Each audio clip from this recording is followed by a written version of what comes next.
Hello everyone. Welcome. We are here today for we decided to play in the tournament.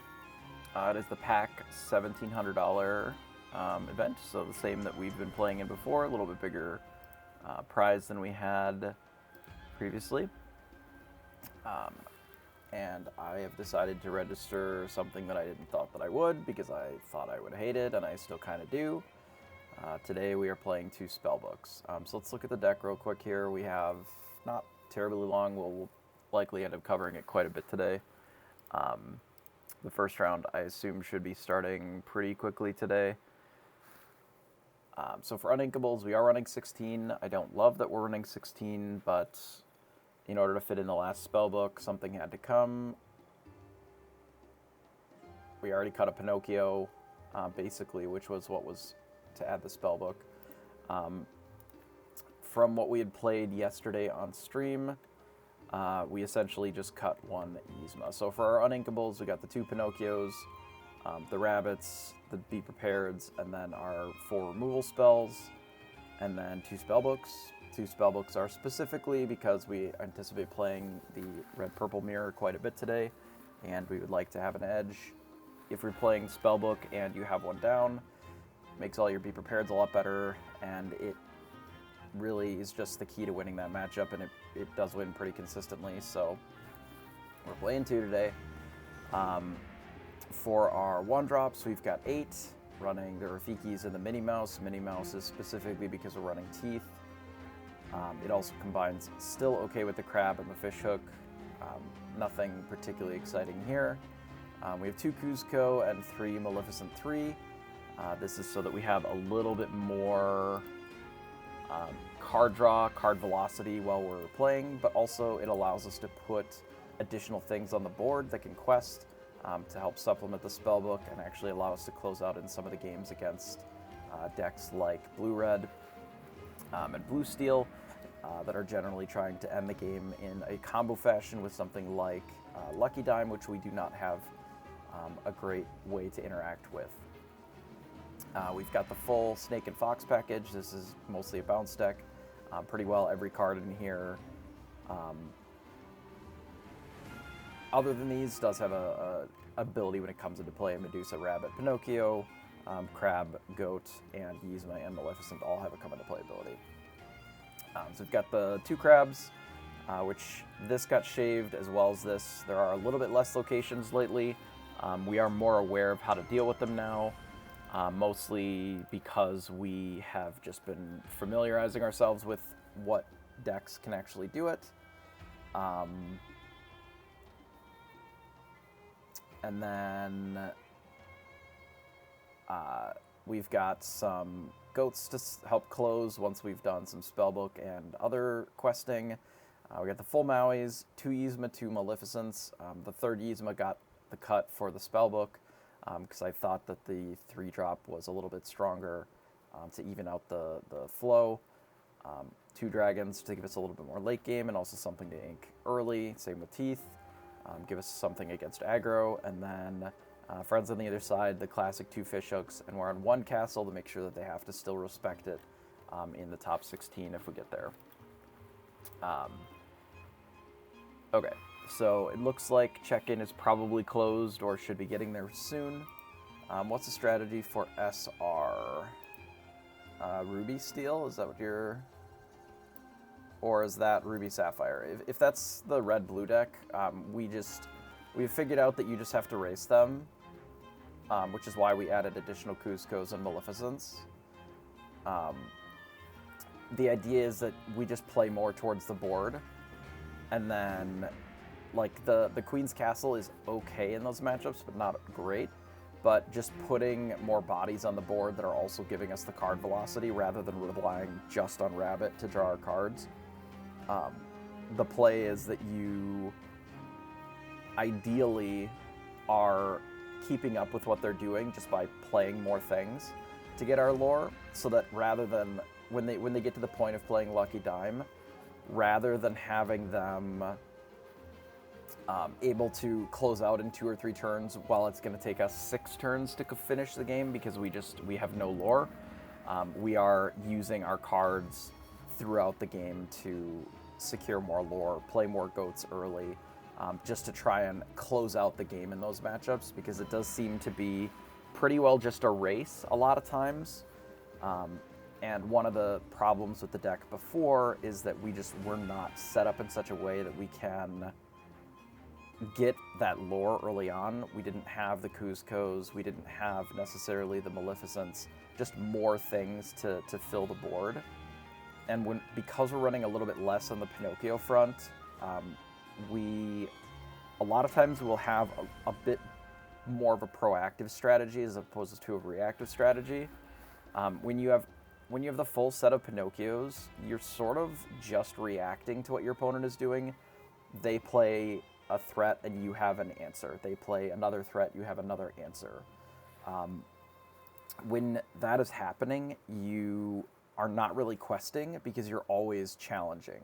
You know, you're using your Fox to bounce your Pinocchio, replay your Pinocchio, challenge their thing. That's great, and it is a very strong line of, play that you can do on turn 5 or whatever, but it doesn't add any lore to the board at all. You might get 1 out of the Pinocchio or whatever, but you're not, like, if that's all you're doing on 5, you're not actually necessarily advancing your board a ton, which sometimes you do still have to do, but the idea behind what we're doing right now is that we have the ability to play a little bit more towards the board.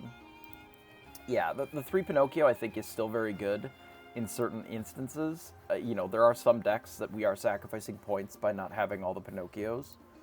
But I think we're gaining a lot of points in other spots by shaving them for, in this case, another spellbook. Ideally, we wouldn't have to be running 3 spellbooks, and I would rather that this either just be an inkable card, or possibly just like another Medusa or another Dragonfire.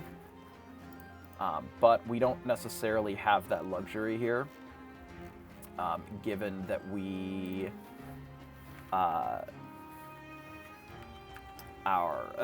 given that we are going to be facing the mirror a lot, I suspect, today. So that was basically the change. Not a lot from yesterday, but I feel like we did learn a bit from yesterday, a little on what is important with how we've changed the deck, and I think what will be important today. So let's just run into Steel Song all day and then lose because we have 2 spellbooks in our deck. I will play out all 8 rounds either way, I think, unless we are specifically like getting pummeled all day. If we're 0-6, I might drop. But we'll see.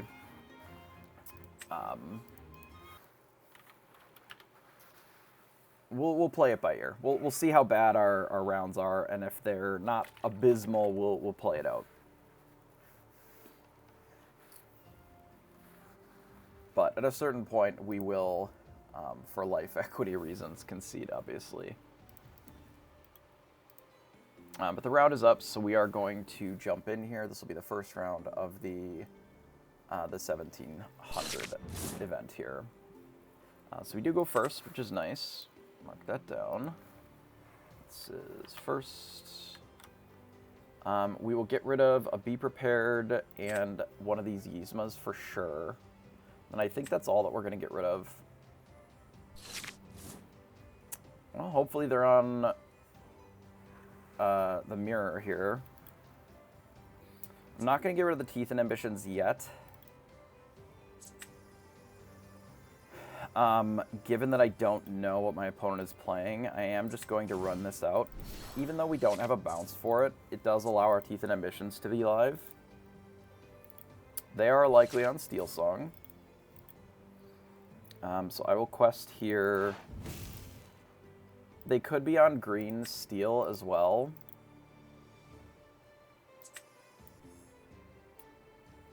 I'm going to try and hold the Teeth for a moment, but this will likely cost us if they are on Ursula here. Ah, I see. They're on discard. Okay.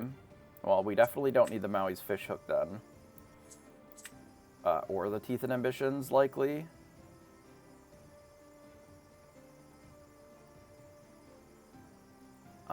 I think the Teeth is worse here, mostly because they can Ursula it, but we can still develop to the board this way. Drawing Bounce would probably be good for us here. Hopefully they're not on full-on discard and they're just a little bit of discard. Let's go ahead and we'll get rid of this. Play out a rabbit. And then we'll quest with these two and pass. We'll see about next turn what we want to do.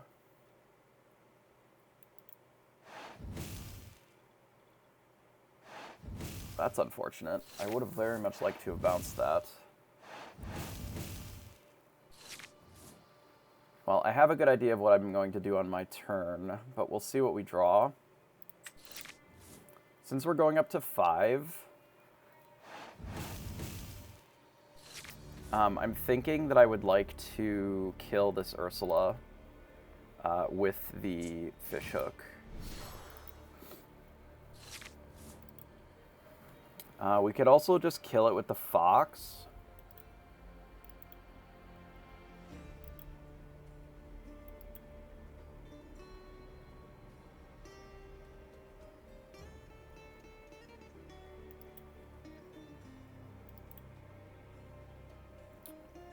So if we kill it with the fish hook, it does make this vulnerable here. I can't do both, unfortunately. The reason that I'm opting to kill it with the fox is mostly because it allows me to ink this mini, which I think is valuable. And I think I'm actually going to do this and then pass. So they got to let the Storm Rage on 3 cards. Unfortunately, we lost a rabbit. I don't think I should have played it in any different way, though, given what our draw was. If we didn't draw the fox there, I think it's reasonable for us to have just Maui's fish hooked and killed the Ursula with our 1/3. But since they did it that way, I think this is fine. I'm surprised that they played Jafar and just inked the Robin here, honestly. I guess they're under the assumption that the Jafar is better on this board because we have the fox. I'm not really sure. That one's a little weird to me. Maybe they assume that we have a Medusa here. So there's 2 lines that I can take. I can try to not use the Be Prepared here, but I think I'm just gonna do this. Not necessarily show them that we have the Be Prepared, and I am just gonna quest here.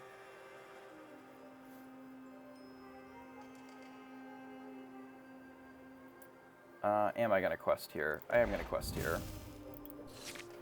Our opponent already did ink a Robin. If they have a second one,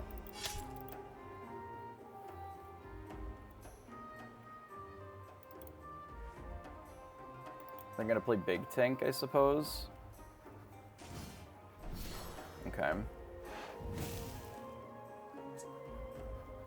I think we get rid of Pinocchio here. And I think our intention is probably to Be Prepared, but we'll see what we draw. Yeah, I think I just Be Prepared this board to remove the Bucky.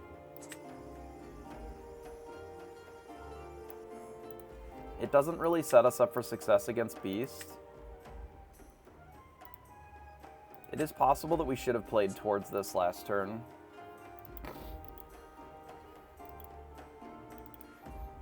but I don't really see much of a way for us to have gotten around it here. So, like, we can't let them keep buckying us, because that's obviously a losing proposition.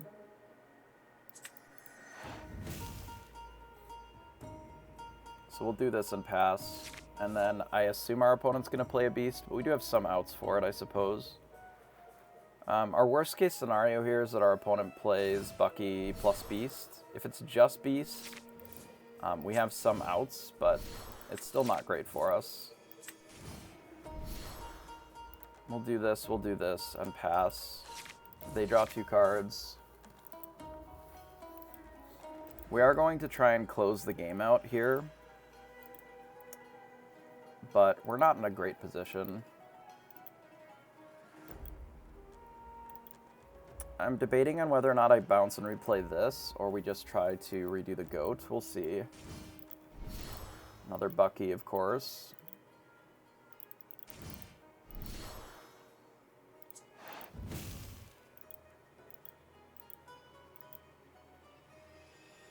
I would assume that they'll pass. A Be Prepared would still be good off the top here. So our opponent has 2 cards left. I feel like I'm supposed to just Be Prepared this. There shouldn't be a delay. Why?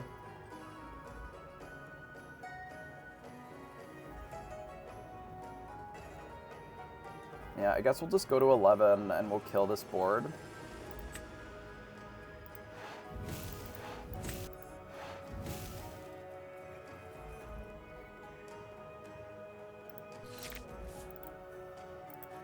If they stream snipe me, they stream snipe me. There's nothing I can do about it. Okay, so they just play Tinkerbell. We'll play Kuzco and pass. Ursula's fine. They know what card is in our hand. Like, this is the fox that we bounced earlier. We'll play Maleficent Sorceress. And we'll quest with our Kuzco here. And then I think I bounced the Maleficent Sorceress. Do we ink it?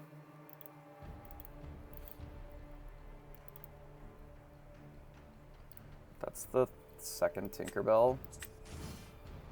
Yeah, I guess we just bounce it.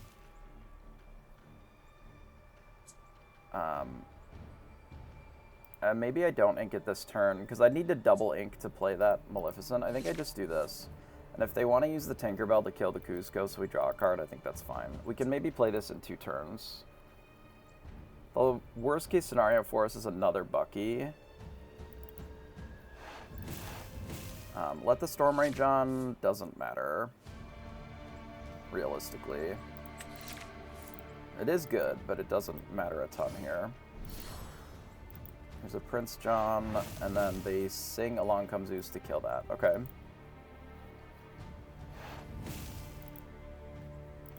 We can kill this. Let's play this first.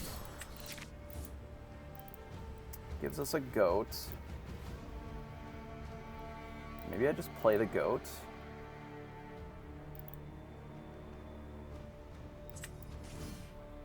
Yeah, I think I just play the goat and then pass.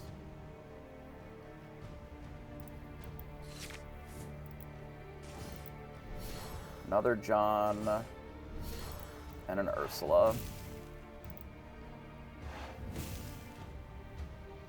So they have opted to race as well, but I think we can win the race here.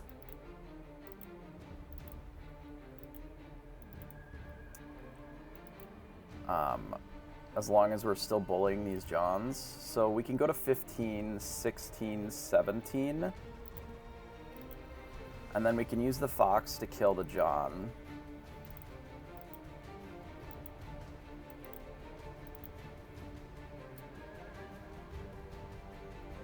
Which means that we're not playing the Rabbit.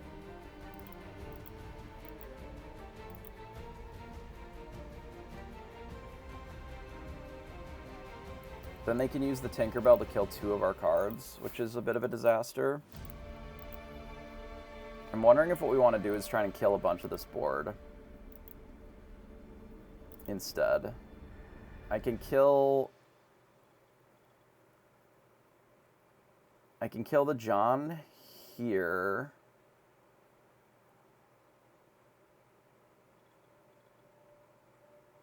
Okay, I have an idea. I'm going to kill John with this. I don't think that I need to race, given what our opponent's board is, honestly. I think what I can do is this.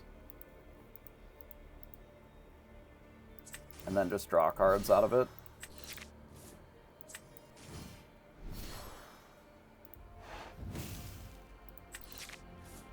And then just hit here.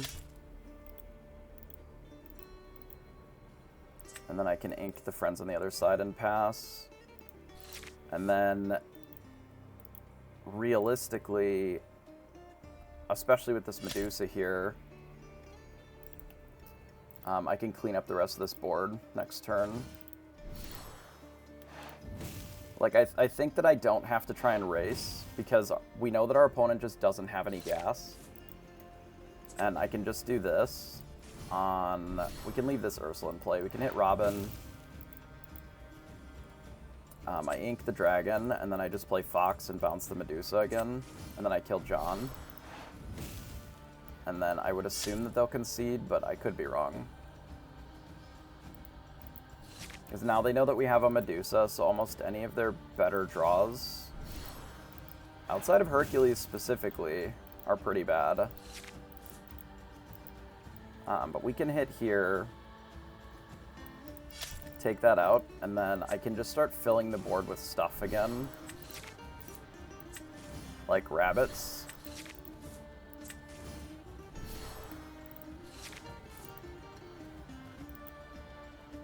And then I think we can race with this here, even if we have to be prepared.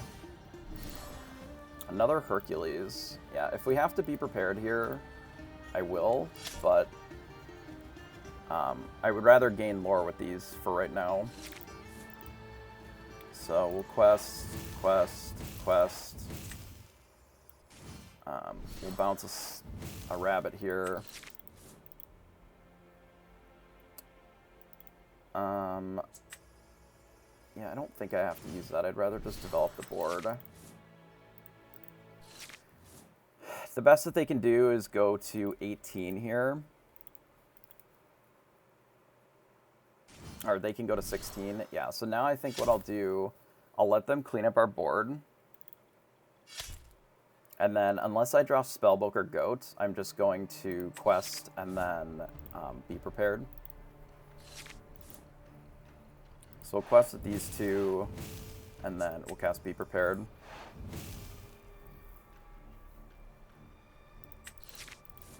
And then we'll ink the castle. And just draw 2 cards and pass. And then we've got him with the goat here.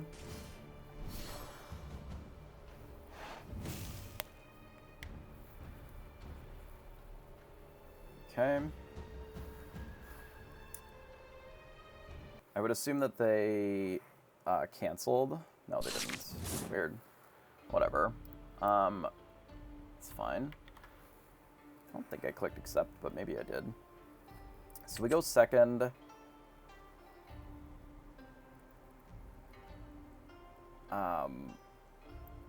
I don't need the Medusa right away. This is Lorcana, yeah. I don't necessarily need the Medusa right away, or the Maui.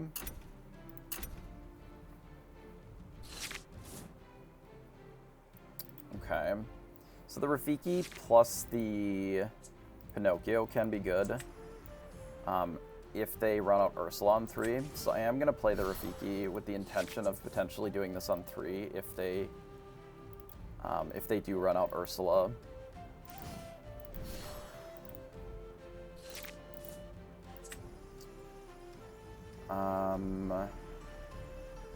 No, you're fine, you're fine. So let's ink the hook here. I'm just going to quest with it. It's pretty likely that they kill the Rafiki here, actually, instead of delving further with their Bucky. Unfortunately, they did play Bucky, which is annoying. I actually thought I should ink this, because if they play Ursula, it's a fucking disaster here. Because we just lose a card for no reason, but here we are. So I guess we'll play a Sorceress this way. And then we'll pass. Yeah, this game is going worse, obviously, because we are on the draw. So they've gotten rid of 2 of their Ursulas because they know that we have the Pinocchio.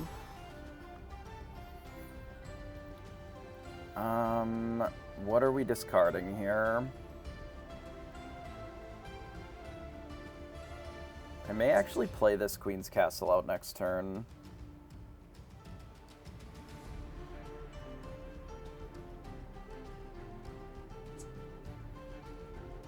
To force them to have to interact with it. I'm gonna get rid of the Pinocchio. They've already inked 2 of their Ursulas, so the Pinocchio is a lot worse. Given that we drew a rabbit, I guess I don't run out the castle.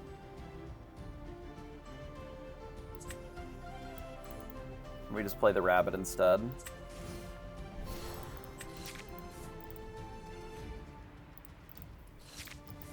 To try and keep up with their discard, I guess, for now.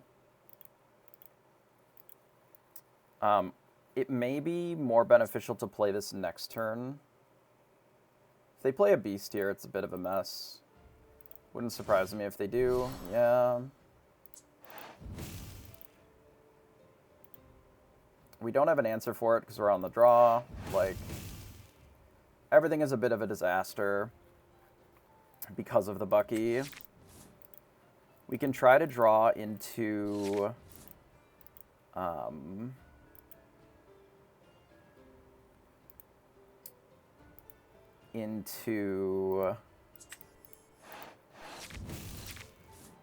an eventual solution to this problem. But as it stands currently, we are not there. Like, we don't have an answer. Like, we just need to rip into Be Prepared eventually, and then we might have a chance of victory. So we're going to be drawing towards that outcome.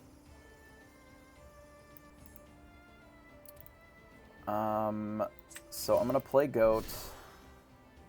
We're just going to ink the castle. I just don't think the castle is going to work for us, and then we'll pass. So we have the Yzma. We can potentially get rid of the beasts. I would rather draw cards with it, I think. I think I'm okay with Rafiki trading with Jafar here, most likely.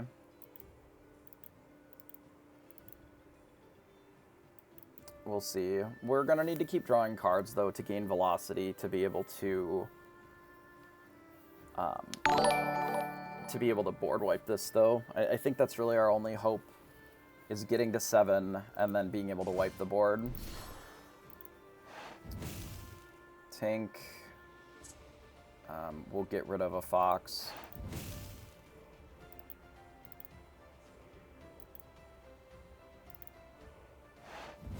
They Zeus. I assume the goat. Okay. And they decide to quest with Ursula. So we draw Teeth and Ambitions, which we will ink.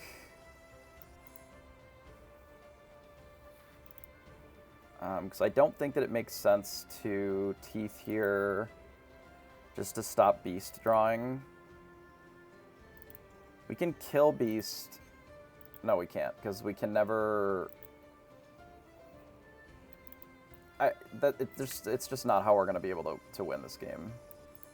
The only way that we win this game is we have to board wipe. And then after the board wipe, we have to come back from there, because we're just too far behind from the Bucky on the draw. So we have to rip into a Be Prepared.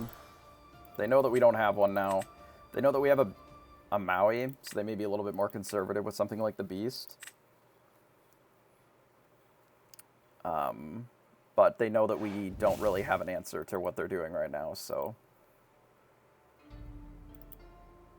Which will make the Be Prepared off the top all the sweeter.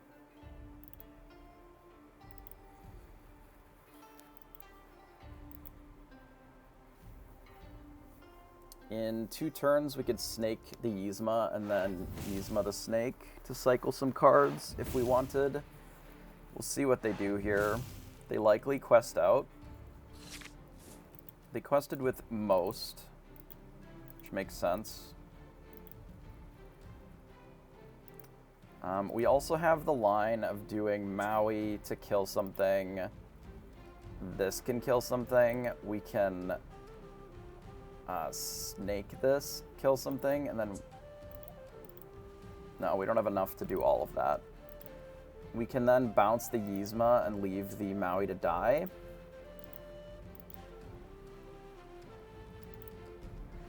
That might be fine. I think I have to get rid of the Maleficent Dragon. We're too far from casting it here. So I have to hit the Tinkerbell with this. And then we definitely Yzma the Jafar. And then I will snake something for sure. I think it's the Yzma. And then we pass. Yeah, this is the dumbest card in Lorcana currently. Of all the other cards, I think there's at least some play in answering them. And there literally is just nothing that answers Bucky in any color except for steel. Like, it is just the most toxic garbage. I hate it. I can't stand this card.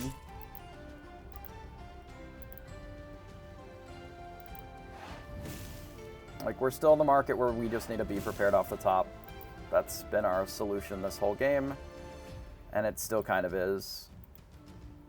They don't know that we have this Fox.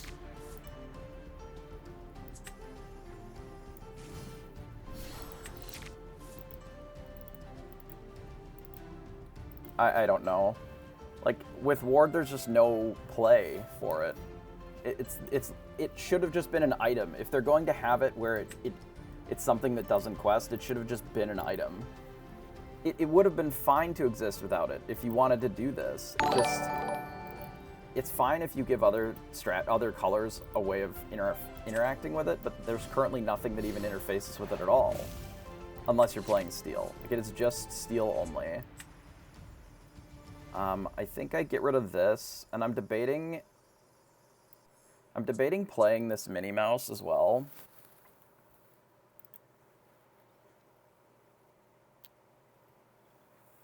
But I think I need it for now. So I guess we hit here and then pass. Like, we might need it as a discard if they make us discard again this turn.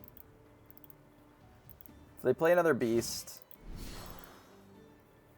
like, then we're in a really bad spot. I mean, no matter what, it's still just play Be Prepared or Bust here, right?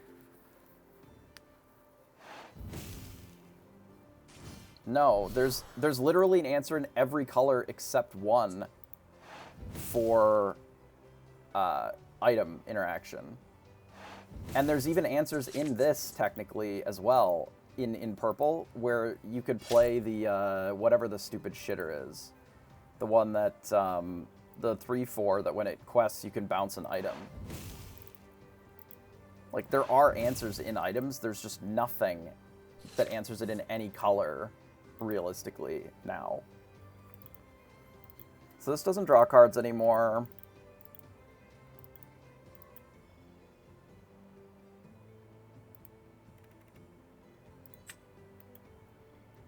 I think the play is, well,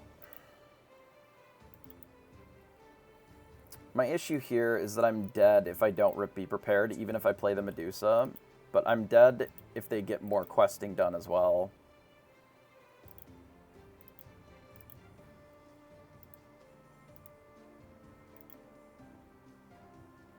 So I guess we have to kill the beast. No, I think we're just dead.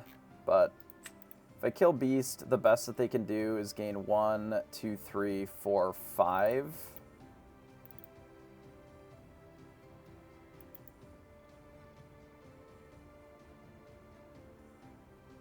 Like, if I play this and I don't draw Maui or Fox, like, I'm just dead anyway. They know that I have this. I could rip Teeth with this as well. I think I have to actually play the rabbit, weirdly. Okay, I'm just gonna go next, probably. Like, okay, let it have ward. I don't care. Give other colors a way to interact with it. Because currently there's no cards that interact with it outside of steel before turn 7. Literally 0. In the entire game, there is only steel cards that interact with it outside of turn 7. Maybe it will come eventually. But as it stands right now, there's literally nothing that interacts with Bucky before turn 7. Okay, so we have to attack and draw the B prep here to even still participate in the game, right? Okay, we did not. Alright. Like, it is the least fun card I've played with in any game. It's not ward. The ward doesn't matter. I don't care if you have a character with ward. There are plenty of characters with ward that are fine. It is a character that is uninteractable that's the problem. It is the non-interaction that I struggle with, not the character with ward, right? It's the fact that there's nothing that I can do to interface with the card that is now making me discard cards that is an issue. Yeah, if it had to be exerted like Jafar, it wouldn't be a problem. Lady Tremaine does not interact with ward. Lady Tremaine interacts with your opponent, not ward.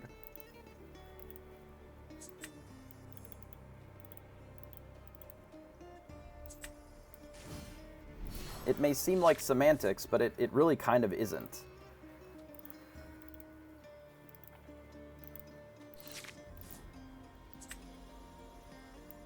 I don't think that we actually need this mini.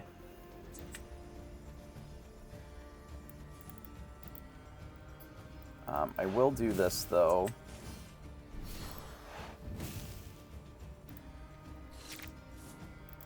Yeah, if your opponent plays their 2-drop, and then you wait until turn 6 to play your 6-drop, sure. You can kill it with Lady Tremaine. Then it's easy game, easy life. Unfortunately, that's just not real, so I don't think that that is really a clean solution to the problem either.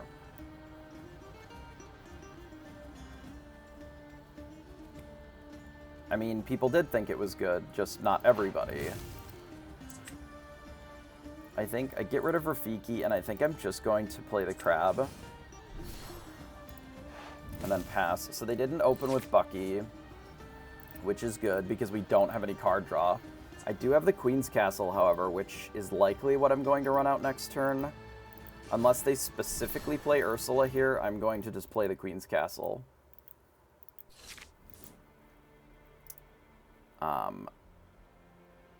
I just don't think we need this fish hook at all. I think we play the castle. I think I quest with both of these. And then we pass. So the castle is one of our better cards in this match, assuming that they don't have exactly the Titans. It allows us to put pressure, but also potentially draw cards, because they don't have a ton of pressure a lot of times. I mean, they don't need to turn off ward. They just need to add in another color, maybe red. Something that does an answer like 2 damage to all cards, like 2 damage to all creatures or characters on like turn 4 or 5. You know, it can be uninkable, it can just be an action, make it not a song or whatever. But you need something so that you have the ability to punish just playing stuff and not doing anything with it. Like Bucky, like John, whatever. So they play Jafar, which makes us discard, which is fucking annoying. But our play is going to be to lean into this castle really hard. Likely even to the point of discarding most of our hand here. That was a great draw, actually. Well, was it? I won't be able to put anything into the castle then. Like, I want to kill this Jafar. I won't be able to put anything into the castle if I don't deal with the Jafar.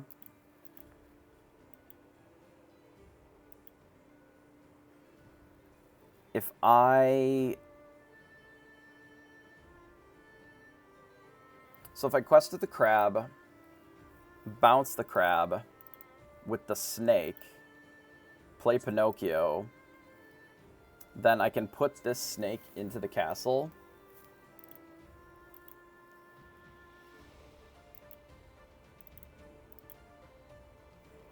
And then I can trade the other snake with the Jafar. Which I think I'm okay with. So we'll bounce the crab. We buff the snake. We play Pinocchio on the Jafar. We smack the Jafar for 6. And then if they make us discard our last card, they make us discard our last card. But I'm going to do this and then pass. So in theory, what this can let us do is even if we have to discard our last card, we can potentially get some cards back by drawing from the snake here. Yeah, so they run out Beast, which is not that surprising to me. We're sort of all in on this castle here.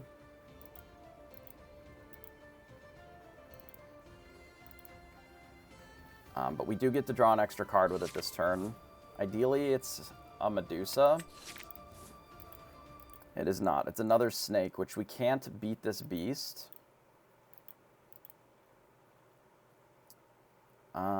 We can ink Rafiki. So they have 3, 4, 5. They can also shoot their beast for 2, potentially. And then just tuck it into the castle as well. So what happens if I do bounce the Pinocchio, replay the Pinocchio, attack the Ursula, and then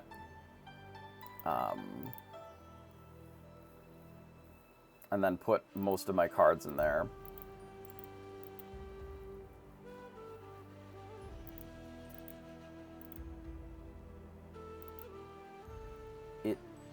What, the Queen's Castle or the Beast?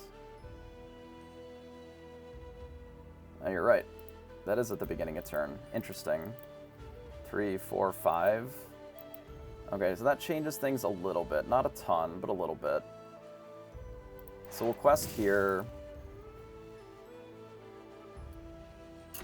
We'll quest here.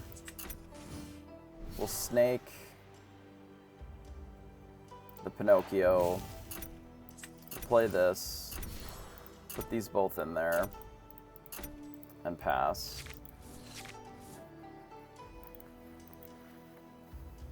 It is at the start of turn, you're right. I forgot. I so very rarely would see our opponent damage their own thing. It's possible that just killing the Ursula makes more sense here, but if they don't Zeus this turn,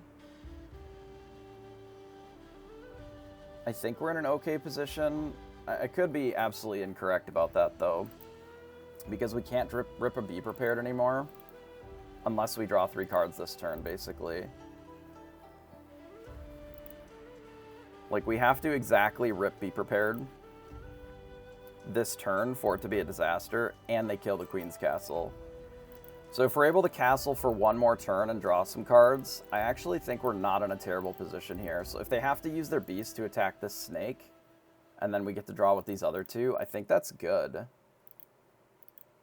for us. Like, and if we have the ability to kill this beast just with like a Rafiki or whatever, it might not be that bad. This is one of the reasons that I think they did have a Zeus. Well, that's unfucking fortunate. Well, I guess we lose then. Man, that's a shame. And I don't love losing because of that. But I don't really see a way that we don't lose here now. I guess if we just double hit the beast, which I feel like is something that we have to do, we just like Rafiki and snake it. And then just quest again. Like we're not discarding any cards. They had to use most of their resources here to set us up like that. I suppose they had to make us discard the Pinocchio so that we don't also kill their Ursula. They double let the Storm Rage on. Okay, well, we'll see if the top of our deck is good.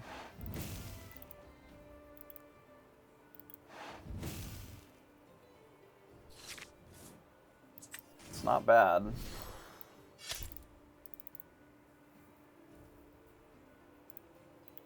Well, we have removed Bucky. We can deal with Hercules here with our Maui.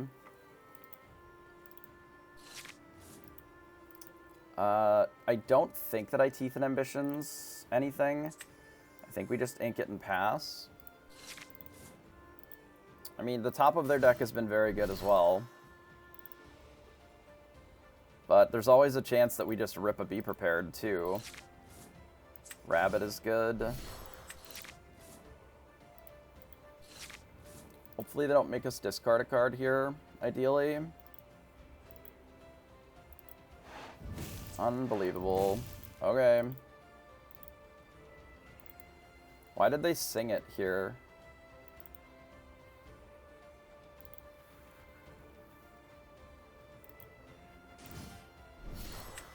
I guess because they wanted to play Hercules to kill Maui. Okay.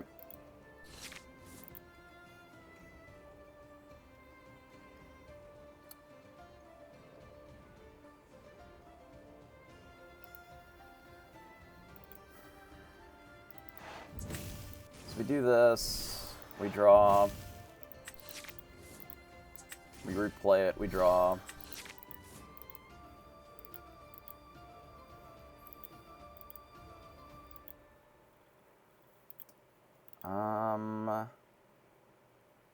So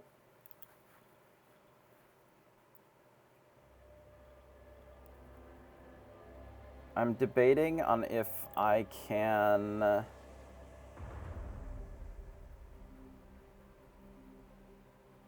not kill that. 11. Yeah, I don't think I can kill that, and I think I just have to do this. And then we try to race.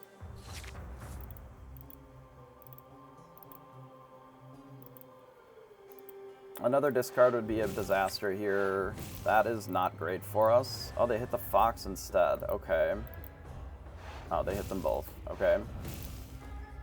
I mean, be prepared or bust, right?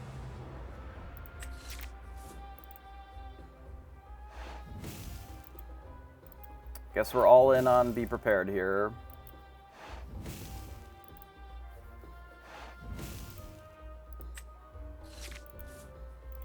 Medusa is okay,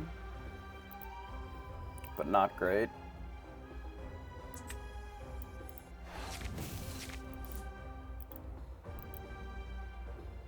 Okay, with that, I think I can do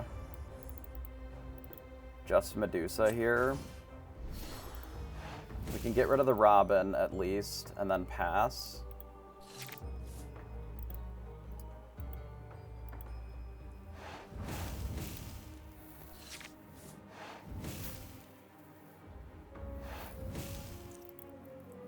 So they're at 16. We can quest here, play Be Prepared, and then play this and pass.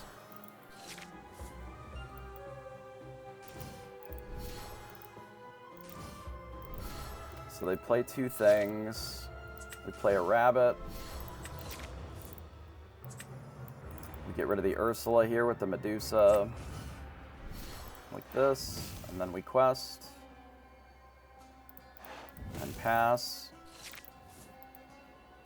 And we have to dodge Shift Robin, probably. I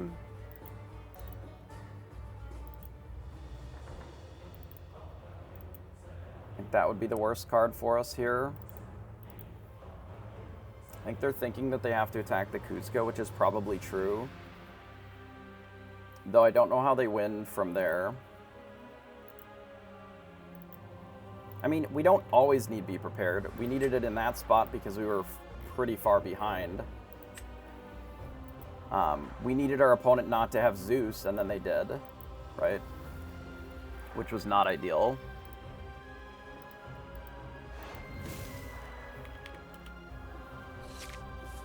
So they quest here. I suspect the way that we are going to do best here is we quest with everything, and then we Medusa the Robin Hood, and then I don't see how we lose from here. We could even just draw a bunch of cards and then use the Fox to kill that. That's probably better. Yeah.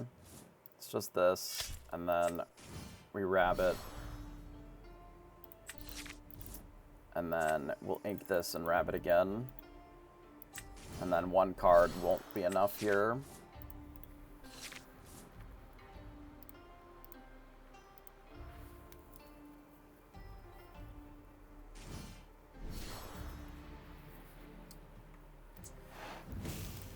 Close game, though.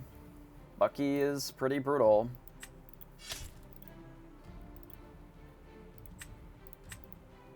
Very well played by our opponent. Luckily, we added extra draw. The top cut would be tomorrow. We added extra draw, and we did go on the play to start, which I think does matter. Because we had the extra card draw from like the Maleficent on 3 and a couple of lucky tops of the deck, we were able to still persevere in this matchup. The Queen's Castle, so the 3-drop does make a difference. So that match is one of the reasons I think the castle is so strong.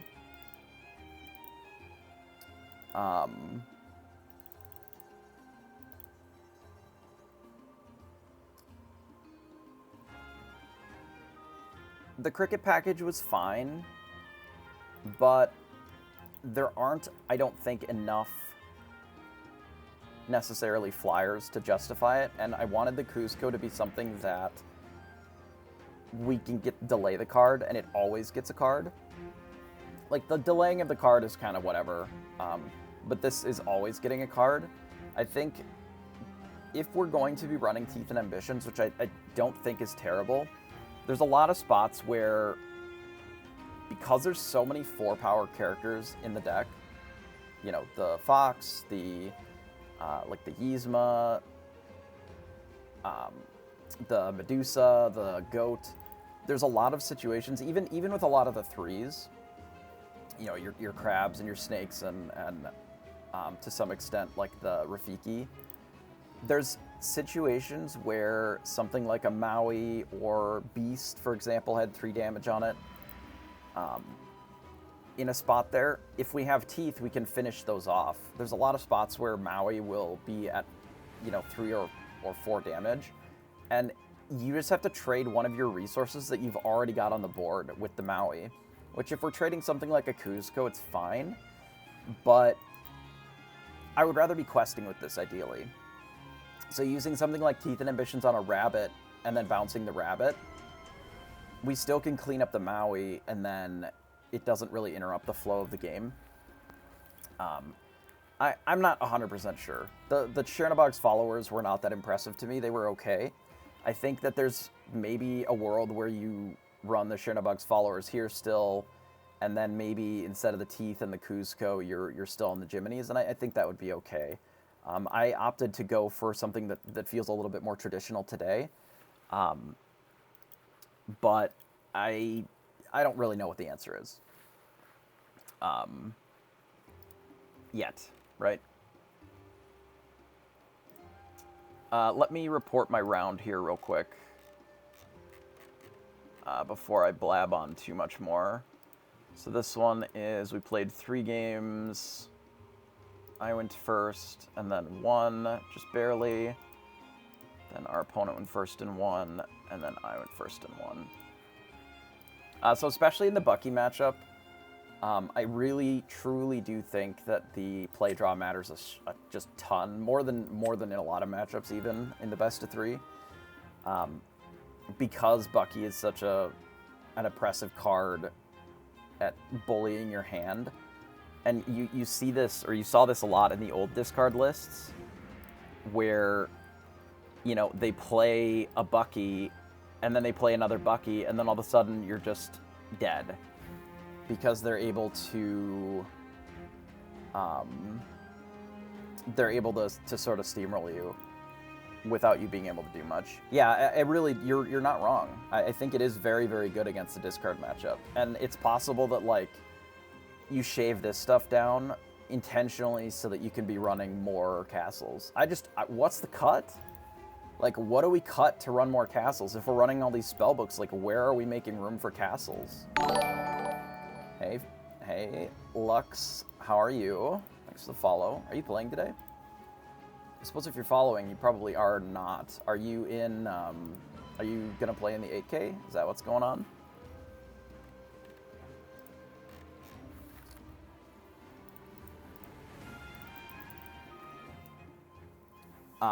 Yeah, I may end up being back on the castles. We'll see. It helps an insane amount in the green matchups because they just don't have... You're in the... Okay, you are.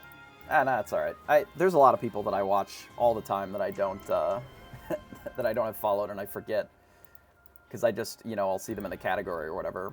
But yeah, good luck. Apparently there are some decks today with as many as 3 spellbooks in the RP deck, and I'm just like... I thought 2 was psychotic already. Which is like... I hate it. I hate this. I hate the 2 spellbooks. Yeah. Like... I already hate 2. I can't imagine 3 against not the mirror. Like, obviously in the mirror... Give me 4 spellbooks, sure. I'm sure that I'll do fine. Because you just play spellbooks as your threats instead of other characters, and then you be prepared the board, and then you just have stuff and they don't. But, good God. I already think that this list is super tight. And I felt bad about everything that I've cut out of the deck so far. Like, I want more crabs. I want more Pinocchios. And I'm still just like... Where do I fit all this shit? Especially the uninkables. It's rough. And maybe the answer is like you just shave a friends on the other side to run more castles. I don't know. We'll see how the meta turns out and adapts to this like deep spellbook pile.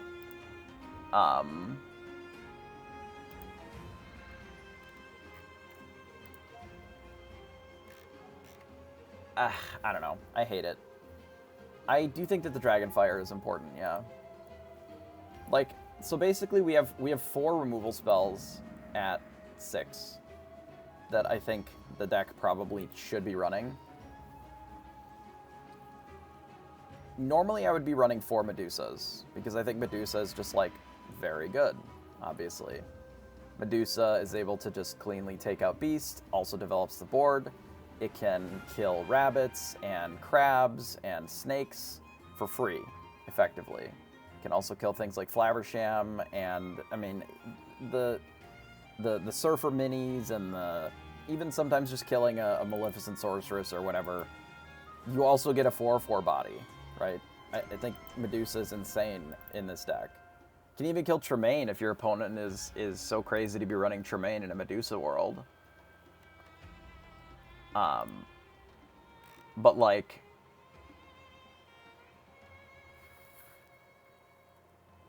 Medusa doesn't answer every single card. Medusa doesn't answer the Hercules that was in the last game. It doesn't answer Yzma's. Doesn't answer opposing Medusas or Maleficent sometimes. You know, it can't kill Goat, which would be rare that I would use a Dragonfire on a Goat, but not impossible. It also can't answer Tamatoa. It can't answer, you know, opposing dragons, which are not uncommon in blue-red, for example. It can't answer Gaston because it's a 4/4. And it also costs 6, whereas Dragonfire only costs 5. Do I love Dragonfire over something that is a body that does this effect? That's also an uninkable? No, I don't. I would rather not be playing Dragonfire and be playing either an inkable card here or a body that also is a removal spell, because it allows you to, you know, develop the board, and it allows you to like actually still progress. I'm not sure. Like, this is a list that one of the reasons that we decided to add the Maleficents to begin with is that we want the body plus the card. Hey Arnak, appreciate the Prime sub. Thanks to the Bezos bucks. Thanks for that. Yeah, we're gonna do our best today, because that's all I can do. Looks like that's time in the round, so it should be done soon enough here. I don't know. Maybe the answer is you can shave the Maleficent, or maybe the answer is that we can just cut Teeth and Ambitions entirely, go back to the Chernabog's followers instead of the mini, and then that makes room for the castles. You know, I'm not sure, honestly. I don't know how important the Friends on the Other Side are anymore if you have all this other card draw in the deck. Like, it is still a very good card, but it, you know, singing Friends on the Other Side doesn't necessarily gain us lore either. It is a good play a lot of the time, especially doing Maleficent or Rabbit. Doing Friends and then, you know, bouncing it is generally pretty strong. But maybe the deck list is just so tight that you kind of can't. Yeah, but Purple Steel has more draw, right? But maybe if we consider the Yzmas and the castles draw, then we don't need the Friends as much. The Friends is more if you don't have the rabbits, you still need some card draw, right? Because realistically, the Maleficent, the Kuzco, like these things that replace themselves, this is just one card for one card, right? You're adding a 2/2 body here and just replacing itself. It's not really card draw in the same way that Friends on the Other Side is. This is +1 card because you use the Friends on the Other Side and then you add an additional card, right?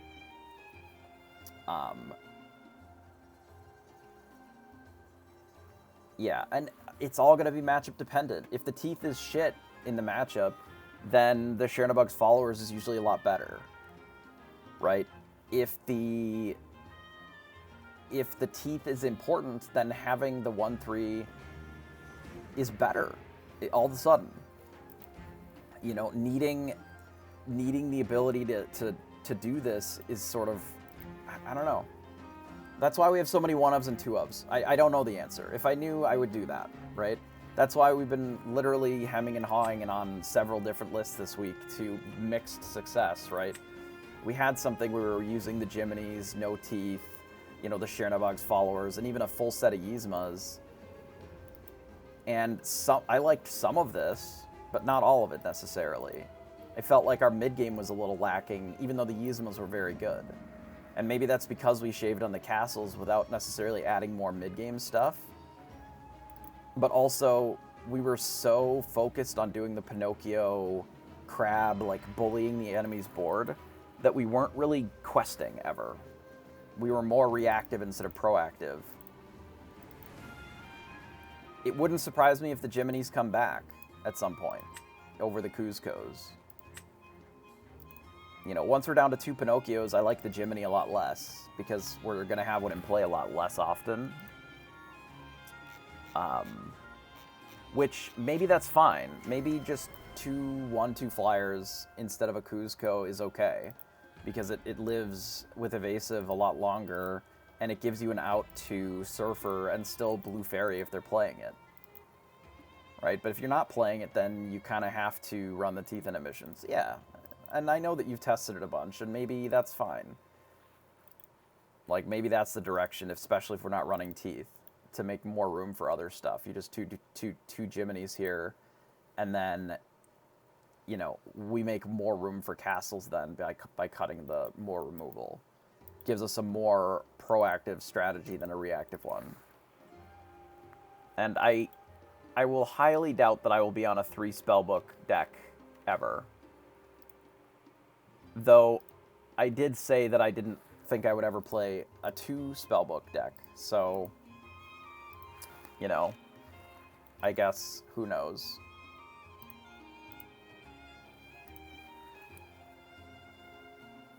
I don't know. I just don't know. Like, there's also a world where we just go for a faster... the full gamut of what, I suppose? Spellbooks, just run 4 spellbooks. I don't know why, I don't know how to fit in all 4 castles. I do think that the castle is very good, though. And maybe the answer is you cut a goat, you cut the 2 teeth, and then you add 4 castles in. Like, I hate the idea of cutting a goat, but maybe it's right. You know, I'm drawing from my experience from playing this deck a lot in the old format. Cutting a goat does sound wrong. I agree. But maybe that's the answer. You know, because if we add more Queen's Castles, we have a shitload more 4-drops as well. Puts us up to 16 or 12 4-drops. And even like 14, because the spellbook isn't necessarily a 3-drop either. You know, I mean, it is, but it isn't. We are on multiple books today, unfortunately. I hate it, but we are. I don't know. We're running this for this weekend, but it wouldn't surprise me if going back up on a bunch of castles is right. Because especially if you see your red-purple opponents shaving on castles, eventually they're just going to remove a lot more of their answers to castle as well. Which, the more answers that they remove for castles and locations in general, the better that they get.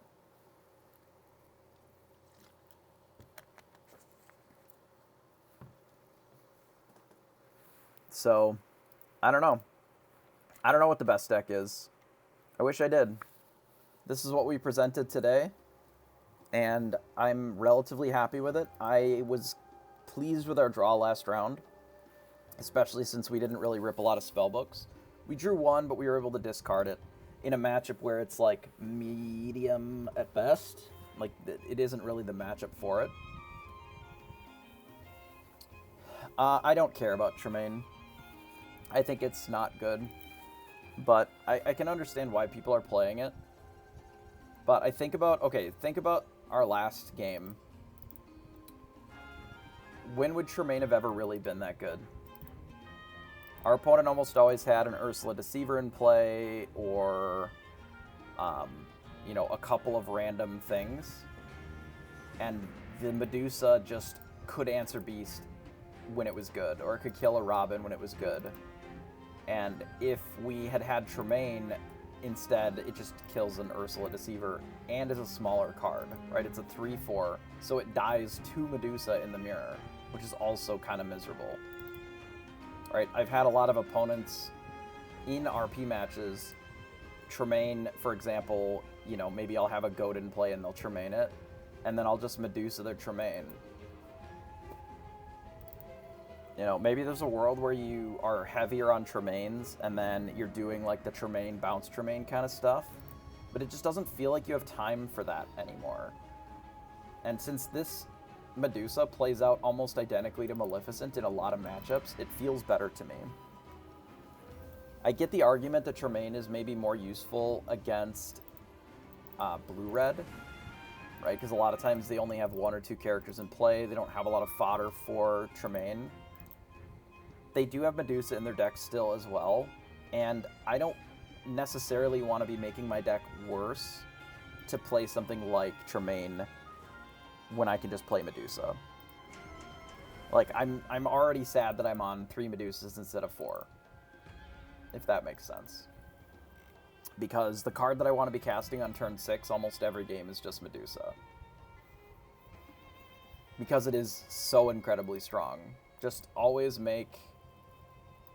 play Medusa. It's good. It's good in every game that Medusa's ever been legal. It's just a good card. Keith knows.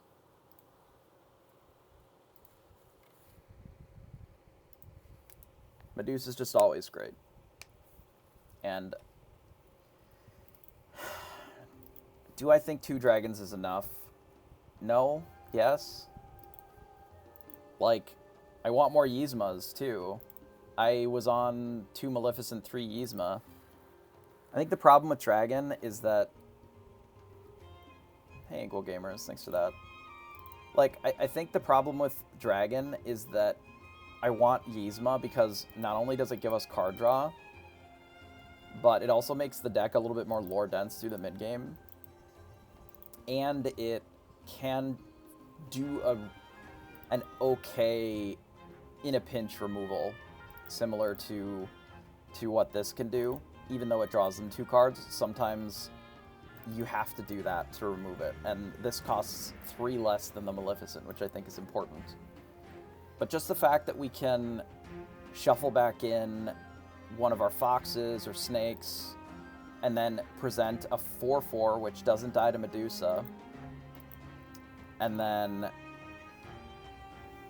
I mean, what's the cut, right? If we go and look at... our deck list, right? So, because the Tremaine is an uninkable, right?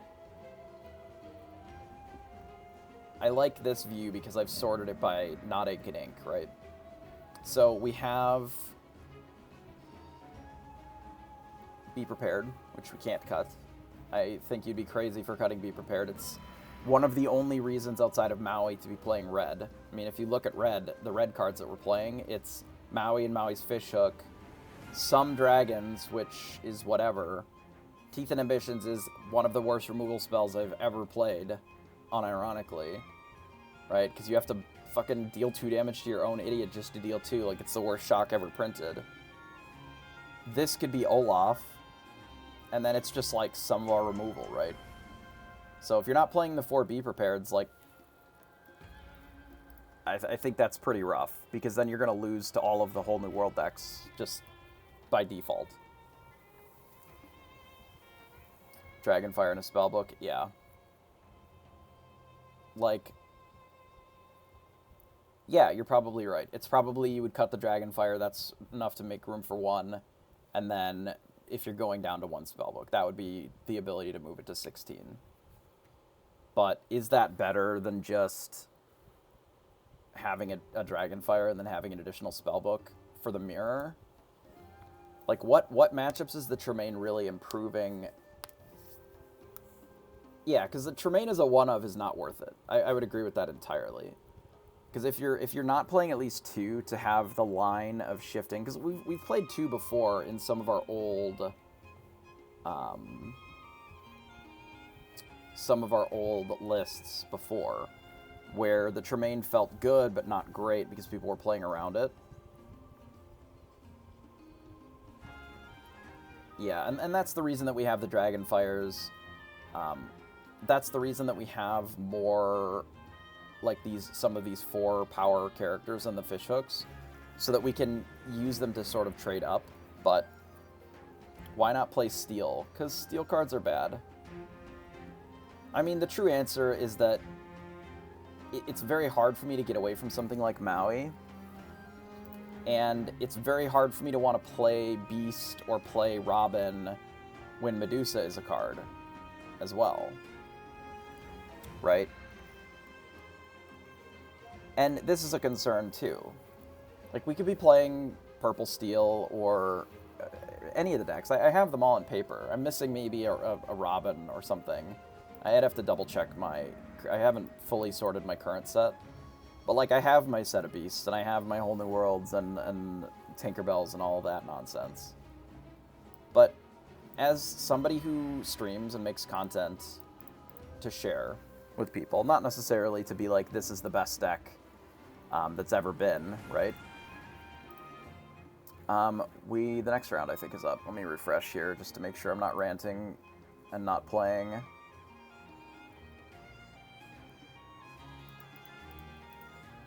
It looks like it just started. Double check my score.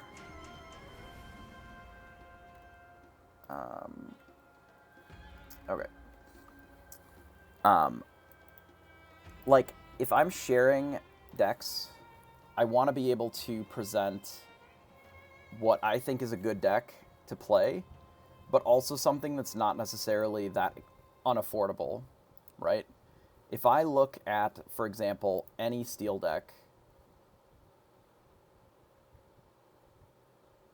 outside of some of these budget decks, which all of them, for the most part, are going to be Amethyst ones and probably just not playing Beasts, but if we look at something, say, a Jafar deck, it's $600. If we look at a Pirates deck, it's $560, because Beast is $60 a piece.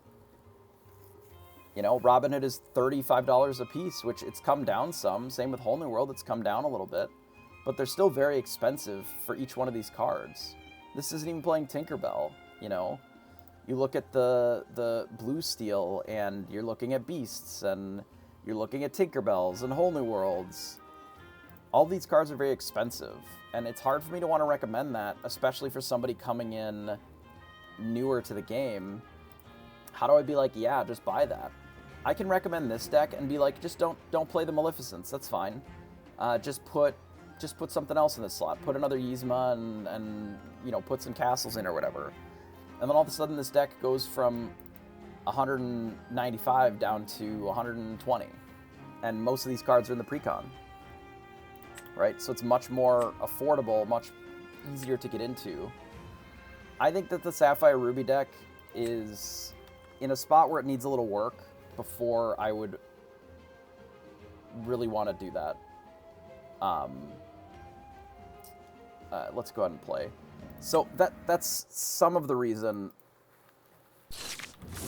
that I don't really want to lean into the steel decks, but also I don't necessarily think that they're the best decks in the format either, so those coupled together are kind of the reason why. I think I'm going to replace the Snake, given that we don't have a 1-drop right this second, and then I will be happy with whatever we get here.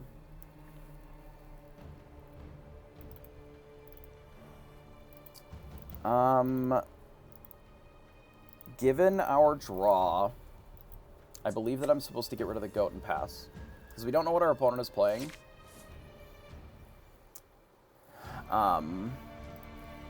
Okay, so we're on the mirror, so this draw is still pretty good. Another popsicle. Okay, so we do need to try and be a bit aggressive. The fishhook is good here, but we don't necessarily have the luxury of this Maui. Since we have the fox and the fishhook, I think we can maybe do that instead. I do think that the Popsicle deck is good. I think that it loses too hard right now to any random, like, Lilo on turn 1. Because it is full-on combo. Like, they just don't do anything to interact with the board before turn 1,000. Which is just not what I want to be doing a lot of times.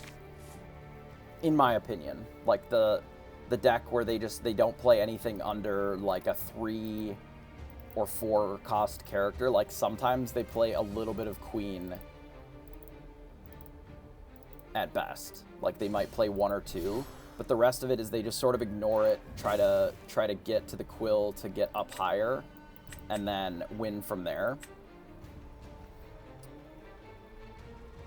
Like, yeah, or Cruella, like, any of those cards just destroy what you're doing here. This is a little awkward, because I would like to play this Rabbit, but I think we have to get rid of the Fish Hook to do that, which makes us a little soft to locations. But maybe that's fine for now. Like, I don't know if I really have a choice, given the way that our draw is. Since I have another Rabbit, I don't actually need to bounce this one. I'm more likely to play this Goat this upcoming turn here. Unfortunately, we can't deal with this Flaversham right away. But I can run out the Goat.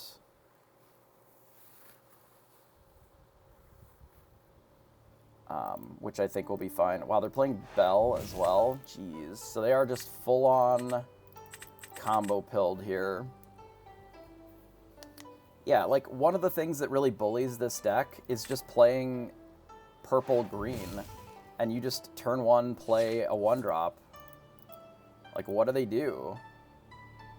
You go 1-drop, 2-drop, that all both quest for 2. You just kill them before they can even dime.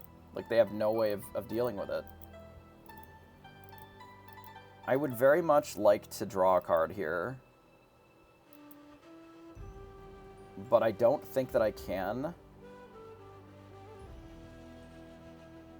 So I'm going to ink the Goat, assuming that they want to be prepared. And I'm just going to play the Spellbook and do this, and gain as much lore as we can here. Since I want to keep this and this as follow-up,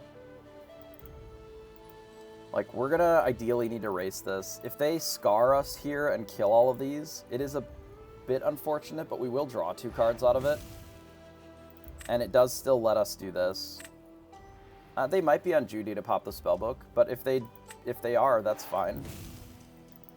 Like, if their turn is just play Judy and Spellbook us, like, that's fine. I don't love it, but it doesn't really stop what we're doing here either.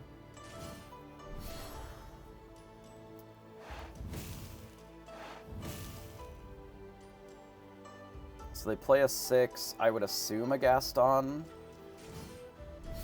Just another Flaversham. So they're looking for an answer to our board, basically. I don't really care about these Flavershams, then. Given where we're at, I would almost rather just gain lore. I may draw 2 cards with one of these to sacrifice 1 lore. Just to give us more flexibility in our choices this turn.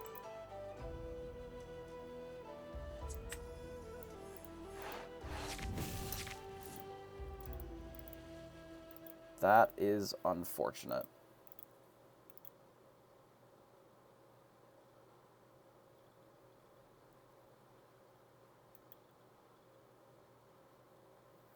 Maybe I do care about the Flavershams then. So we can draw another card. Like, I can hit here with the Fox. Then we can still draw an extra card. Hate it. I hate it. We should have just inked the draw 2, I think, and just kept questing.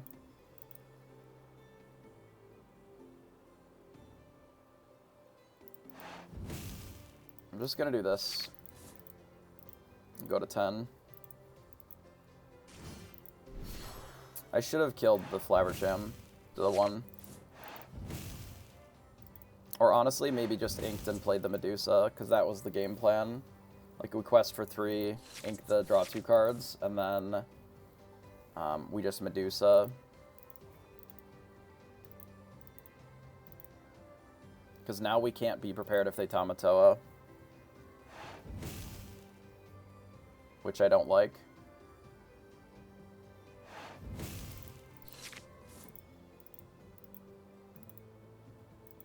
I really don't like that, actually. I suppose we have the Dragonfire for Tamatoa.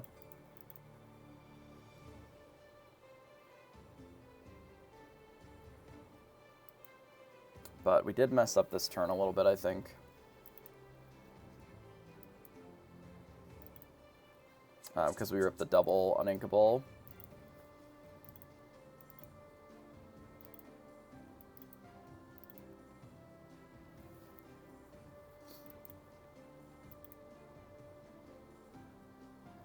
And we just didn't need the rabbit in hand. Yeah. Drawing those 2 cards was a mistake. Since I needed the ink so badly, I should have just used it as ink. So we'll make a mental note not to do that again. They play a Fishhook, and are they looking to just challenge one of these with their Flaversham? Sure, that's fine. I believe that I just kill both of these Flavershams this turn.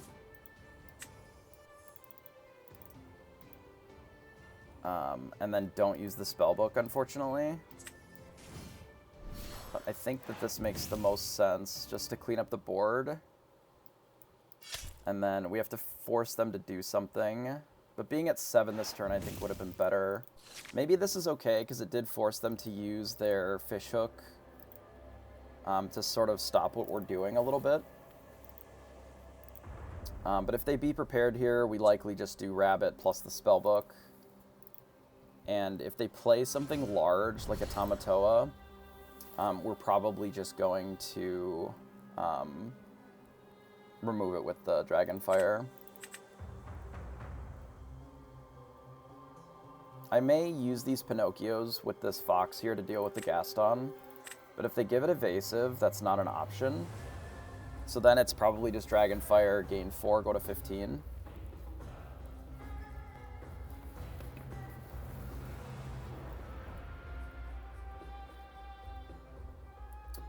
Like, basically, the way that I've found that you can win this matchup, especially on the play. Were we on the play this game? Yeah, we were, right? Somebody correct me if I'm wrong about that. I didn't write it down. I believe that we were on the play this one. Yeah. Right, because we inked something, and then our opponent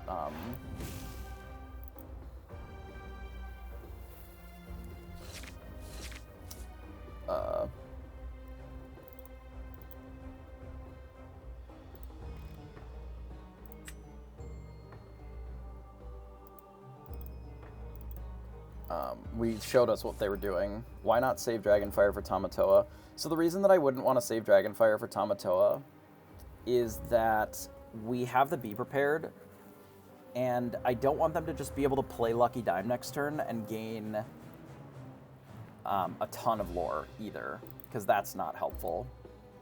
But in this spot, because we have the Pinocchio, like, we have a better line to just draw 2 cards now, and then we can ink and still do, like, Pinocchio tap this, and then gain a decent amount of lore while still stopping a bit of what they're doing. Like, we can hit here, and then we'll go to 14. And then it does allow us to save the Dragonfire. But yeah, there's a world where we don't want to overcommit too much into Be Prepared, but, like, I don't care that much if they Be Prepared either. Because if our opponent is Be Preparing us, that means that they're not developing Dime, they're not developing anything big. Obviously, they have a lot of ink as well, and they are drawing a lot of cards, which is problematic. Like, they've Flavershammed a lot this game. They've drawn, like, 10 cards more than us. But they may not be able to actually win the game before we do. Like, they play the Tamatoa here, but they don't have enough ink to, like, activate Tamatoa and Lucky Dime. Like, they just don't have enough time to close before we get to kill them with our other stuff. We could honestly even Gizmo it if we wanted.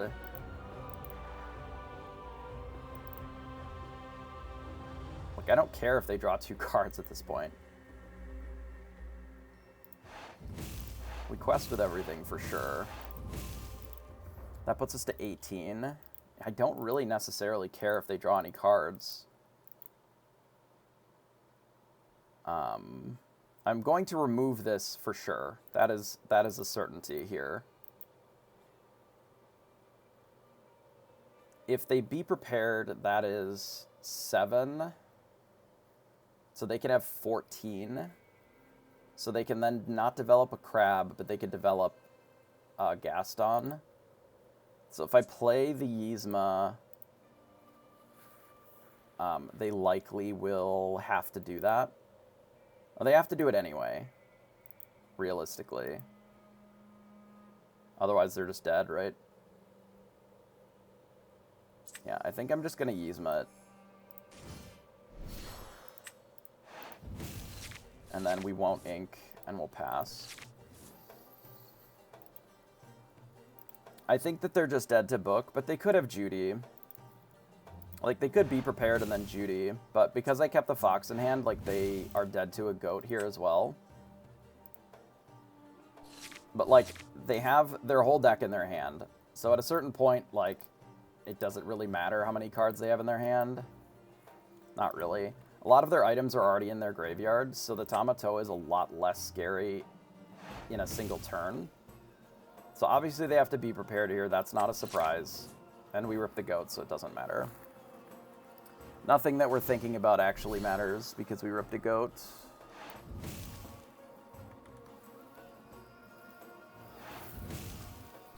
But, like, this doesn't do anything here. The McDuck Manor just, like, doesn't have text in this spot, right?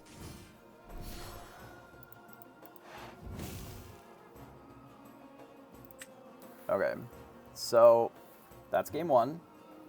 Game 2 is a lot harder on the draw because our opponent is able to develop their cards a lot faster than we are normally. But since we're aware of the matchup, we can try to navigate it a little bit differently as well. I'd like this to be later. I would like a 1-drop if we can find one. The Fishhook is good in this matchup, but I'm going to mulligan these 3, I think, is what I'm feeling in my heart. How about Maui? Okay, we have a lot of Mauis now. So they inked a Tamatoa, which makes sense. We drew a Spellbook. Get rid of the Maleficent and pass.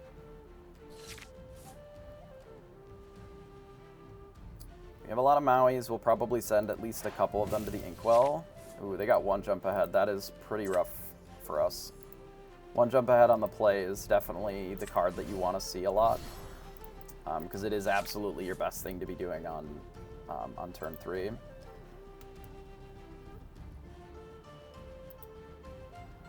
Yeah, I was looking at a lot of the French top 8, like that recent large tournament, and I would say probably half of the decks that were running RP were playing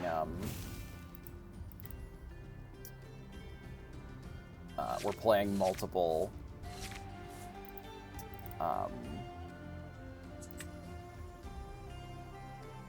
multiple Pinocchios. So I do like playing goats as a means to try and close out the game. But I also can't allow ourselves to just be dead to double location either. I'm gonna get rid of 1 goat and just not be happy about it.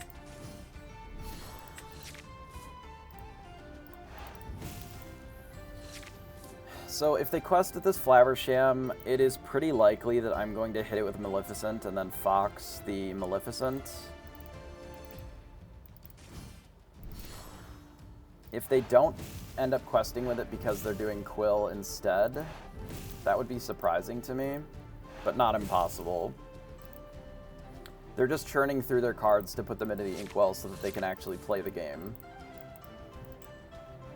So we may as well take this off the board. And then I can actually just ink the Maleficent too.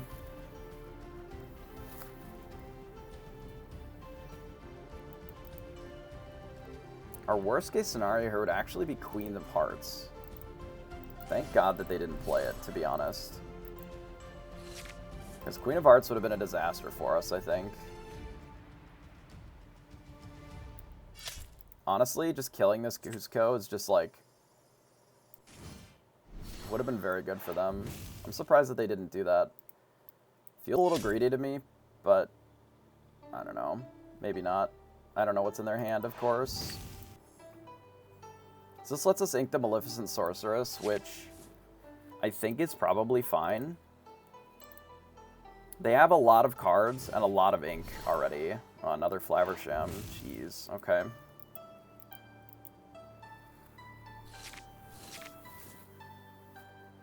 I mean, they've drawn enough cards that it's not that surprising, but they are already very far into their deck here.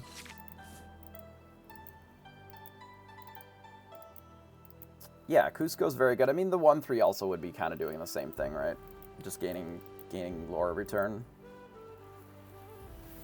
I'm thinking it is either play the goat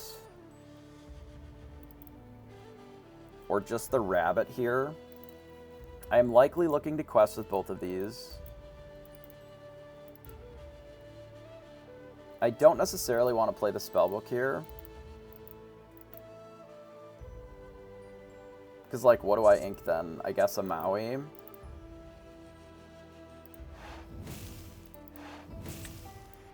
Alright, we'll do this, I suppose. Like, maybe I'm just not being aggressive enough with the spellbook in some of these spots, and I should be developing it when I can. I did not see any Judies from our opponent.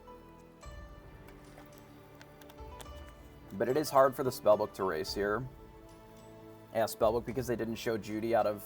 because they had drawn like 40 cards last game. The problem with spellbook on the draw is that they already have 7, 8 ink here if they want. And with 8 ink, they're already pretty far into the game. Like, if they just play dime here, we don't really have a good answer for it. Like, the issue in the mirror is that Judy doesn't even really do anything, because they can just play Tamatoa and put the dime back in their hand, you know? I like Judy in the mirror for blowing up, like, Quills, and then just having a 2-lore quester. Because I actually think that that's not that bad, but the mirror is a total crapshoot. Like, that is play draw to the extreme. Because the person who's developing their board playing dimes or whatever is generally the one that's going to be ahead. So they Maui and kill the fox, which is understandable.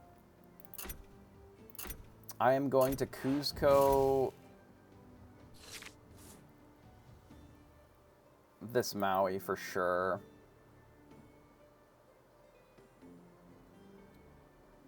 So that they can't just heal it. And then maybe we rip into a Medusa. Okay, we didn't rip into a Medusa. The crab can actually be okay here. Maui doesn't make sense because we don't have the fishhook to kill the Flaversham.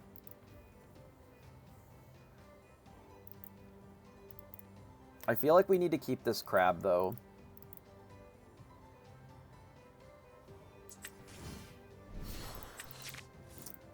I'm going to play the rabbit. I'm going to ink friends on the other side. And I'm going to play the snake and feel bad about it, about not using the spellbook this turn. I would have liked to have spellbooked this turn. But I think we had to make this play, unfortunately, because our opponent has so many cards up on us. And we just don't have enough answers to the questions that they're going to start asking us soon.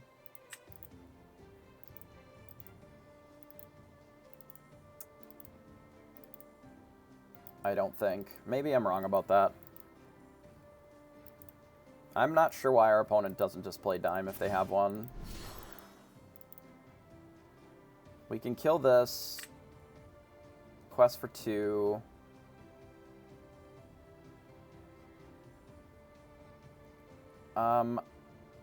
Tafiti is just another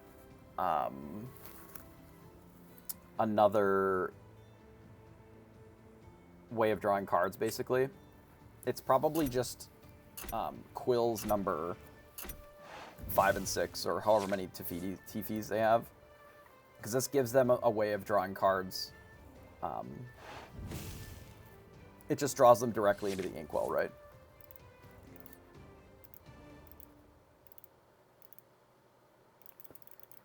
This Gaston is really awkward for us, because if we don't kill it, it's brutal.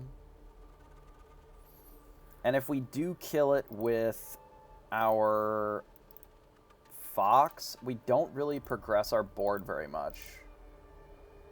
We go to 7, which I guess is something. We play this, we Fox it back.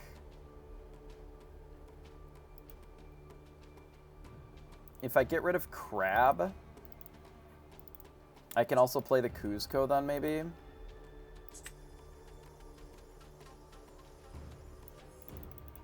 Maybe that's fine. Maybe we actually bounce the Snake instead of the Pinocchio.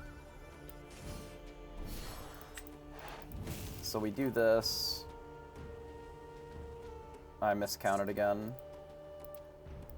Dang. We could have kept the Crab. Because I want to use the spellbook more than I want to develop the Kuzco. I think we quest here. Given that, do I just Maui it, maybe?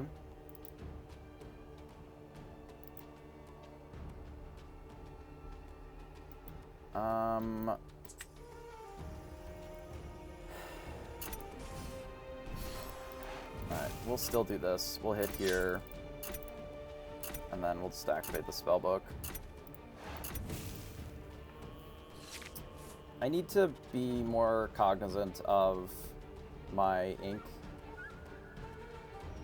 with the spellbook, because it makes my math broken a lot, and I need to be more aware of that.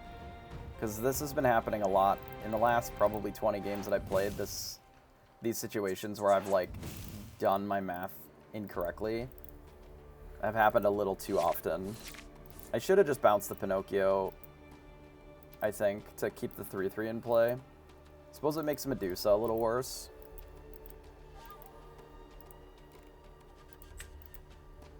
If they develop something large here that's not dime, we probably are in the market to just nuke the board.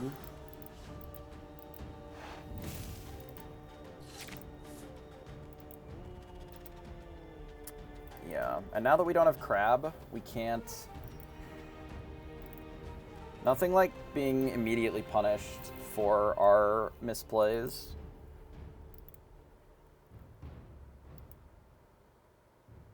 But the fact that we don't have Crab means that we can't deal with this manner this turn. Which is really awkward. And we still can't use this Kuzco to do anything if we want to use the spellbook. It's just... Every time I look at this Kuzco, it's really brutal for me.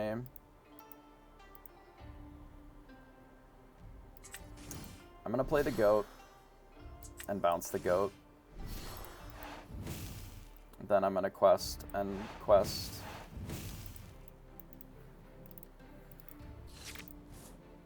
Like, if we still had a 3/3 in play, then the Maui can kill this. If we still had the Crab in hand, we could have just Crab plus Maui to kill this.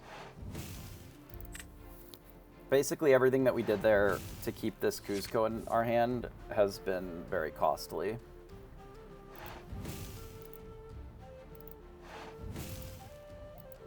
This Flaversham is just drawing cards with impunity. We haven't been able to really interface with it at all. They finally found a lucky dime now. So we just have to race at this point. I don't really have a way of not doing that. Another bounce would be nice.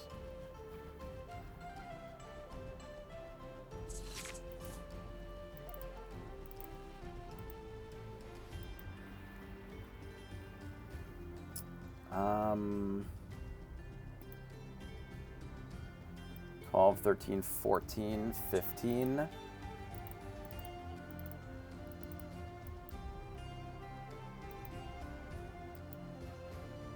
We could kill the McDuck Manor. I don't know how much that helps us in the race, though. Because that would be with the Maui here. I don't care if they draw cards at this point. That we can't really stop them. This is 5. Okay, I think I do kill the Manor here if we want to race. So before we ink, let's kill the Manor here. Like this. And then we'll use our spellbook and this, which we were going to do anyway. And then I will ink here, and I'm just going to play the Cusco then. The reason that I didn't ink the mini first is I didn't want to do the math and see if we had enough to play the mini as well this turn. The reason that I'm doing it this way is if we find a bounce for this goat, I'd like to do that. And I want our opponent to have to make the decision of developing to do stuff with this dime and also doing Be Prepared. Because if they can do Be Prepared, like if they can Be Prepared this turn and Gaston, right? But then we have the ability to still do stuff before they gain too much lore. We didn't overcommit a lot into the board, but now we have the ability to just start Be Prepareding every turn, which we may very well have to do just to try and race. Oh, that's not good. Unexpected, I guess. Well, kind of expected, actually. We knew that they had that.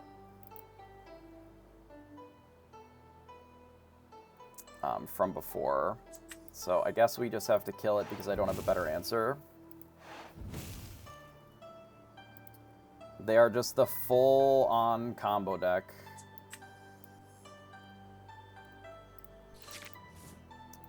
I mean, there's nothing that I can do to stop them if they're just using Bell. Like, if they have 14 ink, so the ability to just play Bell and Lucky Diamond, like, we can't stop them. They can even play another dime and just kill us this turn.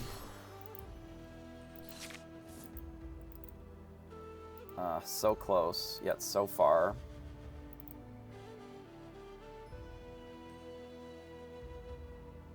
Yeah, that crab play probably threw this game.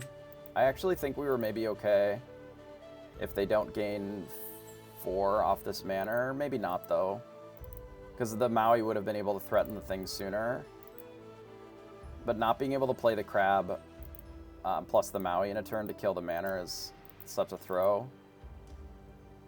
We're just dead to the manor, though. Because we can gain 1 here. We can't bounce and replay this either because we don't have enough lore. So it's fine. We're dead. We'll go to the next game. But we get to go first. Yeah, that... Getting rid of that crab to keep that Cusco is just such a throw. A little frustrating, but it does happen. Oh, sure. Well, that's still not enough, because inking the spellbook isn't... Because we play it, bounce it. Normally you'd have to replay it, but we could play the rabbit. But yeah, it doesn't really matter. I think I get rid of the Pinocchio. And the rest of this is fine. Ooh, that castle's actually great. So we'll ink a Rafiki, play a Rafiki, and pass. And then I'm going to bounce the Rafiki with the Mim. Snake. Because we're going to need to use it for ink here. I am debating on whether or not I just ink the friends on the other side or ink one of these foxes. It feels like it's supposed to be fox here.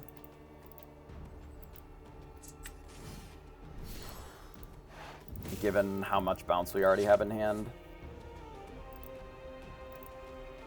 So this means that they can't really answer with queen either, which is nice. But we're going to play this castle on 4.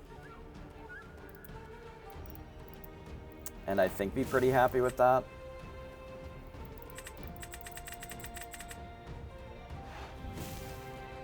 Especially on the play. We'll do this. We'll play the Maleficent Sorceress. We'll draw quest and pass. Depending upon what we draw for ink, I may not need to use the Maleficent Sorceress for the friends right away. But it's pretty likely that we just draw 2 cards next turn. The fact that they didn't quill here is generally pretty good for us. We don't need the Teeth and Ambitions. We certainly play this.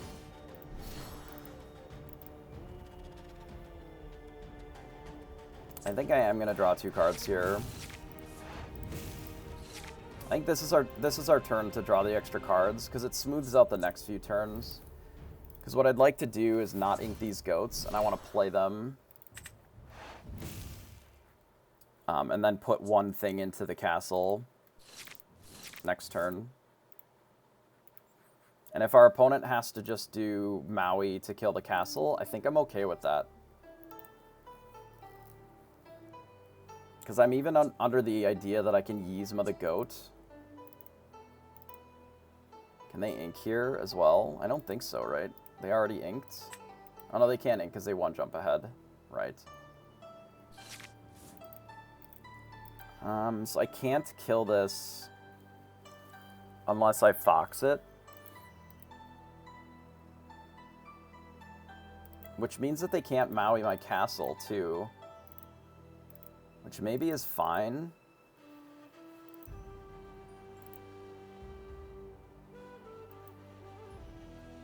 Two, three. No, I think I'd rather wait.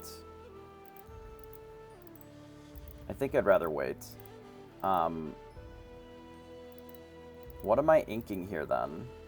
If I don't, is the problem.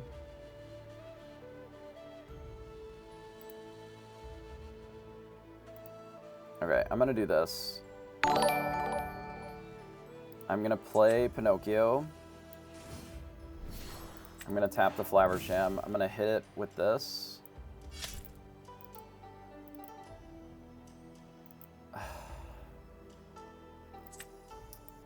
We fucked it again. Classic. The El Clasico. And then I didn't bounce this like I was supposed to either. Damn, I am just spewing all over the place today. Okay. Whatever.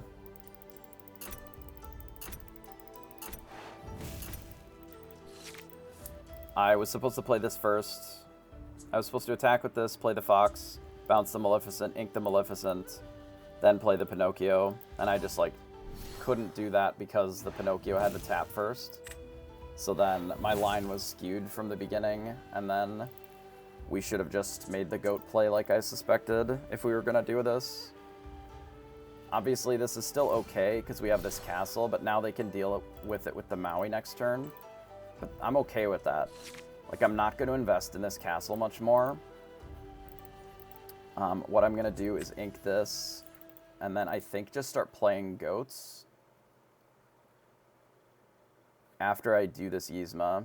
So I'm going to do this, this, and then I'm just going to play Yzma on probably the Fox or the Snake. Probably the Snake here, because they can Medusa that. And then I'm going to pass. And then my intention is just to start playing goats and bounce to kill them. This is 2, 4, 6, 8 already in hand.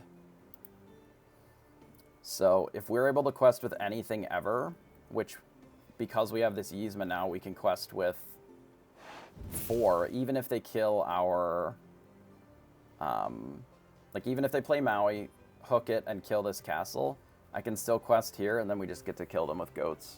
Because there's just no way that they can beat this many goats. Especially if we go goat into Maleficent Sorceress instead of using the Fox. I just don't see a world where they can beat this. from here. Because if they be prepared, we keep the Queen's Castle, which is also fine. Because that still gets them for 2.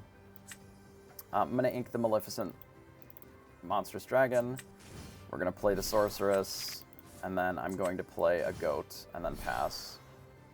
Because we're just presenting, and maybe this is the reason that the deck maybe needs a little bit more castles, is we just now have the ability to threaten what they're doing, and they just have to answer everything every turn, and they can't.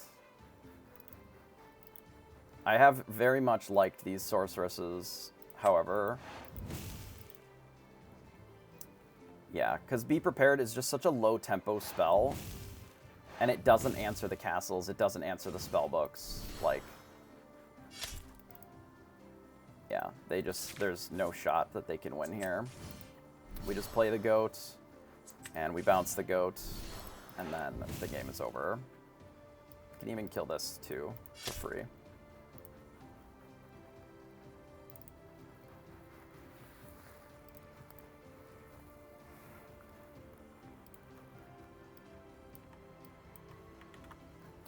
So what they would generally assume, I think, to be one of their better matchups, I think we've developed a strategy that helps improve our matchup quite a bit, which is winning the die roll and then going first.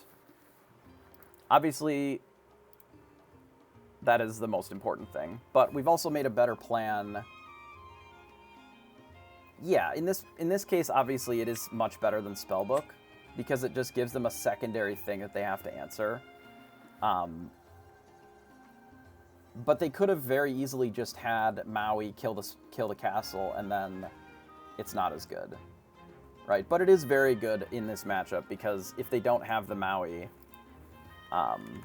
then, you know, it just goes nuts. And also it forces them to play the Maui as well, in order to deal with the castle there. On the draw, I think the castle is a lot worse there. Not necessarily. I think that the castle is a lot worse on the draw. There are some games where it's okay, but the way that you have to navigate on the draw is very different than on the play. Our opponent had a pretty slow draw, right? They didn't have the Quill on 3. They had 1 jump ahead, which is fine, right? It does ramp them 1, but it didn't allow them to just ramp. The castle can make things weird for your opponent, but let's imagine that they, on the play, you know, did their Flabbersham thing, so they already had Flabbersham in play. We run out the castle on 4 to respond to the Flabbersham, and then they just untap, attack it, and then Maui. Right? On the draw, they had to choose between, like, doing this or using their Flabbersham to do anything. But if they're on the play, they can kind of do both, is the problem. Especially if they're running something like Scar as well, then they can kill your things. I think that's why Scar, I think, is so good in that deck. Because it is a way of answering locations and characters at the same time, right? Because they kill your Cuzco and your snake or whatever, and then they also kill the castle, kind of at the same time. Yeah, Scar with Popsicles, obviously very good. Like, the blue-red lists, I think, are not unplayable the way that I described them. I don't think that I would be the one to play them in a big tournament, because if you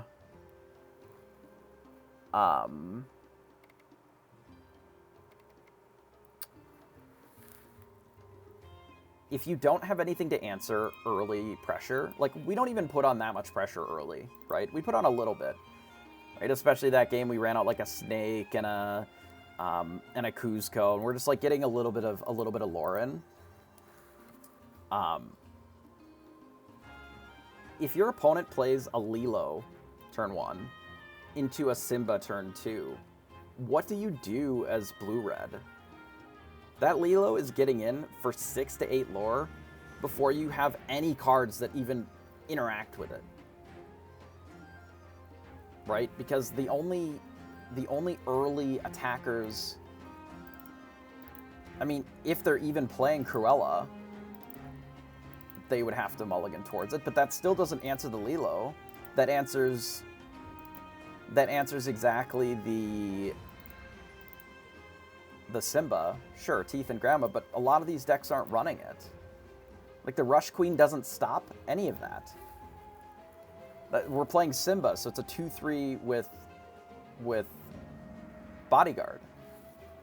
So if I look, I'll bring up some of these decks, right? So if I go to decks and I go to trending, right, and we go and look at, for example, Zepha's list. Zepha has some of those cards with the Teeth and Ambitions and some of the Grandma and the Cruella, right? But if we go to a more traditional, this one was 2 hours ago, which would have been the start of the tournament. What in this deck answers Lilo into Simba? What card answers that? Oh, not Red Simba. I'm talking like an aggro deck. So they play a 2-3 Bodyguard, Simba or Kita or whatever. Like, this is a more traditional list with what I would expect people to be playing today, and not what Zepha is playing. They are playing this almost certainly, or something very... Yeah, I know it just dies to aggro. I agree, absolutely. And that's what I'm saying is this list just doesn't have...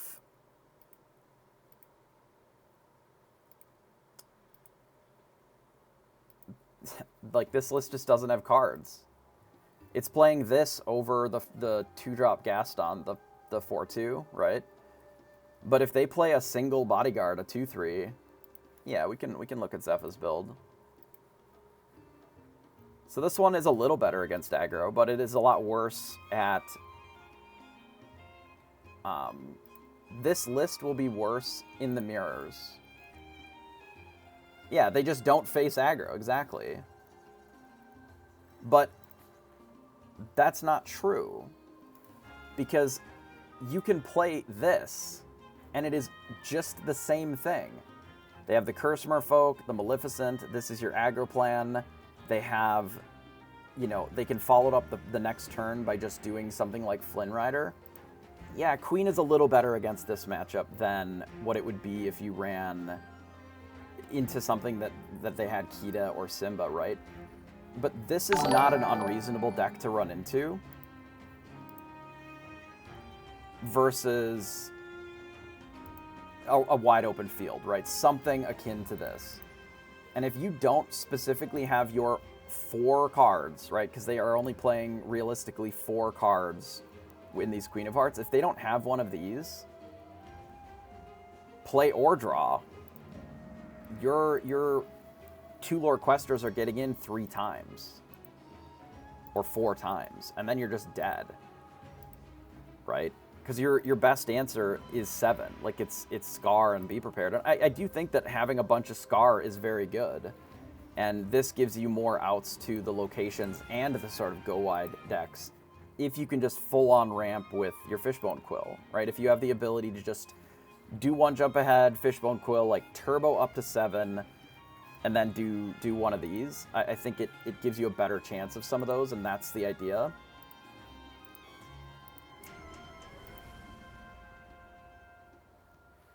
FFS, appreciate the follow. But I played a blue-red deck similar to this. I don't know if the numbers were exactly there. It was probably something... It was a little bit closer to maybe what this is here. We didn't have quite as many queens, but like there's just not that much room to play cards, right? But something like this, I played it. I played against one single purple-green deck, and then I deleted the deck. Because my opponent's Ursula, the 3-drop Ursula, was able to sing, draw 4 cards, and then sing again and draw another 4 cards in the same game. And I'm like, yeah, we just can't play this deck because it doesn't beat our opponent just playing cards. Like, we're just not interacting with stuff early enough. And even if we have the answer to the Ursula, then the 1-drops and the 2-drops are still just in play doing shit. And you're just not presenting threats against it, you know? And maybe that's the reason that something like Scar is good, but you can't rely on Be Prepared anymore, especially in those matchups. You know, so that's why you have to run a lot of scars, because otherwise you might just die while you're busy just building up a board that has no real answers. Like the deck that has Stitch Little Rockets and Hey-Hays, I like this better, honestly. Even though this is fully just a location deck, realistically. Like, it's not playing Lucky Dime. But this feels better to me because you're actually dealing with the aggro cards. Maybe not in the best way possible, but that was always the problem with this color combination. It always sort of struggled with a lot of the aggro decks because you just, in those colors, there just aren't a lot of great answers to just playing cards. We always struggled with turn 1 2 Lore Quester, Lilo or Maleficent or whatever, into the, like, the Simba sort of draw. And now you can face that in other color combos too. There's a purple steel aggro deck that is actually seeing some play somewhere in here.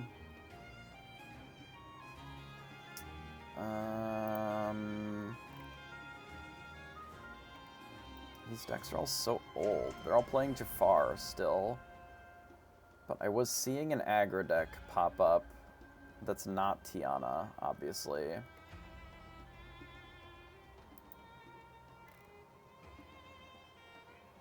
And it doesn't necessarily need to be budget. Maybe I just look at new decks instead of trending.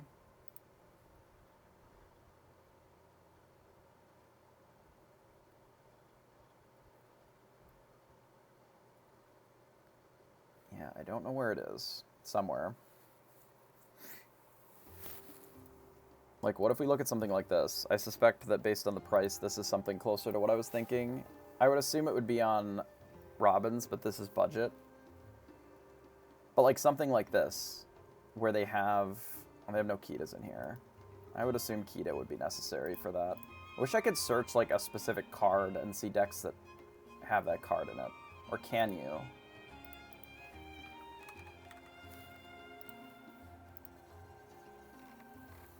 You can. Okay, yeah, this is an example. I don't know if this is the exact list necessarily that I would run, but this is an example of what I'm thinking about here. So I've seen a bunch of this. Yeah, there's also like just the hyper aggro looking like Steel Song. Like it's the same general idea, right? You have like Maleficents and Robins as your early plays, and then you have the ability to do something like Kita on turn 2. So you can still do the turn 1 Lilo, turn 2 Kita, right? This thing that Quantum Lorcana is describing in the video, right? But you also still have the ability to do, you know, Shift Robin. Well, Shift Robin is a very good card, both defensively and aggressively, because you can challenge and still gain lore. Like, that's why I think this card is so strong, because if you're trying to close out the game, it still is gaining lore while it's challenging your stuff. Like, this deck actually seems okay to me. I'm not sure how much I care about these Maleficents or even the Kitas necessarily, but if I was going to be running Steel, it would be including something like the Robin Hood and the Shift Robin. Because I think Robin is very strong, and I obviously think Beast is very strong too. It just struggles a little bit into specifically Medusa and obviously Be Prepared. You know, a deck like this is mostly just an aggro deck that's leveraging... Realistically, I would be playing 4 goats here, given the color combination, but I get where they're at with it, right? But if they run into something like this, like, what do they do? Even if you just... Any deck that goes 1-drop into the bodyguard, like, they just can't win, because now all of their answers are gone. Hey, draining lore, I think, is a reasonable way of interacting with that. More than most options, I think that's okay. Because it allows you to still... like, have a decent body like the 3-2. Even just Hey on its own is reasonable in those decks, I think. If I go and look at this, and then Zepha's deck, like, it allows you to develop the body, and then if you do get these manners in, like, probably maybe more Montanuis would be good.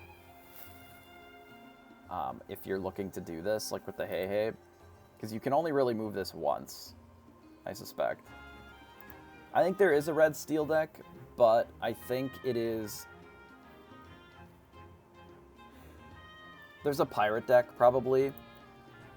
The problem with red steel is the same thing that has always been a problem with red steel. And that's that the color doesn't really draw any cards. And if you're not drawing cards, like, you can struggle a lot if you ever get your board blown up. Time and round? Yeah. I am keeping at least one eye on the thing here. But the round has completed. And we did submit, so... Yeah, I'm keeping an eye on it for the notifications. Like, Talisman is okay. But my problem with Talisman is the same problem that I always have with it. Is it is not really drawing you cards in the same way that something like Rabbit is. Because you are having to attack and trade your shit into their shit on your turn to draw any cards with it. And maybe the answer is that you just, like, don't care, and that's fine. Maybe, yeah, it plays Whole New World, but, like, Whole New World doesn't beat ramp decks. This deck loses to blue-red hard. This deck can never beat blue-red. Even though it looks like an aggro deck, it's not. It feels like an aggro deck, but it's an aggro deck kind of in, like, a mid-range aggro deck, right? Because you're not really playing a lot of lore-dense low drops, right? You're playing these things which are vulnerable to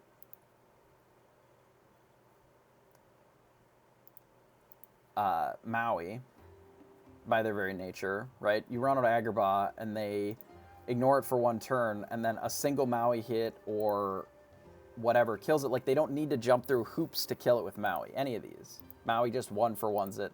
Maui lives, and then your location is dead. Like, Agrabah is okay if there weren't just bodies that exist that can attack it and kill it, right?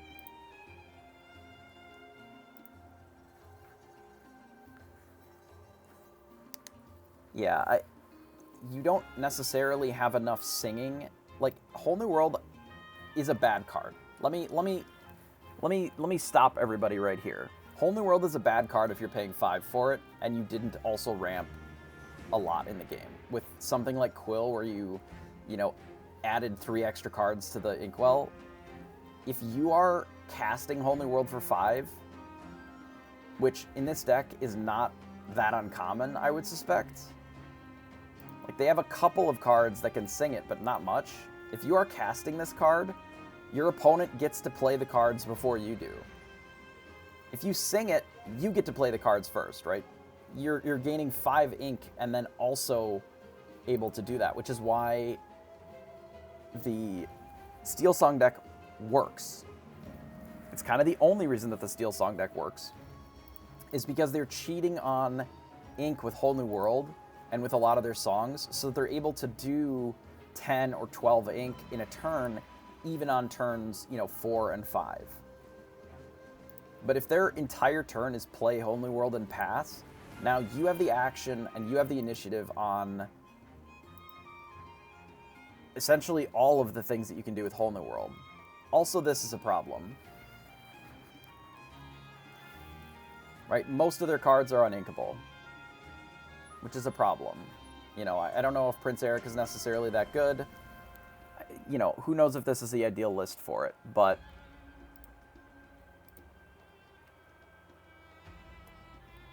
it's a situation where, and maybe this build isn't that good, but the idea is still there, right? They don't have any one-lore questers in these colors. Like, there just aren't any.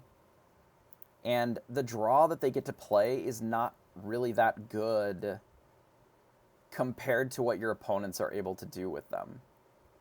If this is a more shift-heavy version that's leveraging Whole New World with some song, you know, with some things singing it, maybe it's okay. But, okay, we can go look at at RMB's version of it, right? It has a little bit better on the inkables, a little bit more of these, right? And it's running Gym to try and gain some ink on getting these out, and it's full on the Whole New Worlds. Like, it's actually playing the shift for these to try and leverage Whole New World, which is pretty common for RMB. RMB likes this card a lot, obviously. But then you're just not playing any of the good Steel songs, and then what are we even bothering with the red for? Like, the red here is just to do Maui, Jim Hawkins, and, like, some of these locations, right? Which in these colors, obviously the locations are important. I doubt that the Whole New World will be banned. It likely, since it's in set 1, it likely will get rotated out down the road. And then that'll probably be what takes care of it. You know, we're talking more than a year down the road. But I doubt that there will be a ban list, at least not for a while. And a card like this, like, has natural enemies already that they've added to the game. In, like, the targeted discard, Ursula hits it, Bare Necessities hits it, and there are ways of sort of breaking the parity on this, which make it really strong to sing with some of these cards. But they also, a lot of these cards have natural enemies, Medusa and things like that. So I think this card is very strong, but I doubt that they're going to do a ban list. It most likely will just get hit with rotation, and then it just won't get printed again. I would suspect we're not going to get rotation until probably... I don't think that Be Prepared is strong at all. Be Prepared is not a strong card. Be Prepared is 7 fucking ink. 7!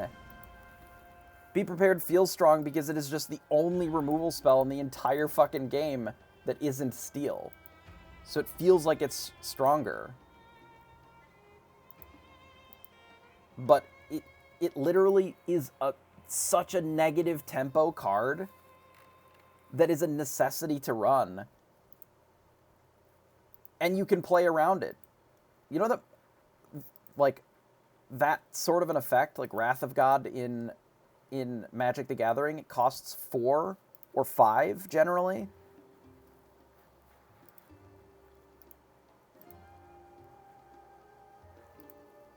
Like, we're going to get more of that card eventually. I will guarantee that at some point, Blue is going to have a card that says, put all the characters on the field into the Inkwell. Blue will get that at some point. I don't know what it'll cost.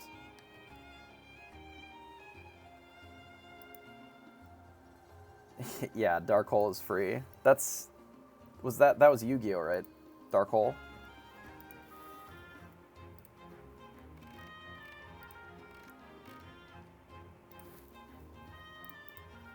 Yeah, I've heard about it. I have not played a lot of Yu-Gi-Oh myself. A little bit of the video games, you know, some of the old ones. But yeah, I've heard about Dark Hole. And that one's free, right? And there have been various board wipes in the game for Magic that have even been...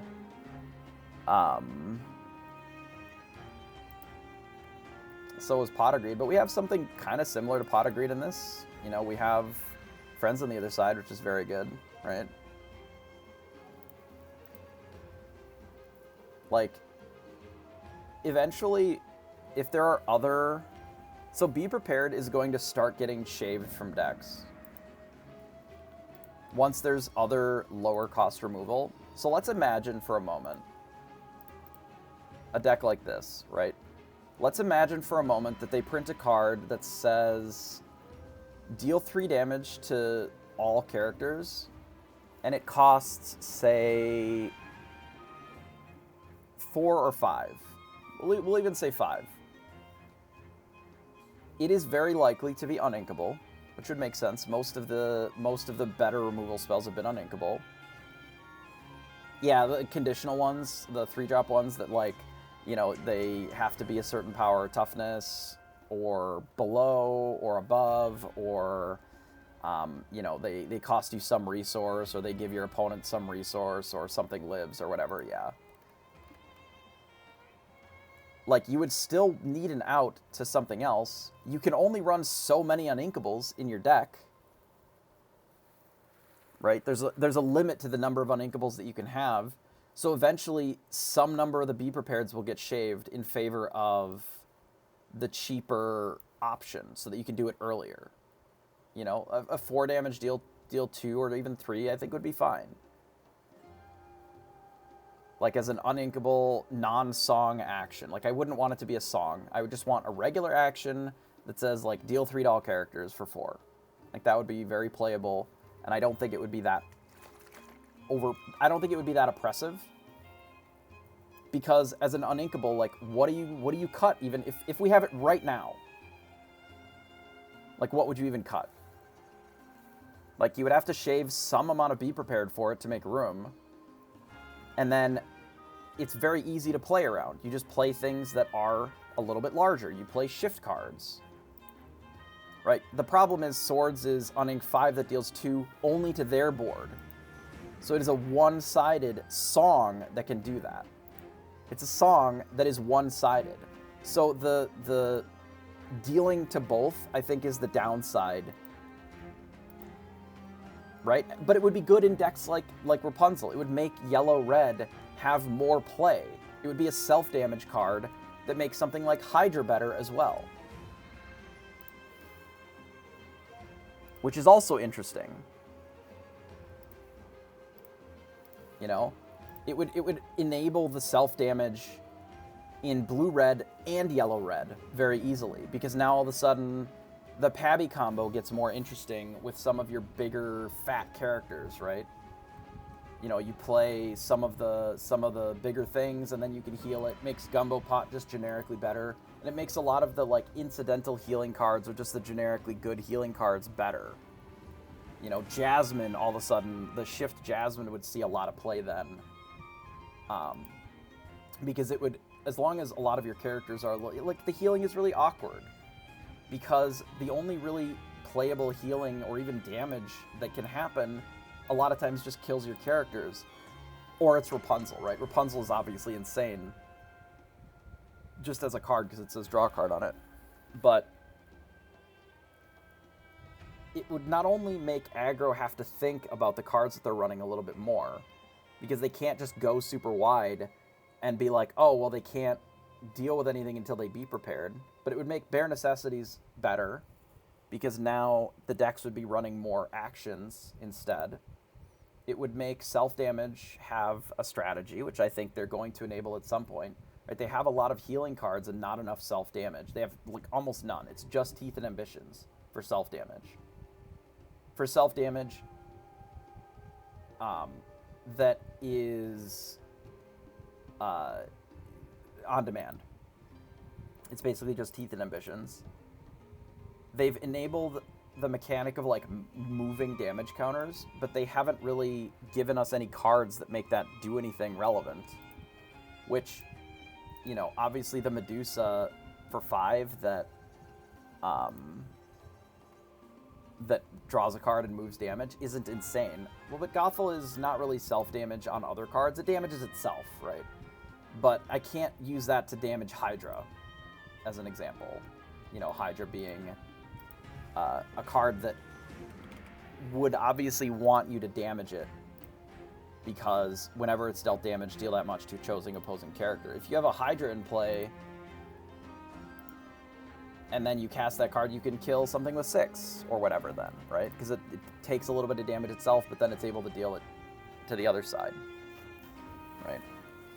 So it's interesting. Something like that, I think, would open up a lot of choices.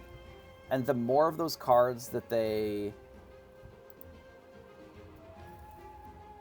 introduce to the game, the more uninkables that they introduce to the game, the more choices you have to make, right? There's only so many inkables or uninkables in the game that you can fit into the deck, into a single deck, right? 16 for a deck like this. I think you can, if you're playing something like One Jump Ahead or Lantern or whatever, those are like a half an ink, so you can get a little bit greedier, go up to 18-ish, 19 maybe in some of those decks. But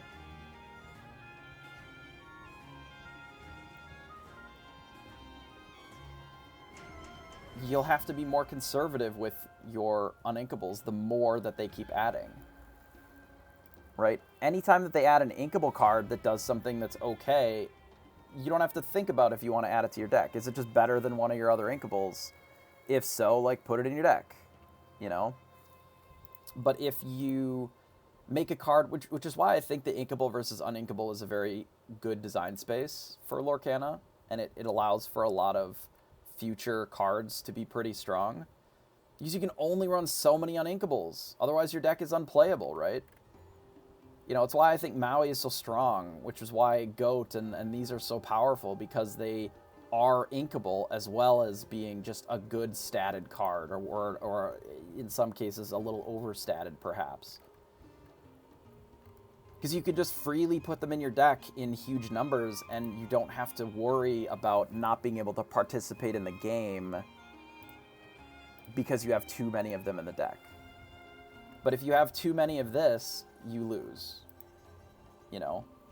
Right, going first is very strong, because there are not a lot of catch-up mechanics in the game. Swords, Tinkerbell, be prepared. That's it, really. You know, Fox is actually a decent catch-up mechanic. Even though you have to bounce something, it is statted well enough that a lot of times you can challenge some of the early cards, and it lives.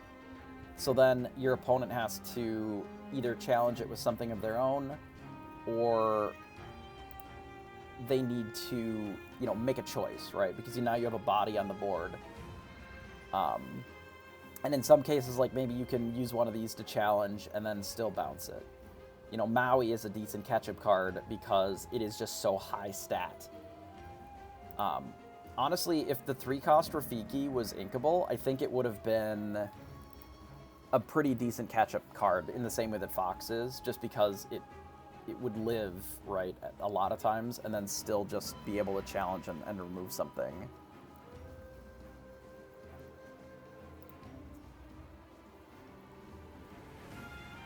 But it's uninkable, so you don't see Rafiki as often because you just don't have room. You know, you can't really cut the rabbits, you can't really cut the Be Prepareds, because there is no redundant effect on Be Prepared. It is just the card that does that. I don't have to make a choice on, do I run a lower cost one of these so that I don't die earlier to an aggro deck or to a more aggressive start, because this is the only option, so this is what I have to run. Be Prepared feels really strong, but better players realize that it has limitations. And the biggest limitation on it is that it costs 7. And if you just do this and then pass back to your opponent, they get the full initiative. Because now your board is clear. Oh my god, how do I...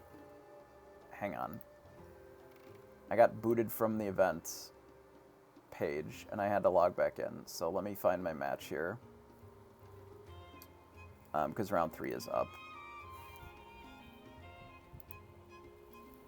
Yes, there are 4 in every list, because it is the only option. It is the only removal spell. So they have to run it. If there was another removal that did something like this, then you wouldn't see 4 of this in every single deck. Because they would do something else in this slot, because they would have competition for that. Currently, there isn't any. And that's what I'm saying, is they are running 4 of these because they have to, because there isn't another removal spell. There isn't another card that they could be putting here. If there was a lower cost thing that allowed them to interface with the board in a different position, they would probably be playing some of those and some Be Prepared. So then they're not always on Be Prepared. Right? But there isn't. In the same way that there isn't enough draw, so then you always default to rabbit because there just isn't another... Like, what spot removal?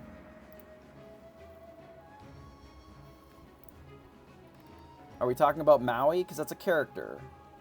Teeth is not a good spot removal card. We're playing 4 spot removal cards that all cost more than 5.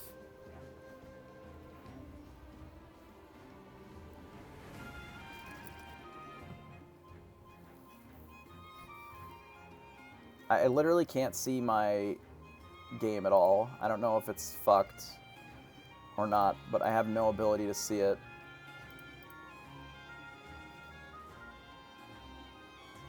I'm gonna try refreshing again, I guess. Because they said it's up, but...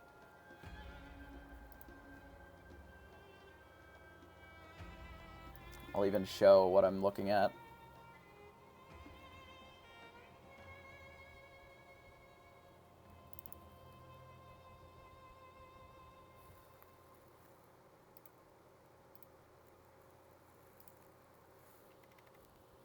Okay, I can play now.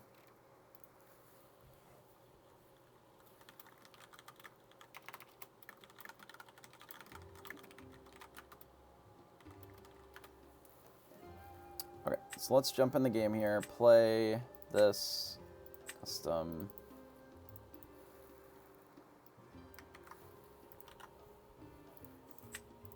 Okay. Yeah, like Scar 7 on 5 is very viable, I think, for sure. And I think Scar is very good as well, but it's another uninkable, right? So that is one of the cards that we have to give consideration to. We don't know what they're playing, so I don't really want to keep Spellbook here. Or this Pinocchio. I think we just get rid of all the uninkables and then send. Not a great draw.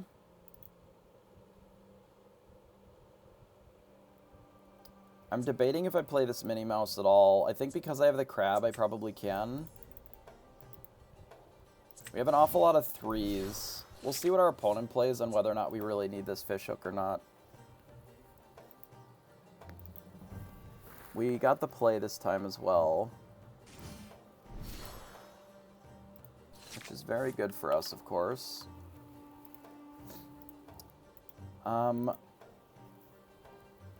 They are on red-purple. I don't think we need the Teeth and Ambitions here, then. I would like to play this goat if we can. I'm more than likely going to run out this Maleficent Sorceress next turn. If they just quest with Olaf and leave it tapped and they don't bounce it with Snake, I am inclined to crab and kill the Olaf.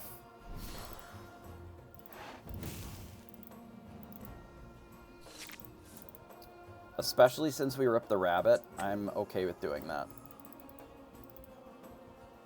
Because I think it's pretty free that we get to do this. It also lets us develop a 3/3.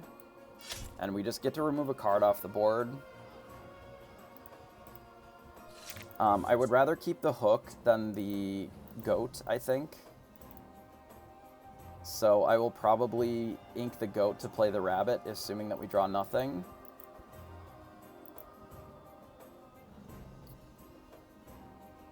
And if they decide to fox us here...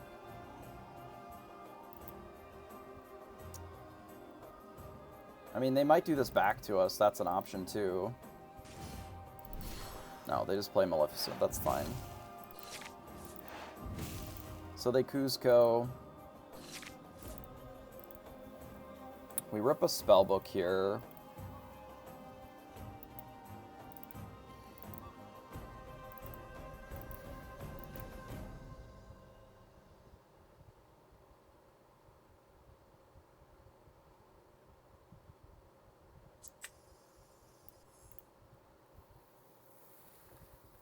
I do like the Spellbook a lot.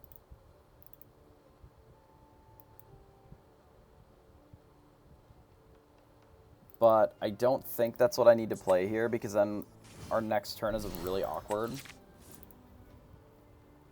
Now here I'm debating on what I do. If I quest with this mini, they can just kill it here.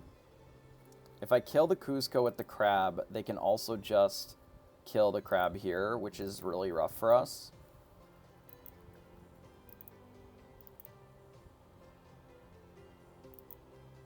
So then what I think the play is just to do this, and then also quest with the mini.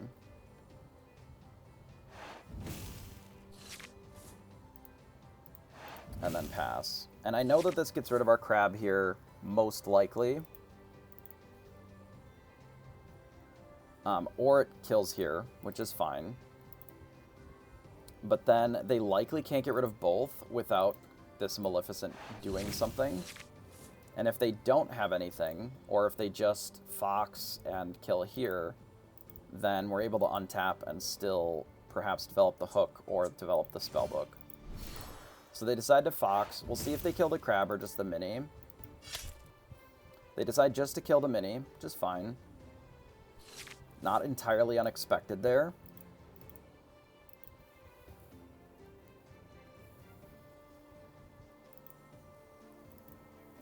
So I'm definitely inking the Rafiki.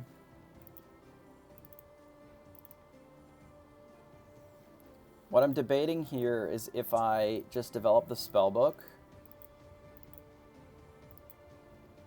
And if I do what I do against this. I think I develop the spellbook here for sure. I'm just debating if I pass or if I quest here. Because currently we can bully locations. I would rather have the rabbit safe. And we have the spellbook to start closing. I don't think I have to make a choice this turn. I think I can just pass. Because I don't want my opponent just to be able to play Maui and kill my whole board either. So I think because I play the spellbook, I can just spellbook and pass. And then this also gives me the ability to start fishhooking and just questing with this and gaining 2 a turn. Which I think is also nice. Because now it is on our opponent to figure out how to close the game before we win with this spellbook. And obviously developing something like Maleficent is very good for them here. But if we rip a bounce, we can still do something good here. They just pass instead of inking. That might have been a mistake for them. I don't think I play Medusa. I actually think I do develop the hook. And then I do the spellbook, and then I do the hook. Yeah, they didn't ink there. They must either have a terrible hand or they made a mistake. I'm going to give something evasive. I suspect just the rabbit. And then we'll quest with the rabbit. They didn't ink, but they have a lot of cards not to ink there, so that must have just been an error. Which happens.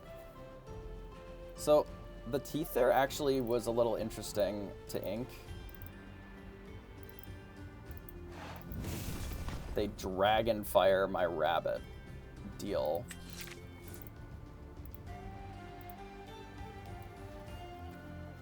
Obviously, it is still good for them because they get to draw a card.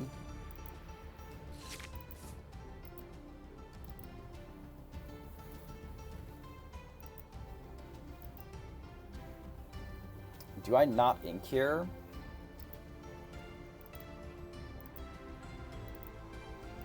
To play this Cusco?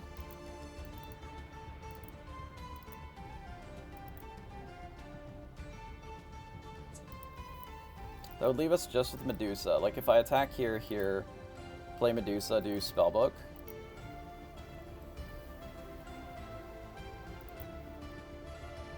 Then we just don't use the Cusco at all. And it would let us still keep the Maui.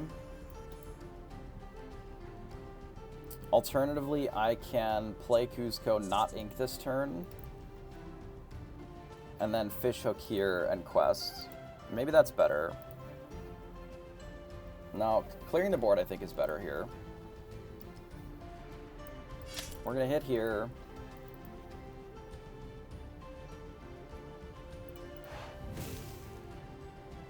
We're gonna play Medusa.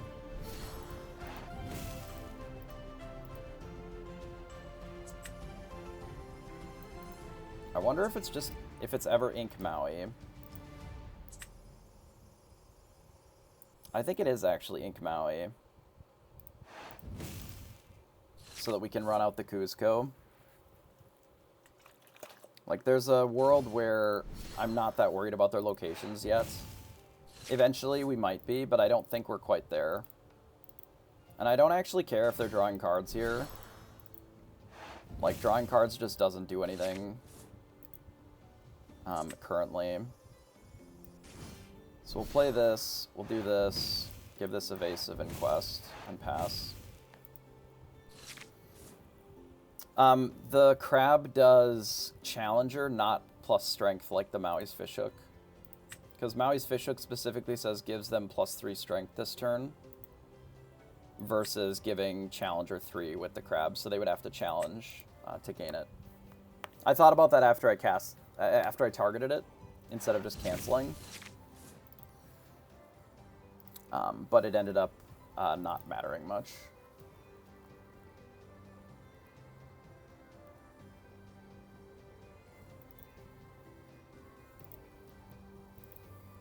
So our opponent does get to Quest here.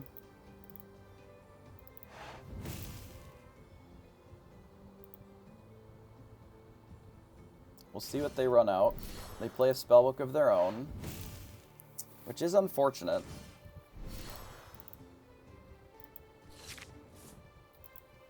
We rip a Rafiki, which is not the best draw here.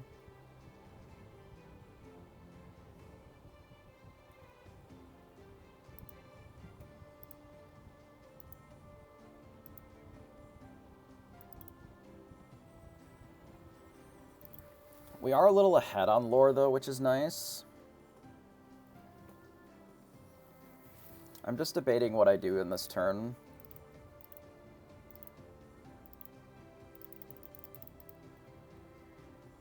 Like, I don't think it's Be Prepared yet. I think it's probably that we kill 2 things, give this Evasive again, and then play out the Rafiki. Or maybe I don't even play the Rafiki.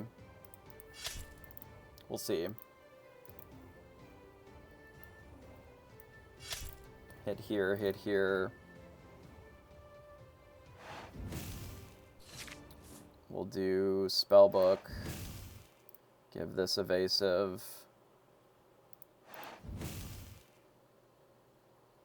If I play Rafiki and they Be Prepared, that's a bit awkward for us. I think I'm just going to pass. Like, this board isn't necessarily good enough to Be Prepared. Like, our hand is bad, basically, because they killed this rabbit earlier, because we didn't have any bounce. Like, we've only been able to play exactly what's on the board, essentially. But because they also have a Spellbook, like, it's hard for us to get into a position of just casting Be Prepared every turn, because they have so many cards up on us. Like, they're 8 cards ahead of us. That we have to be a little conservative with our resources here, unfortunately.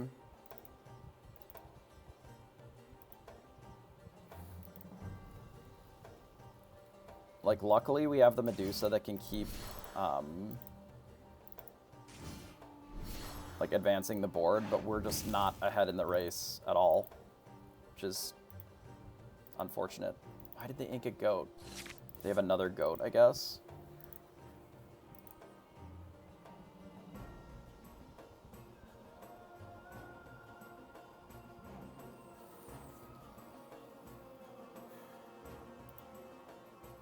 So not killing this Rafiki feels like a mistake.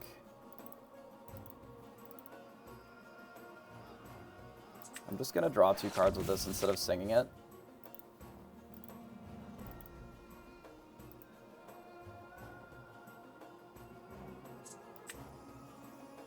I think we'll ink this mini.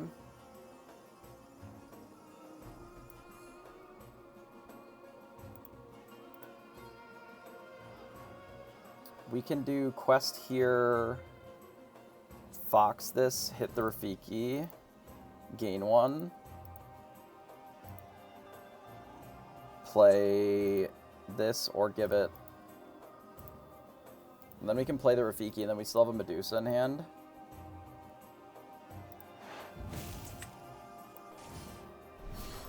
I think that's probably better.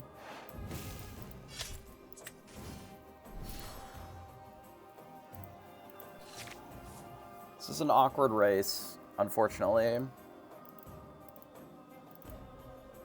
because we don't have a ton of resources.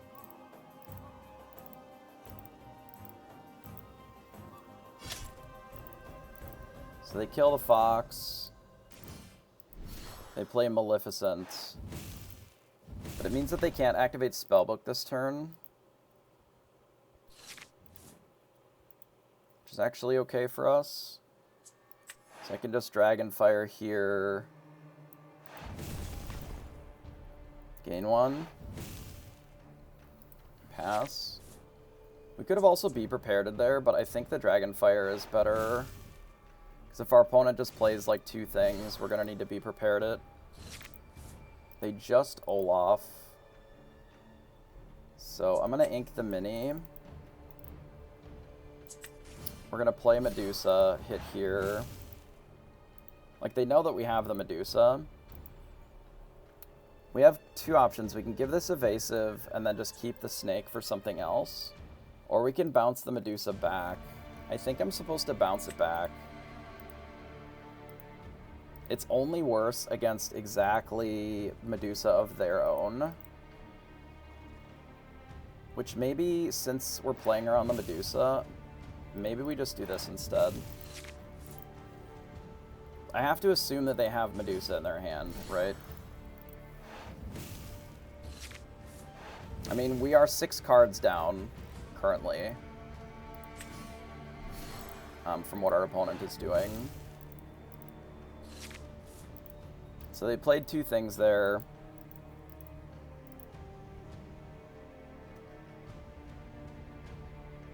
This will put them at 13, 14.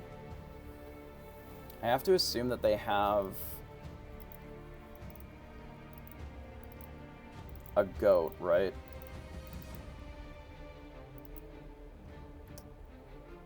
I can quest here Yzma, our Medusa. Go to 15 and draw 2 cards.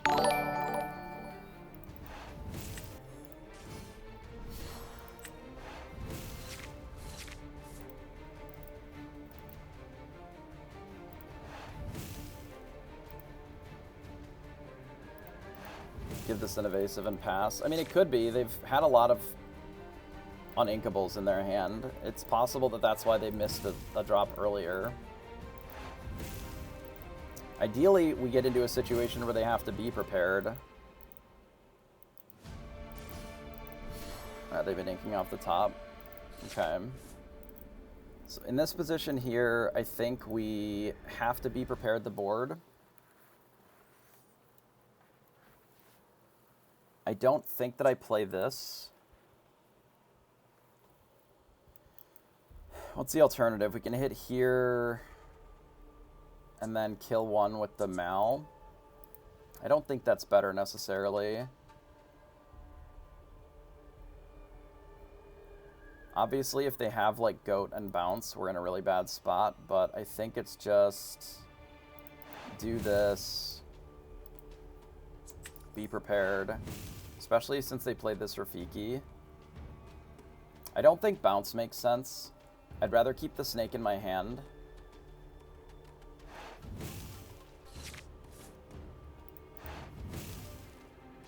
I don't know if it matters a ton. Like, I don't need this location either,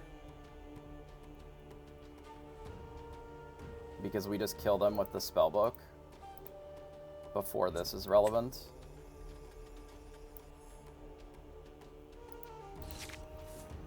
Like, we can just ink it. We don't need it. because the game will just be over before that is usable. Like, if they do anything other than play goat this turn, we just kill them with Be Prepareds. Because we just do this, and then Be Prepared, and pass. Yeah.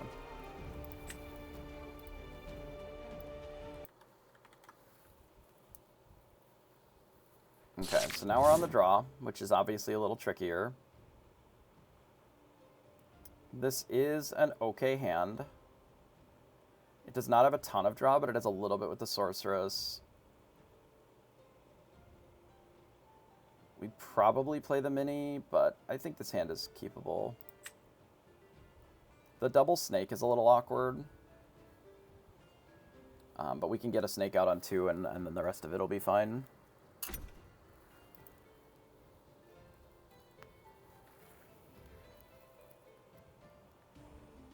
Obviously, we were able to win in that spot because we had the...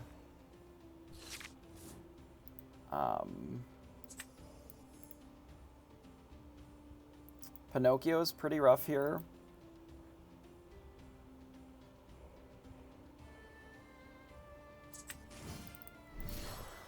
But it is what it is. I think we still have to run this out for the snake. Our spellbook was better because we were on the play, right? They were able to draw a ton of cards over us, but they still had to race the spellbook, so they had to play in a weird way to be able to try and deal with that. Yeah, so they Pinocchio us. Not ideal.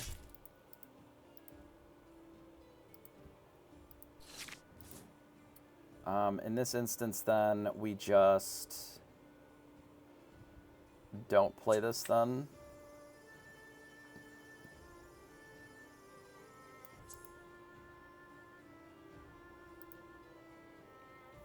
Because otherwise we lose to another Pinocchio. Yeah, we just ink this and pass. So this is the problem with being on the draw, but we can potentially still beat this. We'll run out the Sorceress, which then challenges both of these. And we'll see what they play for their 3-drop. They play a Fox, bouncing the Rafiki, which is an interesting choice. I guess they would want that for ink.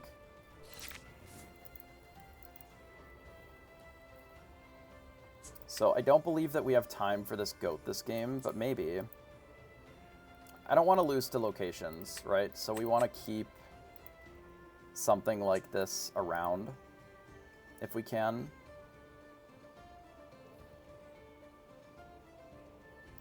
Right? I think I have to ink it.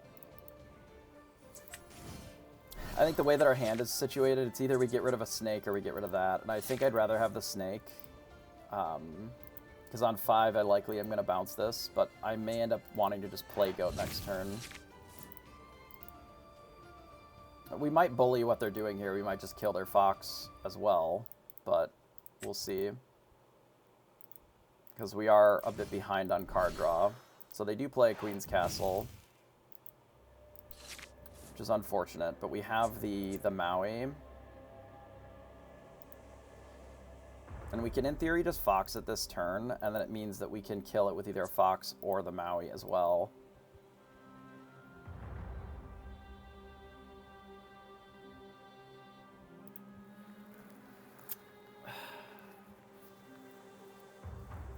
It's not necessarily that the hook would have mattered here anyway, right?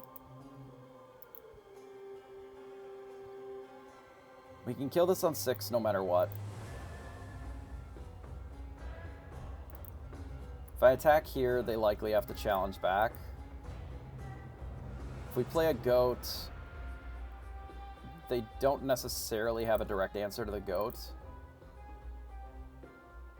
I'm going to kill this Pinocchio here, I think, 100% of the time. I'm just debating if we want to put this into the inkwell, or if we have to put the goat into the inkwell.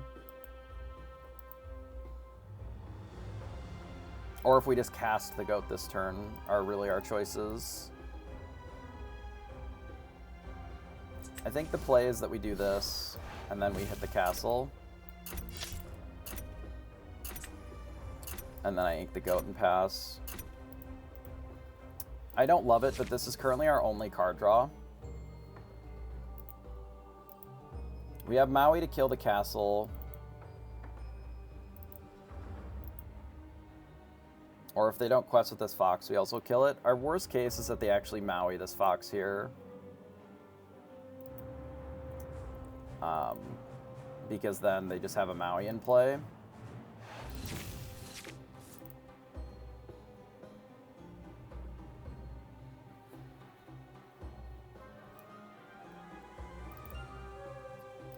Ideally, they just develop like a rabbit or something instead of killing this fox so that we can play this and then snake it back or whatever. Oh, they developed the spellbook. Okay, I think that's actually okay for us.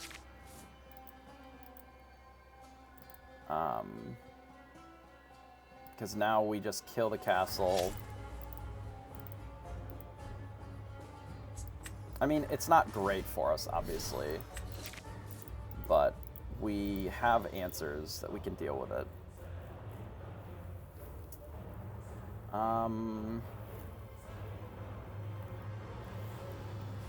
Every time I get rid of the crab, I feel really bad about it. But they're already down 2 locations because they inked one earlier, so I think it's actually fine to get rid of the crab here, to bounce this and pass. We could have bounced the fox to save it, but I think I'd rather have it in play. If our opponent Medusa's here, it's bad. If they Medusa the snake and then fox here, it's pretty rough for us. Because then it's naked board plus Medusa and the spellbook. We are very behind because we're on the draw this particular game. Which obviously makes the fox a lot stronger. Like, we have been having to answer what our opponent is doing as opposed to, yeah, now they're going to play just clean up the board as much as they can. Because it's hard for us to actually race here. This was a good draw.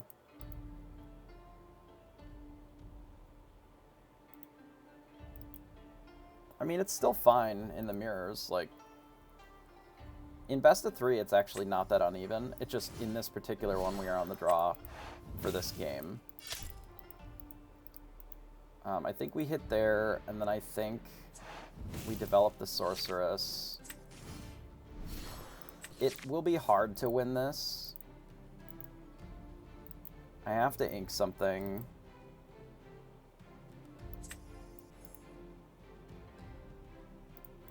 I think it has to be a snake. I'd like to hold on to the Maui a little longer. It is going to be difficult to win this. Because our opponent is ahead on cards and they have a spellbook, and they're already at 8, it is going to be a difficult race here for us.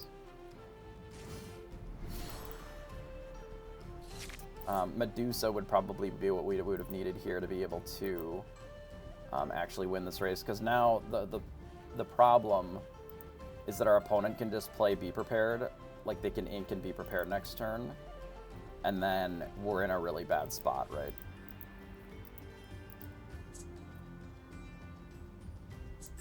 I'm actually going to do this so that we can try and draw the Medusa, which we did. So then I can quest with both of these. I can Medusa here. And then I am going to ink the Maui now. And then pass. I'm inking the Maui because then we have the ability to play the Cuzco. It's possible that we were better off just trying to play more to the board. Oh, they have goat as well. Goat and bounce. Double goats. Okay.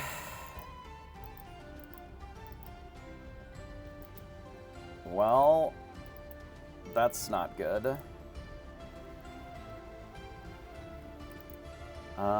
We have to remove at least one of those. Probably both. So we'll tap a goat. We'll kill it. I guess it's probably just both, huh?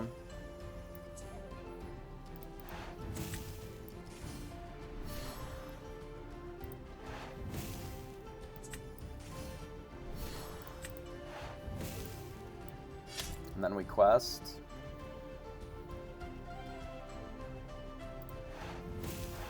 And I don't ink here. I could have inked this Maui, actually. The Maui's useless now.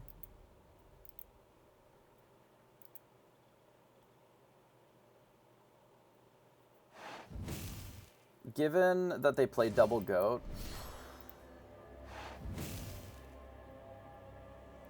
okay, we can deal with that. We can't deal with that anymore. Okay, so we have to draw.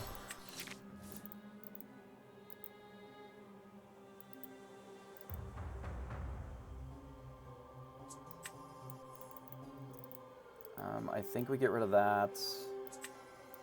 Bounce it back.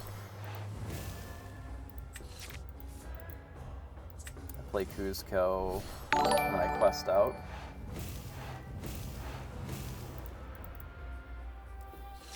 I mean, if our opponent doesn't play Be Prepared, we can potentially race, because we have so many dorks. Another Medusa is not good for us here.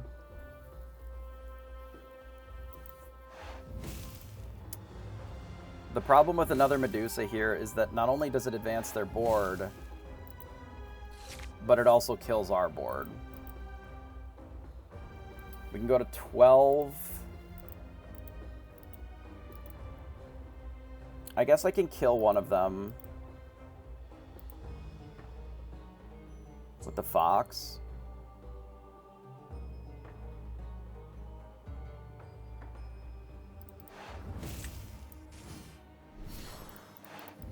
We do this. We play rabbits, draw. I'm going to ink a Friends on the other side. We play Pinocchio on this. We trade here.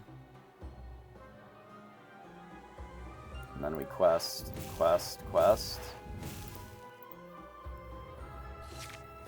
I mean, we just have to dodge. I don't know what cards I'm hoping that they draw and brick with. Honestly, a location wouldn't be that good for them here. No, they have Be Prepared. No, they have Fox. If they ink here, then we're dead. Oh no, they Pinocchio. Okay, that's actually maybe okay. Oh no, we're still dead anyway. Oh, they didn't do anything with it. So we go to 17. We have no bounce currently. So we have to find an answer to one of these cards, right? So I have to draw. Even Be Prepared is potentially an option. So I have to use these cards to draw. And I want to use the most ink possible. Or I want to give myself the most ink possible. We can Yzma, but I don't really think that that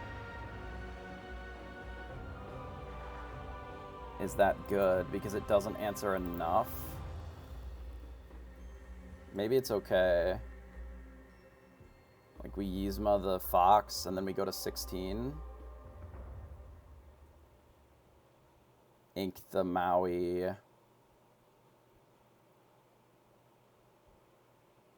Like, if we draw 3 cards for them,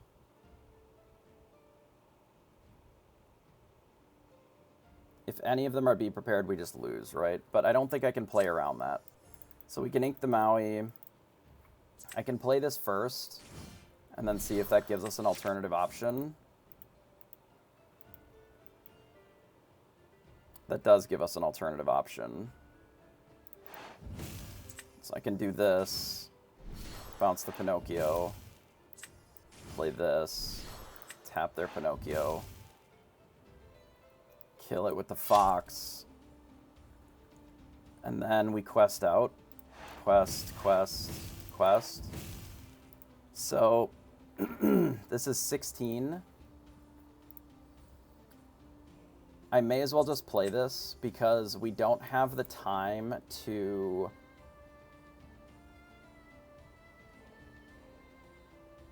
we don't have the time to, like, if they just gain 2 and B prep, we lose anyway. So we have to do this and pass. So they have to rip exactly goat or B prep here, or another spellbook. Which, you know, they have a lot of those. They've played 2 of their goats.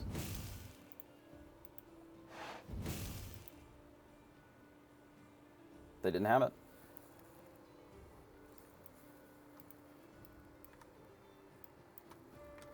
We take those.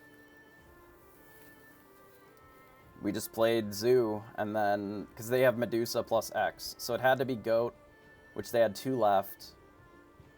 Be Prepared, which just buys them time with that, or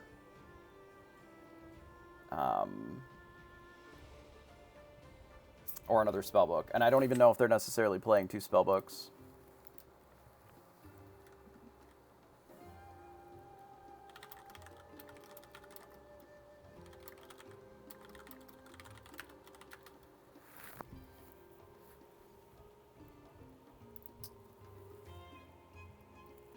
Yeah, I think trading into that Fox probably would have been okay. That was pretty rough, though. At that last turn, I had to just sort of... I had to sort of just dodge... Are you playing more than 1 spellbook? Because I think it was like 2 goats, and then the Be Prepareds is what I was dodging at that point. So like 6 outs. You didn't end up on 2. So yeah, so you had 6 outs then there. Out of, what, 35 cards? Which isn't terrible, but not insane either.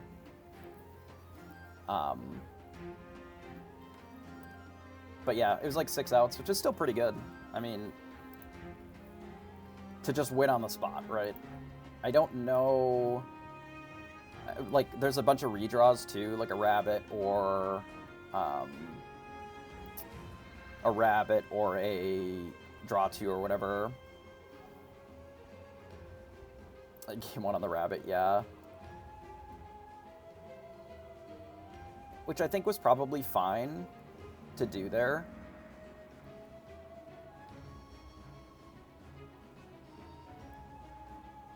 Yeah. So I have ended up cutting a little bit of the Inkables or the Pinocchios because of that reason down to the 2. Because it ends up feeling like they're a little awkward sometimes. But I mean, the whole deck is just, it's a crapshoot sometimes, right? Like, if your mulligan is bad, like, we ended up not having to mulligan a ton. We didn't have an insane hand. Like, this was our only real draw spell at the time. But, like, all of our cards were inkable, so we figured we could at least play the game. Obviously, the killing our Rafiki was pretty brutal there, but yeah, not having ink is rough. Like, sometimes the 1-drop play, if you don't snake it, is pretty tough. Because then you just, like, you're so thin on ink if you don't put this back in your hand right away.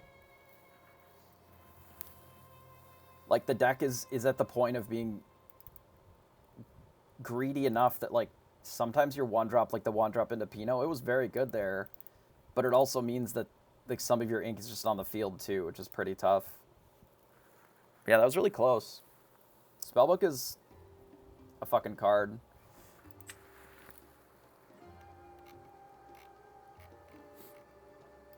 Let me report real quick here.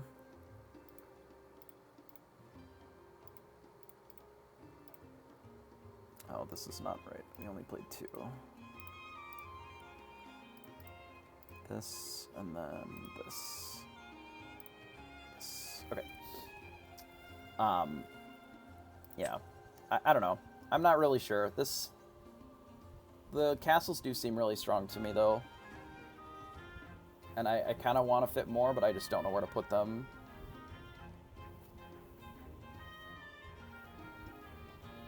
Like, it's honestly probably Shaving Teeth and Ambitions, which feels really bad.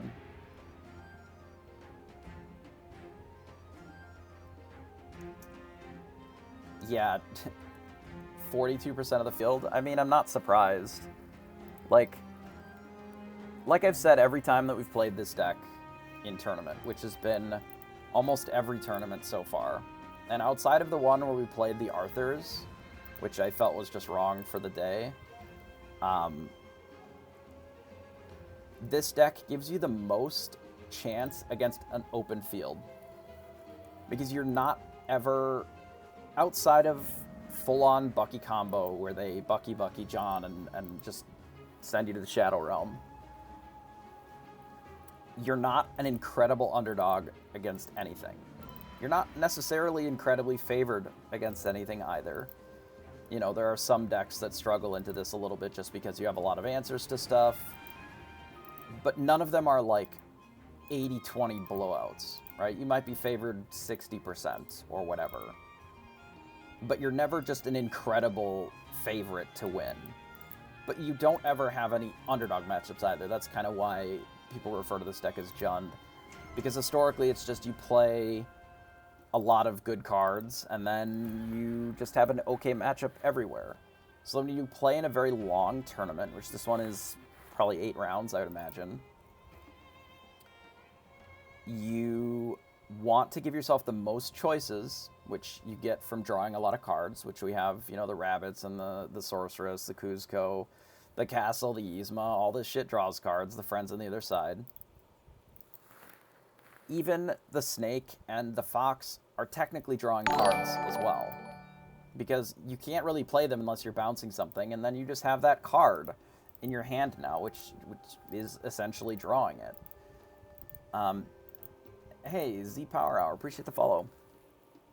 So then you have the most ability to play a lot of different things, which is why we kind of have so many different, you know, 1-ofs in here and 2-ofs, you know, because we have the ability to find the hook just by drawing a lot of cards. We don't need more of them necessarily.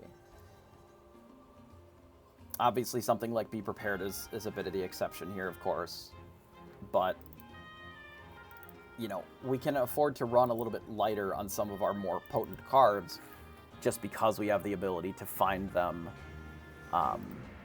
because we have so much draw, right?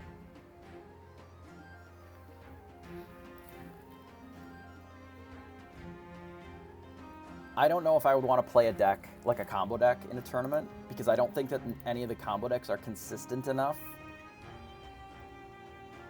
into an open field. I think Steel Song is probably the closest, though I know that Steel Song has, I would say, maybe 10% of their games where they just, like, don't play the game, and it's their own deck's fault, right? Some of that is deck construction, which they've improved a little bit because there's just better cards to be running now. I hate it, but I think I'm doing it because I think it's the right call. I can hate a lot of things, and I don't want to play them. But if it feels like it is the right choice for the metagame, I will do it anyway, because if it's the right call, it's the right call. I think that shaving on castles and adding more spellbooks was probably the right call for this weekend. It could be that 2 castles or even 3 is more in line with what the right number is, but we don't really know yet, you know? Core 12, appreciate the follow. So, yeah, I don't know. I think the Cuscos have been performing okay today. Obviously, they are at their worst against probably the green-purple deck, which is why we cut them to begin with. But if we don't run into that deck all day, it's not a problem. You know, last event, we ran into it several times, right? Does anybody remember what our matchups were outside of round 1? So I remember that this is RP. I remember that we played against Popsicle, right? We played against Blue-Red. Dime, Blue-Red.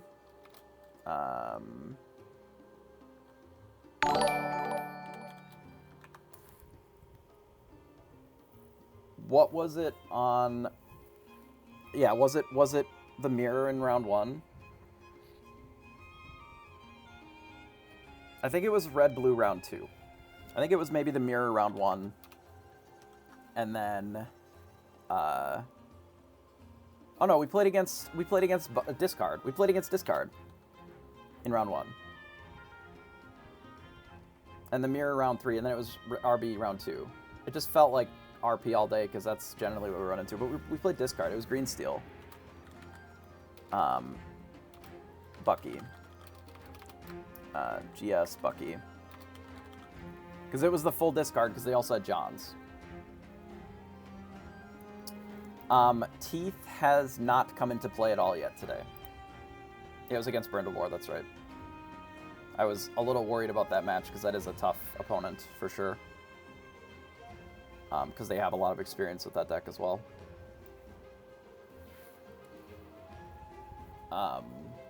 Yeah, Teeth has not come into play yet today. That doesn't necessarily mean that it has not been useful.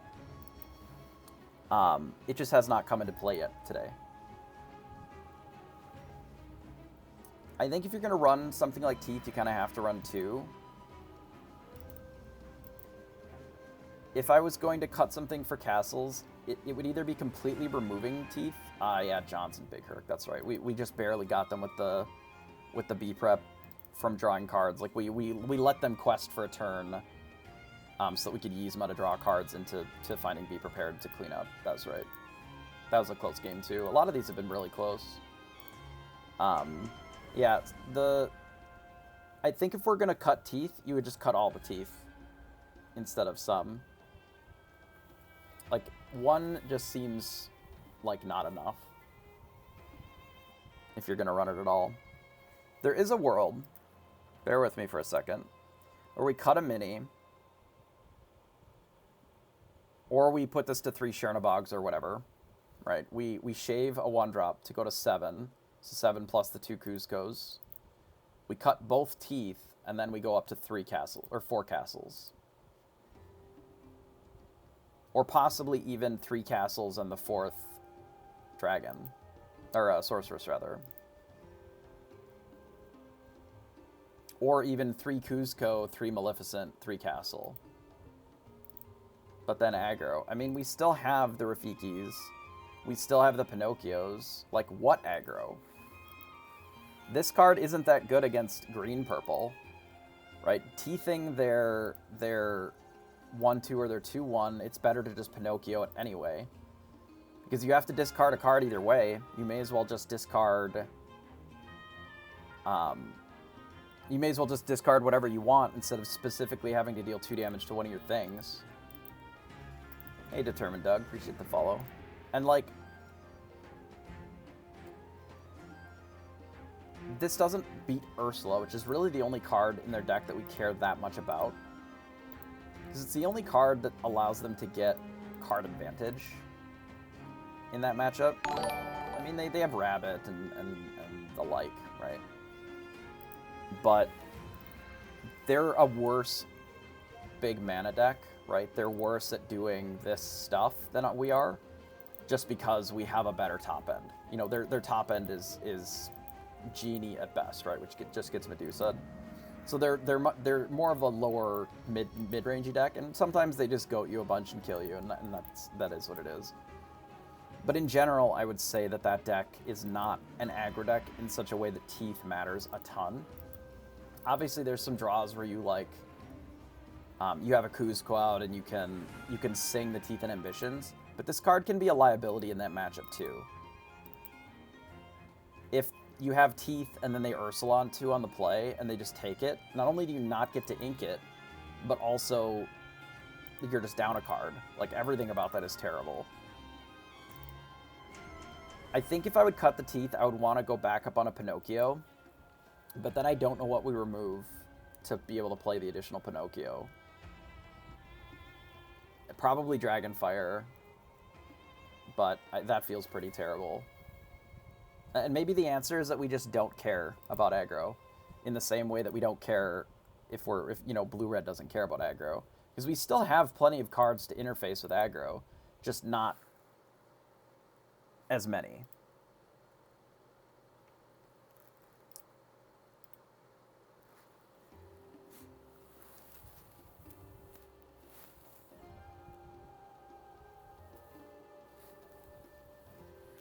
I don't know. It's interesting.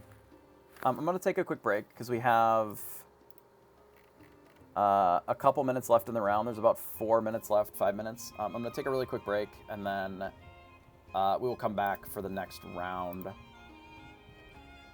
Yeah, this Zero, appreciate the follow. This will be better a lot of times into aggro just because you're playing Fox, you're playing Maui. You know, you are still playing Pinocchios. Like, you have cards that just attack them, right? just playing Rafiki on one stops a lot of aggro, and then you use this to turn it into a snake, which is just always a 3/3. You know, even to the point of sometimes just replaying the Rafiki plus a Kuzco on 3 is good enough against a lot of aggro. You know, we have answers for it, even if you don't have the teeth, right? Because we just have bodies. It's not like the red-blue deck where they just don't put bodies on the board. We have the fox, even we have the crab, which we can let some of our things trade up. Like, we have those things to help in those spots. Even if some of our end game stuff isn't as good, there's always the world where you just delay long enough to play a Be Prepared or, you know, Medusa plus trading with a bunch of their things, and then, you know, that's good enough, right? Then you just close with whatever. The castle becomes better once you've sort of locked up the game, because the castle, if this ever has characters in it and you get to untap, it is a very good spot for you. To the point where I don't know if I've ever drawn 2 or 3 cards off of the castle. I don't know if I've ever lost those games. Some of them probably, but a lot of times if your castle is able to gain lore and also draw you 2 or 3 cards, like, it's pretty hard to lose, right? Because your deck just has so much redundancy in the cards that it's playing, and a lot of them are very powerful. So just getting free extra carbs, not having to rabbit to get them, bounce the rabbit, like, you can then play goat and bounce it instead and focus on that. I don't know. I think it's good. I'm going to take a quick break. Probably not enough time to grab a snack yet, but I will refresh and be ready for round 4.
I'm back. If you play 2 crickets, does 2 teeth still need to be played? I mean, the cricket sort of occupies the Cusco slot, I would say. You don't necessarily need to play the Teeth and Ambitions, but I think if you're looking to play cricket, it would sort of fit in this slot instead of this one. Though, if you have the cricket, like, the teeth are a little less important, but you're not really improving your aggro matchup necessarily as much as you are helping some of the other matchups to play cricket.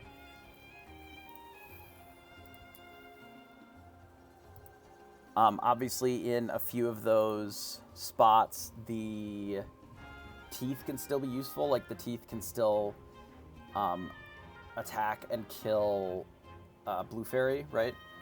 But Blue Fairy doesn't seem to be seeing a ton of play right now, for whatever reason. Maybe people don't have faith in the Jafar deck, or they've been bullied out of the format because of Medusas. The deck may not be super good into Blue-Red either, the Jafar deck. Because they suffer from the same problem, like, they get bullied by Medusa and Be Prepared.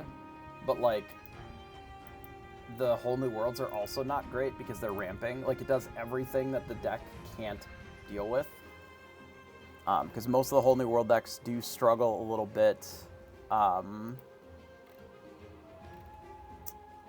into a lot of Whole New World because it just draws them 7 cards. You know, if they have Quill out, they just eat most of their cards into their Inkwell, and then you're just drawing them 7 cards that they can use better than you, realistically. And because they have, like, the Maleficent dragons and such, I don't know if that deck really is good enough anymore. If Blue-Red is seeing a lot of play. It's kind of a rough matchup for them. And, like, the Blue-Steel was always kind of rough for that matchup, too. For the same reason. Like, just generically, Purple-Steel struggled into Blue-Steel. Because they never had, like, the Be Prepareds and the Medusas to deal with the beasts and things like that. Like, obviously now there's Zeus, which is okay. But it's a little expensive to not also develop the board, basically. Which I think is, you know, something to be aware of, I guess.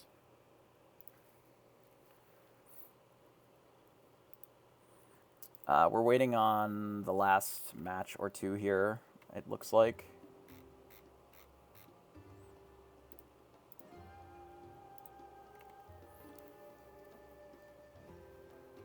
My opponent win percentage is not high, which is unfortunate.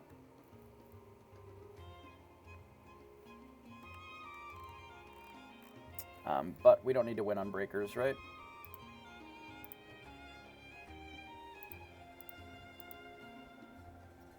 All we need to do is battle every round.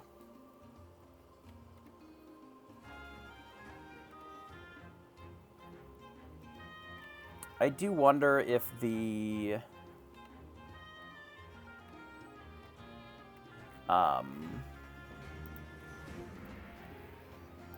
I do wonder if Steel Song is good in this meta.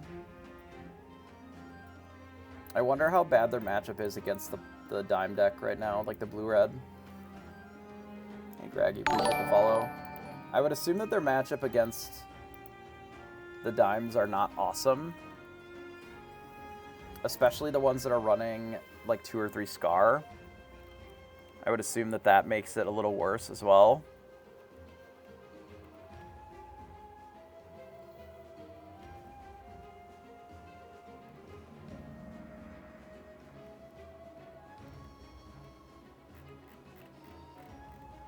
Like,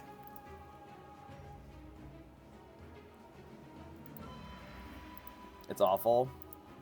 Yeah, I would assume that it is. It always kind of was. Like, Blue-Red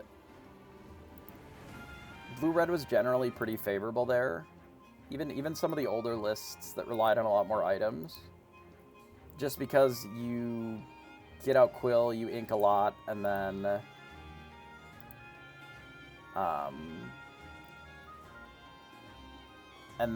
like, if they Whole New World you,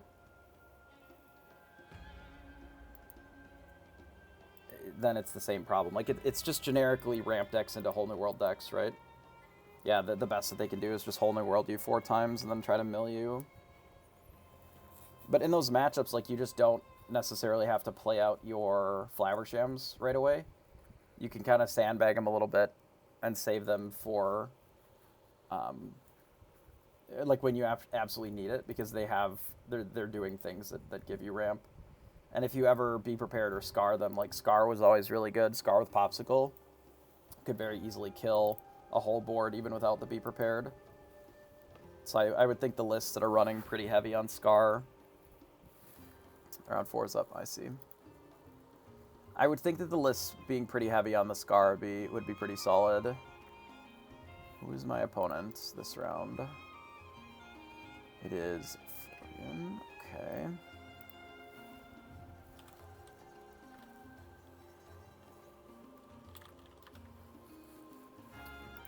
Alright, so let's play custom this. Grab our code. So this will be round 4.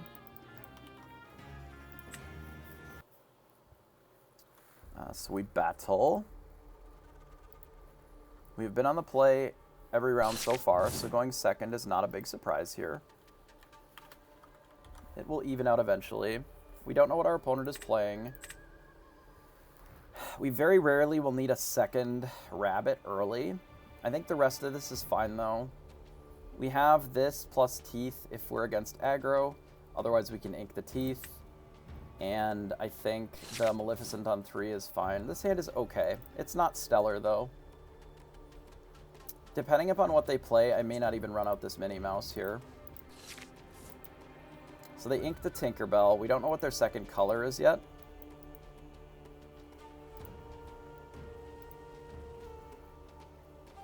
We have, what, 6 ink?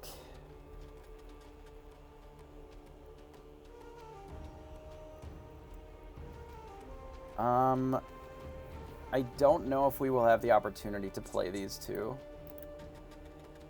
So I think I'm just going to get rid of the Teeth and Ambitions and pass.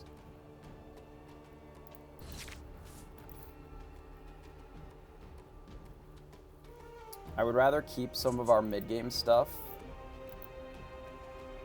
They ink a Beast, and then they play a Bucky. So they are discard, which is unfortunate. We have an okay hand against specifically discard. But we are on the draw, so that is not great. So they play out an Ursula, which we are not contesting at all currently. So their Ursula is going to be able to do really whatever it wants forever, which is not great.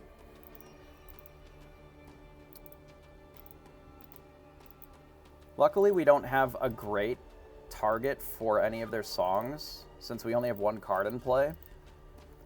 Most, in this deck, the green steel, most of the things that Ursula would sing are like Strike a Good Match, which is fine. We don't love that they're casting that here, because it is good against us, but it doesn't ruin my life either.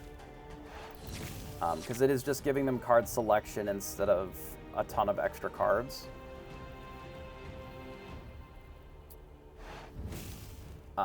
Unlike just draw 4 out of purple. So they got rid of a Jafar and an Along Came Zeus, and then they have opted to play a Jafar, which makes sense. I think generally these Medusas are pretty good.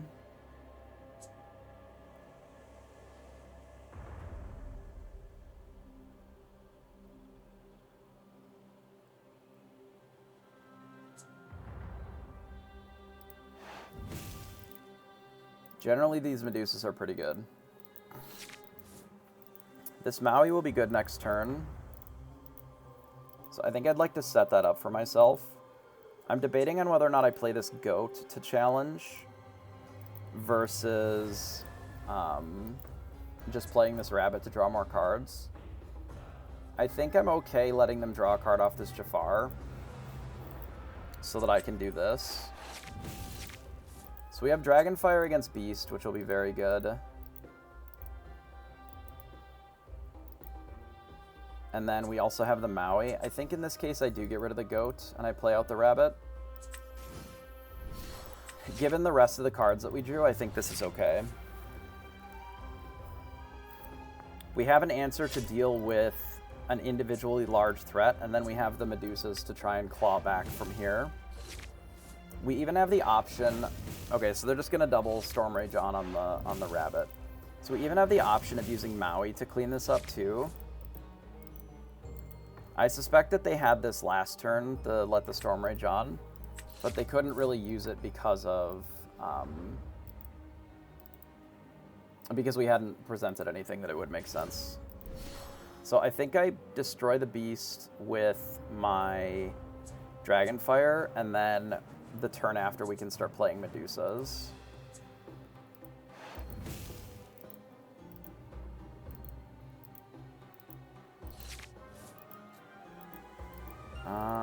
Okay, so I do need to ink something.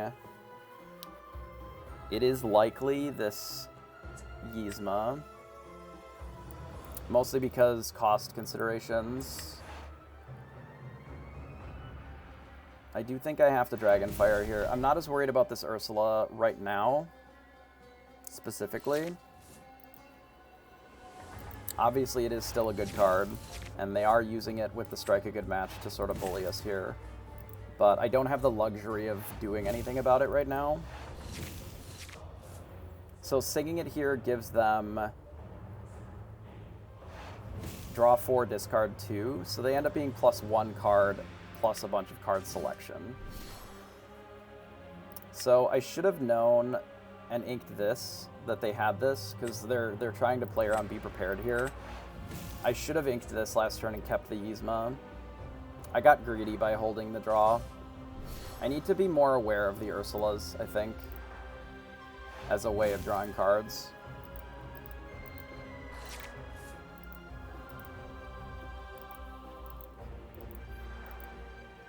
Hey, thanks, I appreciate it, Fade.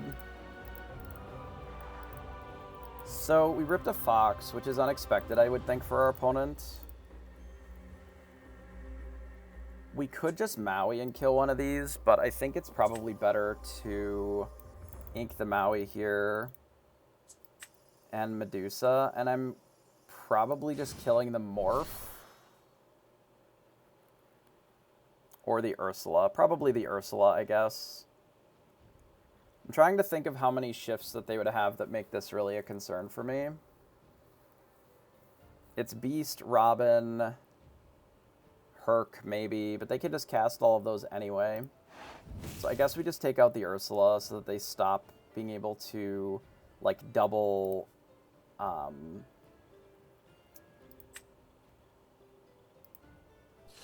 double draw 2 or double deal 4 to this would be bad.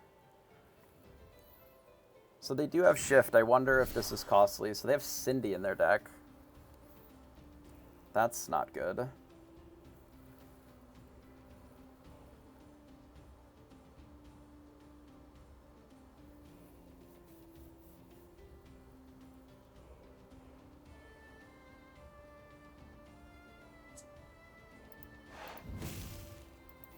That's not good at all, actually.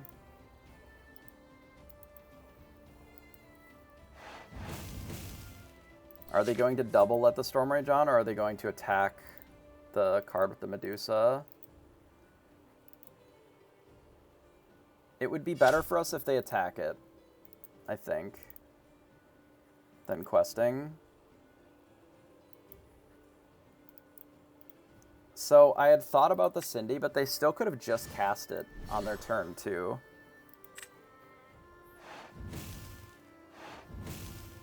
Like, we're still in the market where a Be Prepared off the top is just very good for us.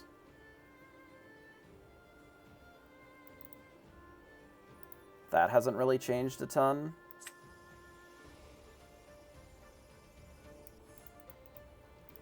I think I inked the Mini. I don't think I play the Ursula. It's possible that...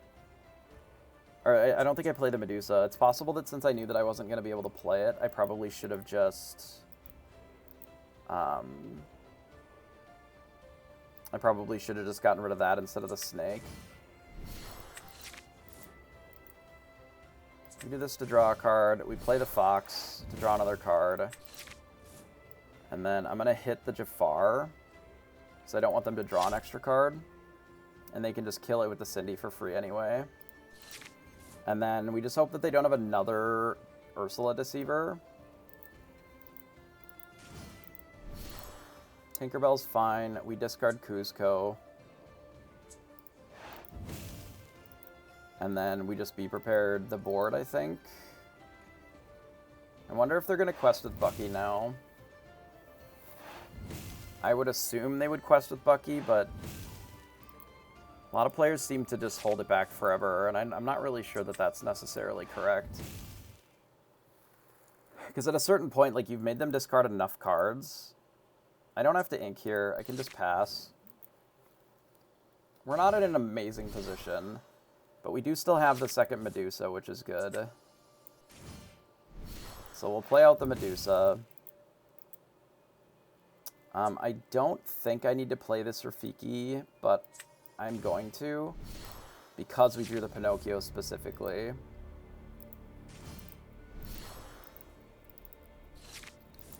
So we ripped a Spellbook. I'm going to play the Rabbit first.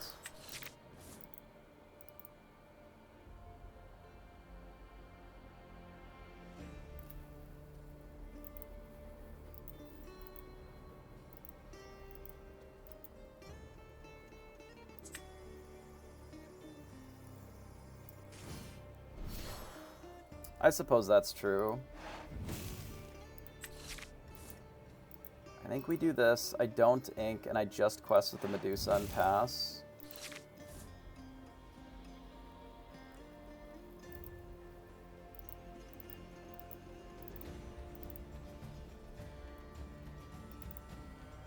We're in an okay position here, since we were able to find the Be Prepared and Stabilize.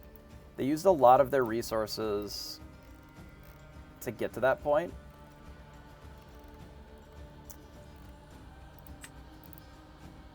Which I think is good. But we're in an okay position here. Yeah, running out the Tinkerbell was a little bit ambitious, perhaps. Their hand might not be very good, and they were just playing the threats that they could.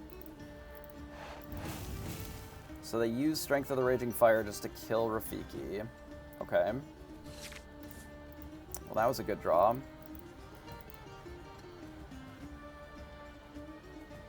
Do I kill them both?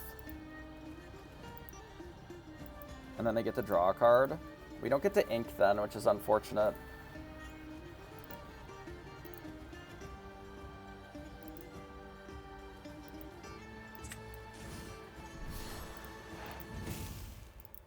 But maybe that's okay.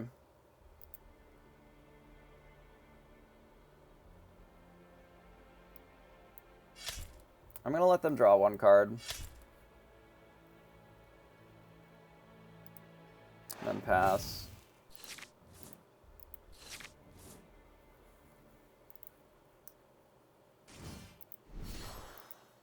The Deceiver now, that's fine.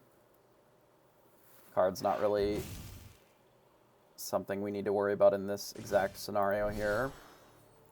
So yeah, their hand is just all Robins all the time. So in this case, I think what we need to do is draw some cards.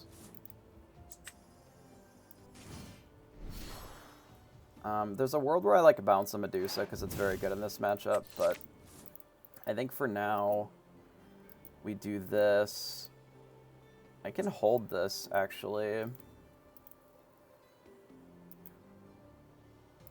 And play it next turn. I would like to ink this here, and then pass. They don't have a ton of great answers to the Queen's Castle, realistically. Especially if we get them to play another card, and then we can be prepared. Our worst case scenario here is actually that our opponent plays Whole New World off the top, which is not unimaginable for this deck.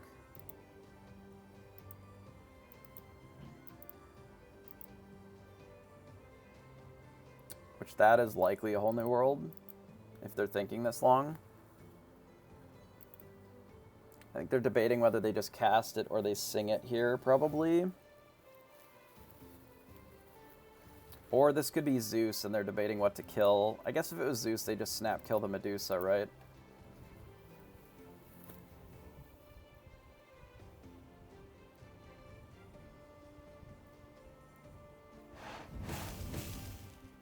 So Strength of the Raging Fire. And then they're going to quest here. No, they didn't quest. Okay.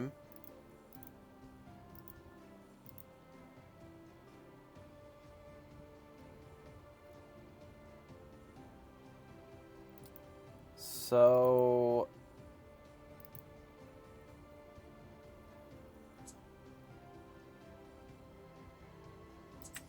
I'm going to play Queen's Castle. And I'm going to play Kuzco.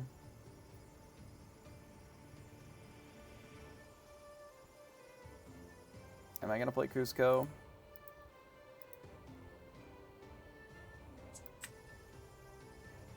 Yeah, I'm going to play Kuzco.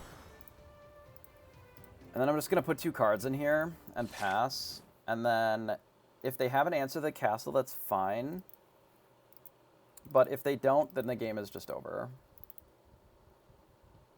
And the only way that they would have an answer to it, I think, here is with Zeus, specifically. And then they also have to use their Robin Hood to challenge the castle then. Because I don't believe that they have any other way of dealing enough damage to the castle.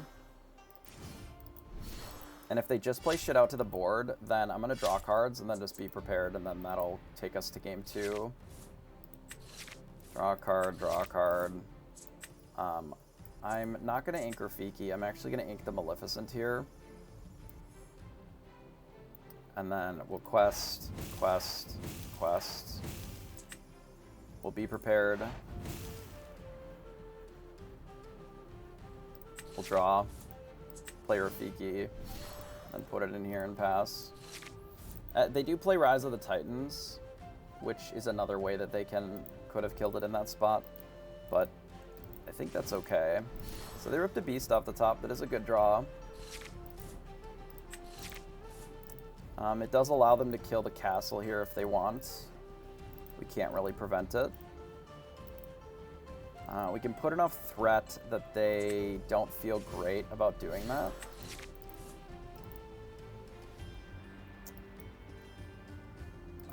But they're probably going to have to do it anyway.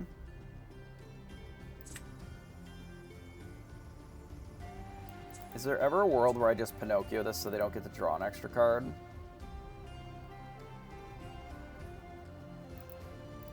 That doesn't feel amazing, but like...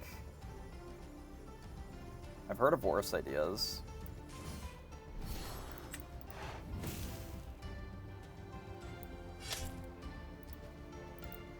I've definitely heard of worse ideas.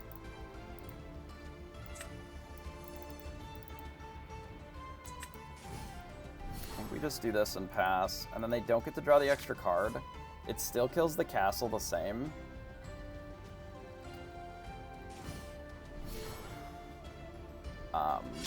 But then we get to trade the Pinocchio with the beast here, kill the other thing. So I can play this. I can do buff this thing, kill the beast. I play the other Pinocchio, tap this. We trade here. And then I quest. And then I play the spellbook and just pass. We can just activate it here too. Get this game closed out sooner than later. Smart. Smart to get rid of the draw. We'll play another rabbit. We'll just play the crab. We'll give this evasive. I guess we can give this evasive. And then shut the door on the game. So now we have them basically dead on board. Obviously swords can slow this down a little bit. If they rip a swords, they can kill this, and then trade here. But, yeah, looks like we've got game 1, which is good, because we broke serve.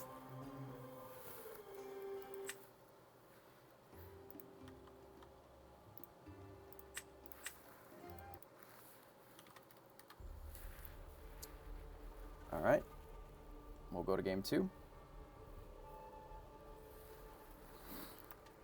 I don't know if this deck is playing the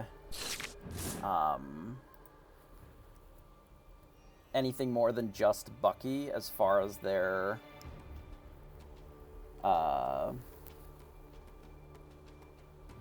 like their bullshit. This is a good hand, actually. Well, it's an okay hand. I'm gonna keep it, and I'm probably just gonna ink the Teeth and Ambitions. I know that we are not able then to threaten. Oh wait, I needed to mulligan one of these. For a 1-drop. Yeah, we probably could have sent back a Maleficent Sorceress here, actually. I thought I had a 1-drop. I guess we just have all Maleficent Sorceresses, so it makes sense. Yeah, Morph is what I was a little worried about, because if they just Beast next turn, it's pretty brutal for us. We just, like, can't interact with it at all. They just get the Beast on 3 on the play. Because I didn't have the 1-drop. They would still have had this anyway, but at least if we had the Teeth, it would have been an option to interact here. I don't know why they didn't quest with the Beast. So an odd choice to me. But such is life. We do this and pass. If this Maleficent is still in play, I'm probably just going to slam it into this Beast so that they stop drawing extra cards. But we'll see. This game is already sort of slipping through our fingers here. They probably won't quest with the Beast in this spot, but if they quest with Robin, I'm probably down to kill it.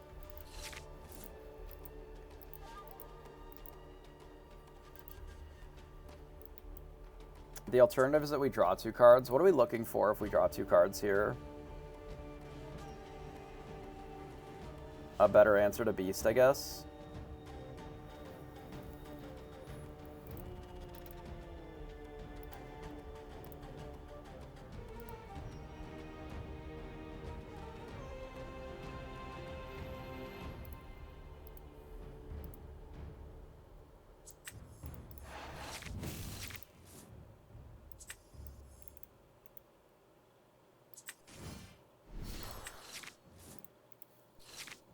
Fox, yeah.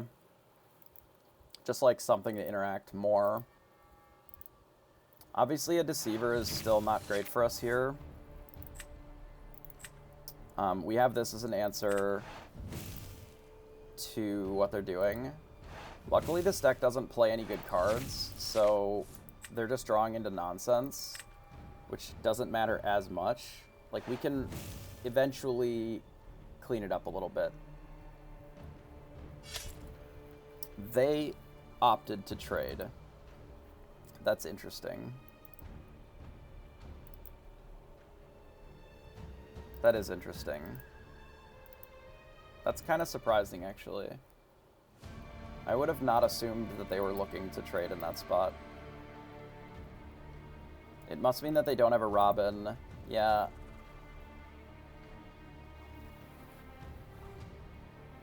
They either have a bad hand or they have a really good hand and they don't want us to have enough bodies.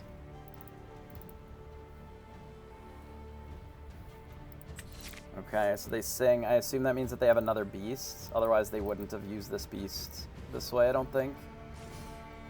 Yeah, that makes sense. So we get rid of the Kuzco. We Maui a Beast here. And then we pass. Yeah, they might have Whole New World. That's possible, and they're just looking to clean up the board.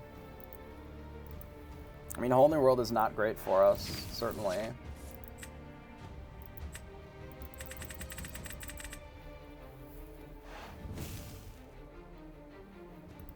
Obviously, they don't know what our hand is, so they don't really know that we have, like, a great hand.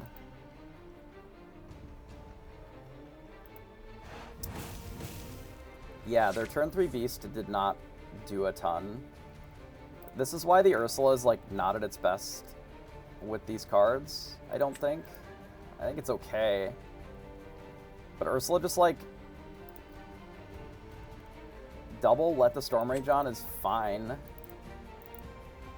it is pretty good. It's 4 damage. Double this, just, like, or the draw 2 is, like, not that important to me. If I get rid of this, we kind of don't have any draw. But we have the Yzma, I suppose, and we don't necessarily need any draw. We do this, we get rid of the beast and pass, and if they draw 2 on kill this, I think it's fine. Yeah, it's not as effective not in the green-purple deck for sure. This deck doesn't generally play Bippity Boppity, which I think is the best thing to be doing with Ursula. Double Bucky, shift Robin. So we discard 2 cards here. I think it's 1 Be Prepared and the Maui, maybe. Or maybe one of the snakes. It's one of those 2, I suspect. I think it's Maui.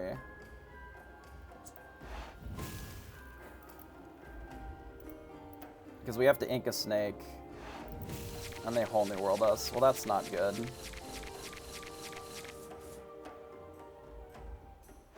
I guess we lose.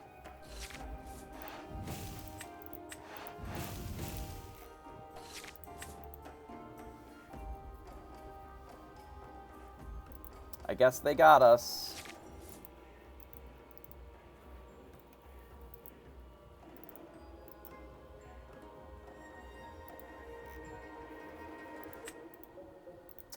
Welcome to fucking whole new world. Also, every draw that we had was just Be Prepared, so our whole hand was full of them. I don't know what we're supposed to do. We just lose the game.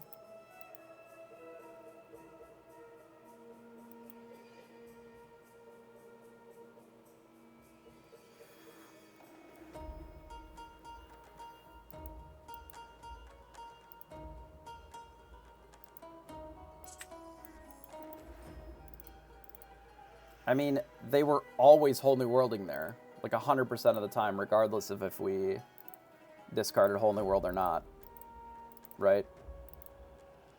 Like, it doesn't matter what they saw, they were going to whole new world there, because they shifted here. The only reason that they got the discard, like, they're just always doing it. There's nothing that I can do to stop them.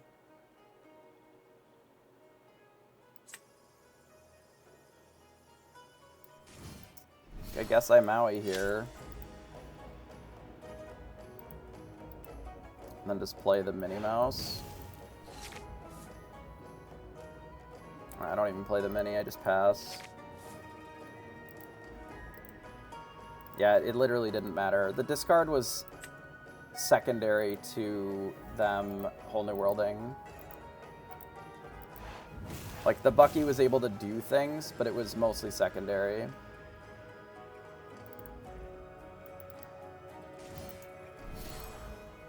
They would have done all of that anyway.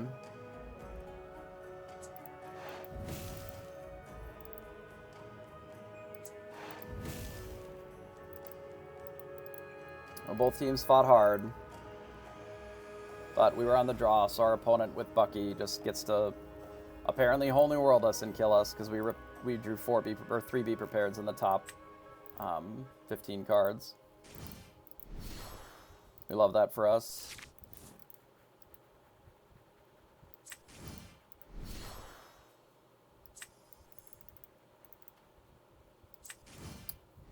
I have to work under the assumption that we're going to draw Be Prepared. I think that's the only way that I can play the game. Even though that there's only 1 left, I don't really have another alternative line.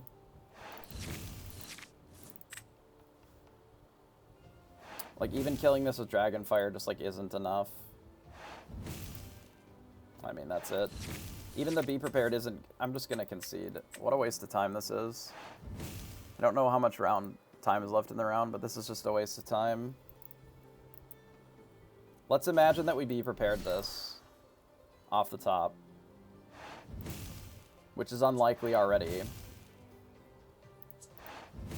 Our opponent has 7 cards in hand. Actual fucking joke.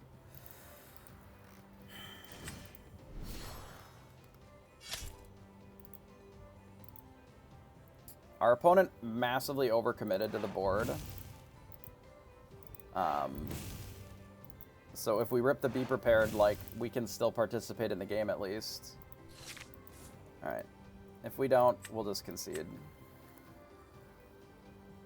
And then we'll go first. Alright.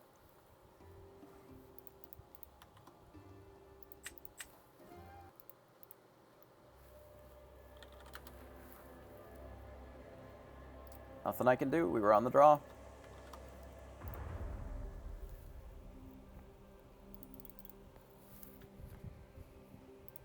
I still can't stand Bucky as a card. I think Whole New World is also obnoxious, but I just can't stand Bucky as a card in general, even though it wasn't that big of a deal in that spot. I think we get rid of these and 1 goat. I can maybe keep a Pinocchio.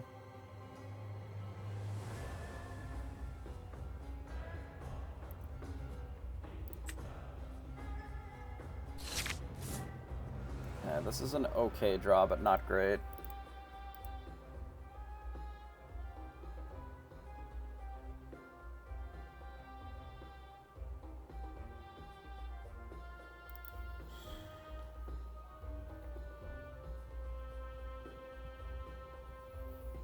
We have this problem here where this 1-drop doesn't do anything.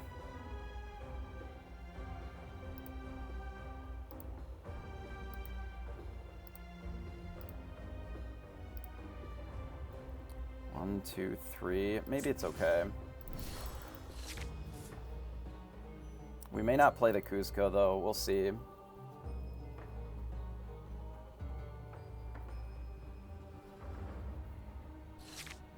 Maybe what it does is it just lets us get extra lore.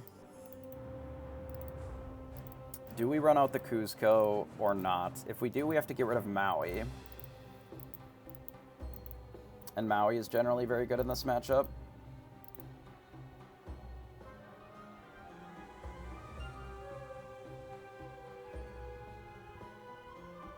I honestly think I have to pass and not play the Cusco.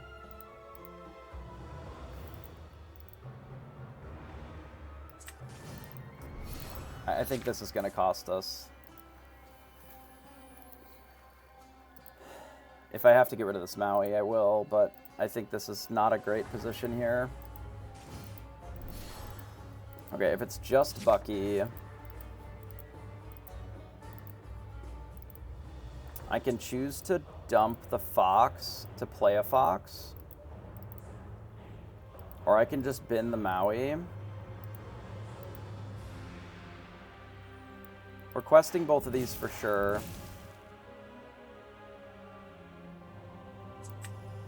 I think it's get rid of Maui to do this, and then pass. So the reason that I'm doing this is if my opponent plays Ursula, I would like to play the Pinocchio to kill it.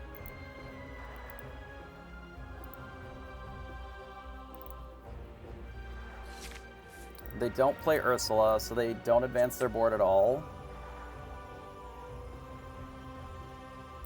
We'll ink the Always Classy. We're going to play the Rabbit here. And then we'll quest and pass. So I did like playing the Cusco here then.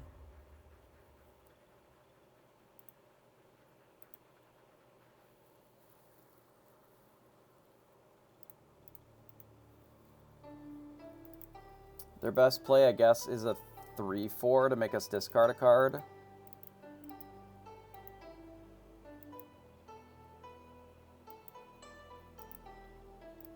But we can actually kill it with the Pinocchio and the Fox and draw an extra card with the Rabbit. I think I'm always discarding the Minnie Mouse here.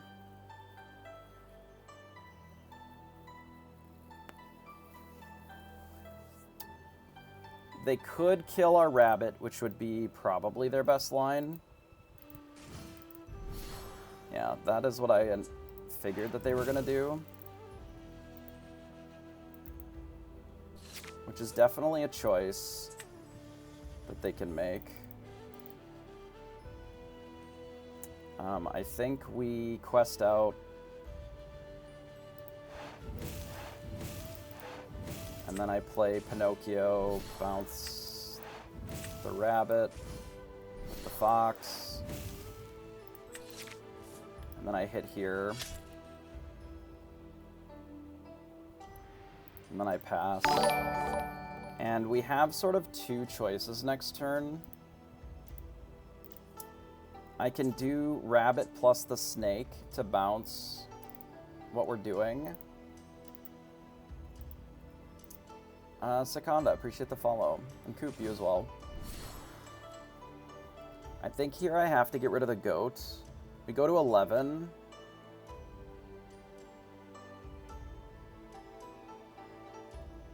With just this. I can do this, but if I don't draw an Inkable, like, I can't cast it anyway. So I guess we just discard the goat. Alright, I'll play out a rabbit. Hopefully we rip an Inkable. Rip another goat. Ugh, that's disgusting.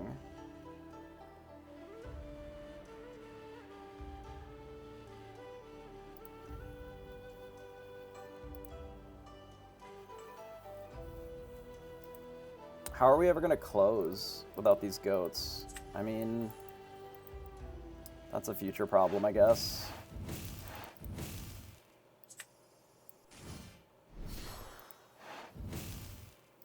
We just do this and pass.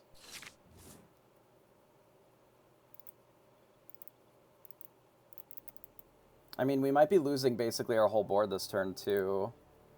They can just cast swords and attack the robin into the fox, and then we lose our whole board. Or they can tank and then sing, and that's really bad too. That's probably the worst outcome for us. We do draw an extra card off of Kuzco then. Like, we're not in a good spot here, even though we have so much lore. Unfortunately, we're just dying to Bucky, which has sort of been the theme with all of these fucking Bucky decks. So they tank, which kills the Pinocchio.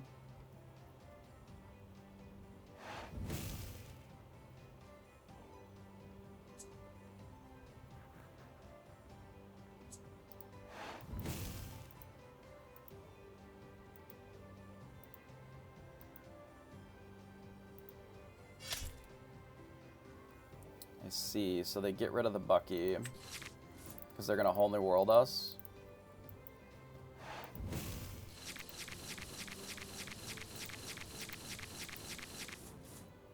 That's probably fine, actually.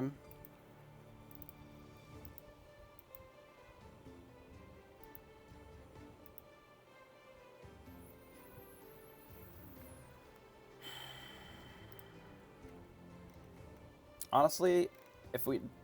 The only card that we lost that I actually care about is this Medusa. The rest of them I don't.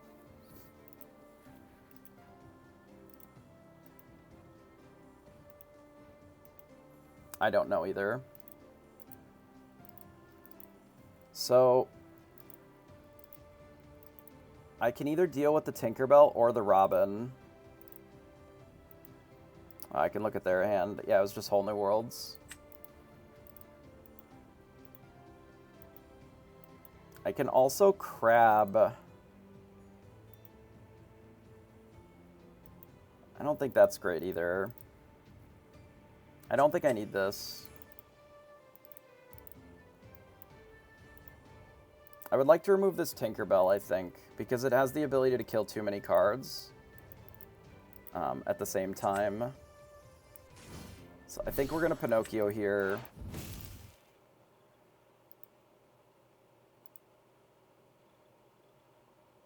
And then I think play Crab on the Snake.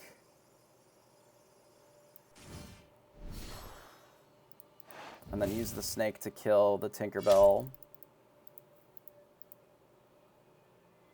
And then we'll Kuzco and then we'll quest here and pass.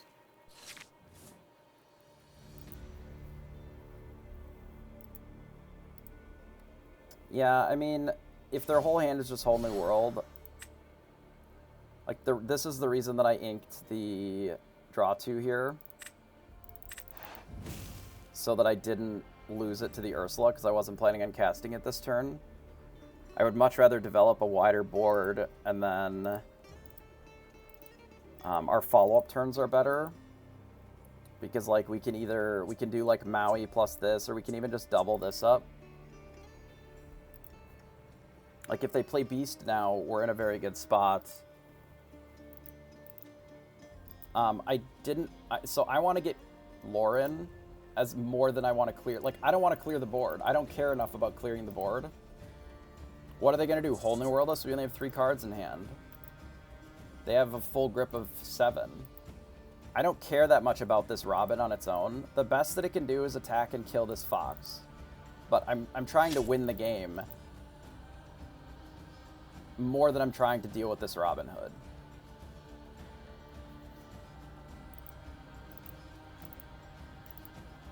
Which is why we're questing, which is why we're putting the pressure on.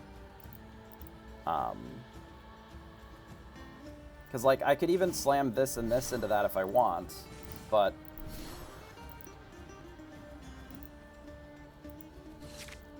like, I can also just kill this Ursula here and kill this. I can even develop a Maleficent as well.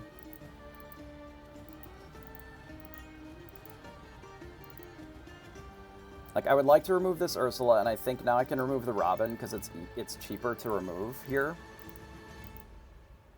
I'm debating if I use the Dragonfire or just the Medusa, because if I do the Medusa, I can just kill this, I can bash here, and then they have to, like, attack into these to kill them. Alternatively, I just use these 2 to kill it, and then I keep my crab. I get more Lauren if I do it this way, which I think is why I'm going to do it this way. I think we hit there.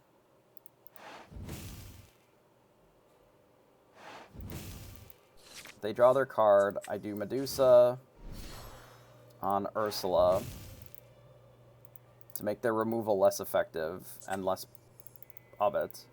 We'll ink a Maleficent just in case they Whole New World here, and then we'll just go up to 14 and pass.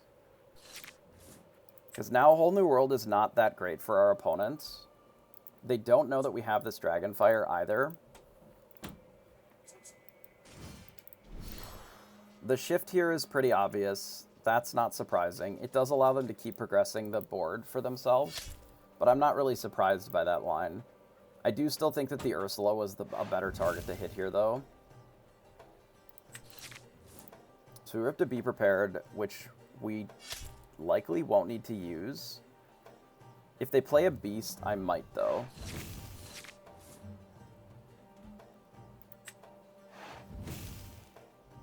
Or if they play an Ursula, I might, actually. They play a Morph. I can hit here. I mean, I can kill the whole board without the Be Prepared.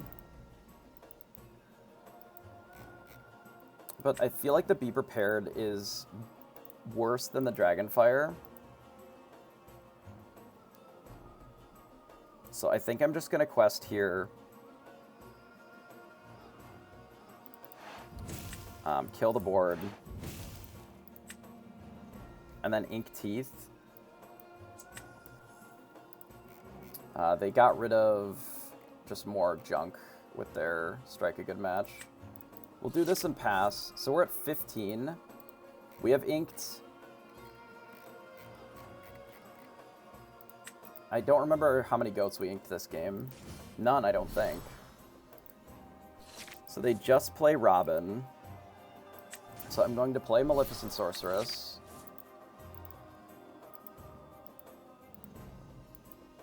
We could just kill Robin. I don't actually care if they Whole New World us, I don't think. I think I'm just going to play the goat and then bounce the goat. and then pass. I don't think I inked the Maui, but I think we just do this. And then they sort of have to deal with our board. Otherwise, the goat just kills them. And if they don't Whole New World here, that's fine.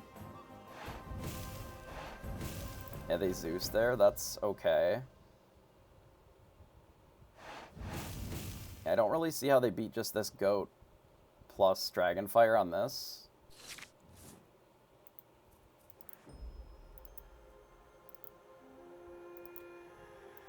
Like, Ursula is a good removal spell for the goat here. Because they can, like, draw extra cards with it or whatever. I wonder if I just do this. I just Dragonfire there, and I just play the goat. And if they draw 2 extra cards, they draw 2 extra cards. I think that's fine. But, like, now it means that they have to answer every single card for the rest of the game. Yeah, I assume that they had let the Storm Rage on. So I was considering playing this a little bit differently, but, like, every goat and spellbook just kills them, as does every single character in our deck if they don't answer it immediately.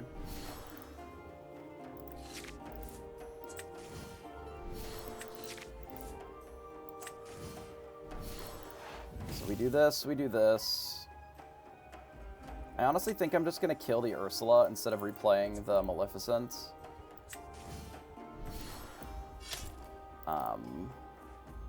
Because I feel like that's better. Because I don't want them to have the ability to freely just, like, double strength or whatever my 2 characters. That's kind of not good for us either. And if their play is just to let the Storm Rage on to, like, deal with the snake, I'm okay with that. Because then we can just kill the beast as well. You know, we're in a position where if they don't have an answer to the snake immediately, if it's just Tinkerbell, right, to kill the snake. Yeah. Alright, we'll take it.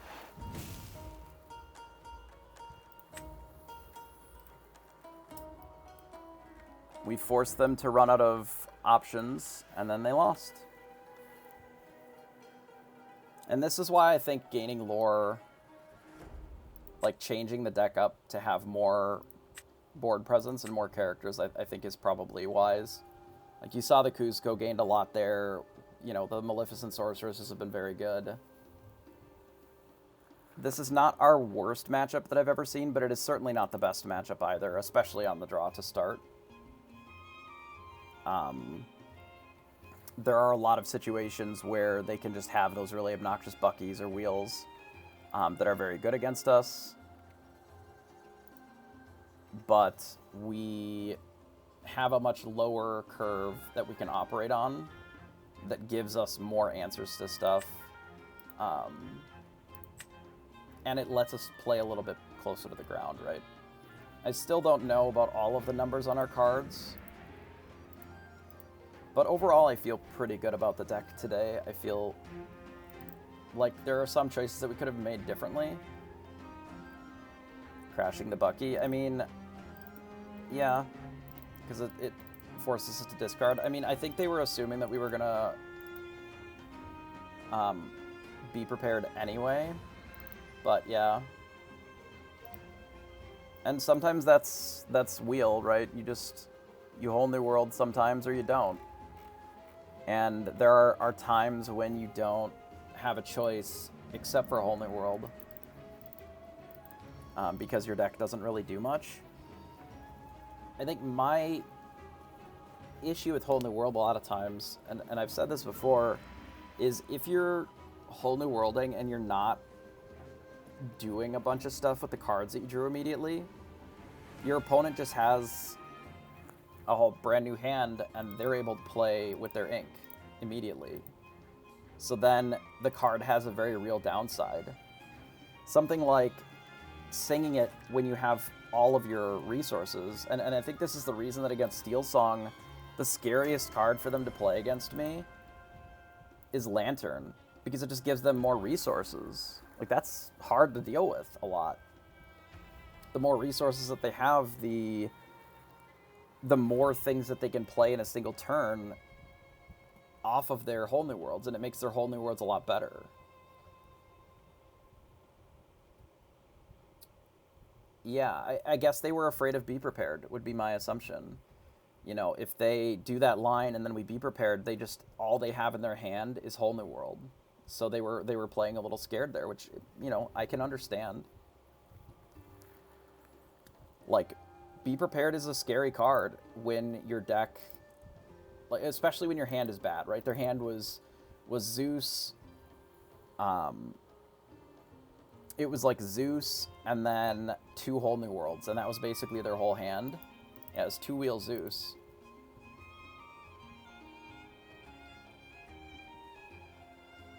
So, in that instance, then it's like,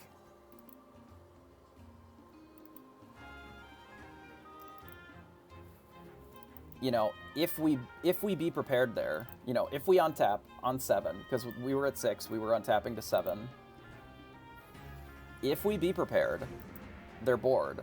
Then their Bucky's gone, and the rest of their stuff is gone, and then all they would have left is exactly 2 whole new worlds in hand plus whatever's on the top. And that maybe puts them in a worse position because, like, they don't know that we weren't playing towards that. We were just looking to draw a bunch of cards, right? We were just gonna keep developing on the board, but they don't know that. We've drawn so many cards that game with the rabbit that they couldn't really know that that's where we were at in our hand, right?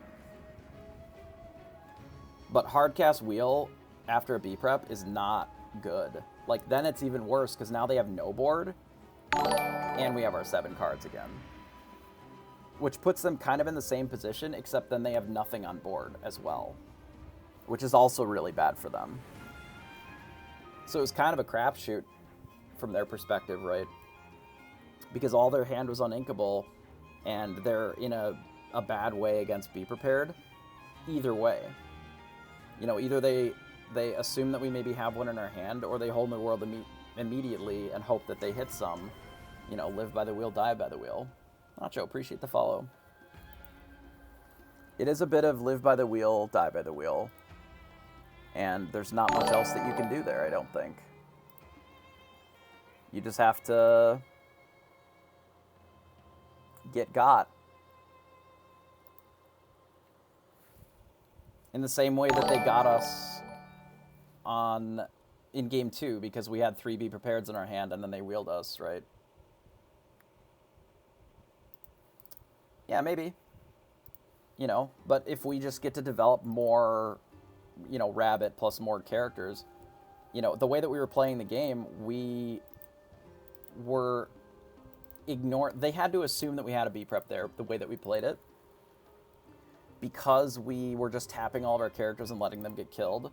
We had to assume, from our opponent's perspective, that we didn't care if our characters got attacked or not. They didn't know that we didn't care because we were just gaining lore and it didn't matter because we had so much card draw.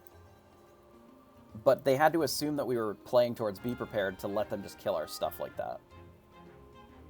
ICT and Chino, appreciate the follow. Thanks everybody for hanging out. Hope you're having a good time. If you missed any, I will be uploading this to YouTube later as well, which you can find at youtube.com/@JebusSBB. Otherwise, you can check out the VODs here as well.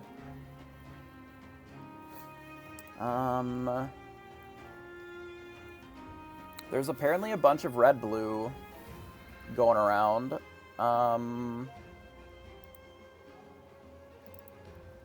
That we haven't really run into.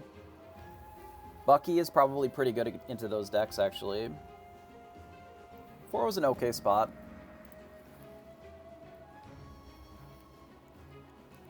Since we have a lower curve, I don't think I'm as much of a dog in the red-blue matchup as we normally would be, I think. If they are the fully ignore...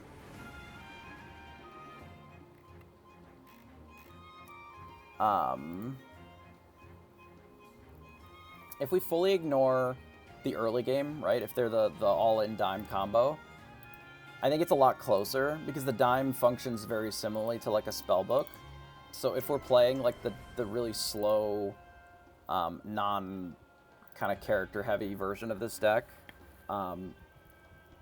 red-blue can kind of bully you a little bit. Just by ramping, playing dime, and then out spellbooking you, basically. So I don't necessarily think that we're hugely favored there, but we're okay.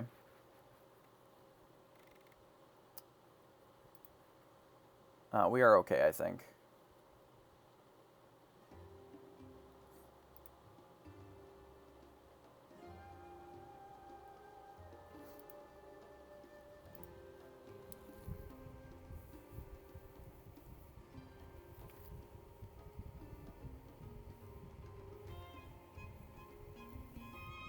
Yeah, I could see that. Oh, yes, you're right. I'm dumb. Thank you. Story of my life. So we played 3. They were on the play, and then I won. They were on the play, they won. I was on the play, I won.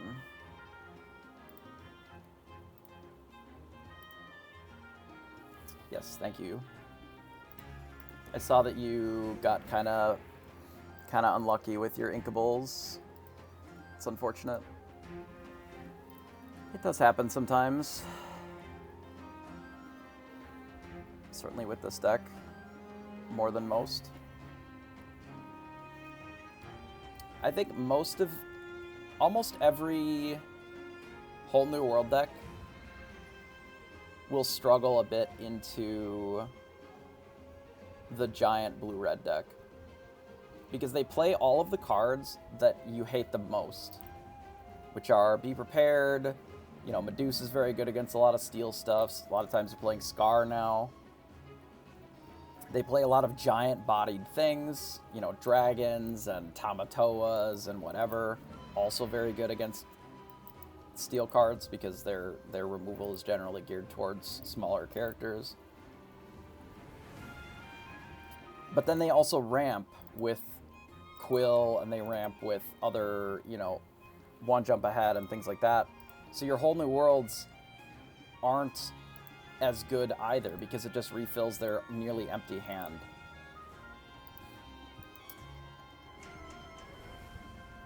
Which is rough, right? Then all your best cards are bad, and all their best cards are great against you.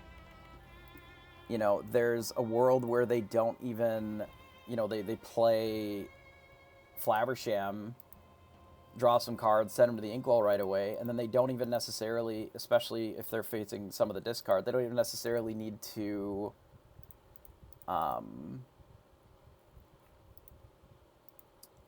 use their Flaversham right away. They can just wait until they need the cards, or they don't draw something that's good enough. You know, there's a lot of things that are rough, and that deck, like the steel decks, struggle a little bit with locations. So if there's a time when you know, your opponent just double drops McManners, that's pretty bad too. So there's a lot of things that can be pretty tough in those in that matchup, and that's the same with a lot of these. I think top 16 is fine, or top 8. Generally, with top 16, I would expect, or usually you would expect it to pay down to top 16 a little bit. So it's a little, the sweat of, you know, do you make anything with your one round that you have left on day 2 is a little rough. But I think top 16 is fine, especially with how many rounds there are. And because they want you to play it out, right? Because there's no draws, the cut is a lot weirder, right? Phaedra, I appreciate the follow, though. Thanks for that. So because they want you to play it out for just the sake of, that is their choice. So they don't have currently a way to do intentionally drawing. Obviously, there can still be unintentional draws, and there are certainly ways of unintentionally drawing on purpose, which is just an intentional draw. I don't think that has really happened, especially with how much spectating there is.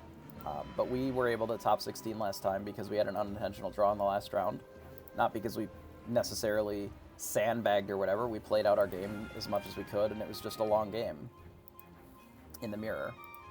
You know, we played 2, and it was okay. Is there stats on Enter Decks? I don't know if there's any stats on Enter Decks for this tournament. They may add them later, but I don't believe that there are any yet.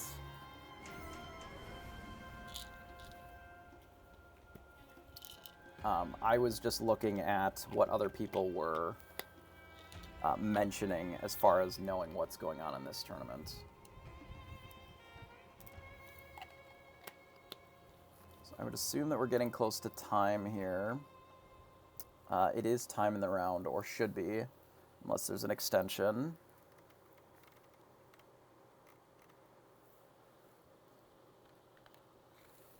Take my antihistamine here. As long as we have a few minutes. And vitamins. Take your vitamin D, it's good for you, especially if you're indoors all the time like me.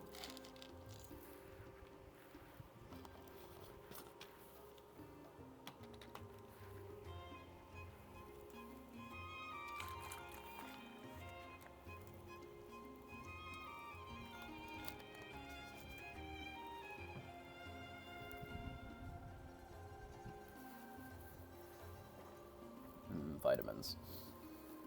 Okay, so we wait until next round. I don't see an announcement for time. Oh no, they did. I missed it. I'm just dumb. The matches should be done, so it should be the next round pretty soon here. So far we have been okay on our events so far. We are currently 4-0, which is 12 points. Just looking at the other 12 pointers, it looks to be kind of the normal crew that you would imagine.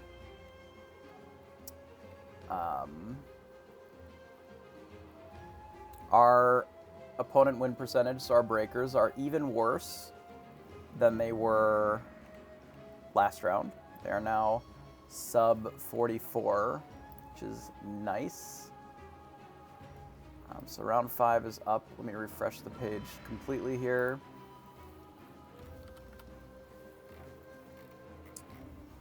Who are we battling? We are battling Benjamin Gibson. Okay. Alright, we should be able to start here. We'll go custom this, and then we will battle our opponent here. Alright, so this will be round 5.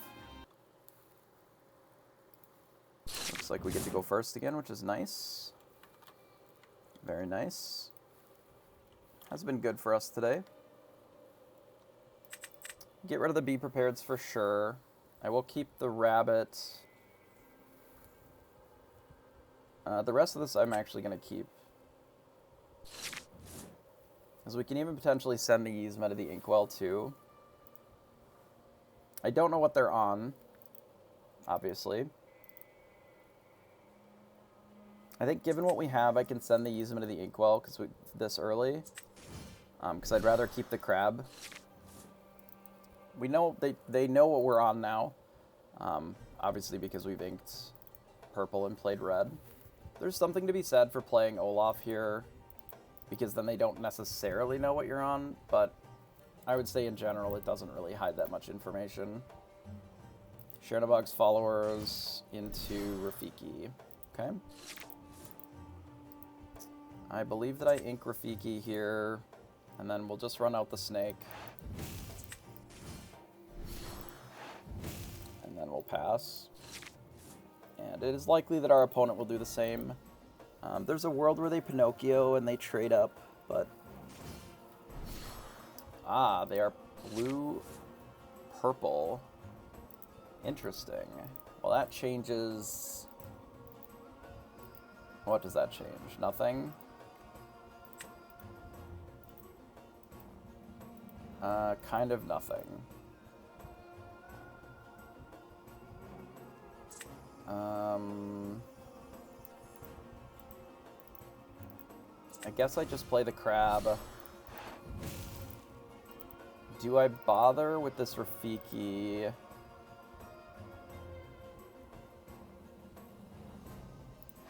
just gonna do this. This is the worst against crabs specifically, but getting their Rafiki to trade with the snake I think is fine. Our worst case scenario is if our opponent just inks, plays crab, and then talas the snake here, I think.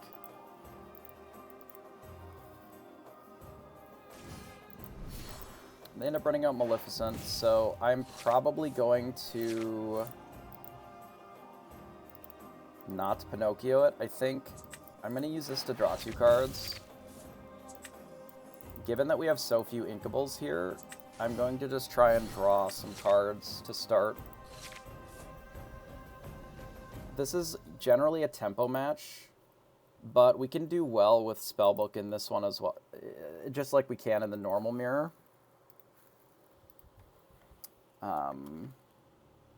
This is blue, purple. In the same way that we would fight against the mirror, I think we can approach that here. We can just try to quest as much as possible early and then set up for future turns with Spellbook to close it. So it would not surprise me if they quest with Grammatella. They might play crab and attack our crab with their Tala. They may bounce their Maleficent with something, maybe a fox to trade with our crab. Okay, so they do crab and then they kill our crab. So that's not ideal. Because it does mean that locations are a bit more of a problem for us then.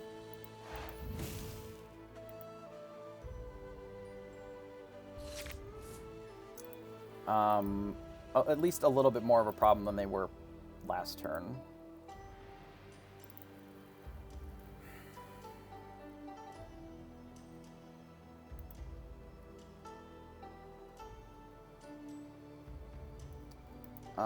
Since I have another rabbit, I don't necessarily need to bounce this turn.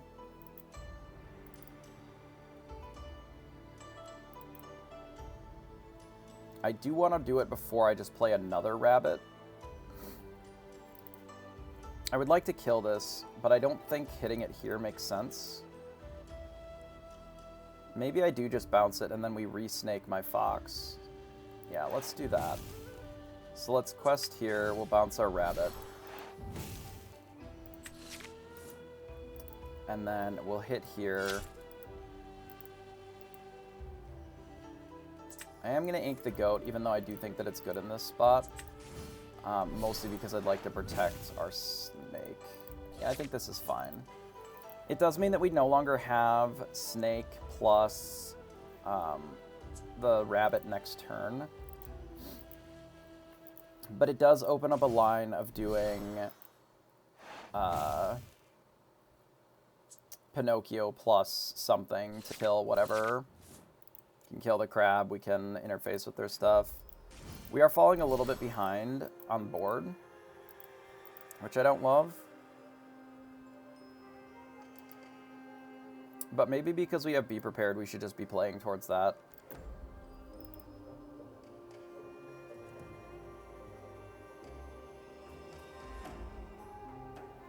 They're debating on whether or not they want to keep this crab in play. I suspect to try and hedge locations.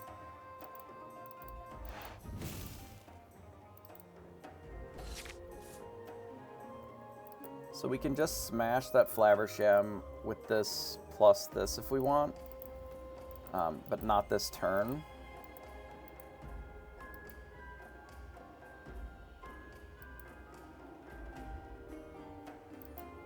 So if they have another item, we should really get rid of this Flaversham so they don't draw more cards with it. I think our play is probably to do Pinocchio, tap this, hit the Flaversham with that, And then we do something like this to bounce the snake. And then we just hit here.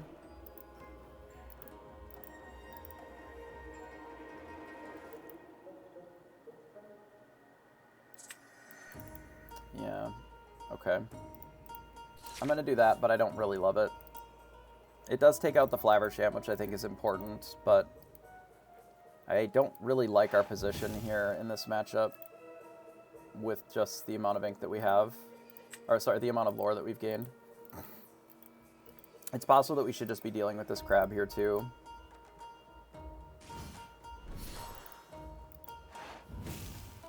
Okay, so they're going to use the Tala to trade with the Fox again by bouncing the crab. Which has been very good, and it's the reason that we were thinking about that I probably should have been dealing with the crab earlier. To avoid sort of this scenario. They did ink the crab, though.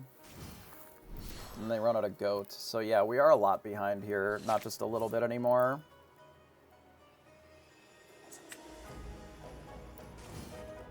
I'm going to play this.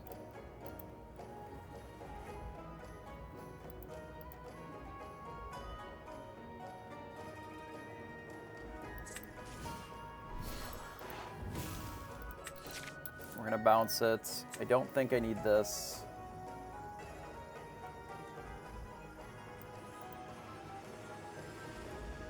And I pass.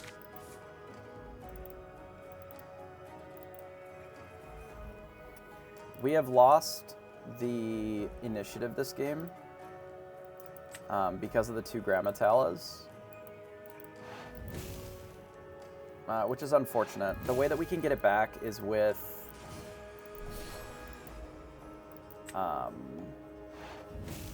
something like Whole New World.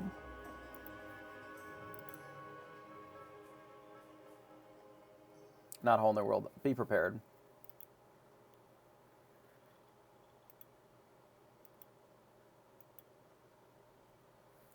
Gaston is very good for our opponents here. They inked a Fox. I see. To play a detective. Interesting. I am surprised that they didn't just hit this goat with their Fox. I think that would have been a little bit of a better line. I could be wrong, though. I think I'm supposed to take out the goat here for sure.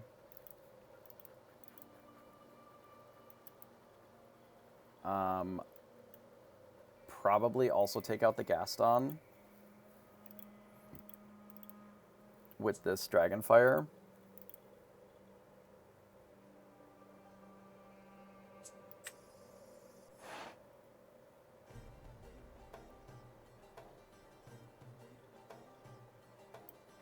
Like so. And then I think I'm inking Cusco. I should have done this in a different order. Realistically, because I could have inked one of these fish hooks instead of the Cusco. One of the things that we have... Oh, goodness. They have so much card draw.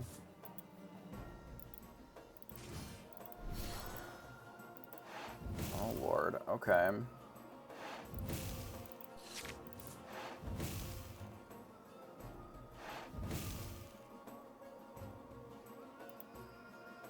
We are getting buried by this deck here. Absolutely buried. This Pinocchio is embarrassing.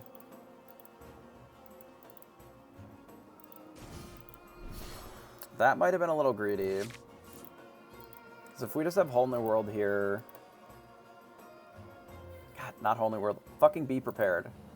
If we have Be Prepared here, we can just kill this for free, I guess. So we ink a Fishhook for sure. So we have 9. We have a couple of choices, none of which I love a ton. I think the one that I like the most is playing a Fishhook and a Maui.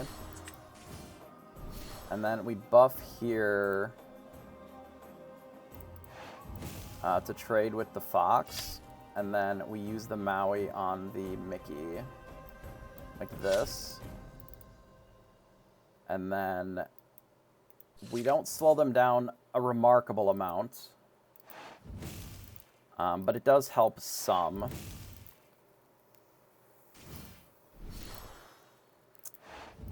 Another Gaston. I wonder if they're playing Dime in this deck too. So they do all their draw first to see if they want to keep the Chernobog followers in play or not. I would likely keep it in play if I were my opponent.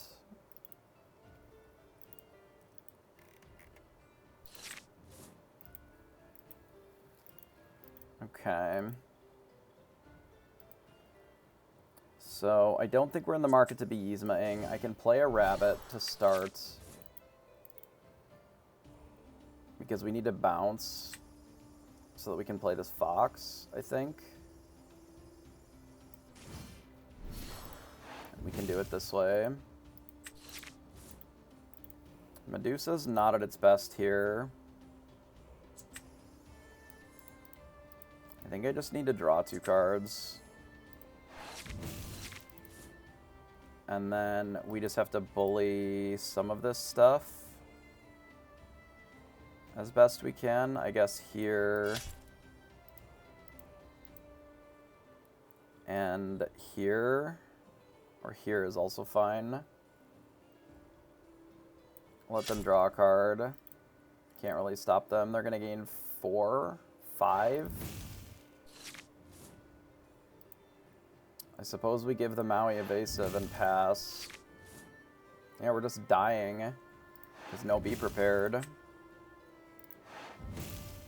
It's really unfortunate. What is the weakness of the blue-purple deck? They don't have any comeback from behind mechanics, really. If we had Be Prepared them at any point, like, I don't know what they would do. We didn't have any opportunities to do a 2-for-1 on any of their things. Like, the boards where they just have 6 characters. If we kill 6 characters with 1 card, like, we can go wide, but they can't, is generally the weakness of the deck. But we just didn't draw any Be Prepareds, so we lost this particular game. Hello?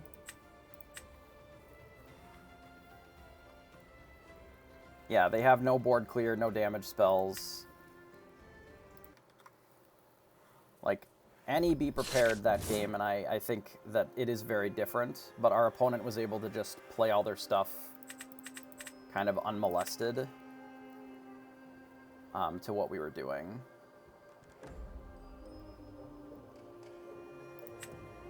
I think this is what we mulligan here.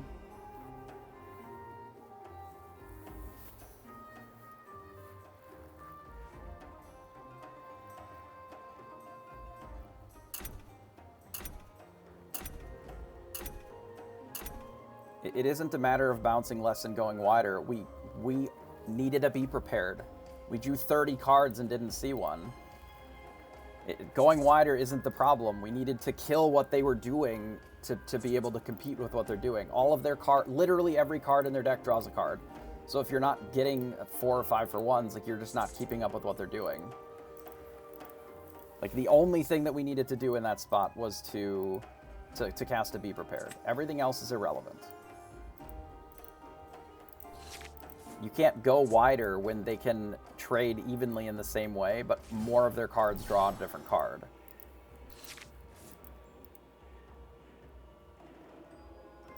So we don't need another Kuzco.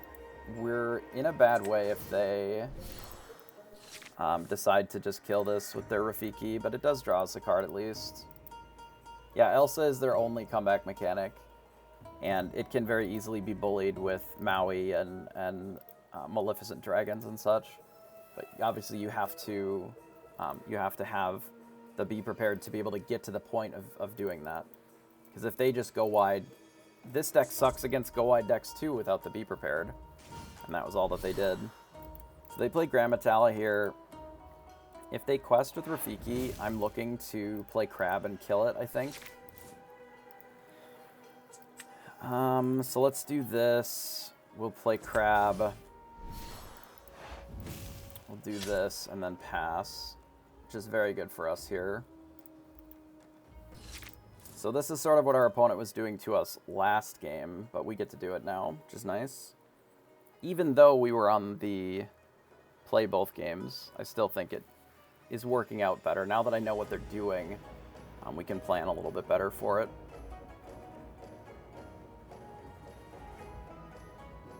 Like, them trading up into a Kuzco is not as scary for us as them trading up into, like, crabs and snakes and such.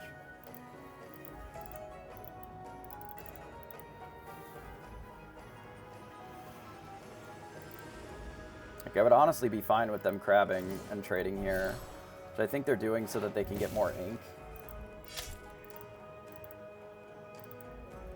That's actually okay for me. So I kind of wanted to draw a card anyway, so we can get a different ink. Well, I guess our only inkable option is... Yeah, the spellbook is very good for us as well.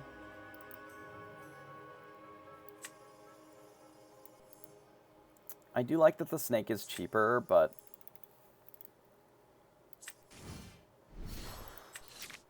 Play this. We rip a Yzma. I am debating if I want to trade crab for crab. If they are location heavy, which I know that they have them, we saw the McDuck Manor, crab for crab can be a little rough. So I think I'm just going to pass.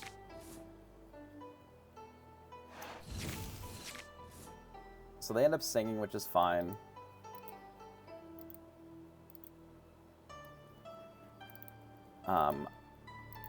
I am probably going to snake my rabbit next turn and then develop the spellbook. Most likely. We'll see what we rip off the top, but that seems like a pretty good line to me.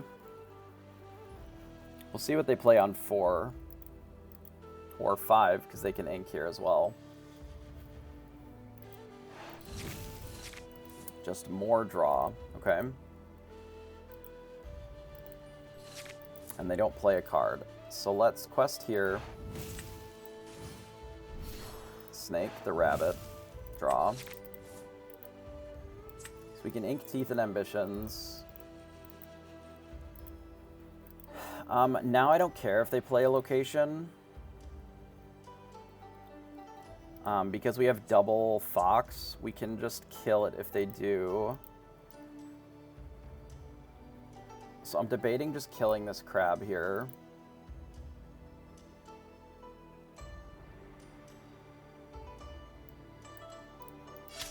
Which I think is fine, since they have nothing else on board.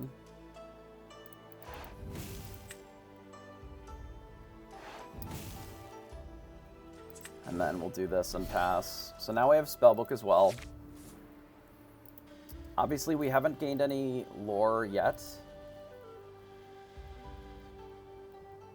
So we are a bit behind on the lore gain front of doing this. However, we do have a decent setup currently. There's a world where I just run out the Yzma and don't activate the spellbook next turn, depending upon what our draw is. So they also play a crab, okay? That's fine.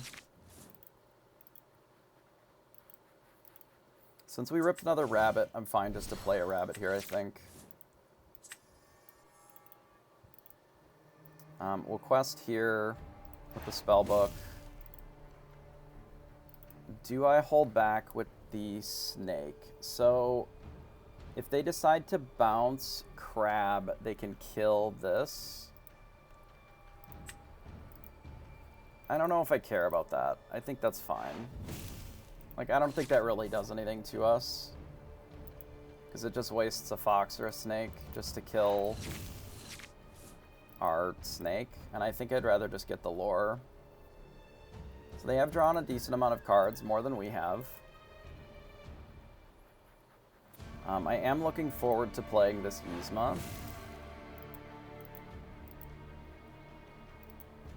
Unless they specifically play Elsa. I may let them have the Elsa anyway. We'll see what we draw.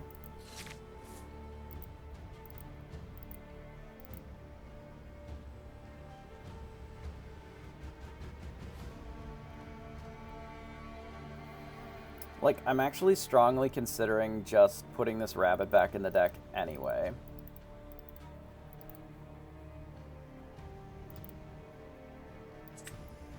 Because we have such a good hand regardless, that I just want to draw the extra cards, and then we can B-prep later. We get rid of the Minnie Mouse. We'll let them gain 5 if they want to go to 7, but if they develop any additional characters, the B-prep is even better, and we get to do the spellbook with the B-prep. So they do gain a lot of lore here, which is unfortunate. But realistically, what I'm trying to do is allow them to commit a little bit more resources. Since we don't have a lot of be-prepareds, we just have the one. I want them to commit a little bit more resources to the board before we use our only answer, basically. Because now if they don't bounce this rabbit, or they just commit another card to the board that's not spellbook, of course, then we're in an okay position, I think.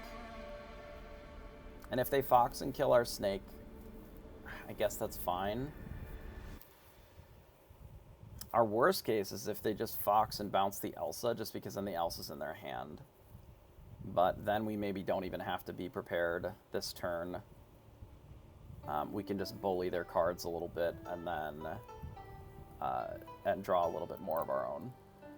It would encourage me to play, you know, one of these Rafikis instead. So they snake, presumably. Oh, they snake the rabbit. Okay, that's fine.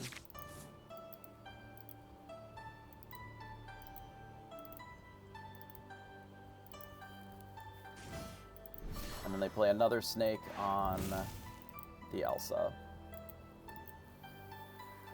Okay, so then, like, the Be Prepared just doesn't really need to come down here.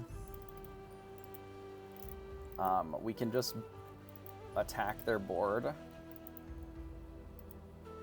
a little bit, quest with the Yzma,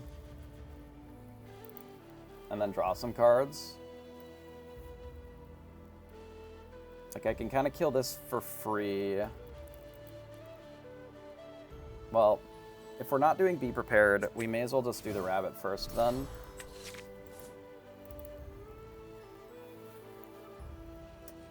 And then I can just do this on the rabbit.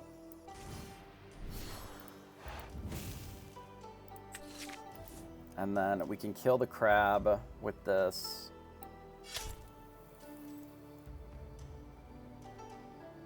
We can use the fox to kill the Minnie Mouse, or the Mickey Mouse here, and then go up to 7.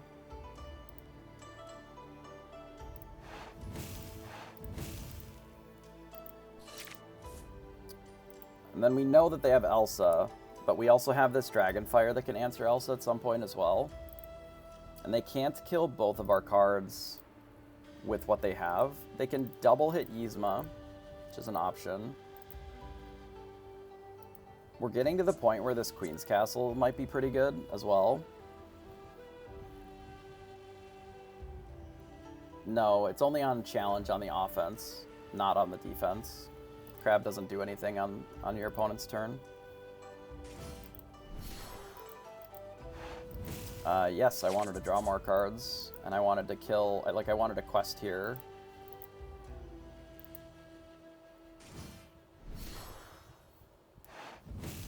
So they opt to play the fox to kill the Yzma, and then they're going to quest for one of the crab. That makes sense.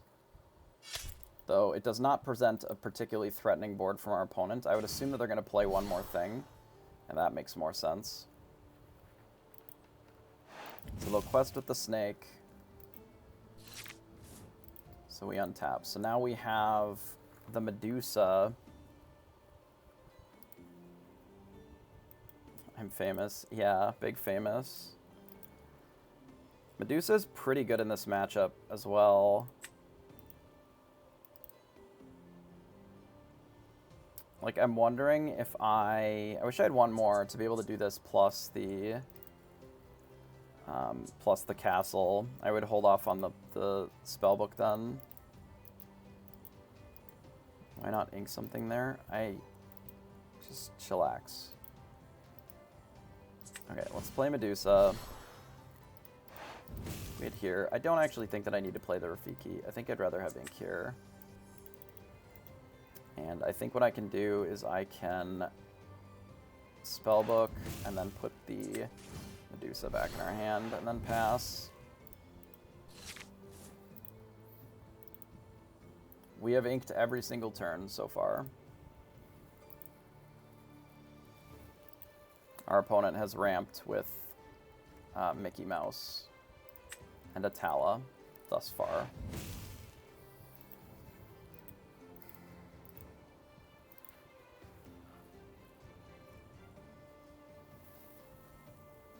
Yes, I know.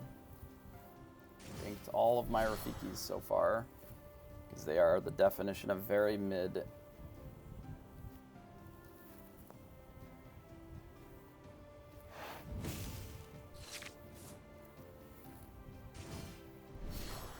So my thought this turn is I can either be prepared and then play nothing, or I can do Dragonfire here, play the castle. I don't particularly want to leave them with this Gaston in play, ideally.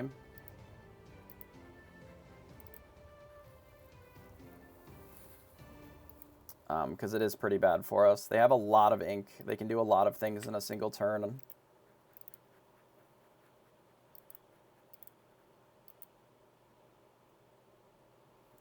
If I leave them with the Gaston, it gains them 3.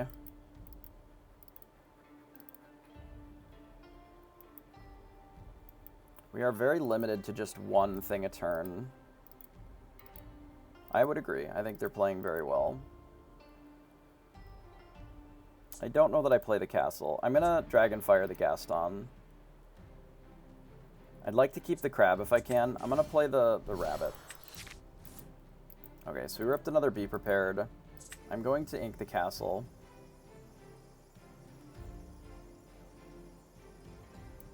I'm going to ink the castle in this spot. I'm going to Dragonfire Gaston. And then I'm going to quest here and spellbook and pass. Now that I have another Be Prepared and I can Be Prepared plus do something, it makes me feel a little bit better about dealing with this Elsa that they play. Assuming that they're just going to ink an Elsa, but if they just play a bunch of goats and bounce, like, that's pretty bad too. Yikes. Are we just going to lose now to the goats? I suppose, probably.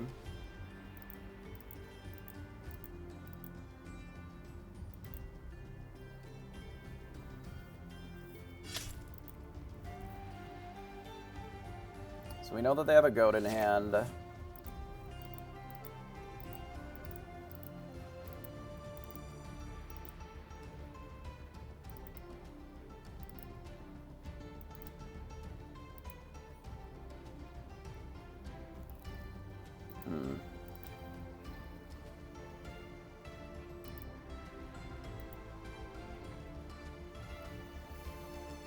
I don't think that I can race here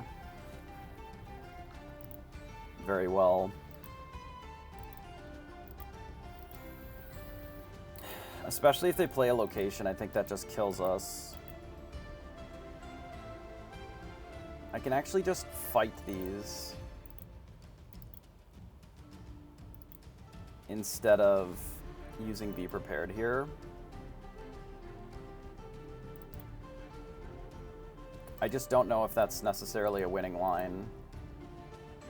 Because they go to 15, 16, 17 already with Goat. If they have any other bounce, I think we're just dead.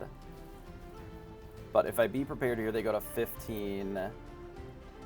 They can still play the Goat and bounce, and it's bad. But at least this way I can develop stuff on the board.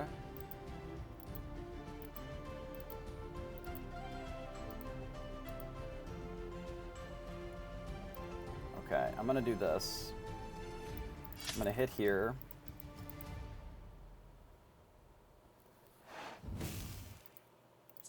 I'm going to play Goat. I'm going to bounce Goat. I'm going to attack the rabbit.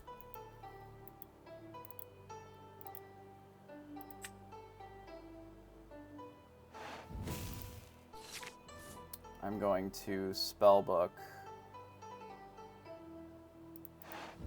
and just ink the crab and pass. The reason I'm making the crab now is if we don't have the fox, the crab is useless anyway. So if they just play locations, we're dead. But we're pretty dead to what they're doing anyway. Maybe this is just wrong. Because it doesn't, like, we probably needed to be prepared a few turns ago. I know that they have Elsa. The Elsa doesn't matter, but it makes our hand worse, right? The Elsa. I guess we have a lot of power on the board. Maybe if we ink the crab, they don't think that we can deal with the location or that we can deal with the location now. But I guess they're tapped anyway. Okay, so this was expected.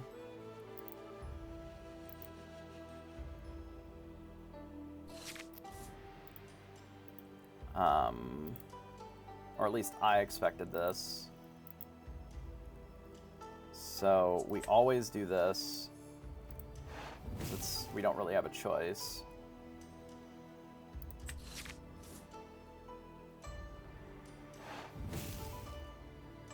So they go to 18. Can't stop them.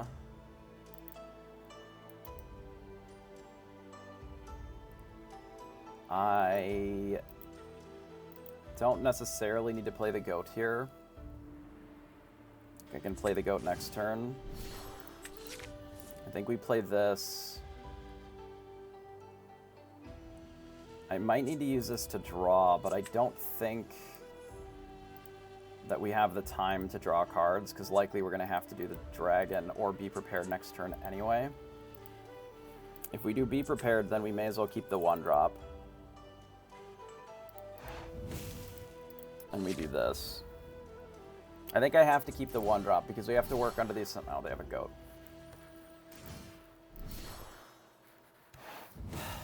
Okay, well, they got us. None of it mattered anyway. They just had 4 goats, so we have lost. Okay.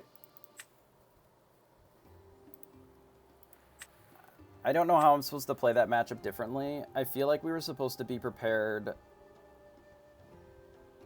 on an earlier turn.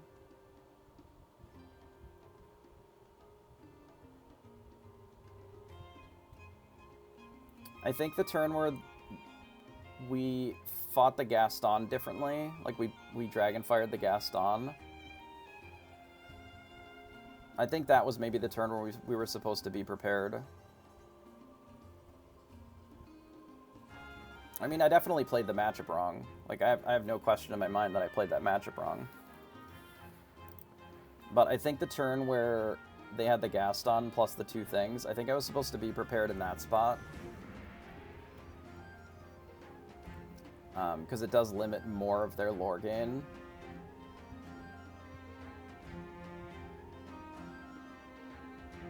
Or did I be prepared there? I don't know. I don't think I played that matchup right.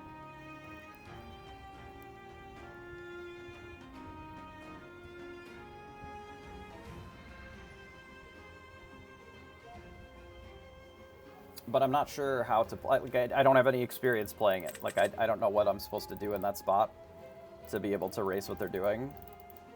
Basically, they're playing all the same cards that we are, and Unless we're drawing our removal spells in the good order, like they're just doing the same thing that we are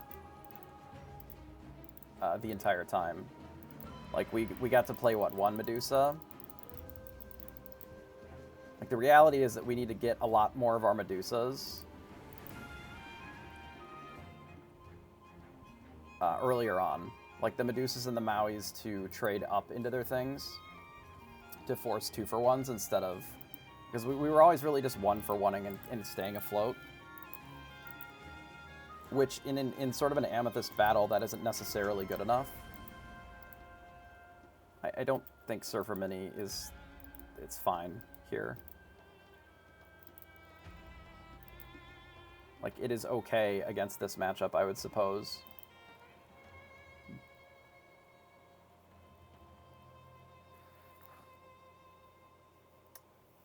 Yeah, I don't think I played this matchup right.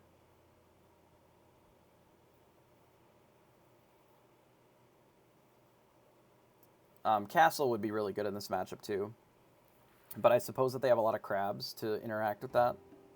So that makes it a little more challenging. And I'm not sure how we're supposed to tackle this matchup. I don't think I'd be prepared in the right spots. When we probably should have. Maybe the fishhook is really important here just to be able to trade up into things, but... And it could be that something like Surfer Mini is good for winning this matchup. But we didn't know what to expect, and they got us. That'll happen if you play a non-standard deck sometimes. I do wonder how that deck ever beats Steel Song. Or... Blue Steel. I really, honestly, any of the Steel decks, I don't know how it beats them. Like, any of the decks where Be Prepared is really good. I'm not sure how that deck will win. I also don't know how that deck ever beats Bucky. Just in general. Like, they have no answer to Bucky or Beast or... Like, how do they beat a single Beast? Did they just have to Pinocchio Crab it every time? Interesting. Like, they would do well against Blue-Red, because they're playing the same purple cards that we are, essentially. And the Be Prepareds and the Medusas are kind of at their worst in that matchup. But I don't really know how they would beat the whole New World decks. Like, the Steel decks. Because they don't really have Be Prepared. Like, how does Steel Song not just... I mean, dodge is the real answer, but like, how do they not just lose to Steel Song just playing their normal game? I don't know, just don't play against it. I think that's probably the answer. Would be my assumption.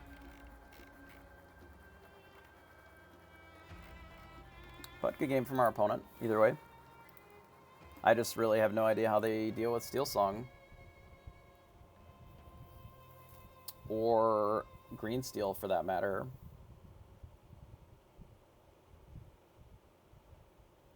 Like, a Robin is just very insane against them, right?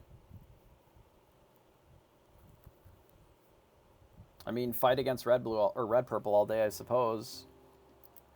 But there's just so many decks that I feel like you don't have answers for. If your opponent goes wide... Like, they have the Fox stuff that they can be battling on the ground. But they don't have a lot of rush. It's just Fox. You know, they're playing the same purple cards that we are. Like, there's nothing unique about it. They're just playing Elsa. So I suppose the play is you just try to ramp into Elsa and race. I guess that's their only out, really. Maybe that's good enough with how the decks are constructed. I don't know. I would think that they would lose pretty badly to Steel Song. But I don't know. I didn't see. They didn't play one against us. But that doesn't mean that they don't have one. I don't think that they would really need Dime, realistically.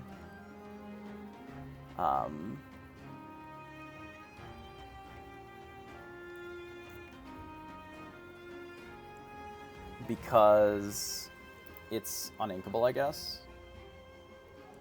Yeah, I mean, I don't know how you beat Steel Song with that deck. I mean, it was a good game, but I'm not really sure how you beat Steel Song there. Or Green Steel. Like, Robin is just very good against you, right?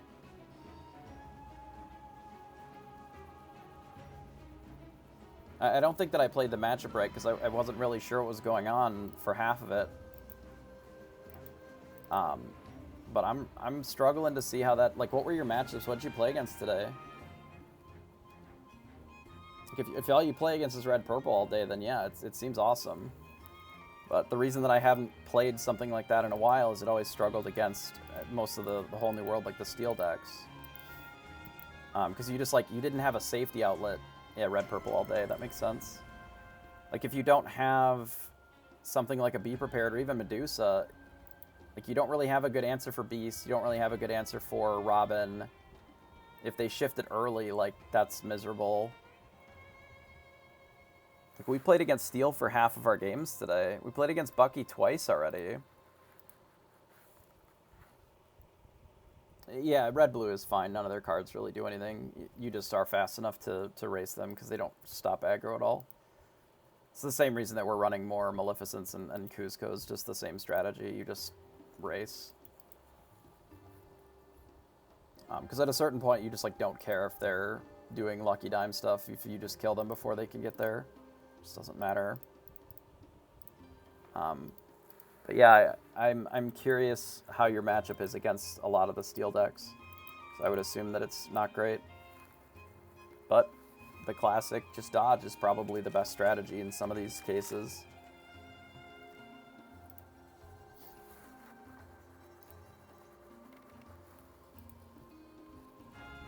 I think there were some spots where I'd probably be prepared differently, and I think we would have been okay.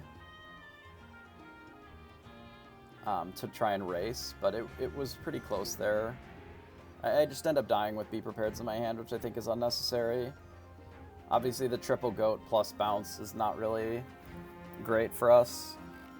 When we had to ink, like the way that our draw was, we had to ink some of our goats, which is just not ideal. How do you deal with castles? It's I assume mostly just crabs and foxes.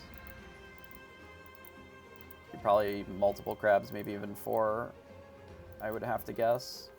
So I don't really see how else you would deal with locations. So especially when we're down on locations, it's probably quite good. Crab plus fox is a decent answer to them, though. What did they just say? We are taking a 15-minute break at the end of round 5, so I should probably go find some food then. It's just crab and fox. So, like, if you don't have foxes, like, the locations are pretty rough. But I assume you're probably on the full set of crabs, which would make sense. As long as you're aware that that's, like, a thing that you would need to be doing, you can plan for it pretty easily, I imagine. You just prioritize making sure that you have stuff like this, which makes sense. Yeah, it's, like, doesn't seem bad at all. We've fought a lot of Bucky, though, so I wonder, like, you're going to struggle the same as we did against Bucky, right? But you don't ever have Be Prepared to claw back. Which likely makes that matchup pretty rough. So, like, the Green Steel and the Steel Song. Well, hopefully you dodge them all day.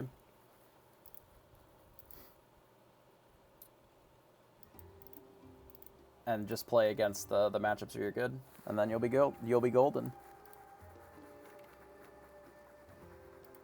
Like, I don't really know what anybody else is on that is doing well today, but I know that there's at least some red-blue for sure, and presumably there are some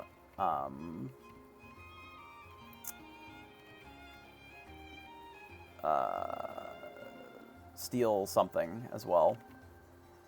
That's doing well. There's a lot of green steel, though. Even the full-on discard shit, which is like barf.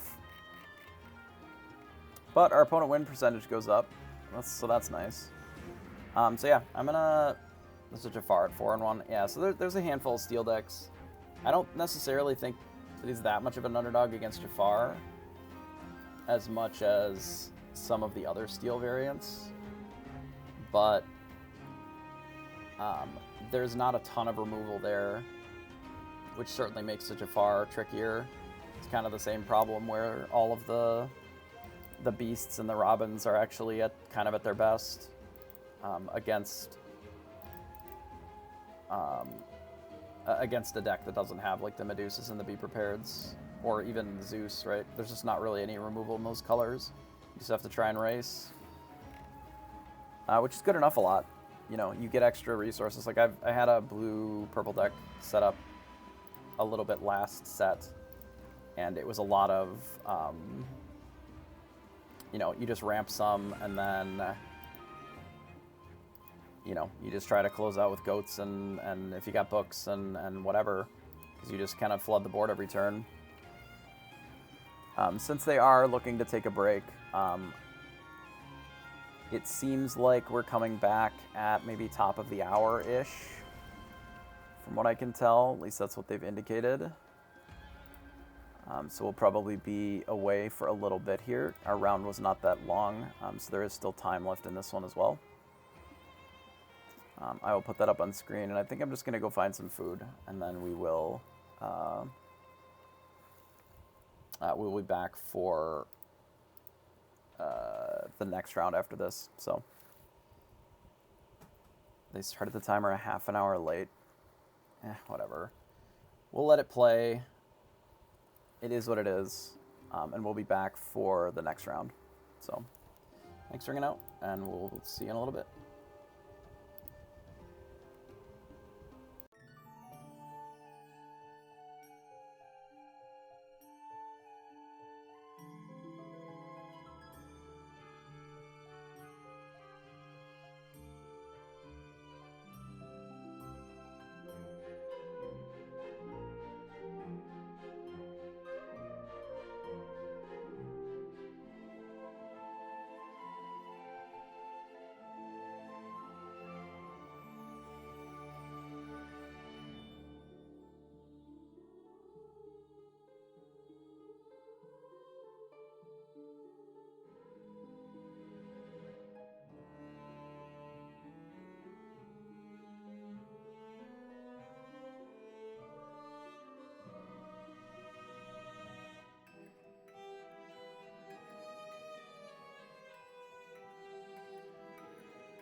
We're back.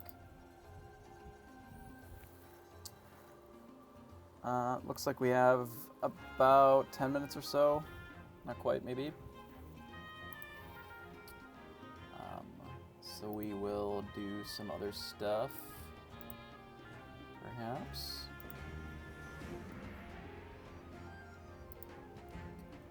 We can talk about the deck a little bit.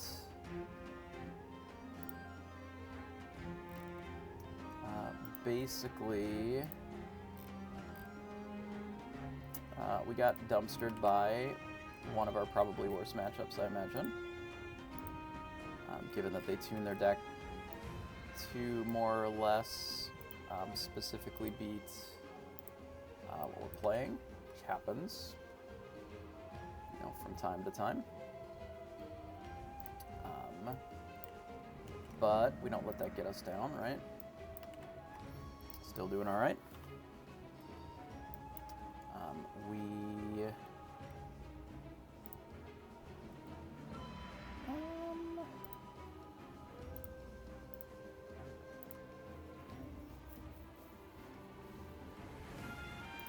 Yeah, so we'll see where we're at after this round. There are 3 rounds of play left, right? 'Cause this was round 5. And there are 8 rounds, so we'll have to battle another 3 more. And my intention is to just win them all. And then we'll play tomorrow. And if we don't, then we don't. And that's okay too. Give me my Saturday back a little bit. Weevil, appreciate the follow. And Siwaki, appreciate the follow when I was gone as well. Found a little bit of food, so we'll be satiated enough for at least another 3 rounds, I suspect. And now it's more or less just waiting until the next round is up, so we can battle. Obviously, since there's no draws, it does make the rounds a lot more important, makes your breakers a lot more important. Basically, my thought is we just have to win every game, and then we don't really think about the record too much, because it just doesn't matter. If we win, then we win. And since we have to play all the games anyway, it's kind of the same, right?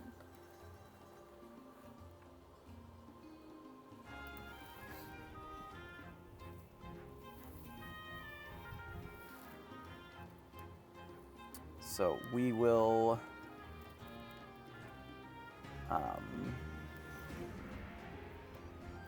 just wait. I think that the 2 spellbooks have been okay in the matchups where they were 4. They did well. I like the Yzmas. I think the 2 crabs has been fine. I haven't really noticed a big difference with only having 2 versus the 3. So I think that was a reasonable cut for something like the Maleficent. The 2 Pinocchios I think are okay. I have missed it a little bit. But overall, I mean, we only have so much room for uninkables, so something had to go. I have liked the Dragonfire because it does give us a pretty clean answer a turn earlier than the Medusa to some of the things that the Medusa doesn't hit as well. Obviously, the 2 hooks are great. The teeth, I could take them or leave them. They have been pretty unimpressive so far today. I suspect that they're... we lost to blue-purple. I suspect that it is a deck that is pretty good against red-purple, but I don't know if it's necessarily that good against any of the steel decks. Like Steel Song, they have no Be Prepared to be afraid of. They literally have nothing to be afraid of in that match.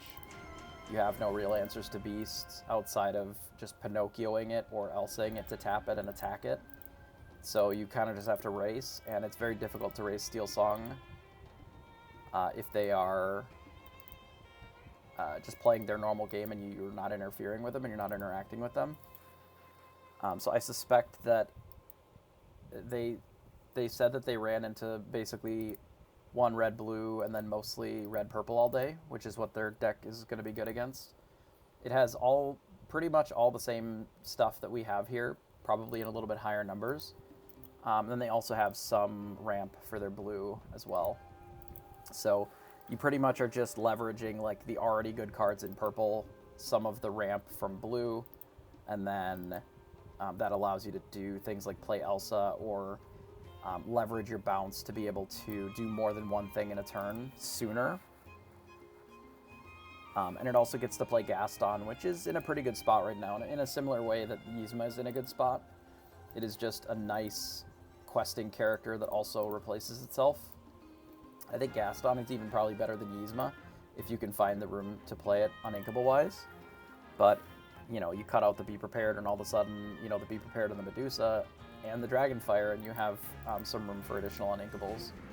So they likely are just running some ramp spells, plus like some Gastons, and then that just gives them another way to close out games. I don't know if they were playing Dime at all.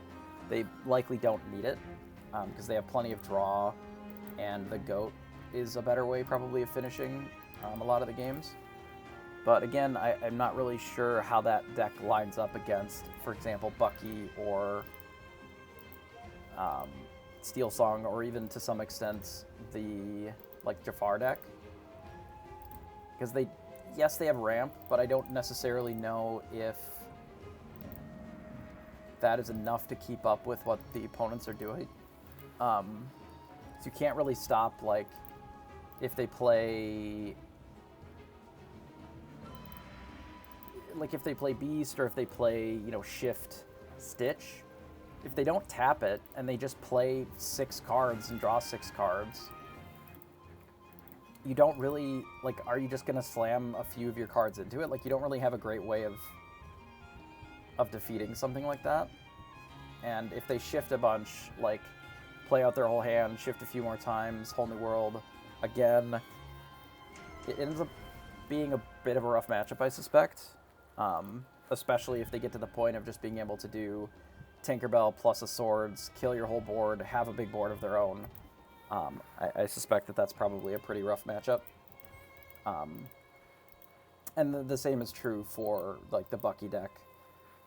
They have just as few answers as we do with the, like, the Bucky thing, and it likely ends up playing out similarly, except they don't have Be Prepared or Medusa to sort of claw back against something like a Bucky into Beast, or even shifting the Beast out with Morph. They really don't have a great answer to that either. Like, it's use Pinocchio to kill the Morph earlier, you know? And that's just the nature of having a deck that doesn't have a lot of interaction. The best interaction that they've got is Elsa to try and play tempo against them. Which, if you ramp into Elsa and you have a pretty sizable board, can work. But it's probably pretty rough, depending upon their matchup. But if they just play against Steel all day, like, then it's fine, you know? Like, that is the best way to approach it, is just only play Steel. Or just only dodge Steel all day and play against the matchups where you're really good. Especially if you don't have a ton of really bad matchups, but you have a lot of really good ones. It's sort of the opposite of the deck that we're playing now. The deck that we're playing now has not a lot of, like, insane matchups, but they don't really have any super underdogs, really bad ones. Whereas they probably have a lot of really favorable matchups and some that are a lot worse, right? It's kind of the middle ground. Gotta lose to something, right? Otherwise, it would just be the best deck and everybody would play it. It's the reason that I think RP sees so much play, is that it doesn't have a ton of terrible matchups. Obviously, we still could have won those games, given maybe some different runouts. So, unfortunately, we go second. We get rid of the Be Prepared for sure. The rest of these cards are kind of mid. Fishhook is, like, okay. Maybe I just send back the Fishhook and the Be Prepared. And maybe this is a mistake. Maybe we really want the Fishhook, but...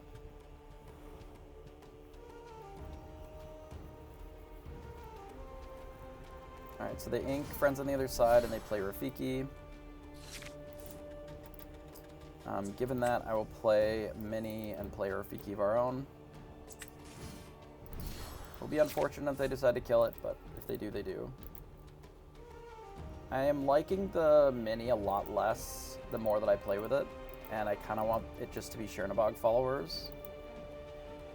Just because it makes, like, this opening, if they have the Pinocchio, a lot less of a problem.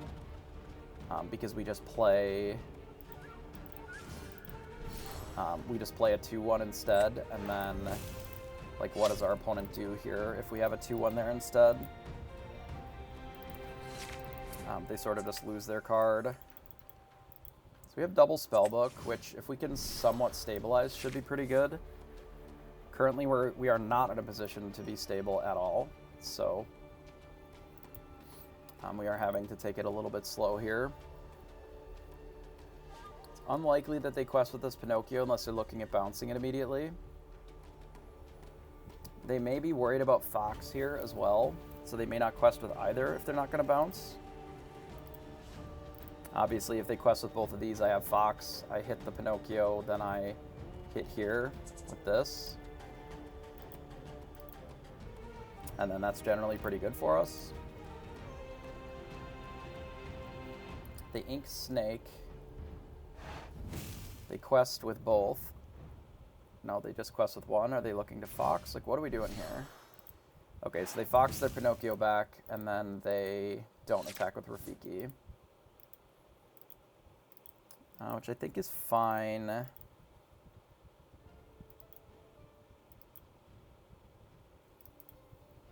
So if I bounce this Kuzco, it is pretty likely that our opponent does Rafiki trading with the Snake, which is awkward. But we don't really have anything else to ink except for this Kuzco, so we may as well. I think do this and then pass. And then ideally what we do is we just play Goat next turn. But we'll keep our options open. And if they do that, it's likely their entire turn just to kill our Snake with this Rafiki. Which isn't awesome for us, but it means that they're also not developing a rabbit either. This Maui is going to be really important this game. I suspect, given how far behind we are.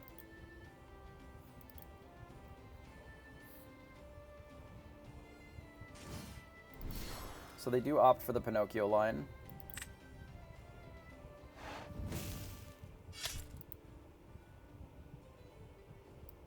Cheapest the unready? No idea. So that's 3 of their friends on the other side in the Inkwell. So they likely do not have a lot of draw, and they don't quest here either. I think what I'm going to do is I'm going to ink this Snake and play out the Goat and then pass. I wonder if they intended on singing here instead of inking it. It's weird that they would just no quest, no attack, unless their hand is just a bunch of rabbits.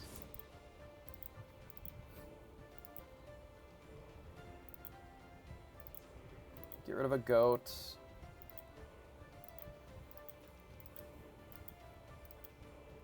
I'm curious as to what my opponent is doing here. Now they decide to sing. So that's their 3rd friends on the other side. So they are out of friends. We have to get rid of this Goat. And I think we just do Maui and attack here.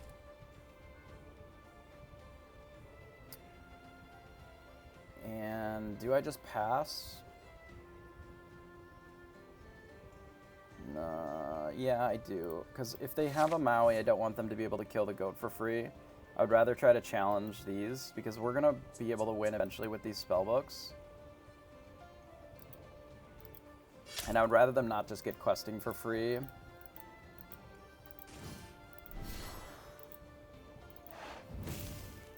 Okay, so they likely have another Fox. Okay, that's fine. We're getting set up to the point where, in theory, we can do this Be Prepared, but we're going to need some card draw here soon. Ripping all of these spellbooks has not really been it, but our opponent doesn't have a particularly fast clock. So if all we can do is like develop a spellbook next turn, it's not so bad.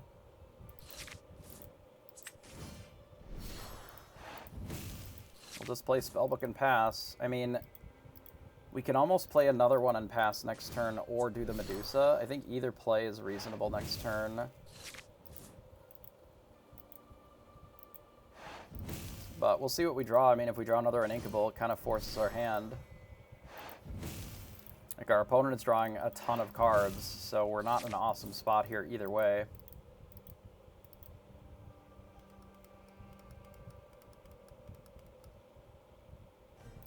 We're currently, what, 6 cards down? Because we've drawn nothing extra.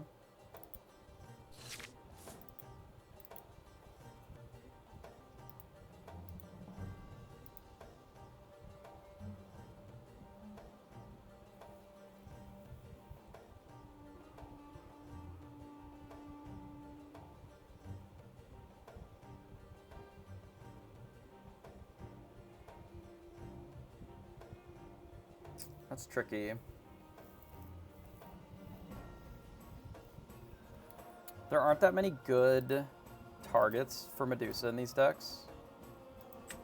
Like, Snake is one of the better ones. And if I hit 2 more Uninkables, like, this card is really bad anyway. I think because we're so desperate for ink, I'm just going to do this. We'll progress our board a little bit and pass. And then this also opens up the ability for us to be prepared. Because we're so light on ink, I feel like that's something that I have to do here. It is unfortunate, though. There's a world where I just do that, I don't get another Inkable, and then I'm even farther behind. They're playing Tremaine, sure.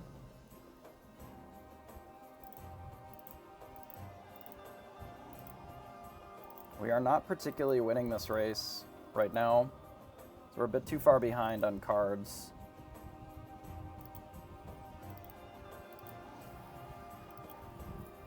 And maybe that's the argument for just leaving what they had in play there and trying to just draw 2 cards just to potentially recover from this.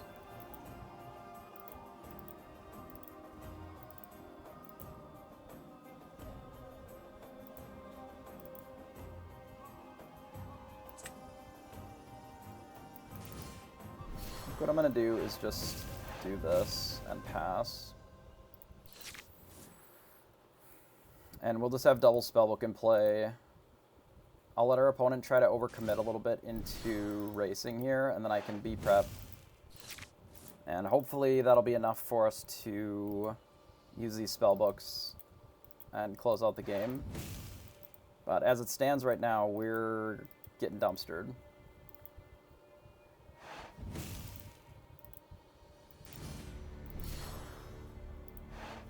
One, two, three. Yeah, no surprise that they didn't need the friends on the other side when their entire deck is just draw all the way down.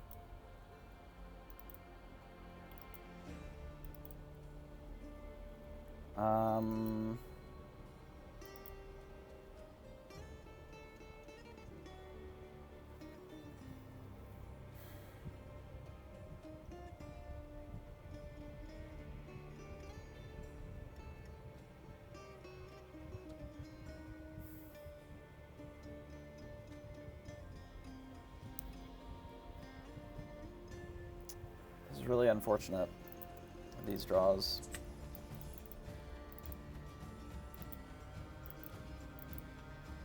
I guess I can't be racing 2 for 4. That's not really a good way of winning.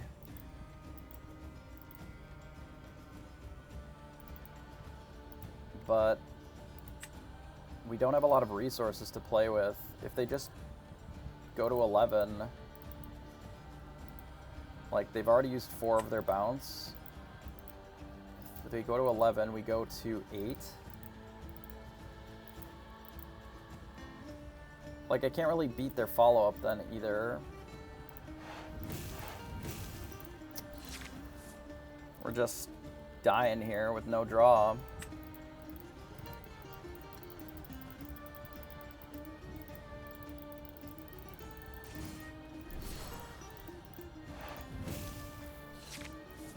How to beat rabbits with no rabbits feels impossible.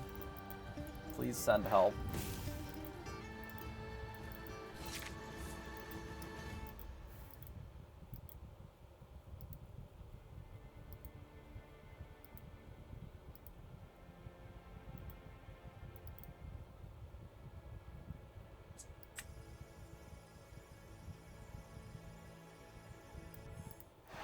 I mean, I guess we be prepared.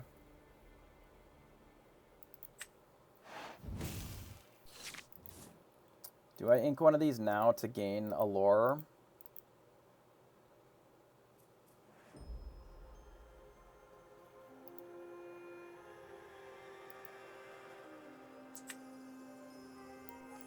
Yeah, I mean, I don't really see how I win this game as is, so we'll just do our best. Our opponent has 7 cards in hand to our nothing.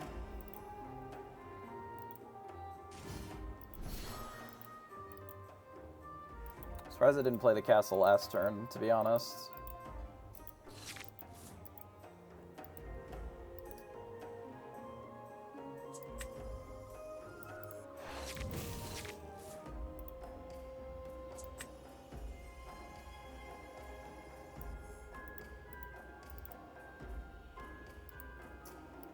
I don't know how I beat this castle.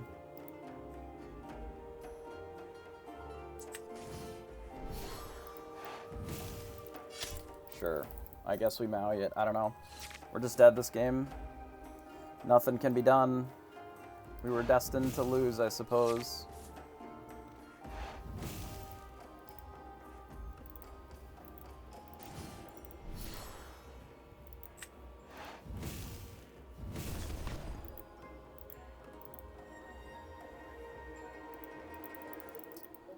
Both teams fought hard, I guess. But without any draw, we just can't compete at all. We didn't really get to play the game, so that's unfortunate. We ink the Teeth and Ambitions here.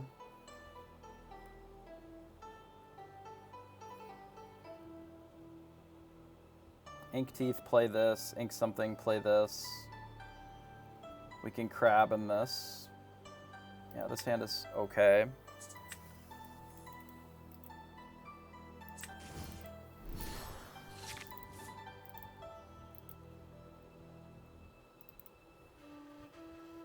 It all, I guess, started with our opponent killing our 1-drop, but maybe that even just isn't that big of a deal. Like, it's not great for us, but just don't know how much that even really mattered.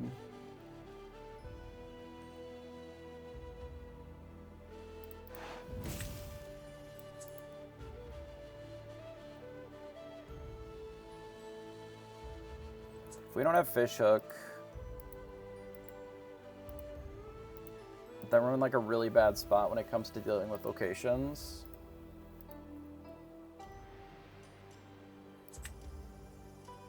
We have the crab, I guess. If our opponent plays Surfer Mini, I guess we just lose. It's fine. I didn't see one already, but if they play a Surfer Mini, we just lose. And that's fine. I'm okay with that. Really? They're just going to Rafiki the snake? I don't really think that that's that good of a play, but okay. That is something that you are able to do.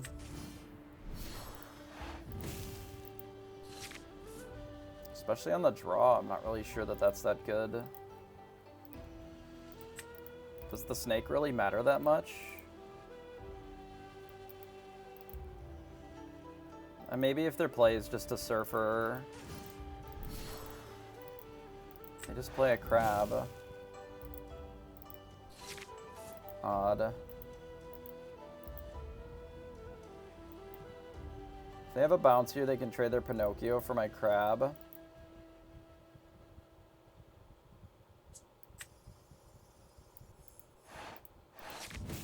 That maybe doesn't matter a ton.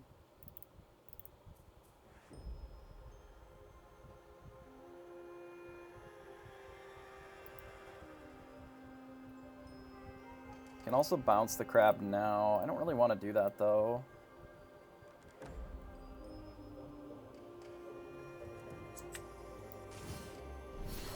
I think I'd rather just do this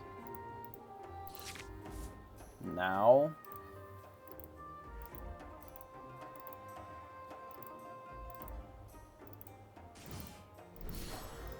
Well, they have a rabbit, and we don't, so that's not good. Decided to trade crab for crab, which leads me to believe that they probably have a location.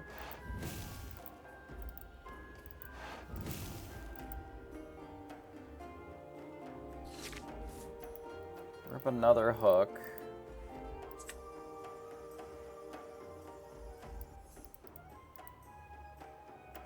Guess we play a goat and activate our location or our spellbook here and pass. Can't do anything about this rabbit. And if they bounce it, then that's even worse for us, so. We've added so much things that draw cards, like extra stuff, and we're just not seeing them. It's rough. This game is brutal.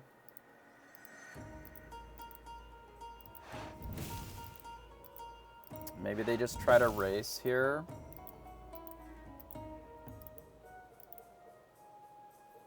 I probably have to just queue. Oh my god, they have a gym. Okay. So they are a much more aggressive deck then. So I suppose our play is just to kill some of this stuff.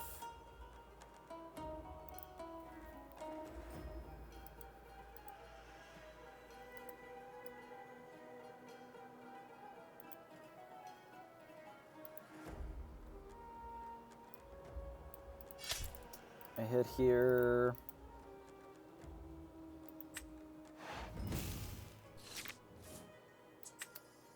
We bounce this. Get him for one. We hit here. And we quest. Do I even ink?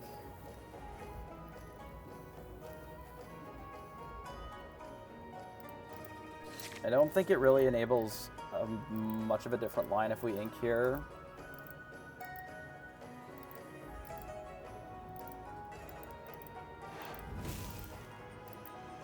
Tremaine, I assume? No, Fox to bounce the rabbit, of course.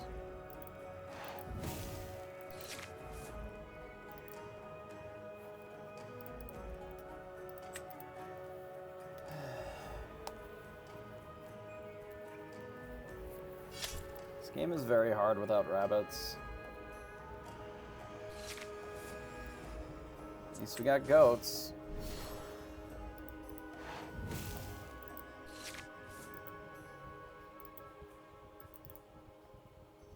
So we're functionally at 9, 10, 11, 12, 13. We're still pretty far from victory here. We are at least threatening locations with our goat here. So they Tremaine us. That's unfortunate. We expected this to happen. So that is not an unexpected outcome here.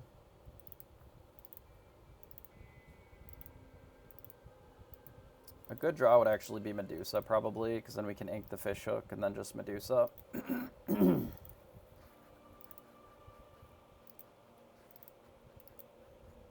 But if that's not what we draw, we might just goat here.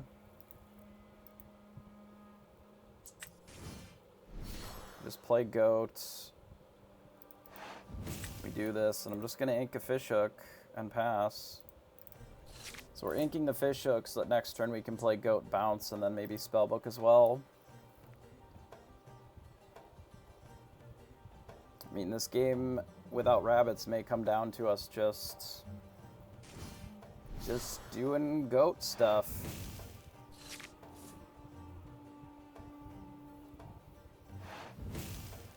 Tremaine takes them to 6.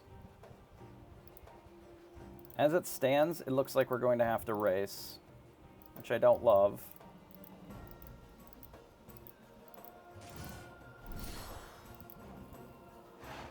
I I believe it. They're playing an aggro deck. They're literally just playing this deck without any of the nonsense, so that would make sense to me.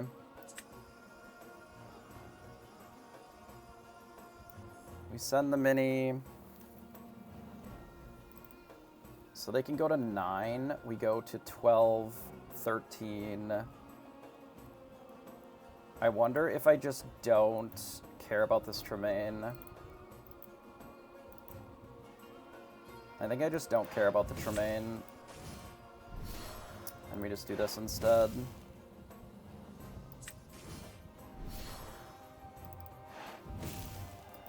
We just try to race. I think that's better, because we have the Be Prepared plus the Spellbook as well, which can buy us a whole turn to Spellbook.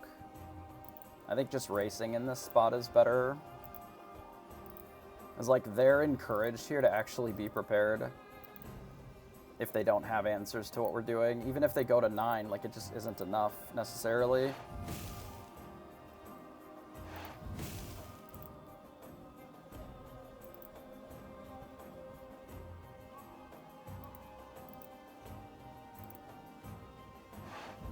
Yeah, so we go to 16, 17, 18, and then 19 with the Spellbook the following turn. I don't really see how we don't win this game, at least.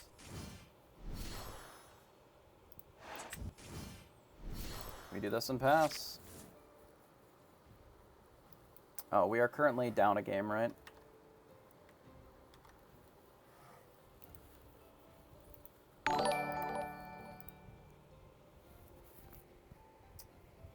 Fade, I appreciate the Prime sub. Yeah, they don't really have a choice for how they play here, so like, we just had a draw that just didn't care about drawing cards. Alright, so we're 1-1. I still haven't seen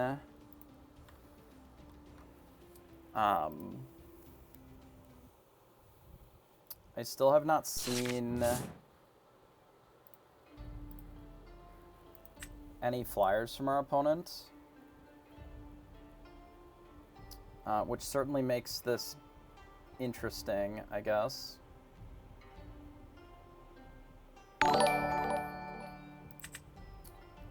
We can ink the Fishhook, maybe.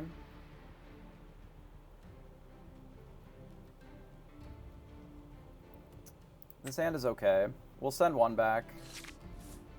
Yeah, we likely ink a Fishhook. If they play Rafiki, I'm just not going to play the Minnie Mouse. They have already demonstrated that they're willing to Pinocchio with Rafiki.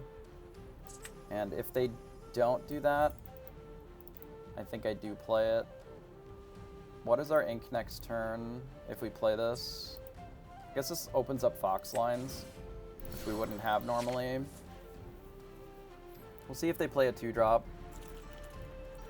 If they don't, I'm likely gonna quest with the Minnie Mouse. Our hand isn't great in the mirror, but it is okay. I would like to play this second hook, though. So they play a Kuzco.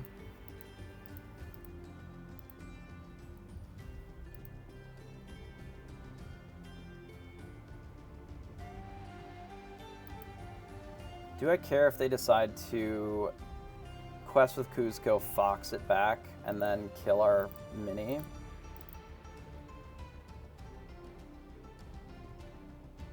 Crab would make that really bad.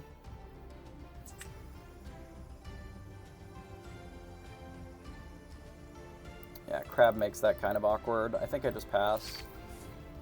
So I don't care if they Fox it, but if they do Crab, it's worse, right?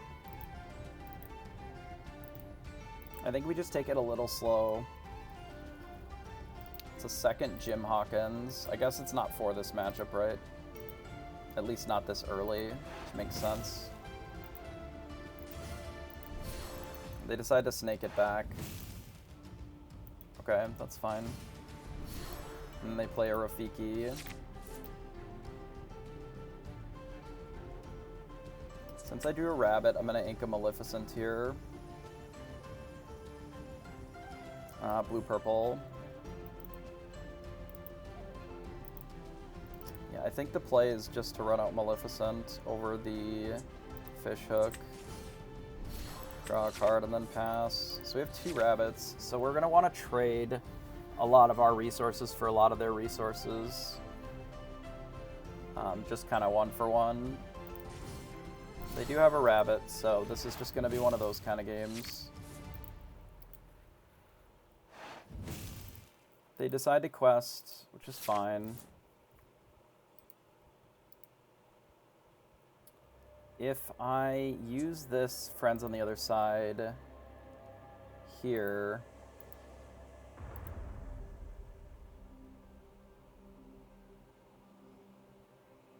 we did misplay by not going first. Yes, that's true. So I can actually kill the Rafiki here if I want. With the teeth. I'm not sure if I even care, though. Because that's like our whole turn. I'd much rather develop like teeth and ambitions. Or sorry, develop a rabbit than do that. I think we just play this and pass. And then we'll let them use the snake or the rabbit on this. We're going to need to steal initiative back soon.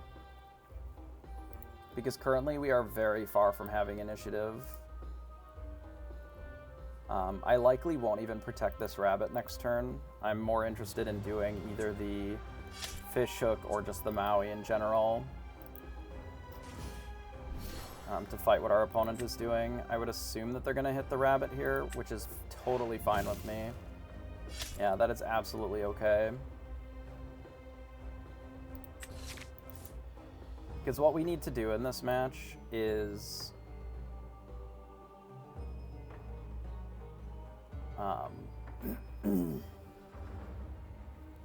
what we need to do in this match is just leverage our extra card draw here to fight what our opponent is doing.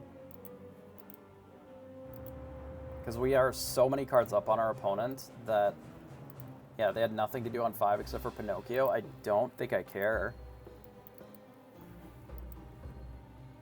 I mean, I definitely do this.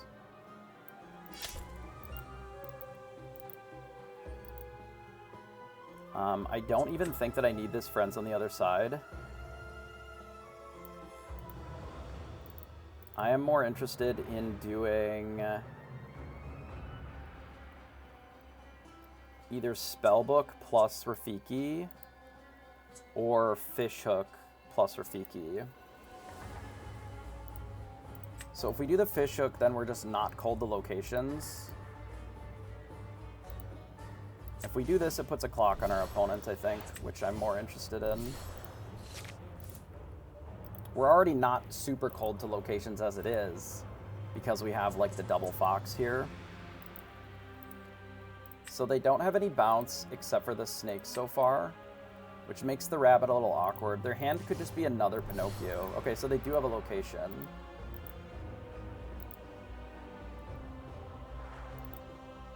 That is okay.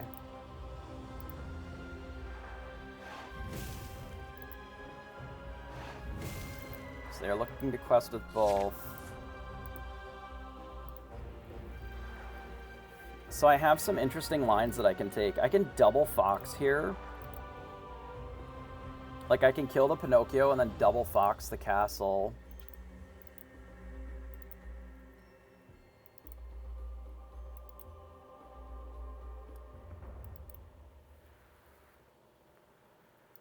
And then ink the Rafiki, which I think is probably better.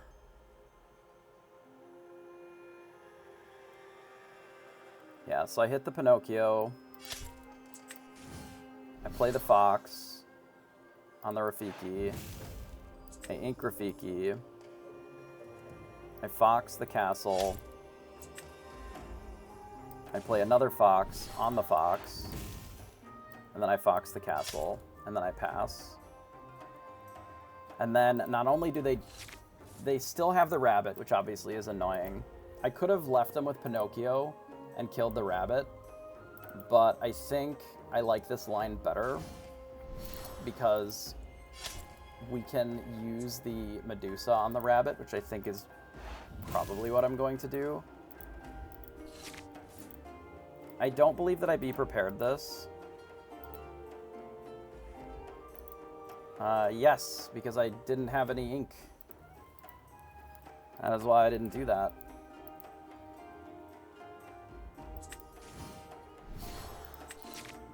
Let's do this. We'll ink here.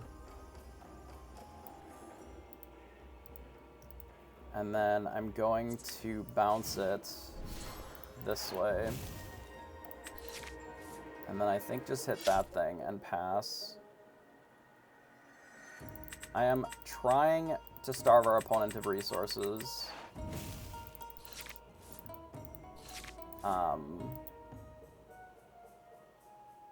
Yeah, it is 1 to activate. So we've killed their Maui. They play a gym plus something, I imagine. Okay, gym plus a location. That's fine. Yes, that is the opponent that I lost to. So I am unfortunately going to have to ink this snake. But I think that's okay.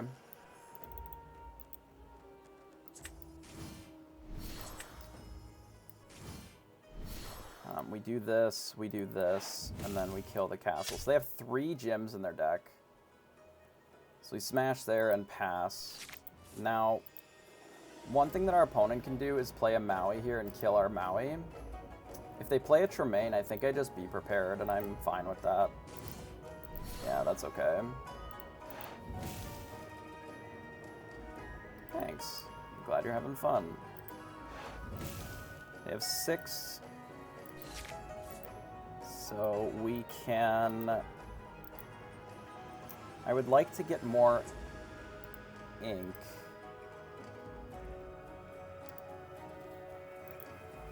We could leave the gym and we can develop the Medusa.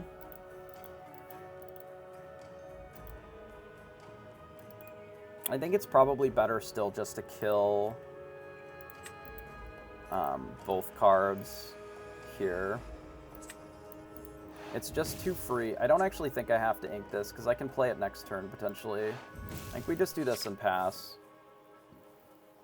We're going to have to start actually closing out the game here because now that they're drawing rabbits again, they're going to start catching up. So they snake it. That's fine-ish. I would like to draw an inkable here. Something that isn't specifically snake. I guess we don't kill the snake this turn. I'm going to play this, draw.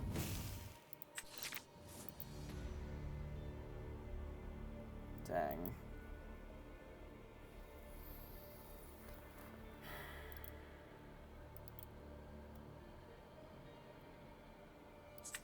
Okay, it's fine. We'll ink the goat, we'll play this, and then we'll do this and pass. I think I would rather have the Yzma, but maybe we dicked around for too long. It's kind of hard to say, but it is entirely possible that we wasted too much time, and now our opponent's going to be able to catch up pretty quickly. I do think that we made a mistake not fishhooking over the spellbook, because we didn't really have the ink to be able to spellbook earlier, and our draw wasn't very aggressive, it was defensive. So I think that cost us a little bit of equity. But I don't know if it's that egregious here. I think it was costly, but not, like, insurmountably so.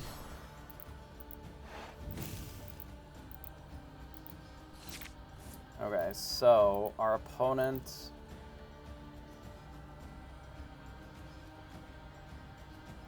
has quested. So what I'm gonna do is kill all their shit, I think. We can do this to kill that.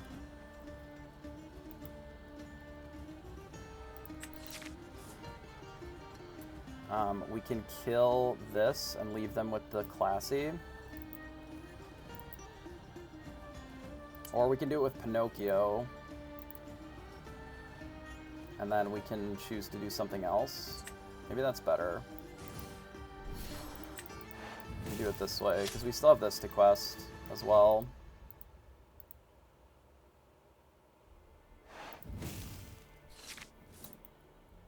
We ink always classy here, I think.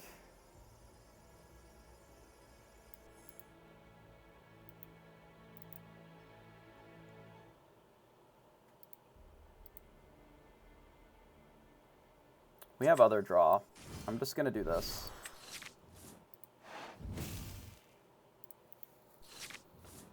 If they kill the rabbit, or if they be prepared this or whatever, I think that's okay. Because I can even do goat plus Yzma as well.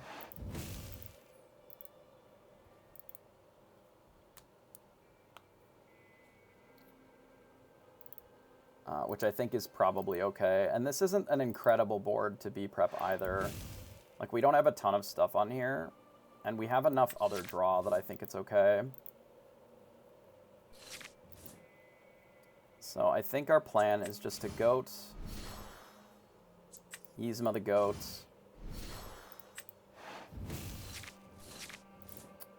and then we'll ink Teeth and Ambitions, and then we'll spellbook, and then pass. And now we have this Yzma in play. If they Tremaine our Yzma, that's fine. That's essentially their entire turn. And we can just follow it up with a Medusa. And if they don't, I probably just quest here and then Yzma it again.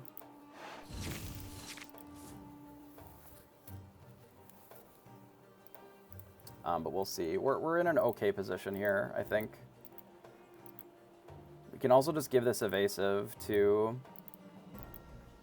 Like, they're likely playing towards Maleficent Dragon, if anything. I don't know how many Tremaines they necessarily run.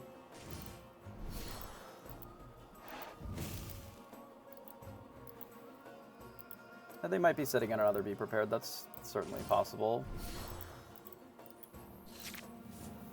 Okay.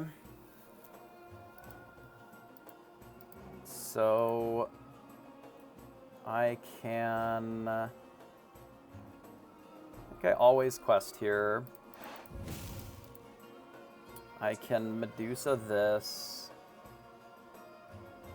Pinocchio, Fox. Bounce something and then hit here. And then we still need to ink one. I think I can ink the friends. I think I play Medusa. I hit the Rafiki. I think we play Pinocchio, hit the Fox, we bounce. I think the Medusa, just to remove this from the board, and then we do this. And then this gives us another answer to Tremaine or Snake or any of kind of the smaller characters. And then we're basically, because we're cooking with Spellbook, we're just trying to keep their board relatively clean so that we can be Spellbooking every turn. And I think we'll be fine if we do that. Especially considering that their Be Prepareds are just so middling here. We play this, we Yzma it back, I suppose, to draw 2 cards. We just hit here. And then we'll give this evasive and pass. And then now that we have this, we'll just look to goat, bounce goat, and then spellbook, and that's going to get them pretty well just dead. They can ink and play dragon here. That is a possibility, certainly. There's a world where I'm supposed to just snake the Yzma, because we can put the goat back in our deck. So they double castle us to try and race. We go to 13, 14, 15, 16, 17. Do I care about these double castles? 13. I probably do. Like, we don't have to rush this. I think I can Maui We can just kill a castle. Yeah, that's kind of what I was thinking as well. We do this, we play a castle, and then do this. Put these in the castle. Like, I don't have to do the goat play. I can just literally just do it next turn and it's the same. But this way we don't have as much risk from our opponent just killing us. Because they just don't have enough resources to fight what we're doing, I don't think. Because if they don't remove the Yzma, it gains 2. If they don't remove the castle, it gains 2. So they use this to hit the Yzma, which is fine. And then we gain 2, 3, 4, 5, 6, and they're just dead. So we'll goat. We'll bounce the goat. We'll goat. Yeah, GG.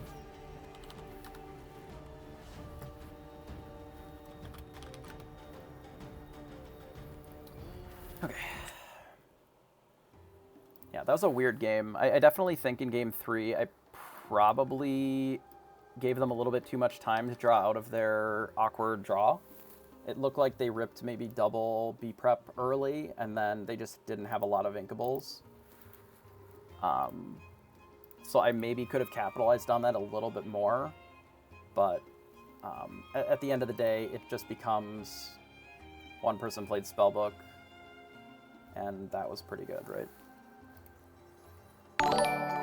So we lost game 1, right? And then we won 1. Is that correct? Just refreshing my memory here so that I can put in the score.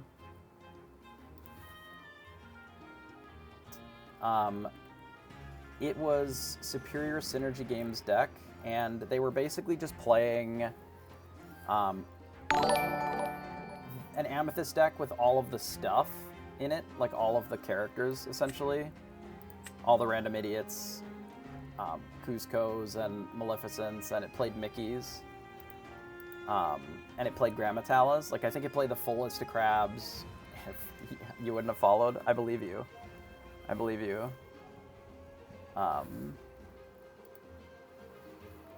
Okay, so they went first, and I believe that they won game 1.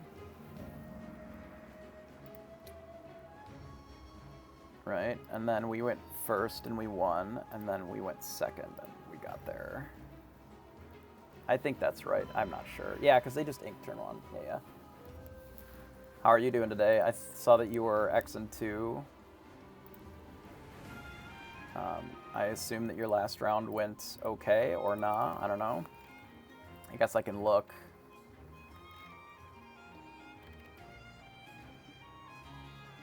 It's too hard to look. It's actually impossible. I'm too dumb to read. Too dumb to read. Whatever. 4-2. Yeah. I needed you there to help me against the blue-purple deck. You just have to use steel cards and kill them. But yeah, the blue-purple, it was essentially just all the Amethyst cards, and then a little bit of ramp, and it played towards Elsa.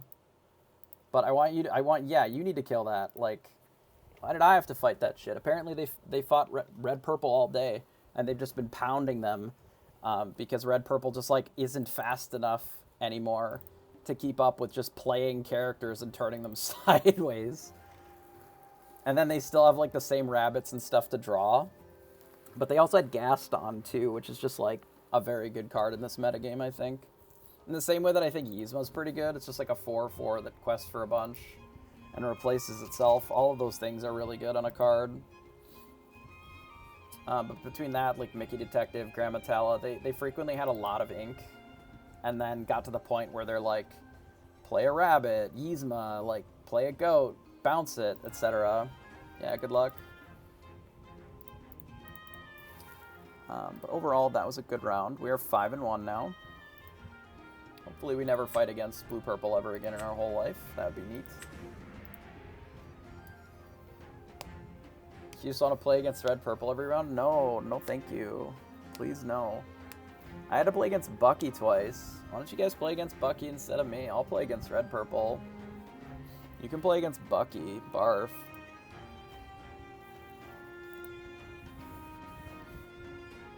hated it.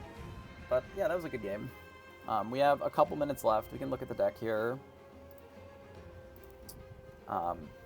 So for our Uninkables, yeah, you don't want to play against any steel at all. It's fair. You're just playing like an aggro deck then. I get that. Sort by what? By ink? Inkwell, there we go. RP aggro, yeah, that makes sense. The dime is blue, yeah. It is blue and red. Is what we played against in round 2. Yeah, so for our Inkables, or for our Uninkables rather, we're running a couple of Pinocchios still. Full Rabbits, full Be Prepared as you would expect. We have our 4 removal spells, 3 of Medusa, 1 Dragonfire. And then we are on 2 spellbooks for today, which did win us a game. Our last one, actually. We had an awkward draw that was no rabbits, but it was 2 spellbooks and a bunch of goats, and we just didn't get very high on ink. And we played a goat and activated the spellbook basically every turn until our opponent died, and that was not that bad. It worked out, at least. We were in the mirror, and they just couldn't close quite fast enough to race the book plus just the goats every turn. We did end up drawing a snake towards the end to sort of close the door, but the spellbook does allow you to really shut it, especially if they have to be prepared because it just isn't good. For our 1-drops, we've got the Minnie Mouse to... I believe that they've been ink all day, if I'm honest. We have not played against Steel Song, no. We played against Bucky twice, which it's bad. We played against the Mirror twice, which it's, not great. We played against the Blue-Purple. It might have been okay in some spots there, but we never really had enough cards to be able to do Teeth, kill something reasonably, and then also get value out of it, so it just ended up being ink there. And then against the blue-red ramp dime deck, it's also not great. So we just haven't run into any of the aggro decks that it would be actually usable. But it's ink, it's fine. It's not great, it's fine. We are playing a little bit more animals on the board than we had been, with some extra Kuzcos, some extra Maleficent Sorceress. This has allowed us to sort of go under a little bit of the other decks that are kind of in the mid-range area, like the dime deck. This gives us a little bit more board presence. Cards replace themselves. The way that the meta has shifted, sort of just having stuff on the board feels a little more useful than it was previously, because you have to actually get stuff going, and then giving the extra cards allows you to play into some of your more late-gamey stuff, Crab and Pinocchio combining with things to trade. You got your goats, which is obviously always the MVP. I was considering cutting a goat earlier. That was so foolish. I don't know why I would even think that. Card's too good. Maui's awesome, obviously. Yzma and the dragon. This split right here, I think... I cut the 3rd Yzma for the 2nd spellbook. I feel like Yzma's very strong just as an additional draw. We have used it as removal once today, which ended up not mattering a ton, but it was a card that we were able to use to not die that turn. I think they got us anyway with Bell or whatever. But it was okay today, and using it on our own cards has been very good, because it is a 4/4 quest for 2, which this deck is sorely lacking questers. Outside of goats, there's not really a lot of things that gain any lore in this deck, at least not quickly. So the Yzma has been good there. Maleficent, obviously, it is just Dragonfire on a 7/5 body that also quests for 2. It's a very good card. It does end up in ink a lot through the early game, just because it is expensive, right? Teeth has been not particularly useful today. We have not run into any of the matchups where it's good. It's fail cases that it's ink, so it's not abysmal. In the matchups where it's bad, we know that we can keep these in our hand and get rid of them. So it's been fine. It's not great. Friends on the other side, just draw a spell, it's very good. We got the 2 hooks and then the 1 castle. It is likely that we should be running more castles. All of the times that we've had one of these in and it was doing well. It was doing very well. Even occasionally on the play in some of these matchups, especially like the green steel, where they don't have a ton of answers and they've sort of been shaving them in favor of other cards. So being able to like sort of protect the castle while presenting some of these other threats, now that we have more bodies to the board, it feels better. I think I hate this card a lot when you're not running a lot of these lower drops, because you're not putting any pressure outside of just your castle, and I think it was easier to get bullied. It is still good. The Cusco... Yeah, I mean, the Friends has been ink a lot, and that's okay, right? There's some times when you have other draw, like the rabbits and whatever, that you can still ink these, and it's okay. But this card, at the very least, is ink, but it does also just draw to a lot of the time. You know, we've never really been in a position where we had a rabbit in play that didn't get killed, where we could sing it. But the Maleficent Sorceress has sung it a handful of times, and it was okay there as well. But sometimes ink is just better than 2 random cards, so... Crash, Potpourri, and Dadsplaining, I do appreciate the follows. So we are on... It looks like the last game is wrapping up here. Yeah, the Cuscos have felt pretty good all day. Just as a... There have been more Tremaines than I think we've run into in a while that people have been running today. But it's also something that, you know, when we're on 9, we can be prepared and run out a Cusco. Or occasionally we can weave it in because it's a little bit cheaper than some of these other cards, in addition to doing something else. You know, play a Maui and also a Cusco, or... you know, Dragonfire, activate a spellbook, Cusco, or whatever. So it's just another way of gaining lore that at the worst, it's replacing itself, you know. Do I think it's an insane card, like it maybe was in the previous format, where it was also Tremaine protection and it gave you a lot of card velocity? No. But that's why we're only really running 2. How do you figure out who you're playing, set the game up in these tourneys? So I can show you real quick here before the... round is up. So at the start of each round, it will be like your table is up, right? And it'll just show you your round. It will show you your pairing code. This is what you both put in to join your game. And then it will have your opponent here. You can't actually necessarily see their name if you're just on the main page, but you can go to your pairings and it will show you who your opponent is. Yeah, like the Cusco has combined with Crab a few times today, which was pretty good. Trading way up. You know, it's very similar to like the Grammatella can be. You know, it's very good with Crab, it's good with the hook. Like, is this an insane card? But no, but it costs 2, right? So it doesn't need to be insane for it to still be decent, right? Could this potentially be Jiminy or some other 2-drop? Maybe. Maybe. I have not been sad that we had some Cuscos in the deck, except against, like, green-purple, but we haven't really run into that at all today, so I think that is where it's at its worst. But it is generally good in the mirrors, I think. So... I never really had Lady Tremaines in here. I don't know if you've seen the Medusas yet, but basically it's at the same ink slot on Inkable. Yeah, this is one of the new additions to the deck from the latest set. When you play it, banish chosen character with 3 strength or less.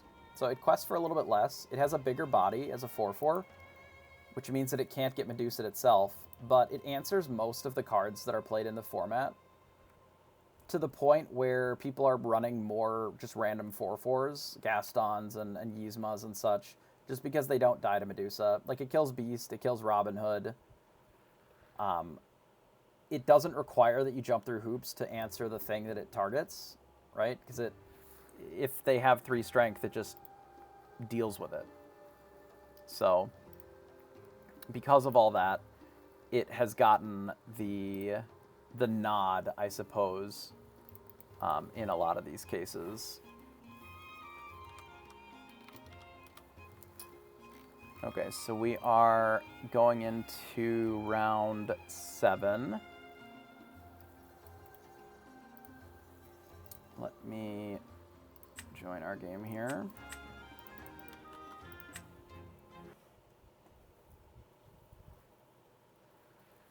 All right, so we are on the play, which is good. We like that. Okay. So we don't have a thrilling hand. It's okay. I don't know what we're inking first. I think I'm going to mulligan one of the foxes. Okay, so that's good. So we will ink the mini.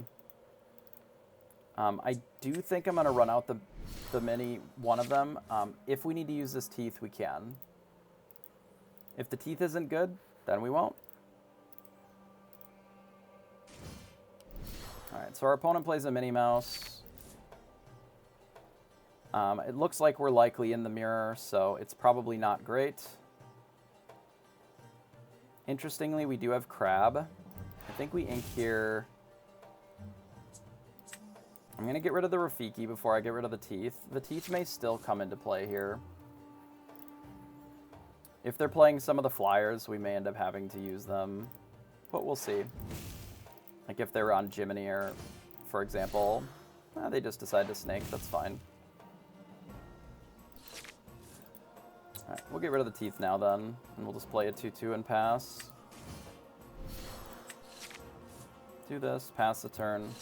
So, in this case, we can crab and trade up with our mouse if they quest. We do have the Dragonfire to deal with this next turn. I think I'm going to do this first to give us some more information. I think I still trade up here. As opposed to playing this. I think I can wait on that. We'll do this, and then trade up here, and then pass. And then we do have this Dragonfire to deal with this Minnie Mouse if we need to. But I would imagine that they're going to be a little wary of this. We'll see. Maybe they won't be. They play out a 1-3. I see. Sure. You got him. He's dead. It dead.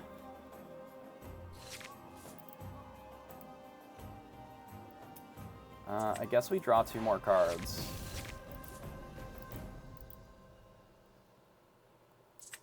I think I ink a goat, and I do think I just Dragonfire this. And then pass. We have a turn where we can do rabbit plus the snake. And then the turn after, we can probably develop the spellbook. So they just draw some cards. That's fine. Chernobog followers. I could bash here if I want. I think it's maybe still better just to develop the rabbit.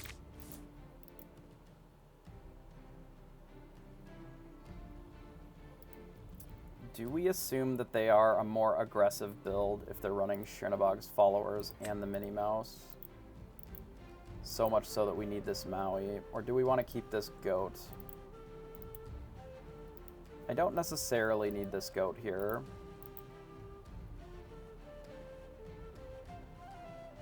And I have the fox plus the crab, potentially. I think we'll bin the Maui so that we can protect here.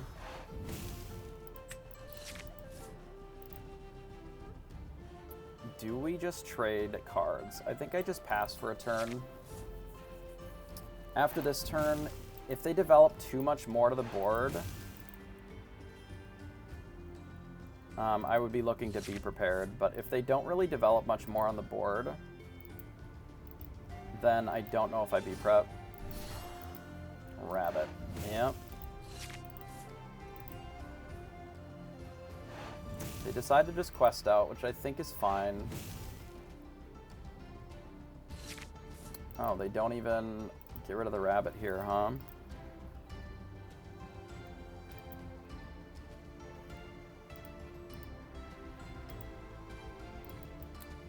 So I could just bully both of these.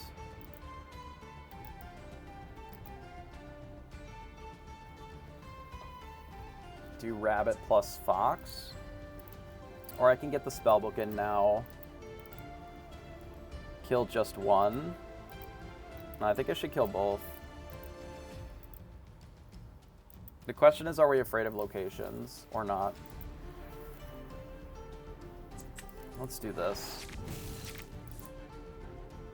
Okay, that's a little better. I think we ink the Rafiki. I kill this.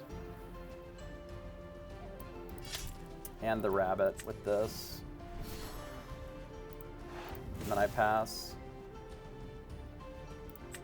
And then if they want to crab my thing, or kill my crab or whatever, that's fine. Unfortunately, they're at 7 already because they've played so many characters, but I haven't been in a position to do anything other than that. They just quest. Like, what am I supposed to do here?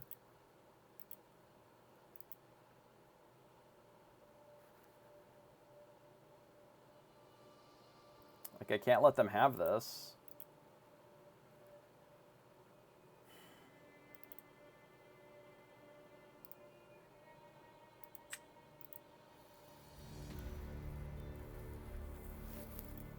But B-prepping on this board is so mid.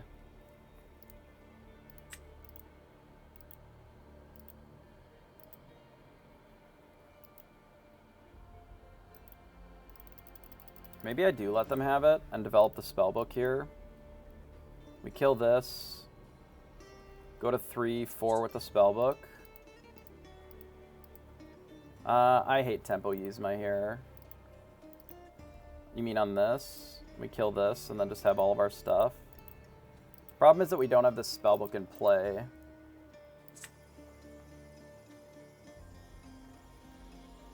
Bouncing Medusa doesn't really let us kill the mini. I mean, for next turn. I don't really think that that's it. I think it's play here. I think I ink one of these goats. I play spellbook, or yeah, I play spellbook here. We trade. And then I quest out this way. So the reason that I'm doing it this way, yes, they go to 11, which I don't love. But we don't have a great answer currently to locations. So like, let's imagine that I B-prep that board. I mean, we're vulnerable to goat bounce either way. Because if we blow up this board with the Be Prepared, we don't have a great answer to what they're doing, realistically. If our opponent's play is just a Maui, like, do we care? Do they even quest with this? Like, they don't even have the ability to quest with that. Like, I can just play the fishhook here, give evasive to the crab, hit here. I can hit here to just kill the Maui.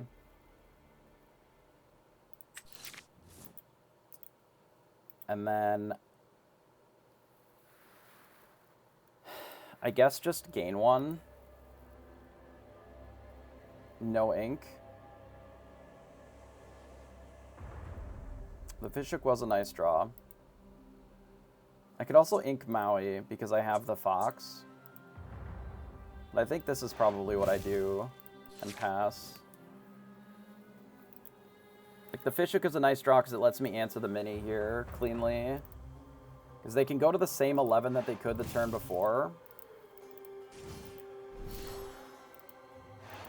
But now, like, this is good, but it isn't unbeatable, right?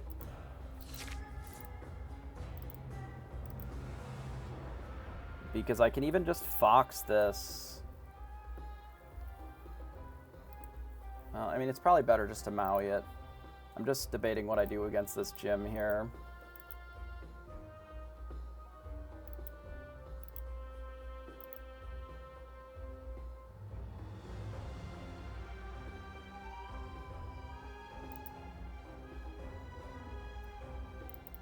I guess we leave just gym in play.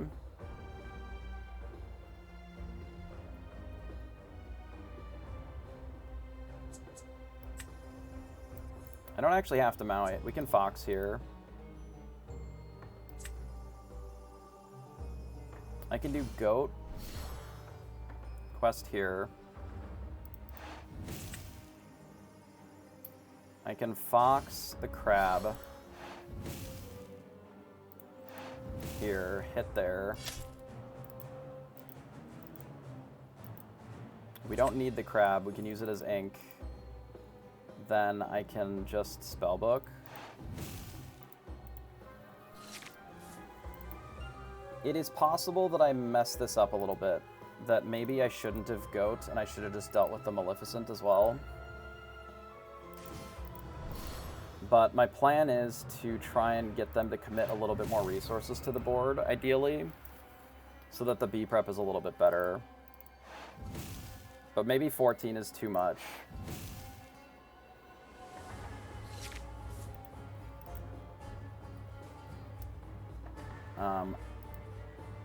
I believe that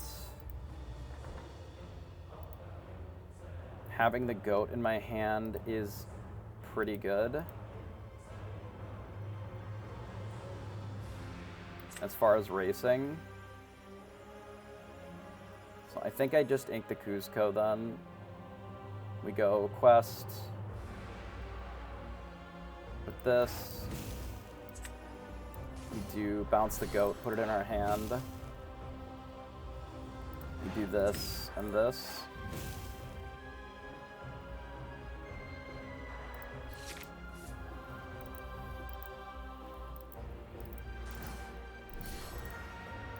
Rabbit is bad for us. Rabbit and Castle is fine, actually. So I can just play the Maui hook here. We just bash the castle. I think we run out the Goat, and then I quest here. So that's 2 of their castles. So they're looking to be prepared this, I think. Or draw 2 cards. I'm not sure what this card is. They go to 15 and we've caught up with 15. But if they be prepared, then we have action. Like, all they're killing is Goat. Nah, they're looking to draw more cards. Okay, I can appreciate that. It is bad for us.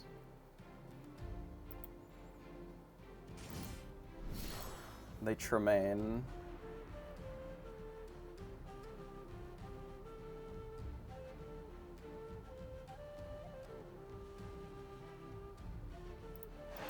Okay. So then my assumption is that they have Goat. It's kind of the only thing that makes sense, right?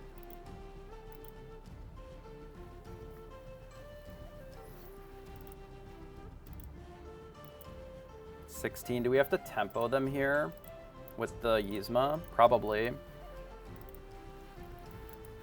So that we can try to win with the spellbook. I think I inked the Maleficent Sorceress. We have 6, 7, 8, 9. And then we tuck the Tremaine back into their deck. So we do this. We bounce it to our hand. And then I play Yzma on Tremaine. Then I go to 16 and pass.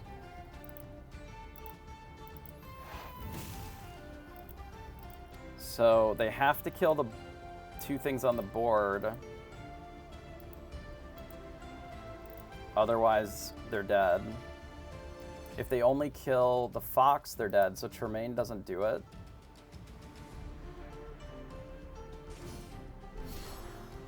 Okay, that does it. But it doesn't beat a bounce or a be prepared.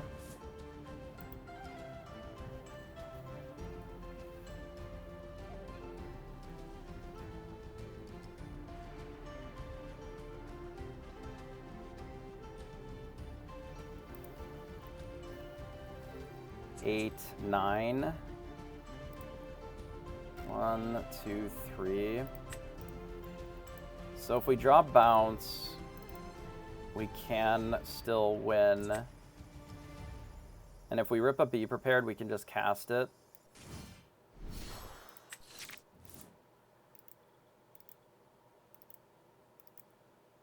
Shit, we lose. Damn, that's unfucking fortunate.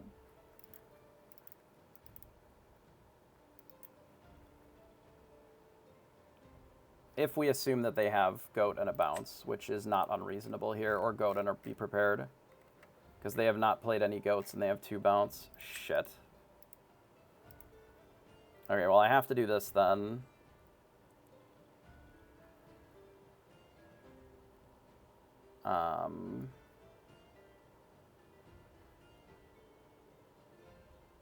Otherwise just goat kills me.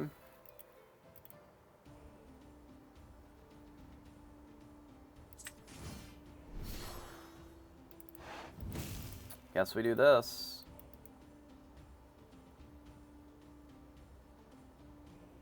And then pass. And if they've got it, they've got it. I don't think I could have played that any differently. Could have maybe inked something earlier so that we had more resources. Has to be ink, goat, snake.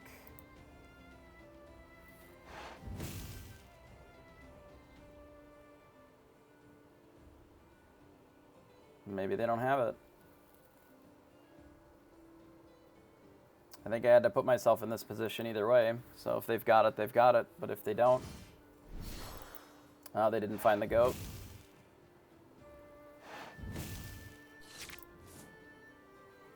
Sweet.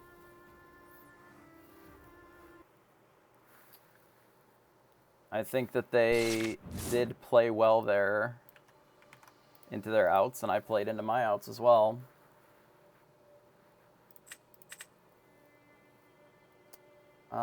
This hand is kind of booty.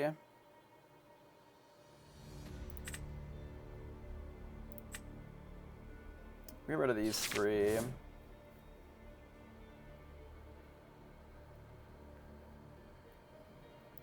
Yeah, I mean, sometimes they have it and sometimes they don't. Like,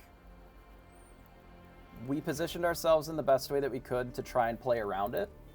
And then when we didn't have the ability to play around it, we just had to do our best to be in a position to fight where we could.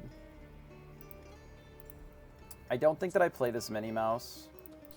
I don't think our draw sets us up in such a way that we can play it. We have no bounce, and we really just have to hope that they're not on Surfer on 3, because otherwise we're going to get kind of buried this game. But they very well may just have that as an option, and then we're in a bad spot. I think we just ink here and pass. A Swedish Hearthstone player, makes sense. Alright, so they have Surfer on 3, so we do need an answer to that. Currently, we don't have one, and we're not doing anything on this turn. That is a big fail. I think we're just gonna die this game. But you never know. Play it out.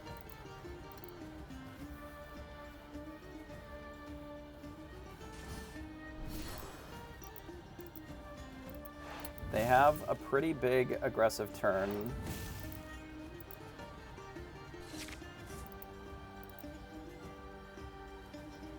So I don't really know if I can play rabbit here. We have to play something that can actually threaten what our opponent is doing.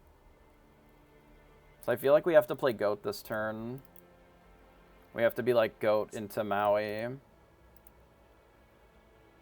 Into Medusa, probably.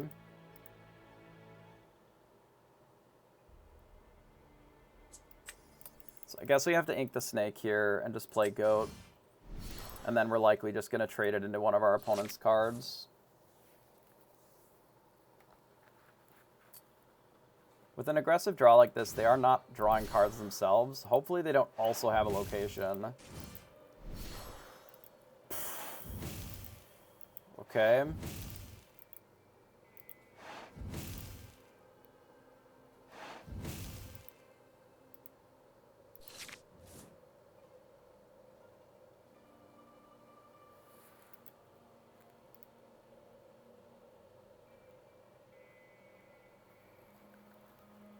I can kill the gym.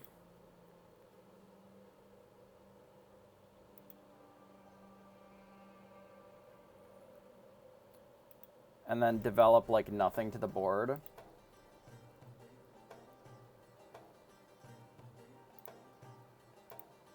I'm in Minnesota. I can kill the location and then we take 2, 3, 4, 5, 6. Alright, here's what I have to do.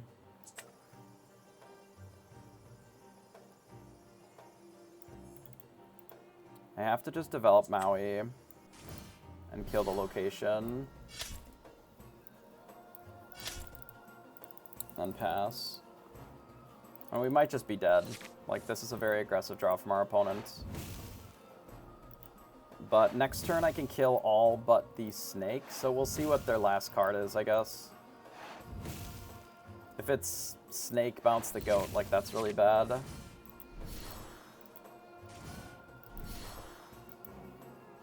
Guess we're dead on the play here.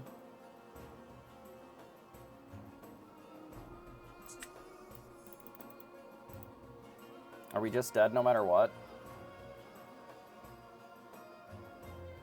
And kill these 3. And then we're just dead no matter what. Wow. Okay. Sure.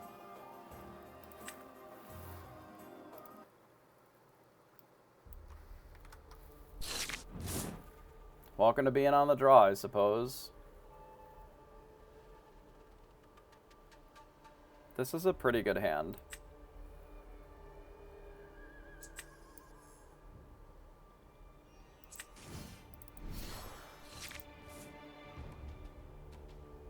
I don't think that they were on an aggro deck. I think they're on like a location version of this that also includes some of the flyer.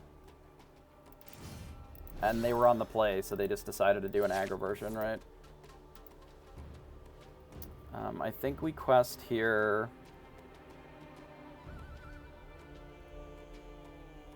I'm debating if I'd rather play the crab next turn or the Maleficent Sorceress. I think with how much location shit they're playing, the crab makes more sense to me. Especially with the double rabbit.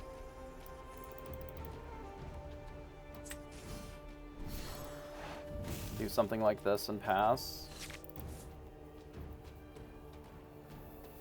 I mean, it could be a more aggro-heavy list. I mean, they're running Chernobog's followers and such, but it didn't feel terribly different than a normal list. But obviously, we don't really know enough of their deck lists, right? There's also a world where I, like, ink the crab and I just fucking bash this. Do I even play the crab here? If we don't draw an inkable, we just immediately lose the game. If we play this crab.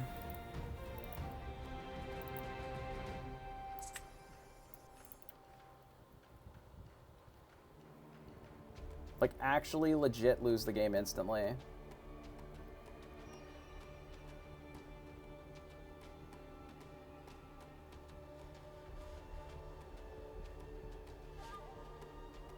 Maybe I play Pinocchio and I just kill this snake, just to slow them down, and then I hold the crab.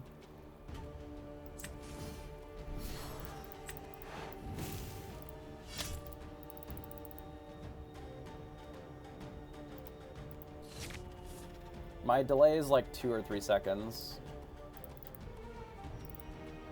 Yeah, I think I have to Pinocchio in this spot. Because our draw is so bad.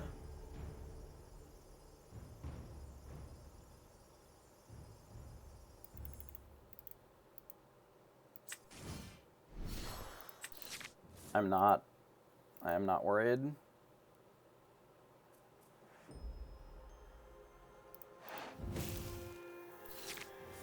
I'm worried about locations destroying us here. I'm not particularly worried about our opponent looking at our shit. If they do, they do. I would say that most opponents... I don't think that they're that aggressive. They are a little aggressive, but... they are not necessarily any more aggressive than most of these decks that are also running mini. I could even do this, but then they can just Maui me.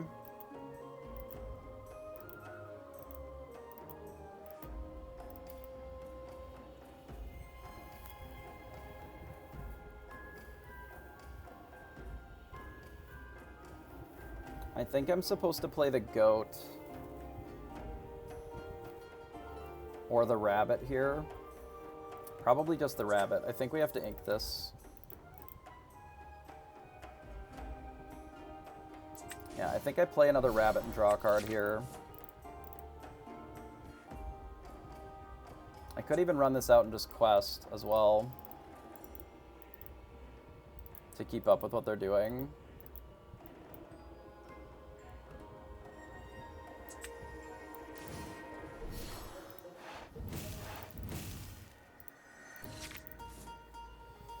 We'll see if that makes sense, or if we just throw the game.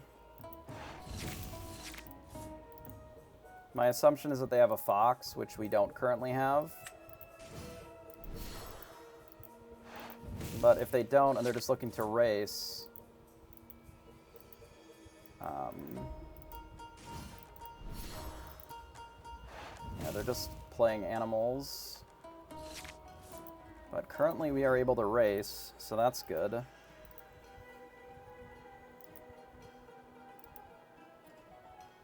We could also kill one of these if we wanted. If instead of bouncing the rabbits, I bounce the Pinocchio.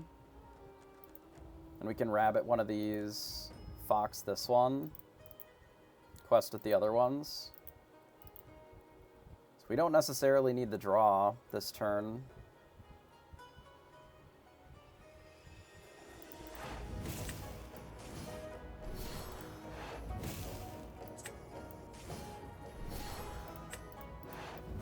We do this and this. And then we just quest with these two.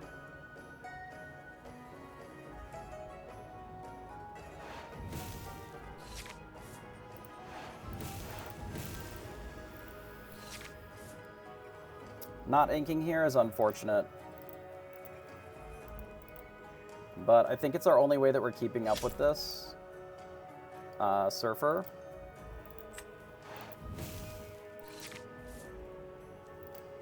We are 5 cards behind currently, because neither of these have drawn us any cards.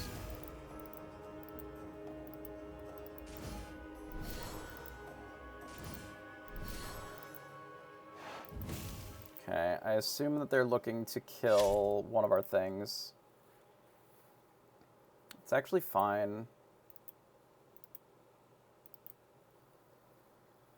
I'll see what they do with their 2 here. They just play a 1-drop.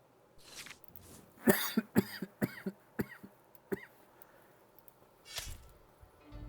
think we bash there, draw a card. And then I think we try to set up for the Be Prepared in the following turn.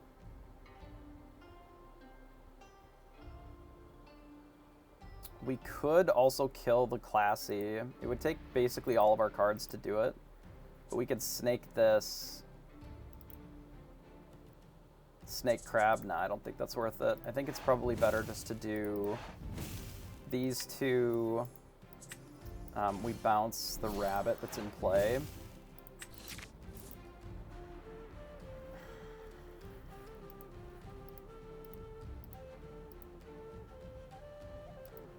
And then we lose to locations. Which is really unfortunate, but this is why I haven't really wanted to bounce the rabbits that much. Maybe I should have just bounced the Pinocchio. But I don't really see how we beat locations in this spot anymore, which is unfortunate. But we'll see. If they play anything other than Jim, I think we just be prepared, but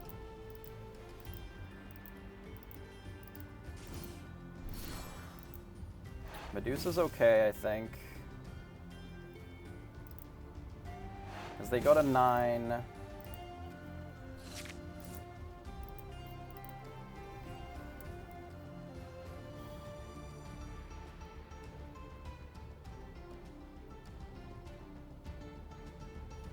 I can't let them quest anymore.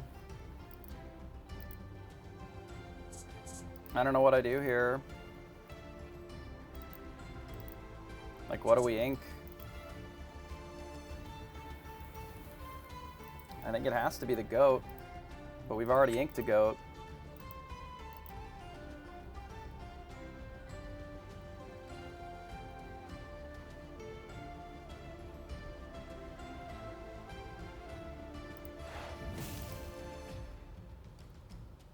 But I don't really see how we win if we don't draw a bunch of cards to follow this up.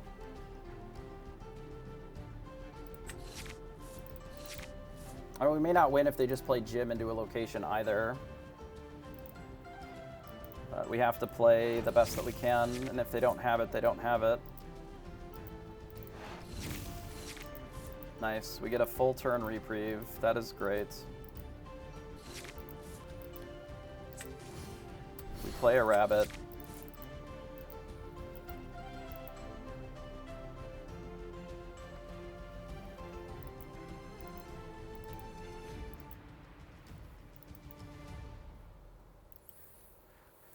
Damn it. Every time. Every time with these goats. I have spell books. I don't need the goat. I'm stupid. Why did I do that first? Oh, we just rip another goat, of course. Okay.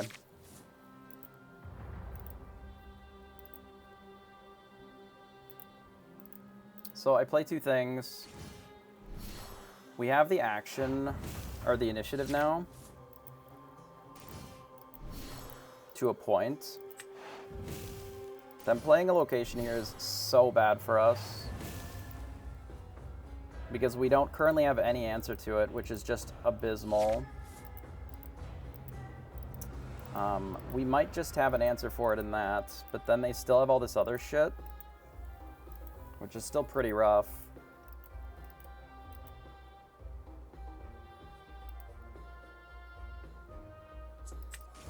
Let's do this first. Guess we're just never playing goats ever, huh?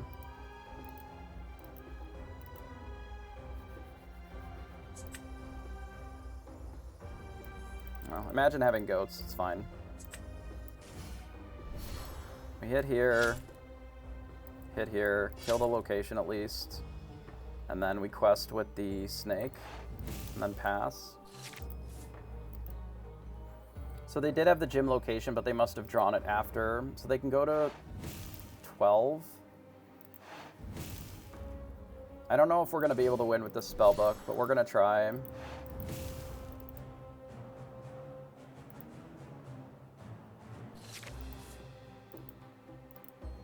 I can actually take a turn off here. We can hit there. We hit here.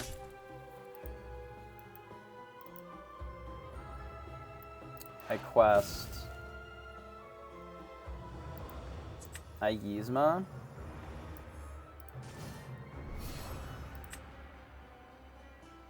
The crab, or the rabbit.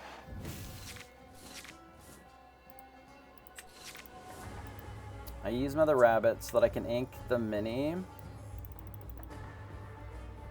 play the spellbook, and activate the spellbook.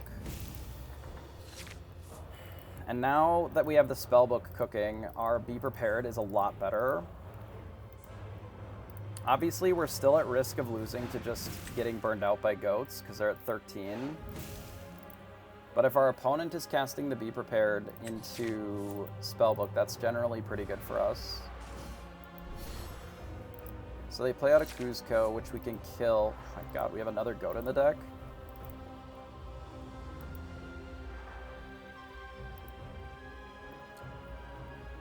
One, two, three, four.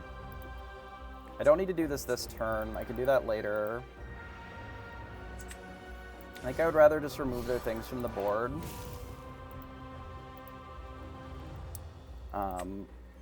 I can also play Rabbit and just ink the friends on the other side.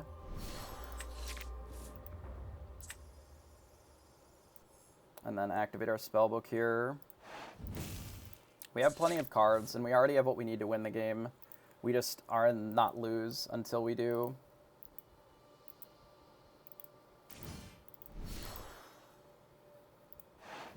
They play Tremaine, we sack the one that is worse.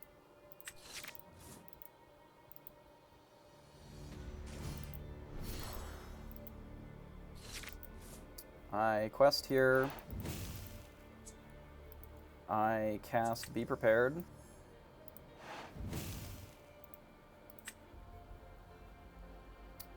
We spellbook. And then I think... I just play this. No, we don't even need to play that. We can ink this. It doesn't do anything. Okay, draw 2 cards. And then play Rafiki. At this point, like, there's nothing that the Hook can do that actually matters, because the game will be over before Hook does anything. Yeah, it looks pretty dead here, because we can Goat Bounce Goat with Spellbook. Goat is 17, 18, 19, Spellbook.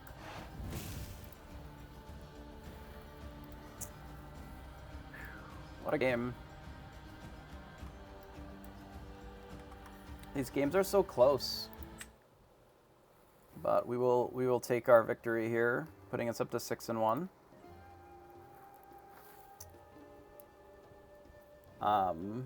I don't even know if I'm locked in, not necessarily. X&1, maybe. Haven't really looked, don't really care. I guess it's top 16, so probably, but I can always have shit breakers, who knows. We'll deal with that after next round. So they were on RP aggro. We'll call it aggro, I don't know if it really is, but they seem to have a little bit more aggressive take on it, I think. So looking at our games, it was... We were on the play and we lost, right? We lost game 1, didn't we? I'm doing all right, Thea. I'm doing all right. We're 6-1. Yeah, we played first and we lost, which was unfortunate. And then we played first again and we won. And then we were on the draw and we won. I believe that is how this game played out. So yeah, so we'll see. We're currently 6-1 with this version of RP. Yeah, that's kind of what it seemed like. I didn't see really any teeth from our opponent. It just seemed like they had a lot of just kind of zoos, all the things. I don't think I won game 1, but it doesn't super matter. It doesn't super matter. It doesn't really change much in the actual event recording. It just changes it if they're ever keeping track of, like, exactly things. Wasn't that last match? No, maybe you're right, actually. I don't even know. Somebody would have to go. I won one and... Oh, you're right. You're right. You're absolutely right. That is what happened. Okay, we'll go back. That's right. Because we were on the draw and they just boomed us. Good call. I remember now. I tried to blank that out from my memory because they just, like, steamrolled us with 1, 2, 3, 4 Jim, and then we were dead. I remember now. Which looked great. I mean, it is a good selling point for Jim. I think that is where Jim is actually good. As an aggro card, not a control card. Snaz, appreciate the follow. And anybody that I miss, I do appreciate you for hanging out. I try to catch everything while I'm also playing, but sometimes I have to focus up a little bit. So we are 6-1. We can look at the standings, I guess. I don't know how many X and O's there will be. Probably a couple. Maybe 2, I suspect. Here, I'll bring it up here. Wish I could expand this so it was a little bit wider, but... so there's one 7-0 currently, and then I think there's another 6-0 who's battling still. And then I don't believe that there are any other XO here. But our breakers are pretty mid, right? Somewhere in the middle. Not great, not terrible.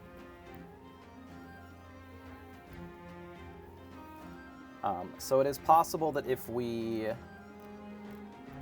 fall to X and 2 that we can get jumped. We may not be able to get jumped far enough down to bump us out of tomorrow. But we'll see, you know? And you never know where the tiebreakers shake out after next round, so... yes, one of them is paired down, which is this one here. So I would assume that... I can look at the pairings, right? So it was the blue-green versus whatever this matchup is. I would assume steel something, or possibly just a rough red-blue. So they lost, and then the other one is probably here. I suspect. I don't actually know how to even see this. Oh, I can do this. Standings for... No, I can't look at last round because we're in the middle of the event. Yeah, I can't really click into most of this stuff because we're still in it. The best that we can look at is the previous round, but that doesn't really help us much.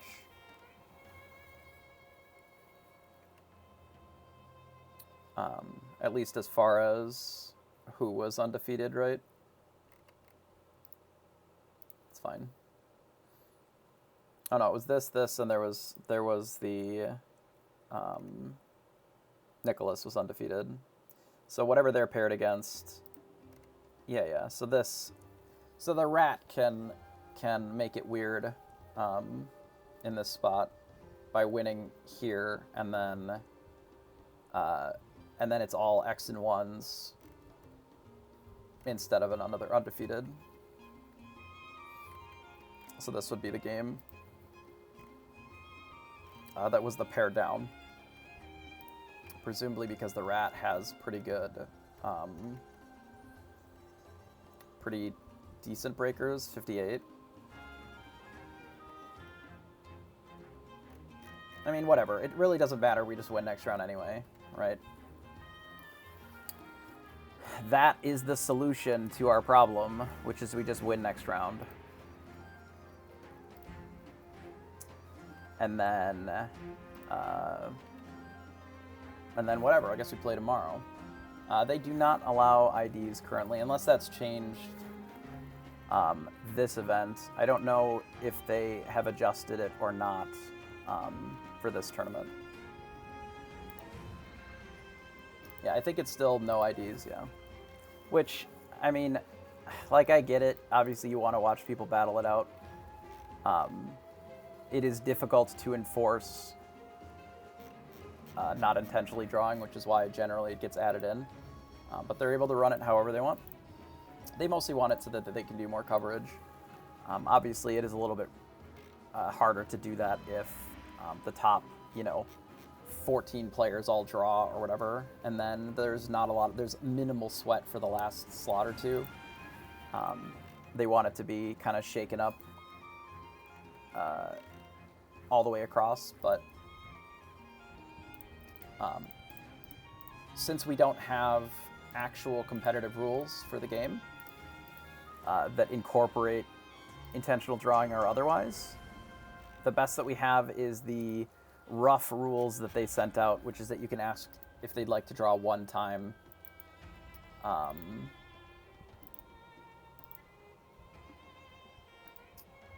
But in this case, it doesn't matter. We just battle.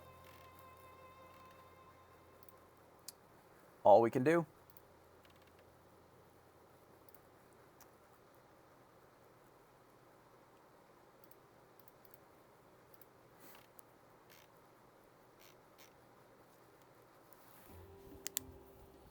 I do think that they're doing seeding this tournament for play draw. I think your seed does matter this event. That was something that was suggested after the last one, and I would assume that is incorporated now. I don't know. You'd have to ask Crosses the Pond or somebody who would know better than I.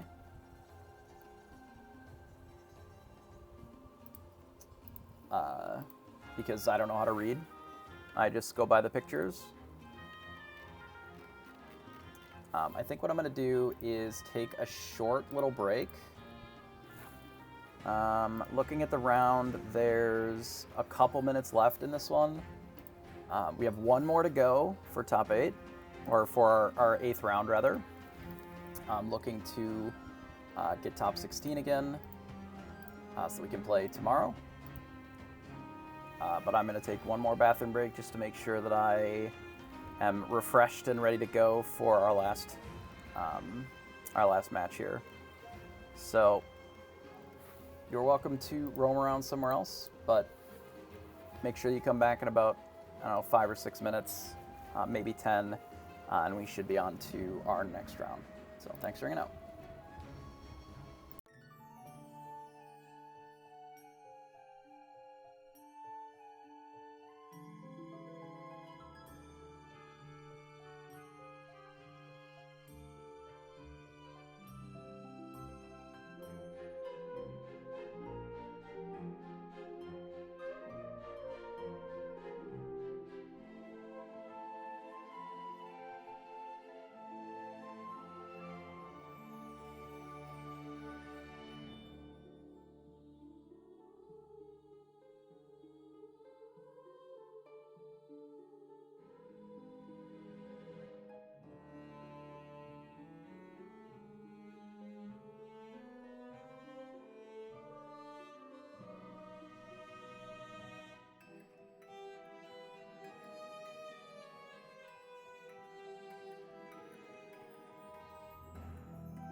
So rounds up.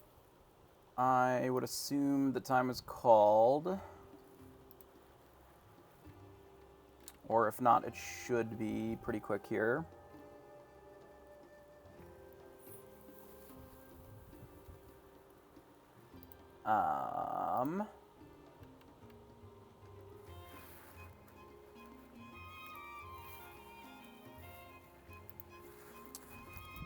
Yeah, we're all pretty happy with the deck.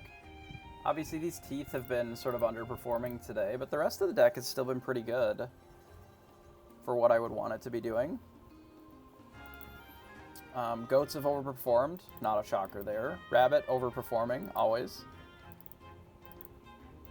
The Dragonfire's honestly been pretty good with these spellbooks because it gives you some weird turns where you are able to like activate it and still use a removal spell that maybe you wouldn't be able to with Be Prepared.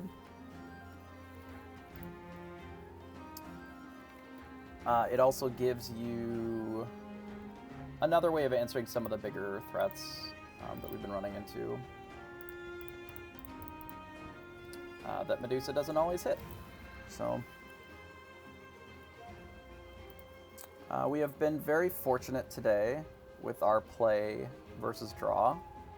We've been on the play 1, 2, 3, 4, 5 of the games. One of them we did lose, so it doesn't guarantee anything, but it does help in a lot of matchups. Certainly, the Bucky matchups would have been,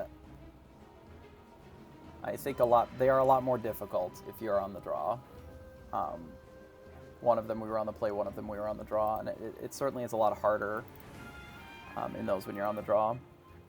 And I think in our last match, if we had been on the play only one of those games, I think we'd probably lose as well. Mostly because they were on a bit more of an aggressive version of this deck, which I thought looked pretty good.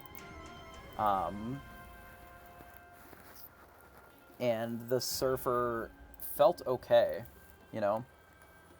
Like, if Surfer starts seeing a lot more play, then likely we'll want to go back into the Jiminy's, so that you have, like, Jiminy's and maybe another crab. Like, if the locations plus the flyers are seeing more play, it just gives you another earlier answer to it. CCF and Rastar and Sam, appreciate the follows. Thanks, everybody, for hanging out. Our next round will be up shortly here, the last one. They're just finishing up turns for round 7. Sam, appreciate the follow as well. But yeah, we're just finishing up the last round here before the final round. Should be round 8. And then tomorrow will be top 16 if we make it. And if we lose our next round and we don't make it, then it wasn't meant to be. Sometimes them's the breakers.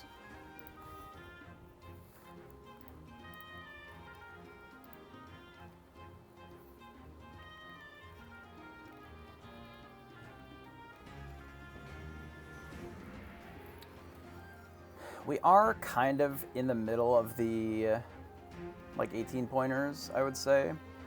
Looks like the Rat lost. There are 2 undefeateds. So that is... Oh no, the Rat won. So there's only 1 undefeated. It's currently Constantine is the only person who's undefeated thus far.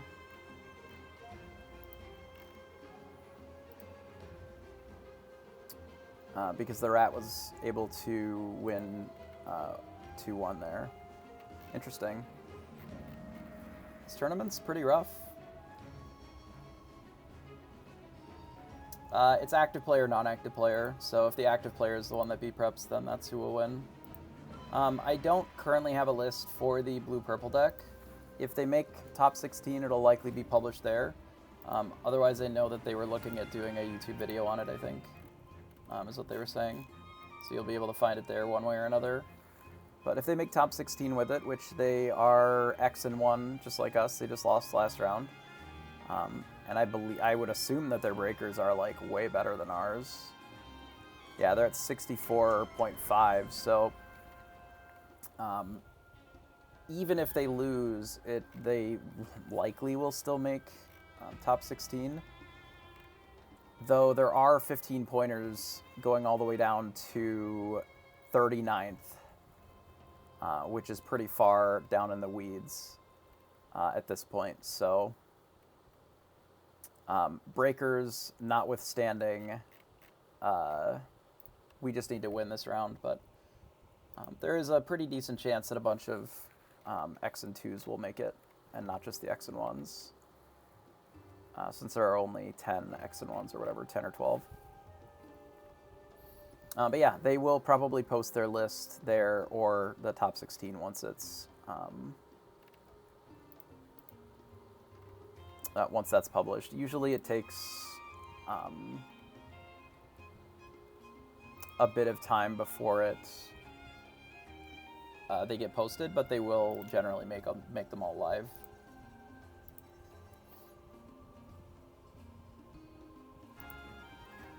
At some point, because it is open decklist for top 16, which does help a little bit for how we're navigating some of these games.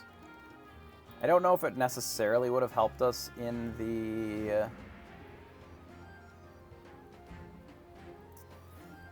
blue-purple matchup, because like our list just isn't equipped to fight what they were doing. But it maybe would have given us the ability to make a plan.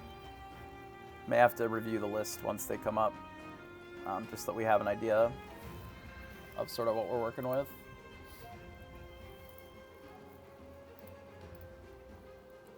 Okay, so it looks like the last round is up here. Let me refresh.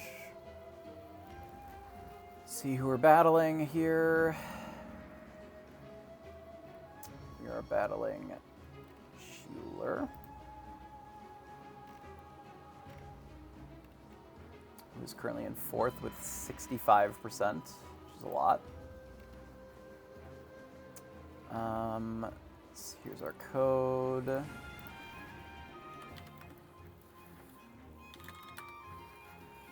All right, so we go and battle custom this and this. All right, so this is round 8. This will be the final round. We get to go first. We'll take it.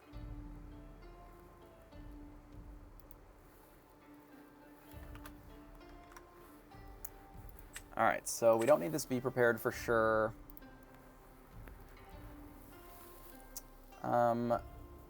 The rest of this is a little slow. Maybe we tuck the Yzma back in as well. Okay, we got a 1-drop, a 2-drop. I think I am likely inking just the goat. But it could be the Kuzco as well. Because we have the rabbit, I think I'm going to ink our first goat, and then we're just going to play our 1-drop and pass.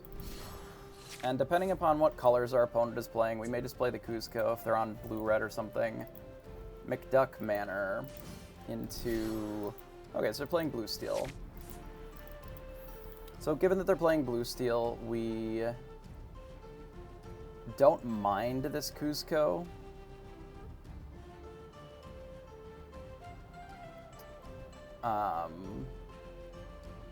And honestly, there's a world where we let them trade in here and then we hit it with the Kuzco too. But then what's the ink this turn, basically? So we're just gonna do this, and then we're gonna do something like this, and then pass.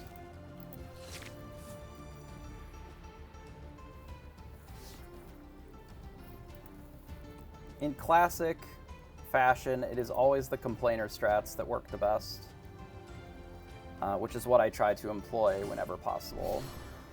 So they play a Smee for themselves, which is respectable.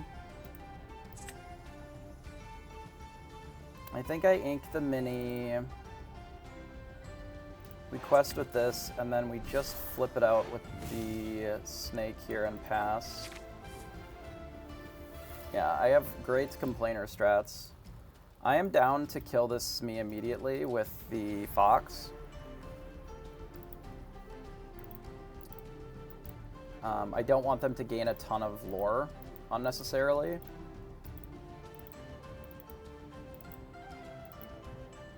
Like, that is a good way to lose this game. And if they decide to just smash our thing or whatever, then such is life. But I will absolutely trade this for the Smee.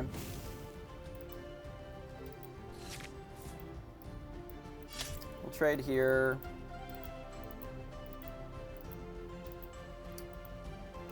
Based on our curve, I like the Maui. I'm debating if I like the fox more than I like the snake.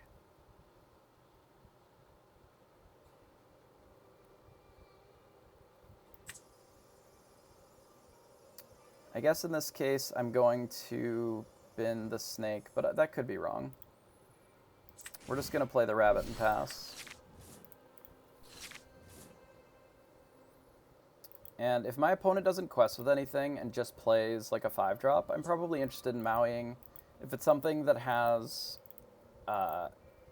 ward, such as Cogsworth or whatever, then I won't kill it. If it isn't, then we'll probably just Dragonfire, and I'll be okay with that as well.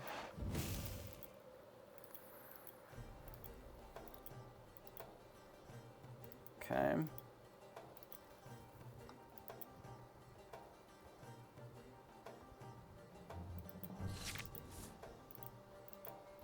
So they attack with Mickey.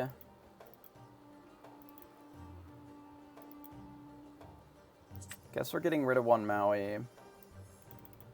I'd kind of like to keep the rest of it. We Dragonfire here.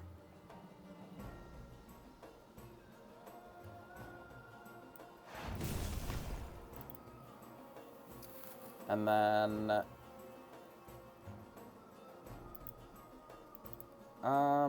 I'm debating if I just want them to trade this hook.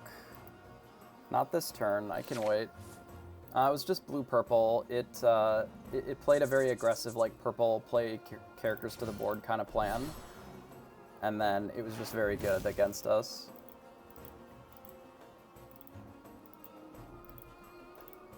Okay, so they play Tinkerbell. And they quested the hook. That's fine. This card is pretty important in this matchup. I have to assume that they're going to Whole New World me here with this Tink.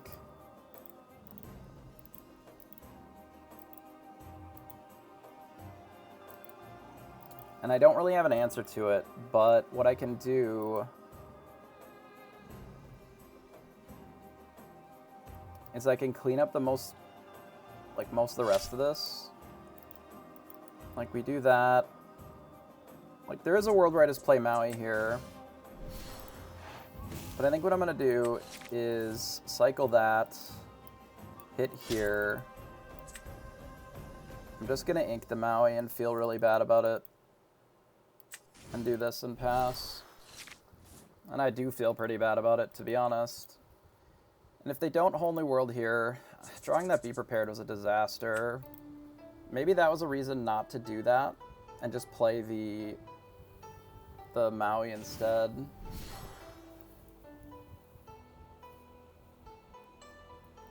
Like, our draw is so slow.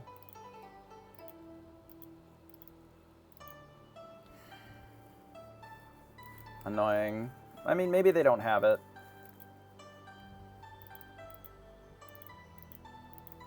It seems unlikely that they don't have it, but maybe they don't.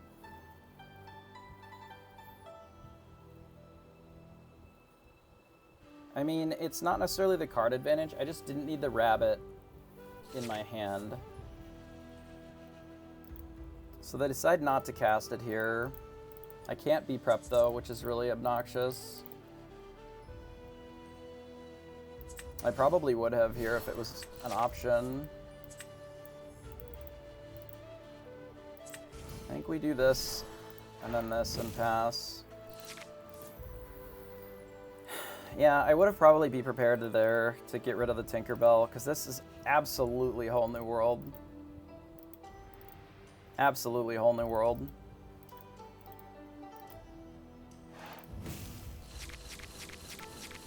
It was a long game Zeus. Interesting. So they ripped Whole New World off the top. That is brutal for me then. Because they didn't have it. And they drew it off the top. Man. It's brutal for us. Yeah, then the Be Prepared would have been even better there. Like, we're just gonna get destroyed here then. Because I don't have a great answer to this.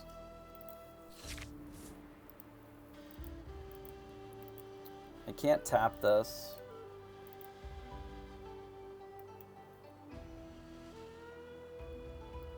I can use Rabbit to kill this Tinkerbell with the fish hook. I can also just play Crab.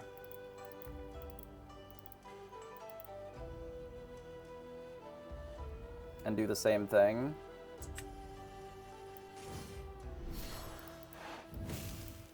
Like this.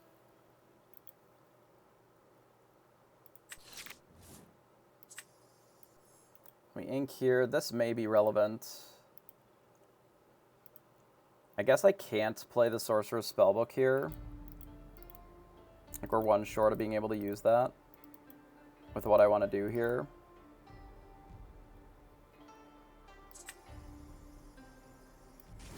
I do this, and then we give this evasive, and then quest, and pass. So I wanted to get the Maui into play, because it makes this hook free. But I don't really know how we beat the dime here, because our draw was so slow. Especially without the extra Be Prepareds. Like, we just don't have great answers to their cards currently, which is really unfortunate.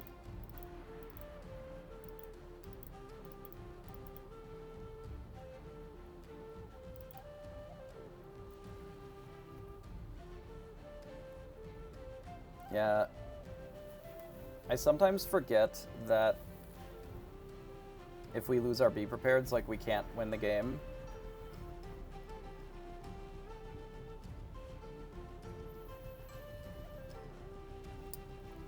We really shouldn't have drawn last turn. I don't remember what our other lines were. I think it was just use Maui instead. I guess we're just gonna die to Bell then. And there's not really anything that I can do about it. That's unfortunate. Alright.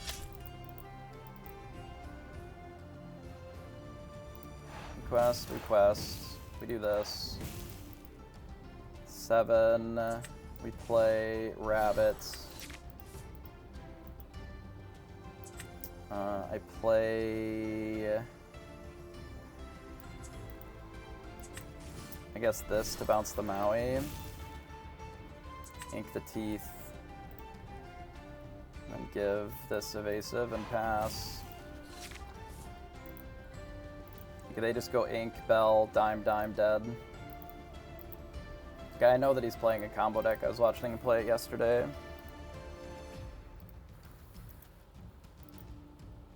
I mean, they may not have it. They may just have Tamatoa here. Get back nothing, gain 3. Or Gaston. Gaston ink, gain 6 is pretty bad too.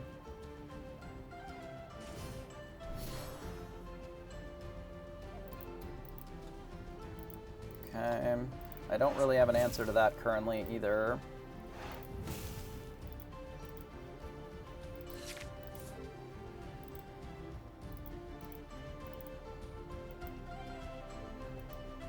Like, I guess technically Yzma is an answer.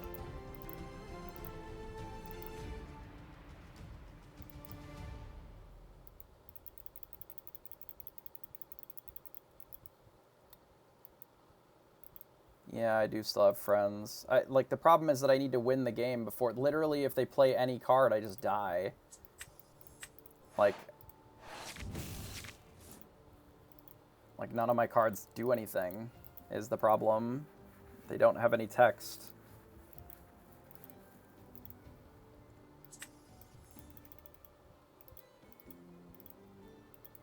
We had cards that had text on them, and we've lost them, unfortunately.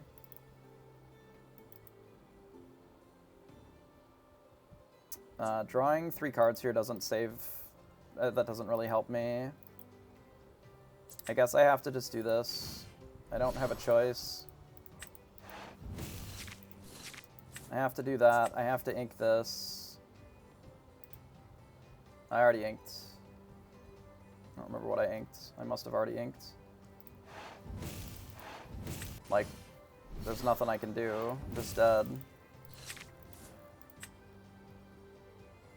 Like, if they play Gaston or Crab or... yeah, and we're just dead.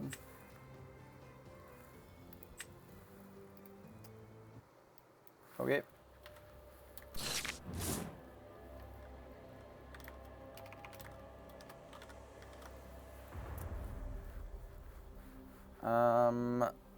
A lot of these cards are bad in this matchup.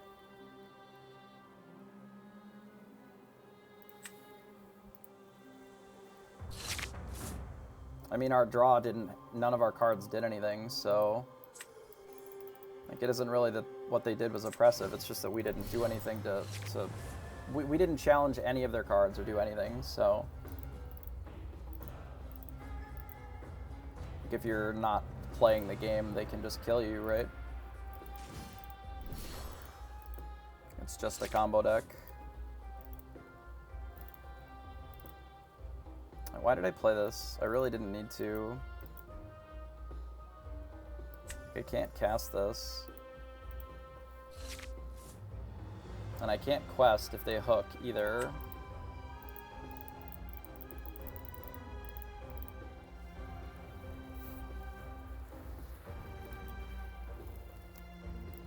Our draw is unfortunately really not good.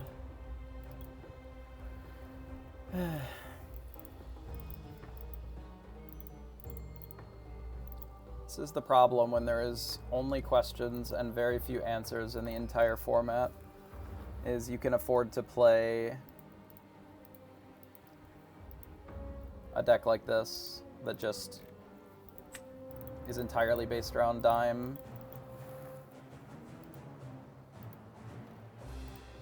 And there's no real play against it.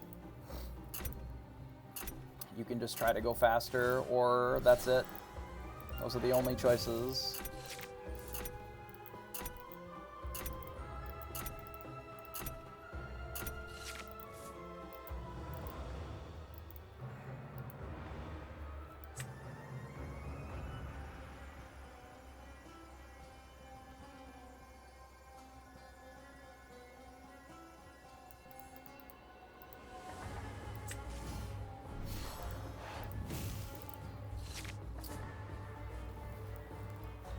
I really wish that I had the Rafiki start instead of the mini start, but I think the Minnie Mouse is just like unplayable garbage. I hate this card so much.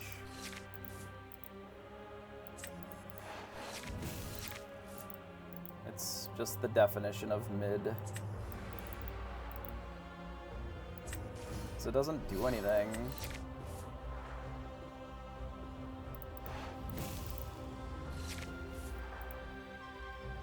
In the current format, obviously. There have been times when the 1-3 is great. As it stands right now, the 1-3 is like not that good. That's how you play Olaf, sure. They play Gaston.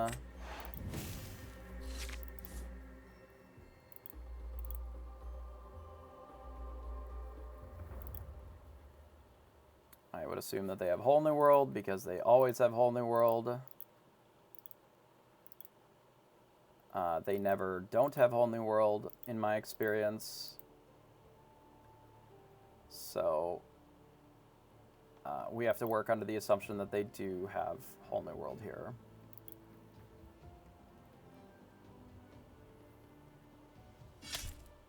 Sure, they take the easy hit there.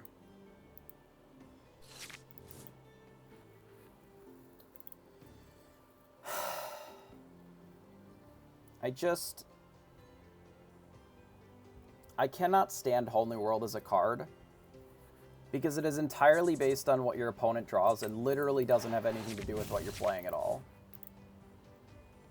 And that is just like the dumbest shit to me.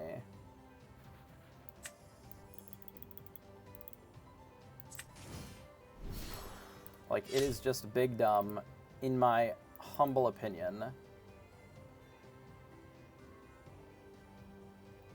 Which is why they are banned or restricted in basically every format for Magic, is because they are just the dumbest thing that you can be doing at any point. But, like,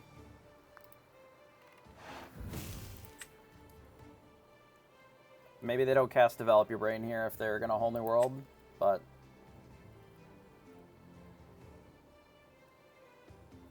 we shall see.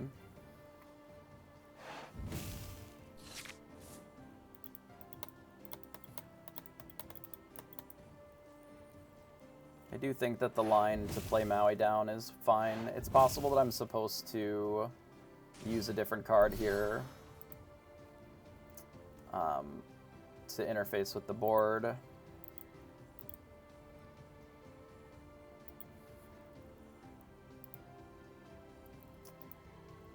You can follow Thea, and then you'll know when the tournaments come up. Otherwise, they get kind of broadcasted all over in the 20 Lore Pro Discord and the Pack Discord.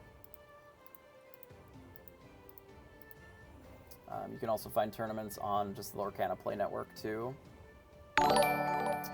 Thing, appreciate the follow. I'm curious to what they're deciding here. Whether to Whole New World or not, I guess.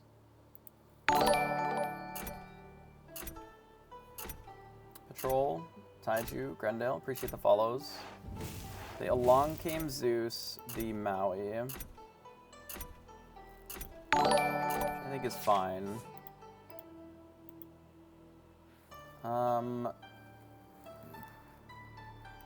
We definitely kill the Gaston one way or another here.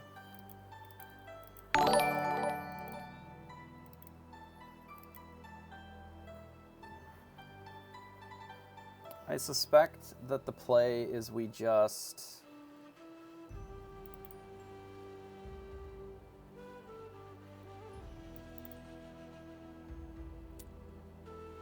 we could bounce the crab here.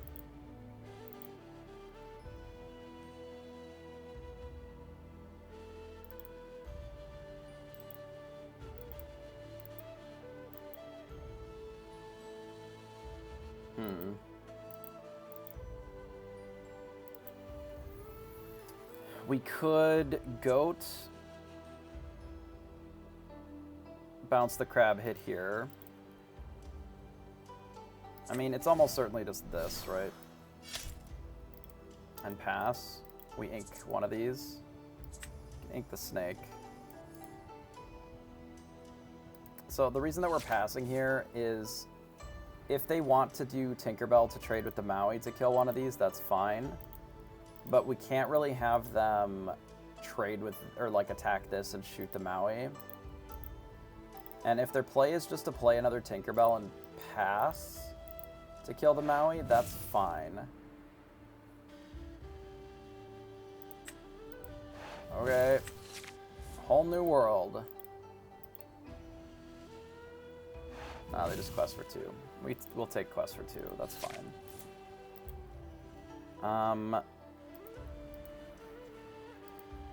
We just lose to locations if I ink this fishhook. Right? Like, I just don't see a way that we win against the location if we ink the fishhook.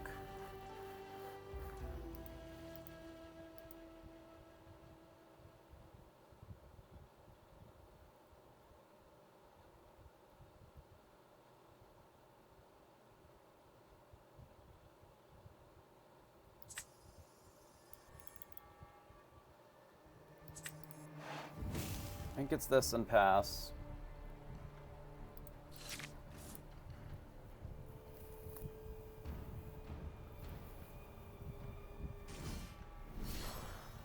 They play Beast into whatever this is. Beast plus Quill.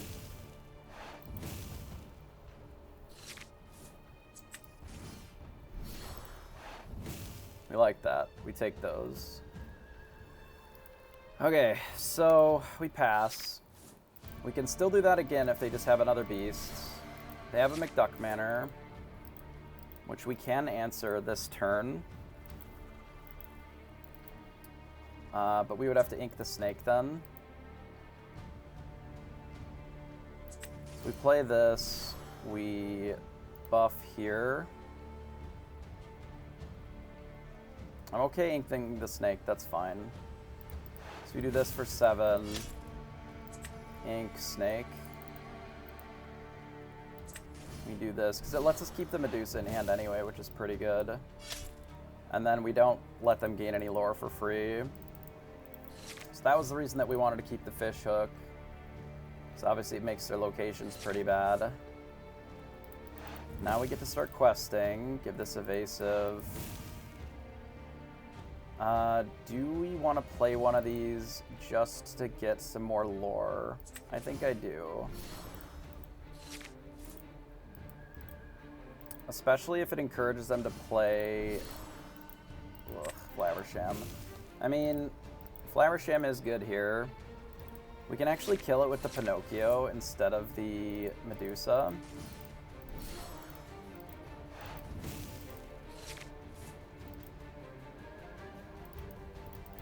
Which is nice. We'll see what this other card is. If it's a second Flaversham, we would need an ink. And then we're still one short of killing them both, which is unfortunate.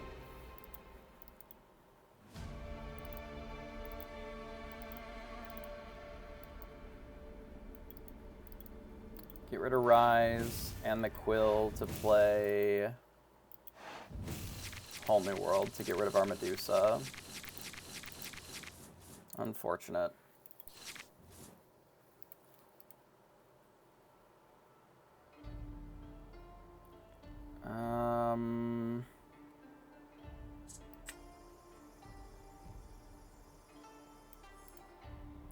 Ink Kuzco, play Maleficent Dragon, quest for 2.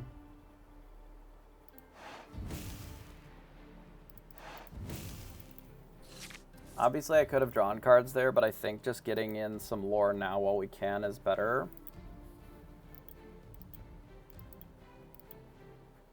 We also have the ability to sing the Be Prepared if they play enough stuff.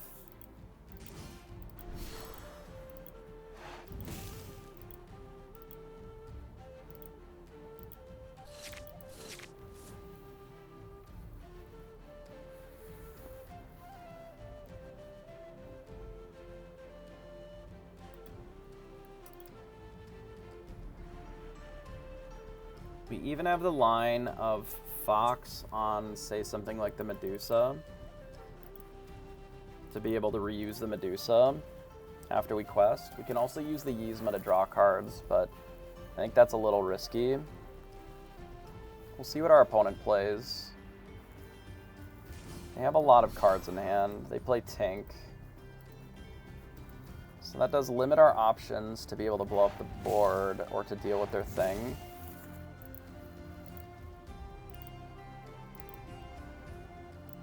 Which is unfortunate. Okay, with the hook as well, it makes me more interested in something like Be Prepared.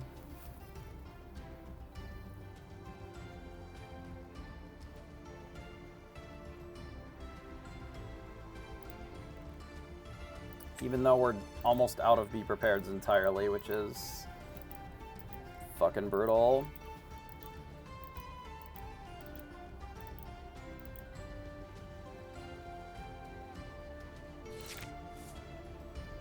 Pinocchio.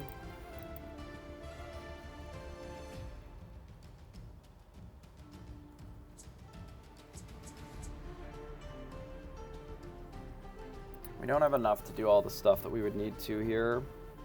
So I can't really let them Flaversham either.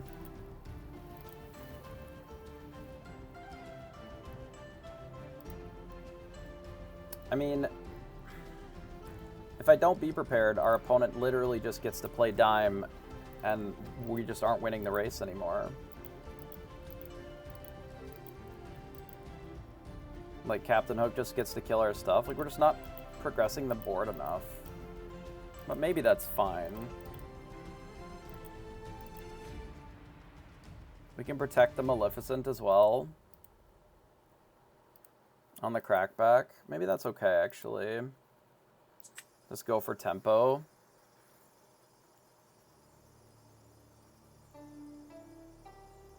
How are we killing the... We have to ink something.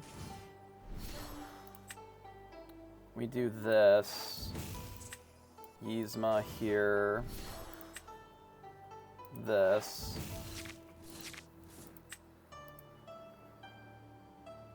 I think I'm getting rid of this thing. And we don't need the second hook, since we already have the one. I give this character more attack. We bash. And then we quest, and then pass. So the reason that I did it here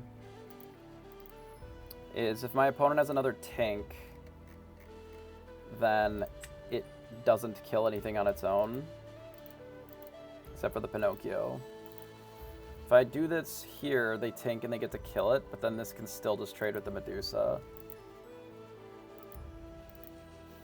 It's not great. I don't know if that's necessarily good enough. Since we don't have the spell book, like, it's really hard for us to close here before they get to kill us.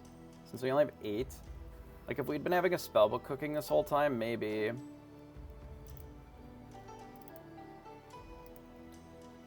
But we're probably just losing to Automatoa here. 2, 3, 4, 5, 6, 7. Okay, they grab your swords, which lets them also kill the Maleficent. And then we lose. Nice.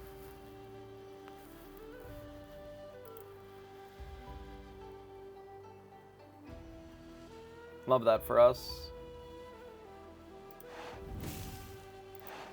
I don't really see how this is a winning game, but I appreciate your optimism.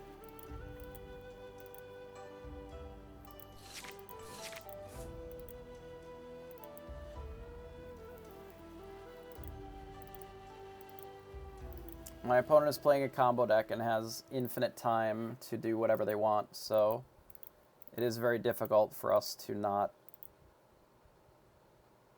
just lose to the combo.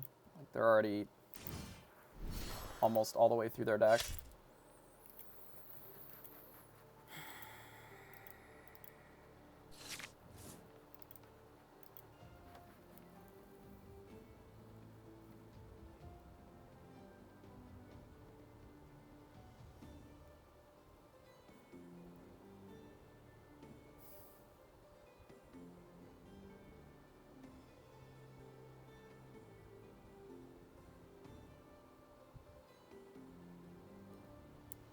I really wish that I had a spellbook in play.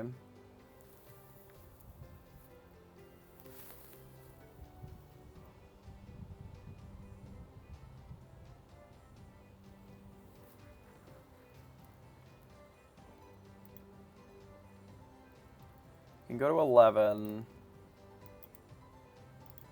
If I use the Be Prepared now, I don't know if it's that good.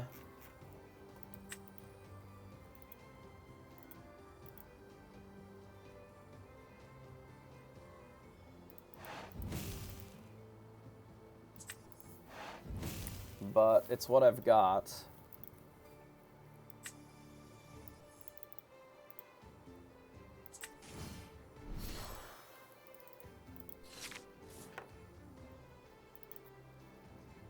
We run out the goat and pass. Like, the way that they're killing our cards, especially Yzma with 2 damage on it, is with just another swords, not through questing or challenging, so giving it evasive doesn't really do much for us.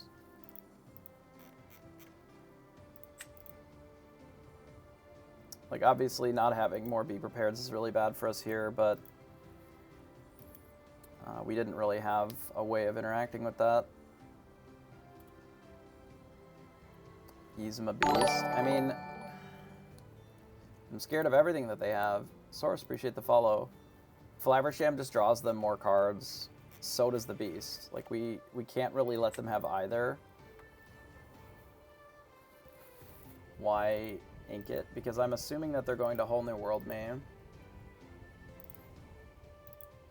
And I'd rather just draw 2 cards with friends. The 2/2 isn't really that important, but maybe it matters. I don't think it really matters a ton, but maybe it does.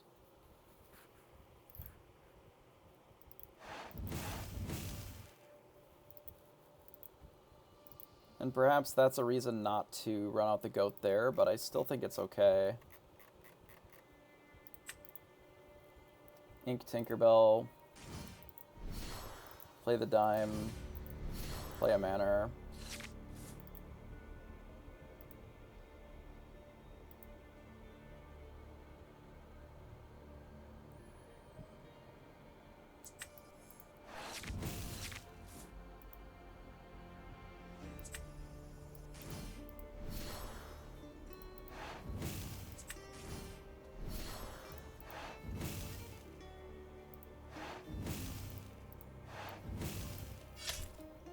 Okay, we kill the manor.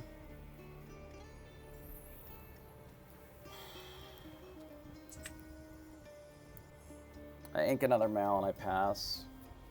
So the thing is, if we assume Whole New World, which, given that there's only 1 in the discard and they are 40 cards into their deck, is pretty safe. So the reason that I'm inking these cards that would be good is so that we have the ability to play more than one thing. They're debating if they want to play the other card that they have, but it's not that exciting. It's probably like a Smee or something. Like, it's okay, but not great. Before they Whole New World. That's Tinkerbell into Whole New World. Okay.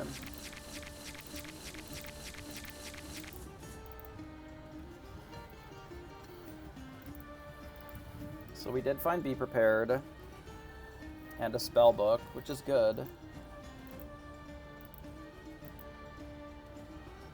I don't know if it's fast enough, though.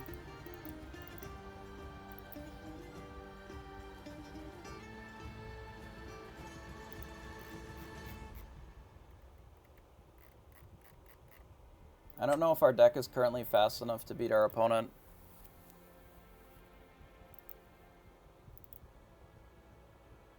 We'll see. We'll try. This is 12, 13. So I can Maleficent it and then Spellbook as well. So they did run out Smee.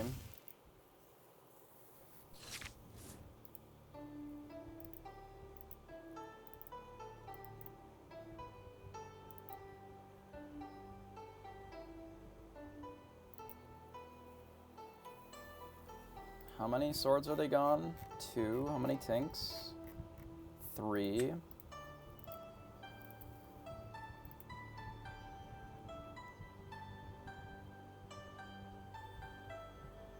I almost wonder if we get rid of a Maui.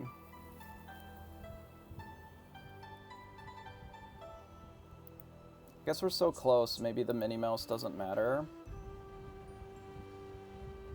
No, we do this for sure, and we do this for sure.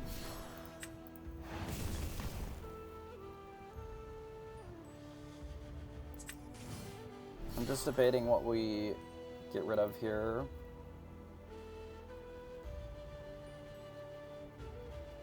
How many locations are gone? 1, 2.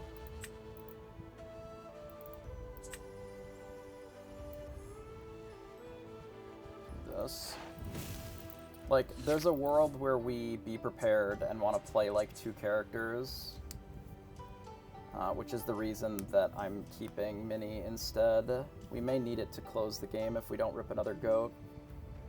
If we rip a goat, we may have enough to win this game, especially if this Maleficent lives for a turn. It will be very close. Tamatoa quests for quite a bit with the Lucky Dime. Tamatoa comes in, you grab the popsicle. I don't think that there's another dime in here. So Tamatoa is like 4. Yeah, I just don't know if I have 2 turns, but we're gonna try. That's all we can do. Might have the full combo. I mean, he doesn't have the ability to untap with Aubrey or whatever, Audrey.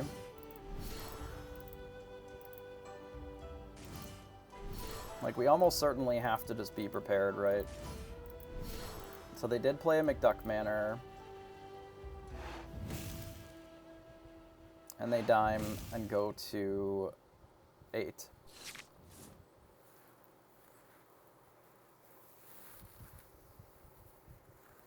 So I have a couple of choices. I can go 1, 2, 3, 4.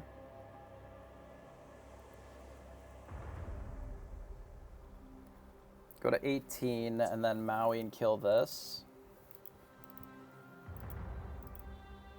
Or I can sing here. I don't think singing makes sense. I think it's better just to quest. And then we do this. And then I'd be prepared.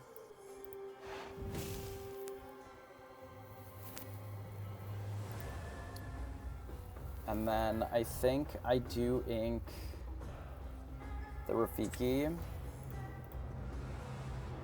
So we can play Maui. Do this, and then play Mini. And then pass. Goat count, I believe that 2 of them are gone. I understand that Maui doesn't quest, but we don't need it to quest because we're at 18.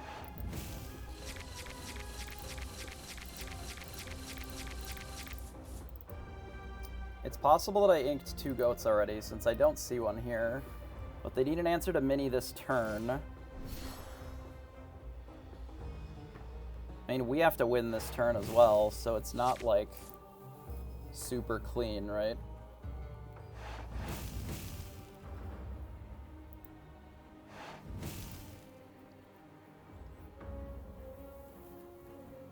So we lose to double dime here. If their hand is like Bell... Oh, never mind. We gotta go. Okay, we'll take it to game 3 at least.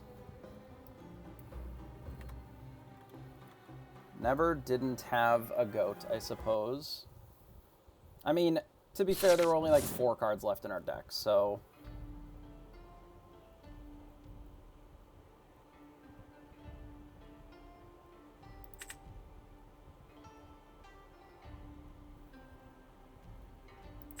I feel like we need this castle later. Not this early.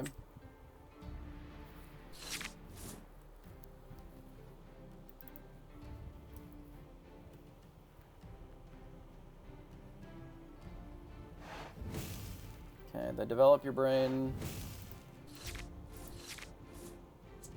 We ink this into...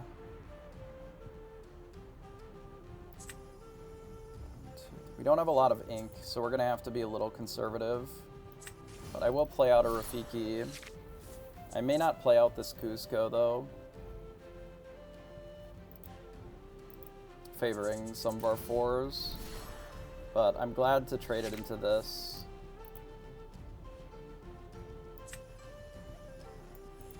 I will play out the Cusco here and pass.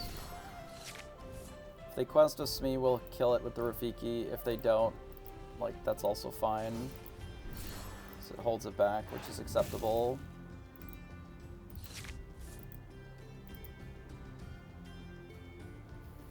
I don't care how much time is in the round.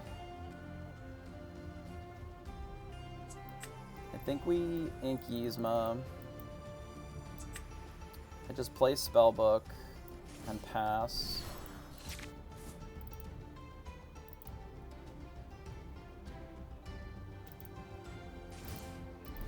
They play Cogsworth, and then they quest, which is unfortunate because we don't have a good answer to anything that's going on currently.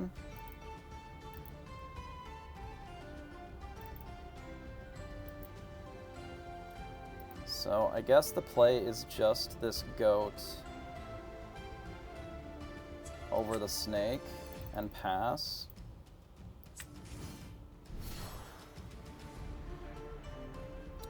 Because I can't interact with what they're doing currently.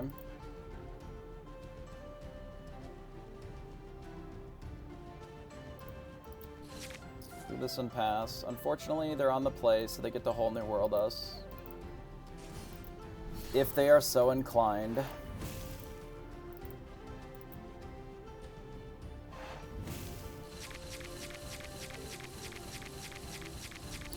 Oh, you mean quest here and make them attack you? Sure.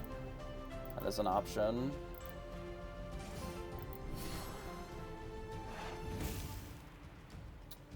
We can kill the Cogsworth and then kill one of these now as well, so they can't really quest with impunity here. Hopefully they forget that that is the case. I guess they're just gaining lore so that their dimes are better later. Because our hand is fucking dog water.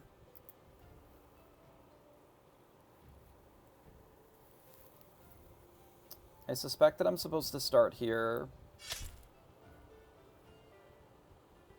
To see what I draw. It's actually a good draw. It doesn't quite work here though, unfortunately.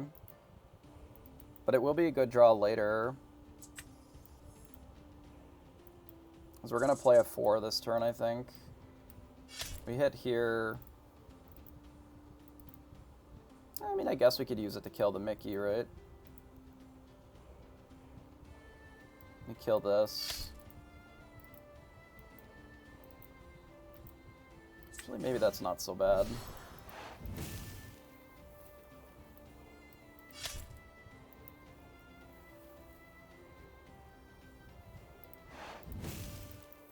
What if we do that to clean up most of the board?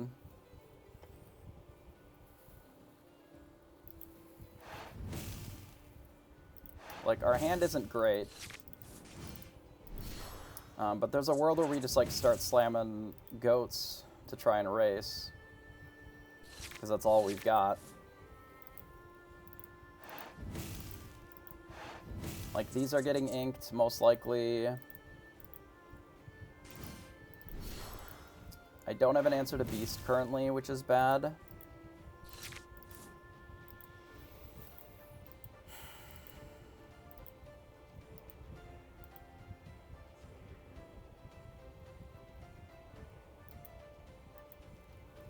I don't think that drawing 2 is the answer here.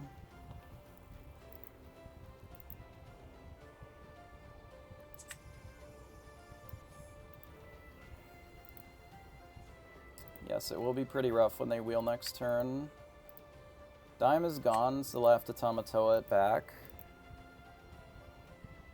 Seems likely that the play is either hit here or quest. It's likely that it's just hit there, play goat, and then do Spellbook. It still doesn't really keep us up with what they're doing is the problem. They're at 10 ink already. And their Flabbershim has drawn them like 30 cards, which is really brutal. Like, our Maui and our Dragonfire both got killed, so we haven't had a good way of really interacting with our opponent's board. Our best bet here is that they do a bunch of shit, and then they don't Whole New World, and then we have the ability to blow up the board, and then lose to this manner. That's unfortunate.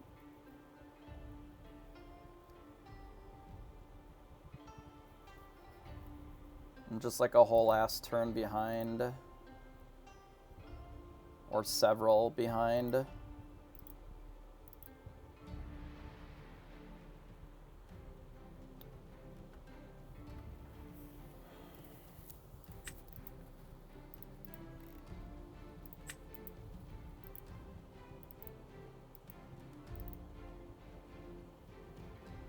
I think I have to just hit the manor and then be prep.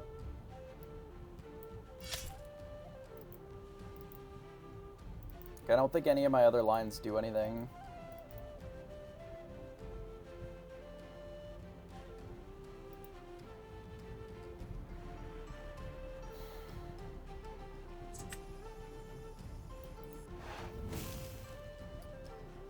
Which is really unfortunate.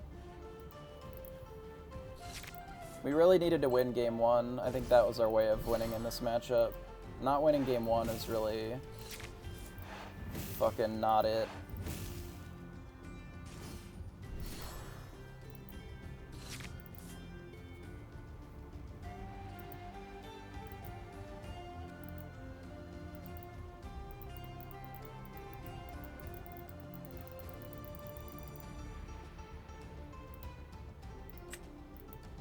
I don't have any answer to this. Or this.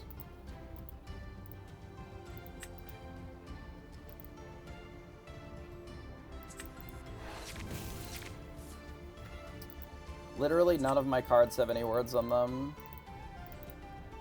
They're just dead on board.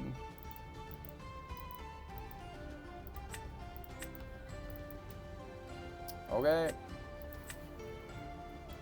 We lose, because none of my cards have words.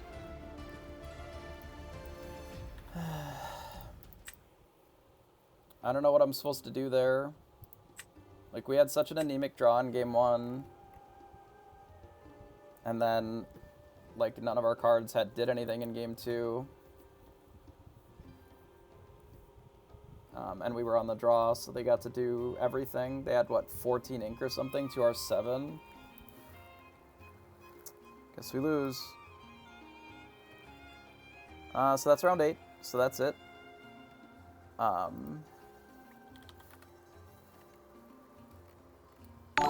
Obviously, every time you get Whole New Worlded, if you have a handful of Be Prepareds or actual, like, good removal spells, it makes it hard to win the game. So. Maybe. Maybe I do, maybe I don't.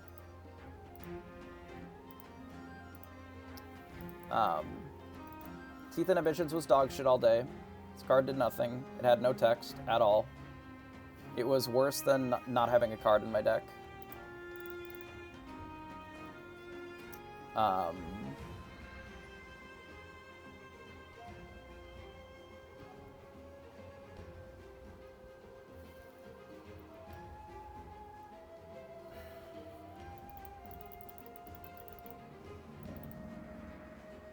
Obviously, we didn't run into any of the matchups where this matters.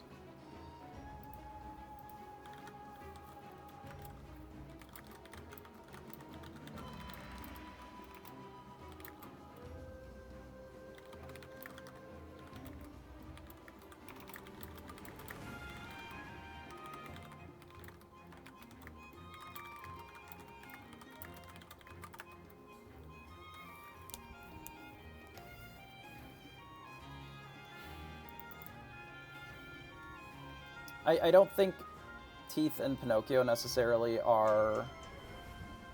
No, Tremaine is dog shit. Just stop playing Tremaine. Don't play Tremaine. It is just not good. Unless you're trying to play aggressive, like an aggro deck, Tremaine is just not good. It dies to Medusa. It doesn't get around Minnie Mouse, Rafiki. It doesn't get around most cards in the game currently. There are some rare occasions when your opponent has exactly one fucking thing, and then your 6-drop uninkable is able to remove their thing.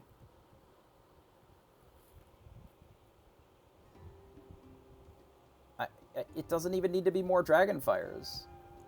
Like, our hand in game one, literally, if we don't draw an uninkable on the turn where we were able to just play one of the B preps in our hand.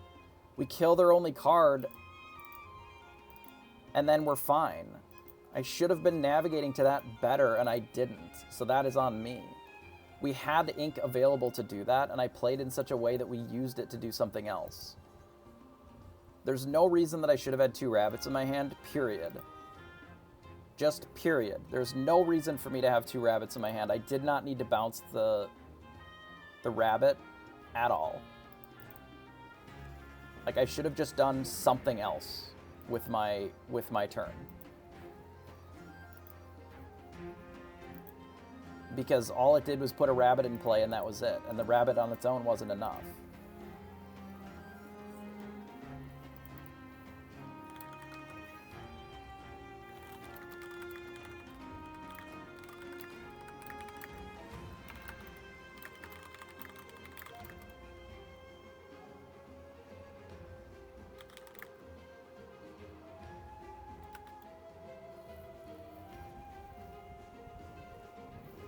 I might be or I might not be. I will just wait until the round is over, and then I will look. It just doesn't matter to think about it. Because I can't control the outcome. It just is what it is.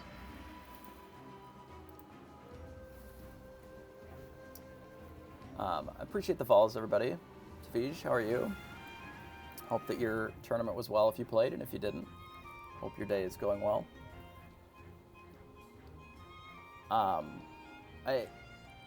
What would I replace for the teeth?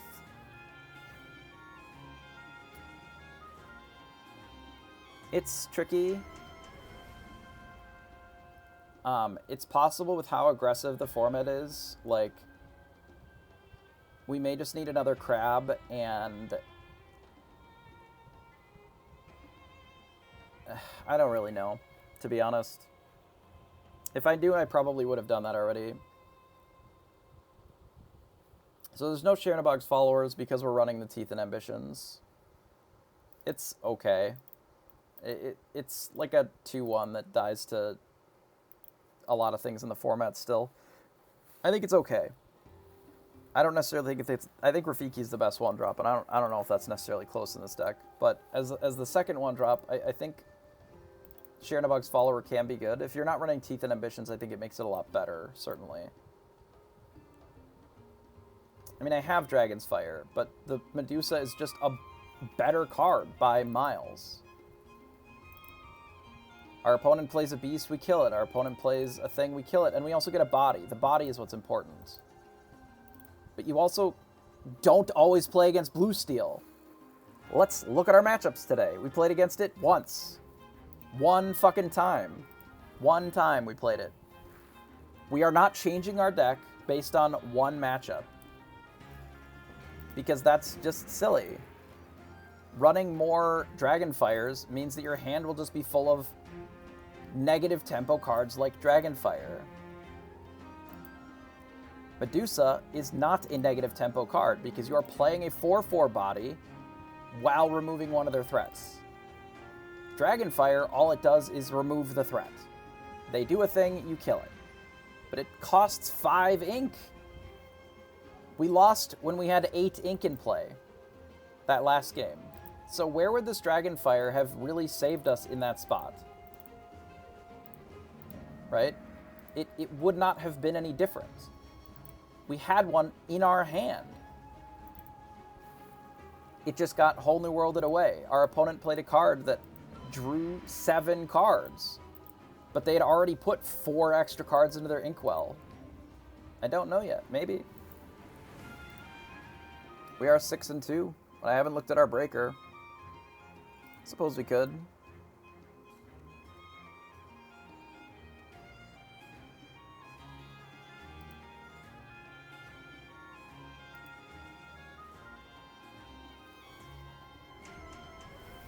We can go look.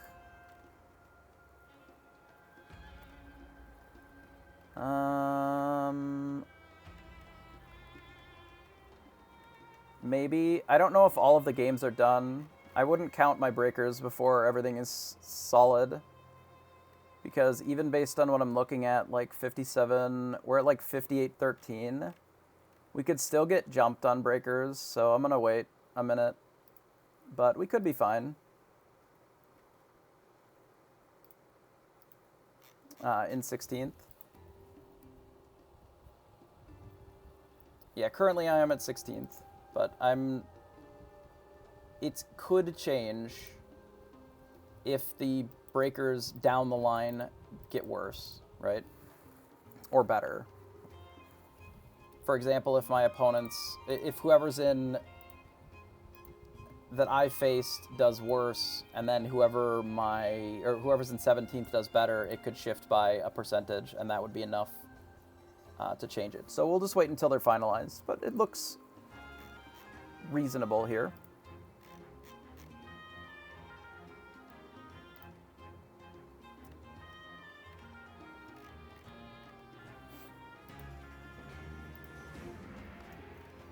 Yeah, I don't know what I would do with this teeth here, to be honest. It could be that we do need to be on Surfer Minis just to have another 2-lore quester in the deck earlier. Probably more locations does feel better. I don't know if it would really helped us that much in this matchup, but in general, I do think that more locations would be good. It's tough to want to cut more removal, but we did face some opponents today that were playing just like more characters in general.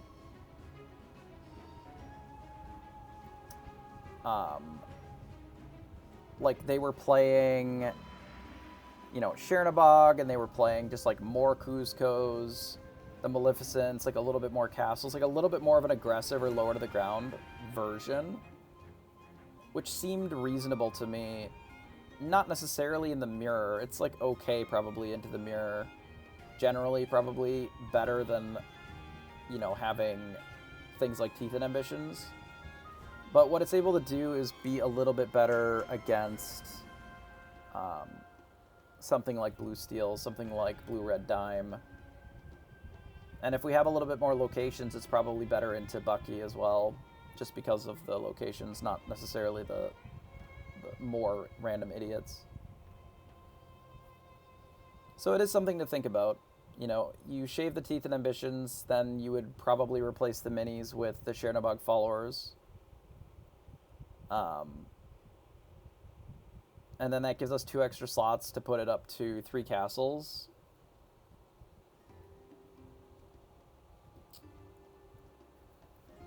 I don't necessarily hate that.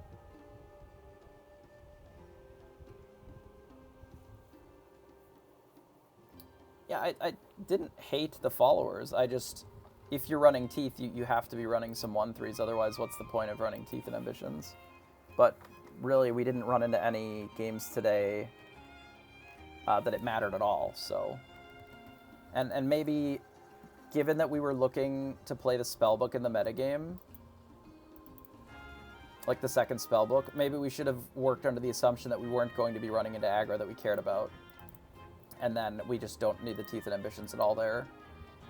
Because there were a bunch of instances where the mini being a 1/3 was just much worse than, say, the Chernabog followers. Like the turns where our opponent Rafiki'd our thing. We had the option of inking Rafiki, just playing a Chernabog followers, because we had both of these in our hand. We inked this, played this, and then they Pinocchio'd our Rafiki or whatever. Those sort of runouts don't necessarily happen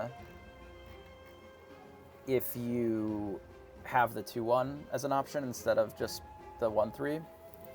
Because the 1/3 body is just not that good right now unless you're playing Teeth. And maybe the Teeth just isn't good enough, and we just need more evasives of our own, perhaps even Jiminy, to be able to threaten opposing evasives.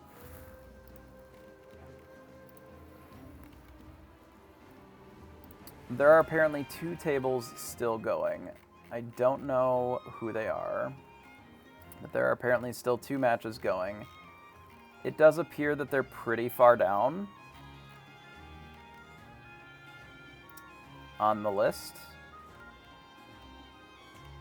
So maybe they will not change a ton, but you never know.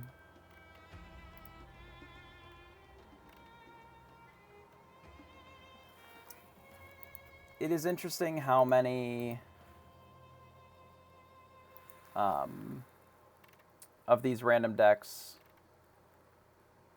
that have such polarizable matchups or polarizing matchups did well today.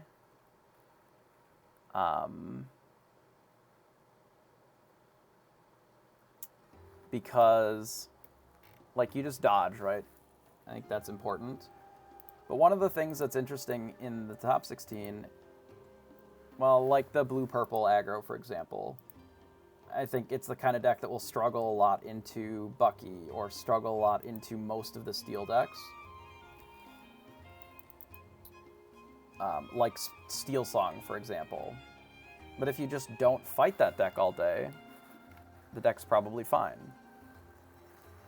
You know? And the same is true with some of these dime decks. If they don't fight against a lot of aggro, they'll probably be fine as well. Obviously, the blue-steel version of it is a little better because it actually plays some cards that can interact before turn 1,000, like the blue-red deck. But I don't even necessarily think that we were like a crazy underdog there either.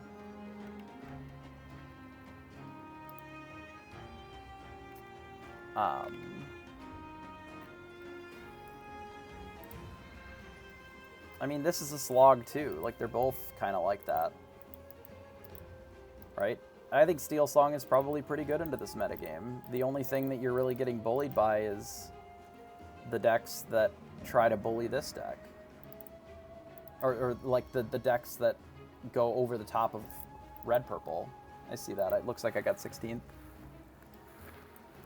So we can go look at the standings. It looks like there were no undefeateds today. The remaining undefeated got kicked down a notch here. I don't really understand. Maybe I do. Oh, whatever. So it went all the way down to 16th. There are 18 pointers going farther down, but our breakers improved quite a bit, mostly because we lost later in the day rather than earlier. Takando got in as well, yeah.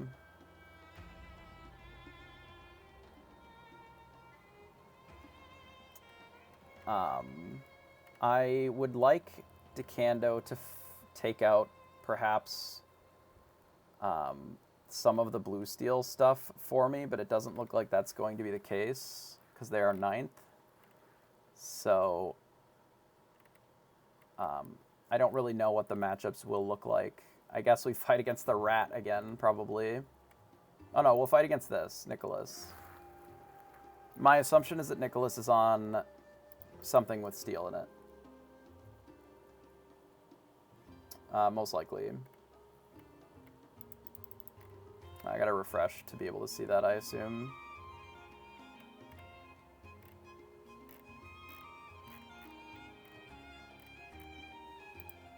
Here. Yeah. So it is as I assumed, right? Oh, there. Okay. Yeah. So we made top 8, or top 16. We'll fight against Nicholas tomorrow. We'll see what deck they're playing to help us mulligan tomorrow. Should look up. I'll look up later when this actually starts. My assumption.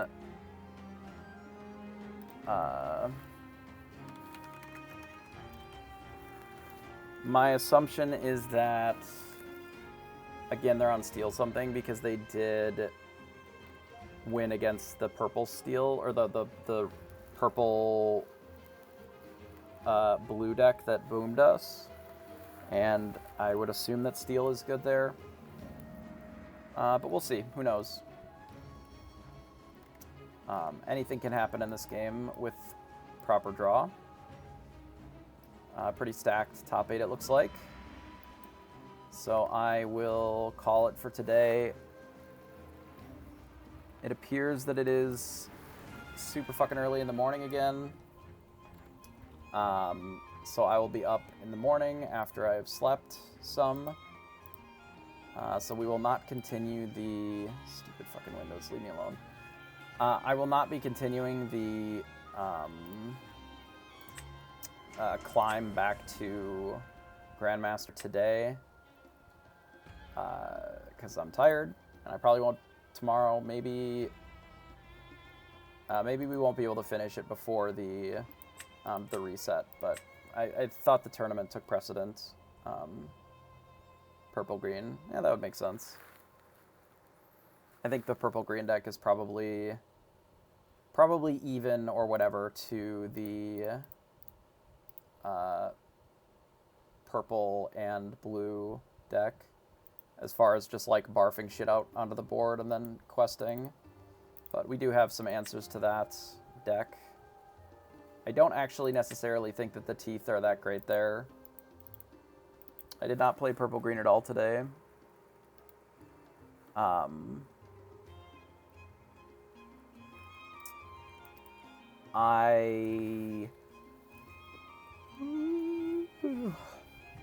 will upload it to YouTube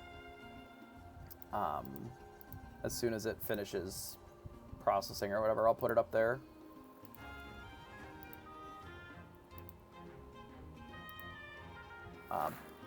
Yeah, we played against the mirror a bunch. I mean, we did build our deck in such a way to fight the mirror, realistically. And we did do well against the mirror, but one of them was a little bit of a more aggressive deck.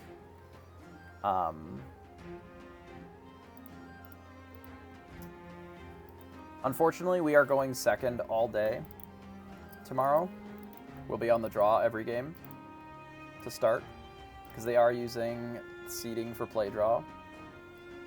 So that's unfortunate for us. I don't really have a way of working around that because we lost our last game.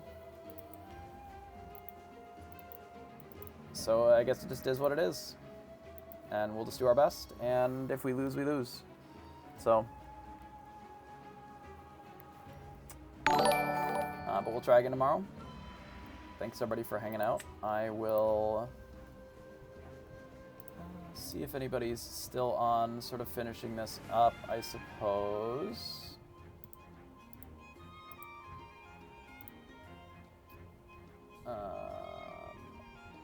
We can send you over to Wonderland for whatever he's up to. And then I will see y'all tomorrow.